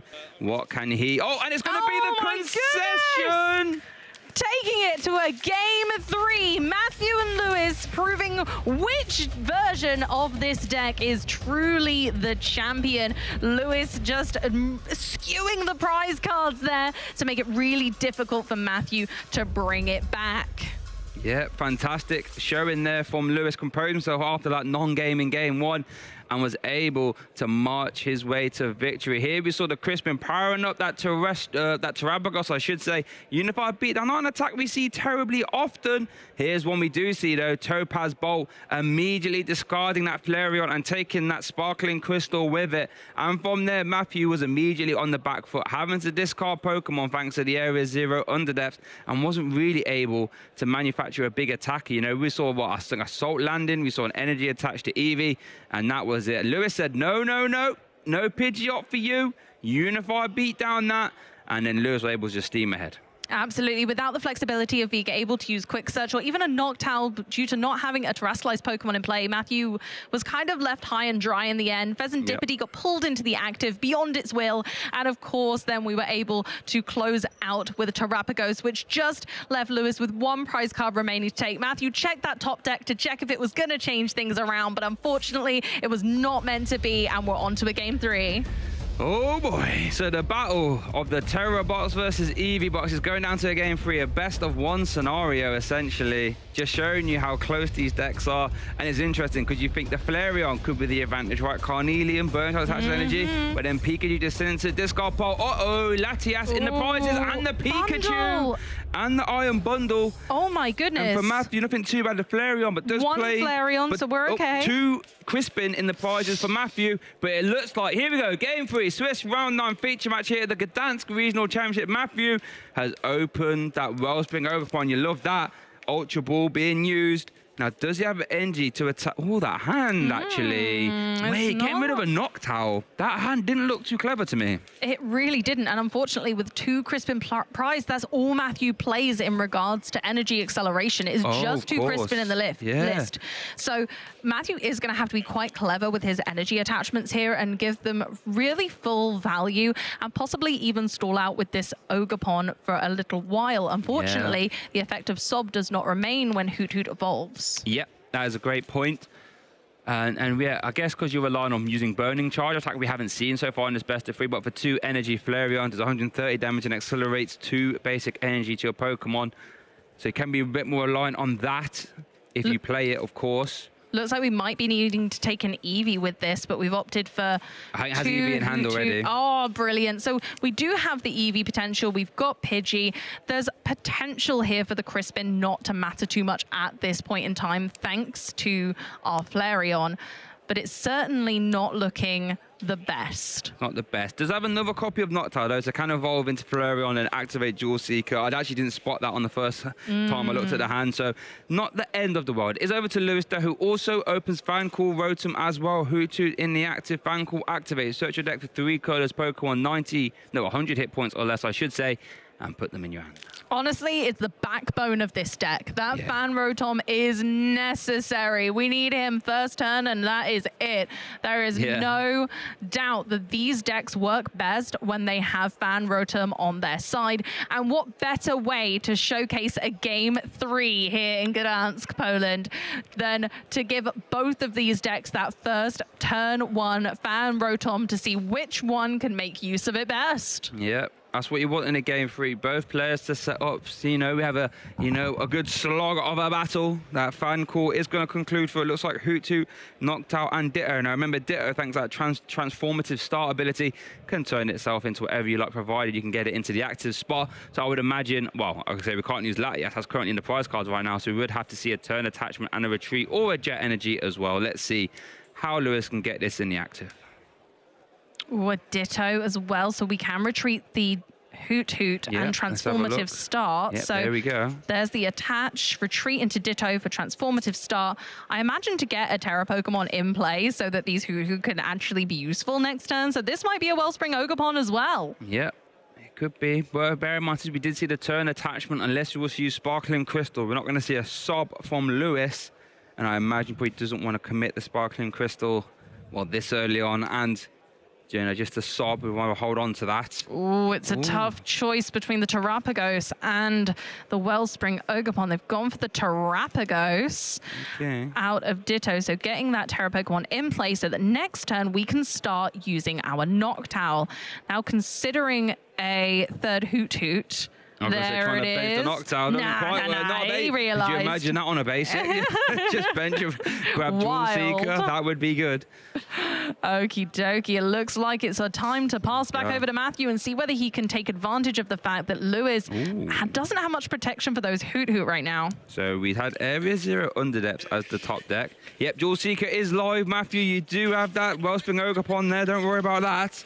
Now, that would be disastrous if we didn't. Oh, my word. Rare Candy. Do you have access to Pidgeot this turn? You go Rare Candy. Ultra Serrano. That does get there. Search your deck for 3 EX Pokemon and pop them in your hand. Don't see it too often in the EV box deck, but here it's working great. That's all you need. And then the beautiful thing is, Serrano finds Pidgeot, Pidgeot finds Quick Search finds whatever you like. But Serrano will also help to get these EV evolutions. It does. So Matthew will be able to take some of those as well. There's so many options. There's too many options. Noctowl's opened the gates and it's flying through them. So we're going to be able to get whatever we need here, whatever Matthew thinks is the best call right now to keep his game consistent. Looks like we're going for that Rare Candy and Serrano. And then, of course, we're going to go and get our EX Pokemon. So we're going to grab a Pidgeot, a Latias, and... Not Hoot Hoot. Can't take that with Serrano. No, we can't take a Noctowl, but we need to do some counting. We need to make sure they're out there. What's there. That makes sense. Yeah, with maybe a Terrapagos as well, or... Serendipity, that also There's works. so many choices. I think that's the beautiful thing about putting Serrano in this deck. It's a really underrated card. It really is. And you know what the scary thing is about this turn as well, Amy? Matthew still has Quick Search available. You know, the turn continues at this point. Quick Search letting you grab any card you like from your deck once per turn on a free retreat 280 hit point Pokemon. Yeah, I mean, you can attack with Blustery and discard the Stadium. It's not the worst attack in the world. And throwback to our interview of Emma Hagen that we had on stream earlier, saying that Pidgeot's the best card in format. This is the deck she champions, this EV box deck. And you can see why. Here's the Quick Search. I wonder what we're taking. Yeah, I'm not sure at this point because we are struggling. We obviously can't play Crispin. We've you know, used the Serrano instead, which is a nice tell from Matthew. He's not told Lewis he hasn't got the Crispin by attempting it and failing it. He's realized and gone, okay, right, what's my next best play? My next best play is creating consistency because that's going to hopefully put me in the driver's seat of this game. Having Pidgeot and always being able to continue playing just because I'm always going to have that Quick Search available, at least for now. But I'm not sure what I'd take in this scenario. I'm not the expert on EV box. Matthew is. It looks like Fire Energy was taken.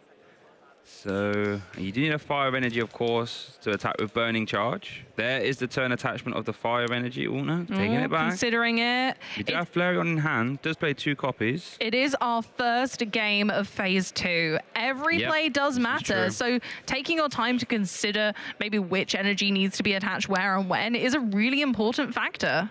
It looks like we're just going to see the Sob now. Okay, so a bit of a... Oh, no, going back, consulting the hand. Is going to be the Sob. 20 damage. Yep, there we go. Terrapagos retreating. If you are joining us here, this is Swiss Round 9 feature match here in Gdansk. This is Phase 2 action. Players want to try and get wins, put them in the back pockets. They can catapult themselves into the asymmetrical top cut and beyond. Is over to Lewis. Bear in mind, this is a best of 3. Both players have game 1 and 2, I should say. So whoever wins this match, 90 minutes left on the clock, will take the win. Yeah, it's a curious position that Matthews put Lewis in here, kind of forcing that use of the Terrapagos, but I don't know if Lewis can get enough damage out at this point to be able to knock out a Wellspring Ogerpon EX. We need to get this bench a lot more full than it is. We're going to need an Area 0 Underdepths to start things off and then get all those basic Pokemon alongside it. And I'm not sure Lewis's hand is looking quite as advantageous as we'd like to be able to pursue that line. It looks like we are going to see the Jewel Seeker activation. So it looks like Area 0 and Step 1, or Piece 1 of the puzzle, I should say, is being used there. I think because I have another Ultra Ball in hands. I can use another Jewel Seeker, you know, go Jewel Seeker into Jewel Seeker, but it would require a monumental effort because your support for the turn would have to be Crispin to get energy in play, or Sparkling Crystal plus turn attachment. Very costly things to do here this early on. So let's see what Lewis can manufacture. Yeah, you need a full bench to take this out. So we're going to need every single Pokemon helping us out. We do have the bench space now. We can go all the way up to 8, but we can't do much else right this second. We have a Nest Ball, we have some Ultra Balls in hand, which I reckon is why we're going for this Mew, so we can thin the hand down, draw up, and hope for some more Pokemon. So going to start that journey right now, we have a Lily's Clefairy and a Nest Ball left in hand, so we can Ultra Ball, then Nest Ball, maybe even play down the Lily's Clefairy and then Mew. But the Lily's Clefairy could be risky. It's got low HP, and Matthew's really Pokemon can has. definitely deal with that. There's a Noctowl going to come down, Dual Seeker, Crispin. Okay, so here's the minigame for Lewis. Can he fill his bench to the maximum of 8 and use this Crispin to accelerate energy? So we've done step 1, area 0. We're doing step 2, attaching the energy. Can we get step 3, Amy? And that is fill the bench with only a restart available, and potentially whatever we take here off this Crispin. I mean, the Dual Seeker, I should say. Nest Ball was being debated. I think we have to go for the Nest Ball. I think the Buddy Poffin only gets us 1 Pokemon due to the Pokemon that are already out in play and the prize cards. So I think that we have to, it might work out, I suppose, but it's a tricky one, that's for sure. Here's Lily's Clefairy, Buddy Poffin for the 1 Hoot Hoot, which is a nice Pokemon to be putting down because of the amount that have already been utilized. True. Crispin for the 2 energy, which we're going to have to put into play right away. Yep. And then we restart. Oh, we play, is it a final Nest Ball? I think there's one more Nest Ball in hand, so this could we find restart you. with Mew. Yes, would be nice. In the prize cards, it probably Do we have to even be have Fez. enough Pokemon in deck? Wait a minute, Shay. Do we even have enough Pokemon in deck? Because we've got 3 in the prize cards, remember? I think if Fez is in the deck, we should be okay. I'm assuming it does. Well, Yeah, we know Festivity's in there. Festivity should be around. We want to shuffle up here. I guess if you were shuffling, you're not going to play that Nest Ball. Maybe you restart first, actually, to see what you're doing before you play the Nest Ball. Because then you might See if it's draw into possible. it. Yeah, draw into a Pokemon first without having to play Here it. we go. There's a restart for 2. This is the magical 2. 2. Oh no, Shay! It's not going to be enough. Wait, is it not a Nest Ball in hand? Oh, okay. Oh, is that That's enough? a KO anyway. Is that a KO? Oh, it's exact math. Yeah, it's 21, 210. Oh, Yes, it's okay. exact. I thought we had to have full bench. I was thought I wrong. had full bench as My well. mathematics was wrong. And yeah, it's exact math there with the Hoot Hoot and the Clefairy. Worth So we're noting. able to keep a little bit back. That's my bad. I did bad maths. Did take Pikachu EX out of the prize cards there. So we did need that Topaz Bolt. That's a very big attack. We use that quite a lot. So it is over to Matthew now. Going to promote the Pidgeot EX. Has a free retreat cost. There's the Flareon. Oh, here we go. But we do need a lot more than just this to be able to kick things off. So we're going to need to get some real firepower going behind Matthew to catch up now. Lewis has set the pace, and Matthew needs to respond in tow. A 2 prize knockout needs to be taken now. Yeah, Burning Charge doesn't get there, 130. Carnelian's very expensive to use, especially if you know Topaz Bolt is around. You haven't seen Lewis use the Sparkling Crystal yet, so that is a possibility. We saw it in game 1. Maybe you could try and do a Terrapagos into Terrapagos, Unify Beatdown, well, face-off for lack of a better term.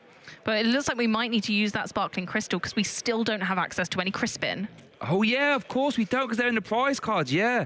This is going to be tough. Yeah, you don't really want to burn in charge here. That's, oh no. No, it's not ideal in might the have to. slightest. And I guess this is the downside.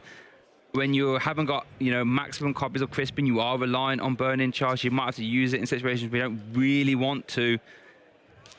There is a world in which we can, we get the Night Stretcher, we go for the Crystal, and we do kind of pull this together, but it's gonna be a struggle. I think we're gonna Night Stretcher for the Noctowl, maybe, and then use the Noctowl to be able to piece together our next area 100% with correct. Yeah, with the Buddy Poffin, it looks like, and maybe the Crystal, and then that will allow us, or a counter catcher maybe being considered. That's interesting.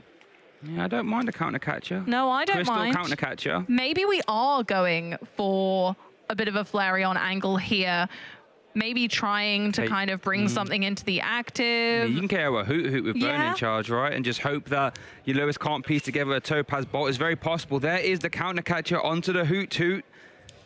And then we also see Sparkling Crystal attached to the Flareon. That's going to hit the active thanks to the free retreat on Pidgeot. Burning Charge, 130 damage. Search your deck for 2 basic energy. Attach them to your bench Pokemon in any way you like. Well, to 1, I should say.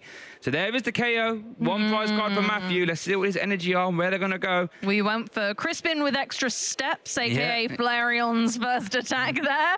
And yeah, so now we have a little bit of momentum behind us if we're Matthew, but unfortunately leaving that Flareon in the active, which is quite nice for Lewis, especially since we just got that Pikachu. So this might not be great, but at least we're not afraid of the Wellspring Ogerpon. This would be devastating if Lewis can piece together Topaz Bolt this turn. Leave really it in the would. active. Has Resolute Heart. That would be horrible for Matthew. Can he do it? We know the Pikachu's in hand. He took out the prize card. He hasn't any hand disrupt yet. So we'd need Sparkling Crystal plus Crispin combination. Does have, what, 1 Hoot-Toot available and a restart.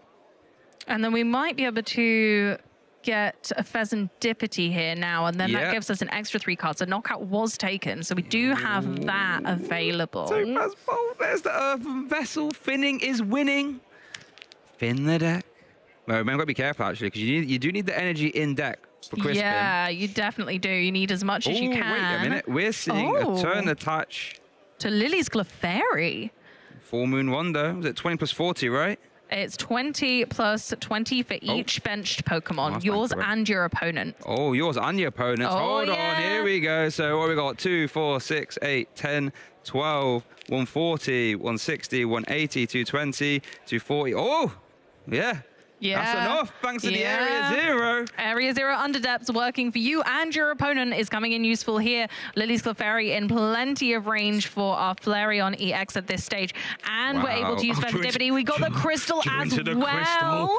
We don't need it right now. Clefairy can't use that, but it's really useful for a Pikachu later on. Yeah, does still actually need to get the second energy on, by the way. Crispin does get there. Do you play Energy Switch? We do play Energy Switch as well. Yeah, we do. Lots of cards in the hand, but I'm not sure any of them are giving us that final piece we need right now. We would love to... Wait oh, no, I don't think they do. There's no way. There's nothing. There's no way. We're having to go into trap. No. This deck isn't okay. I can tell you that for free. What is happening? Wow. Wild. Unified beatdown. Matthew Robre might have been given a lifeline here. That's not going to get the speed at which he's putting those dice. So like, give me my turn. He got away with it. He got away cheeky, with it. that He really did get away with it. Wowza. With all the cards being drawn there, I was convinced Lewis was going to have that out and just take down that Flareon. But we have now a little bit of time as Matthew to try and claw our way back into this game. Flareon's sticking around for a little bit more time, but we still don't have a Crispin. But that's okay, because we have the Sparkling Crystal, and having that for 2 attacking turns is really impressive. Yeah, that doesn't often happen. So with this, if you're trying to get back into a game, having Quick Search available is one of the best things you can do. Basically saying whatever I want, I can go and get. Didn't actually see what he took there, or maybe he's consulting the hand. You know, Carnelian is obviously live if you can get another basic energy attached. You maybe do a Carnelian plus Boss's Orders turn. Try and remove the Clefairy, removing energy. Obviously, you can't one-hit KO Pikachu EX, of course. It looks like the Quick Search target has been taken, just eyeing it up there. What do you think is more of a scary Pokemon for Matthew to try and deal with right now, Amy? Honestly, I think the Pikachu is, but he can't deal with it, and I think that's rather the problem. I think if I were Matthew and I could pick a knockout here, I'd want to be taking the Lily's Clefairy. Lily's Clefairy, remove the energy as well. Yeah, I think so too. I think the other choice would honestly be the Mew EX, because it is a valid attacker, and also it has that restart ability, so just limiting what my opponent can do in regards to their card draw, because it is quite nice right now. There's a lot of card draw Lewis has access to in comparison to Matthew right now. So there's that to consider, but we're just going for Terrapagos versus Terrapagos, and unfortunately, Terrapagos got knocked out. Yeah, who would have thought Terrapagos versus Terrapagos? Terrapagos win and lost that unified beatdown for the KO, though. Matthew Robre takes 2 more prize cards, 3 prize cards left to take in our feature match here in round 9. Lewis Beck has 4 prize cards here to take. What can he do? Full Moon Rondo is obviously live from Clefairy. If you get 1 more energy attached. Pikachu EX. It's certainly an interesting one. We've got a lot going on. And yeah, there we go. On both sides of the board, there's so much. And I think that's what you have to take into consideration is all of the potential that your opponent has. And in these two decks, they work fundamentally with the same base, but they have so many different factors, so many different cards. Actually, they are really difficult to work around when you're working in unison like this. But the Wellspring Ogerpon's an interesting one because we might be able to kind of make a situation where we can take a knockout from the active and the Flareon on the bench. That is true. Yeah, you would hit for active, you can maneuver. Actually, I think you can probably, yeah, you can just use the bench, access attack, torrential pump to KO the Flareon, I should say. Here is a flip the script there. Professor Choi's scenario was found, I believe. But still not much. We do have an Ultra Ball. We can get a knocked out on the go here. Obviously, Area 0 under depths is unlikely to be removed as a stadium right now, so we're kind of okay putting that in the discard pile, but it's what to consider next, because again, this game is marginally about resources and the use of those resources, the timing, and also the expertise that it takes to know this matchup because it is so tight. There are so many options available to either player, and it's about who leaves those resources open and for when. We've now utilized our final Hoot Hoot, and we've gone for the energy switch. My goodness, so that does give us a bit more flexibility right now. Energy switch is huge, actually. It's one of the cards we're hunting for on the next turn. There is the energy switch onto Wellspring Ogerpon. There's the sparkling crystal. There's a turn attack. As you did say, the torrential pump is Here comes the boss. It's happening. Hoot Hoot. Flareon, it looks like. Oh, but then the Hoot Hoot's probably going to be targeted on the bench to limit that card draw. 3 prize cards, Shay. That's a 3 prize cards turn. You called it. Torrential pump is live. It is deadly. Oh, this is looking quite scary. And you know what? What? That means Briar, once again, cannot be activated because Lewis will take 3 prize cards, leaving himself on 1, and Matthew Rowberry's going to need to really struggle to now get these last 3 prize cards taken. My word. But it could happen. Lewis is left with 0 energy on the board. So can they keep this up with no more Hoot Hoot? So, this still could go either way. We're down to the last few prizes, but it's still anyone's game. Yeah, this is really close. Lewis can obviously always try and do assault landing into Fan Rome to try and close this game out, but with no Hoot Hoot available, we'll have to try and piece that together via flip the script and restart. Matthew does have quick search available though, but you can't win the game in this exact turn. So what can he do? Try and put the biggest hit point Pokemon inactive and take a KO. But, with no Noctile available himself, this quick search will have to do a lot of heavy lifting. I mean, they'll be able to use flip the script as well, so we have a little bit of card draw, but nowhere near as nice as being able to cherry pick the exact cards you want a few times over. Pidgeot's going to be able to start putting the puzzle together, but we might need a few more pieces. Matthew's going to need to put something with high HP in the active. I don't even know if it's possible to... The thing is that there's no energy on Lewis's side of the board, meaning that it's going to be really hard to power up a Pikachu in one go, right? We can't even energy switch it, for example, right now anyway. If we got a Teal Mask Ogerpon into the mix, now that would change things up. But as it stands, this is a difficult scenario for Matthew to be in. Oh, did you see that? I did. Shay, do you reckon? I think it's going to have to be the Iono. It's going to have to be. Thinking, well, I think it's quite good, right? Look at your opponent. No energy in play. Have no Hoot Hoot available. Right, let's Iono you to 1, and I can start my combo. He can still attack with Unified Beatdown. We are going to see a little Flareon hit the board as well. Hello, Flareon. We can attach energy slowly to that. We have an attacker on the board with energy. We can utilize Terrapagos. I think the Iono here would be such a lovely way to try and make that comeback, forcing Lewis down to 1 card in hand with no more Hoot Hoot on the bench. They'd be restricted to just using Mew EX, possibly Pheasantipity EX. Matthew trying to bring his own consistency back onto the board with a Hoot Hoot. And here we go with the Iono. This could change things up and make it quite difficult for Lewis to make that comeback, limiting the amount of cards that he has in hand. My word, could this be it? Could this change things enough, or does Lewis have too much natural card draw? and it will just be all over. Here we go. I know, resetting both players' hands to the amount of prize cards they have remaining. Matthew got 3. Flip the script, draw another 3. Lewis obviously only taking 1. A tough conundrum. We can play some more Pokemon. We can get a Unified Beatdown knockout on the Ogerpon here. Yeah, that's definitely live. Do have that possibility. Is it Blood Moon being eyed up here? This is an interesting card we haven't had a chance to talk about much, but it is really good in this matchup, doing 240 damage for a little 0 energy. Yep. Yeah, because 0 energy right now. 0 energy, big KO, 260 hit point basic. If you're wondering how that attack season skill reduces the attack cost by 1 for each prize card your opponent has taken, Blood Moon attacks with 5 energy normally. Lewis has 5 prize cards taken. It attacks for 3. Here we go. Is over to Lewis now. What can he do? Remember, he did get hit with an Ironer, but does have restart, does have flip the script, so can start the turn with a 6-card hand. But how do you deal with a 260 hit point behemoth in the active?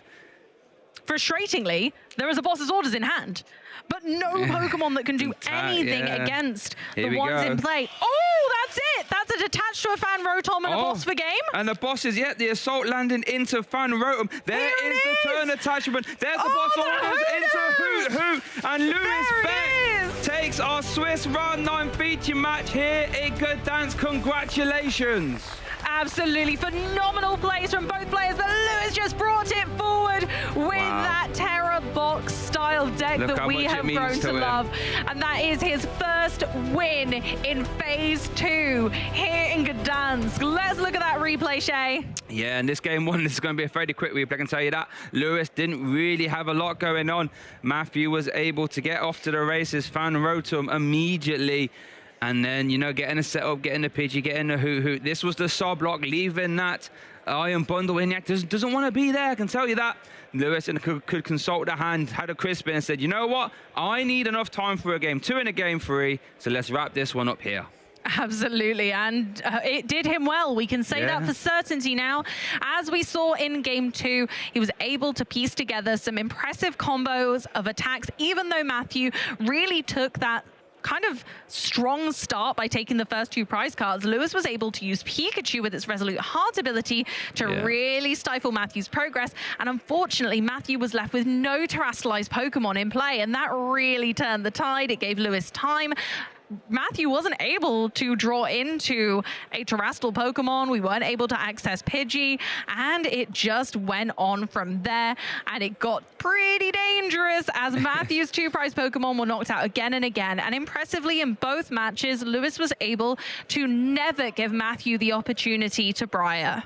Yep, the no Briar was a non-factor here. The Flareon for Matthew, did pull its weight, but then immediately got KO'd after. Matthew, I feel, in that game 2 just had to say, you know what, it's going to have to go to a game 3. And Lewis had a monumental turn 1 here, being able to activate Fancool Rotom and the transformative start to get that Terrapagos in play early. Now, we actually announced Unified Beatdown a good few times here, excuse our poor maths, for some good big KOs. Jules Seeker getting Crispin, and was just able to get off to the races nice and early and really putting Matthew on the back foot early. Honestly, the impressive amount of tactical knowledge of decks it takes to know exactly which Pokemon are advantageous or too dangerous to put out at any one time to be able to reach these large numbers is so impressive to me that Lewis was able to piece this together, and of course bossing that damaged Flareon. A huge turn after Matthew might have thought he got away with it. That Flareon was pulled back into the active spot and taken out by the Wellspring Mask Ogerpon, which was also then able to knock out a Hoot Hoot, limiting what Matthew could do next turn. Really was, and Matthew everything he needed. Got the big bulky Blood Moon in the active, but at the end of the day, restart plus flip the script was able to find basic energy, boss's orders, and that assault landing from Fan Rotom was able to close that game out. Really goes to show how Fan Rotom opened the game and it closed the game out. That Fan Rotom is essential every single step of the way. It's not just for that first turn, it can close out the game itself as well. A fantastic play from Lewis, and honestly showing why Fan Rotom is so crucial to this deck and its setup as we established at the start of game 3. It really is, and it's interesting because you try and leave the Hoot Hoot open so you have access to Noctowl, but then the Fan Rotom with Assault Landing can come in and close the game out. But Harb, I'm sure you've had enough hearing from us. let's throw it down to Emily with our winner interview to hear from Lewis.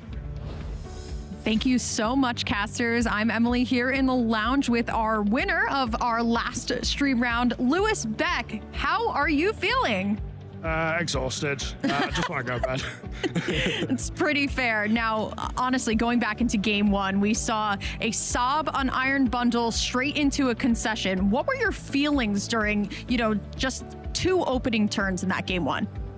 Yeah, obviously disappointed a little bit, but at the end of the day, I've gotten lucky today to get here, so it's all balancing out. Thankfully, I scooped in time, so we had enough time to complete games 2 and 3, so yeah, happy with the decision.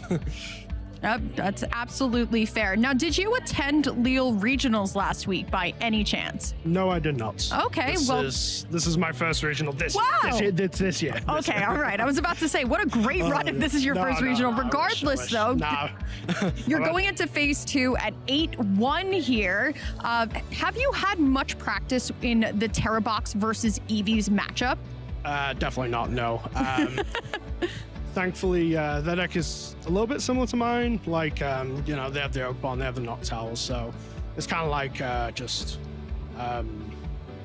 can see things from their perspective as well. I know when they have Noctowl in hand, little things like that, basically. I know the cards they'll probably have in hand. Absolutely. Now, you are playing Terrabox for this regional. Did you consider any other decks before full sending Terrabox and submitting it for this tournament?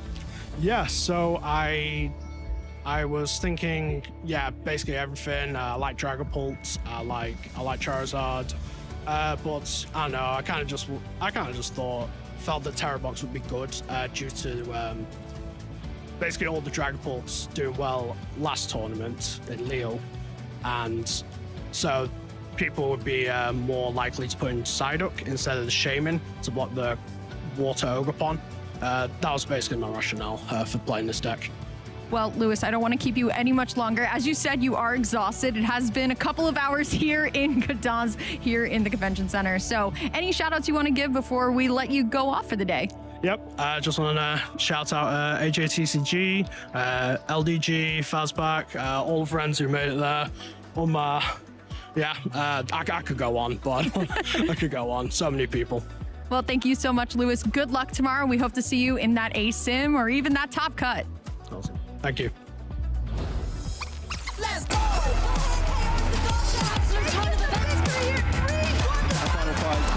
The world invite is secured. Another day, another moment you can't wait, cause it's time for you to win the race, so level up. Come on, take it all the way you're in. Pole position right out of the gate. Have they heard of you? Then they know. You got your sights set on that road. If it's time to battle them, then let's go. Cause you'll never stop.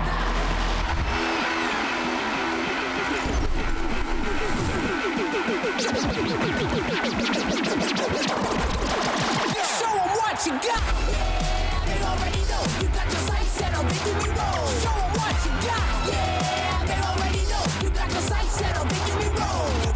Put your hands up. Put your hands. Thousands of players gathered here in Gdansk today. And we are one humongous step closer to crowning a champion. I'm so ecstatic to be here back at the end of the day with everyone after many battles, trials, and tribulations. Shay, how are we feeling after all of that drama? I think I look like Lewis, a bit exhausted after all that drama, to be fair. That was a lot of back and forth there in our Swiss round 9. But obviously, super excited to get involved with the rest of our phase 2 tomorrow and see how it pans out. As you did say, thousands have entered, but only one will leave a Masters champion. Absolutely. Seniors and juniors as well.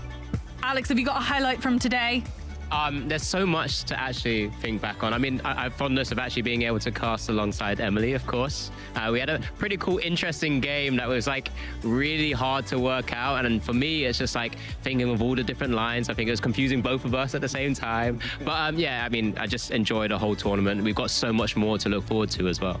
And Emily, what was your biggest surprise today? Oh, well, obviously, if we're going to talk about surprises, it's the innovation that players are still having within Mega Evolution format. For example, just, talked about it a couple times today. The Mega Kangaskhan with the curly so good. It was so good. But also, honestly, my biggest surprise today is I don't think we saw Gardevoir at all. Did we see Gardevoir? No, we didn't see Gardevoir. Great. All right. So no Gardevoir. Anyone see Gardevoir? They're disappearing now. What's going on? But yeah, that's definitely been my biggest surprise is how Gardevoir's still definitely at the top of most played decks in the room, and we're really still not seeing it. No, not yet. But I tell you what, we can have a look at the Swiss standings and maybe we'll get some inference of what we're going to see tomorrow.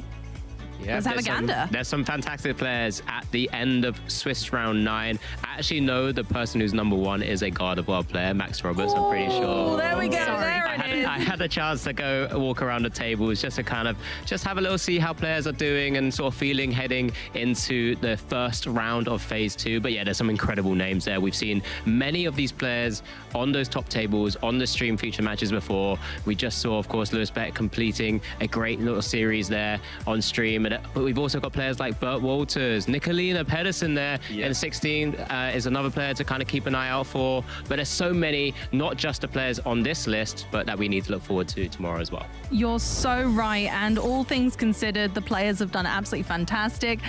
Much like Lewis said, all a little bit tired, need a good rest, ready for tomorrow. And I'm sure they'll do great. Now, we have phase 2 qualified players. We have a little ditty for that as well. Emily, talk to us about some of these big names. I mean, it's really important to also just kind of talk about Kai Wainwright's run this season so far. Has played very well at most of the European regionals so far this season, which has only been a couple, but still be so consistent, right? Big shout outs, of course, to Henry Brandt, who we saw, but also Christian Fontenot as well, another player who has been going all over the world this season, looking to get another regional title underneath his belt. Also want to give a massive shout out to both the Fernandez brothers featuring on this list, locking themselves into phase 2. And correct me if I'm wrong, but I see 3 people that made top 8 here, in Lille, I should say, here qualified in phase 2 as well. Yeah, they're bringing it back. They're bringing that power and they know their place. At the end of the day, they're back on that graphic because it didn't quite go their way in Lille. So maybe this is the one. Maybe they're going to be our Gdansk champion. But the only way we're going to find any of that out is if you guys join us again tomorrow. Now, make sure that you are here at 11:30 a.m. CET or 2:30 a.m. PDT. Make sure that you tune in. You need to go to pokemon.com/broadcasts if you need to bookmark that page, because honestly, we don't want you guys to miss out on any of the action. That would be a rather silly thing to do, in my opinion. If you caught some of this stream and you said, you know what, I don't want to get involved with phase 2, that would be silly. So don't do that. Get involved, pokemon.com/broadcast, where you get all the information on the streams, where they are, where you can find them, and what time it is, depending on your time zone as well. Anything to do with Pokemon broadcast, quite honestly, it's going to be there. Yeah, I'm really bad at time zones. I don't know about you guys, but I am really bad at it. So I always have to go to the broadcast website to check when things are starting in my time zone, because I am dreadful at figuring them out. The amount of times that one of my US friends will be like, oh, do you want to call at a certain time? And I'm like, you're going to have to translate that for me because I'm going to mess it up. And I wouldn't equally want to miss any of the action tomorrow that is going on here that we're ever so excited for.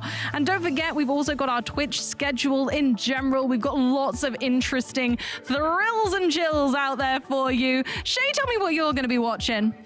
Yeah, I'm looking forward to the... Oh, no, well, that's where we're at Gdansk. A lot of these are in the past, no? Like the Latin America Revon, that's gone. Pokemon Thrills and Chills has also gone, so we're not really looking forward to them. If you did manage to catch that, though, that would be rather fun. But yeah, the Twitch does always match. You get to see a whole lot of stuff. Reruns, anime stuff as well sometimes. The quiz show, that was on yesterday, I believe. That looked like a whole lot of fun. If you can try and catch that, I'd recommend getting that. Honestly, highly recommend just popping into the Twitch whenever you need, some sort of background noise. I know for me, I was watching Pokemon Diamond and Pearl for a long time, every single day while the Twitch channel was streaming it. So even though we didn't have the right schedule, there's still something always on this channel, and that always feels good. I think that's what it's all about at the end of the day. We all want just a little bit more Pokemon, even in the regional downtime. You need that Pokemon fix, and the channel can definitely help help with that. But make sure that no matter what, you are interacting on our social media as well. You can catch us on X, YouTube, Facebook, and Instagram. And don't forget to use that hashtag #PlayPokemon, whether you are in the hall with us, whether you're doing side events tomorrow, whether you're out exploring Poland, or whether you're comfy on the couch at home. Make sure that you're letting us know what's going on, what's happening, and, you know, all of the in-betweens. We want to know exactly your thoughts, feelings, and maybe even some questions, and we might get some featured on the stream for you. So if you'd like your friends and family and pets and grandmas on the stream, then we can make that happen, but you got to tell us first. So please go ahead and follow the channels on YouTube and Twitch so you don't miss a beat. We certainly don't want you guys to be missing anything, but right now we are feeling pretty dreary in Gdansk, and we want to bring all of the noise and energy ready for tomorrow. So with that, we are going to bid you adieu. Good night, friends.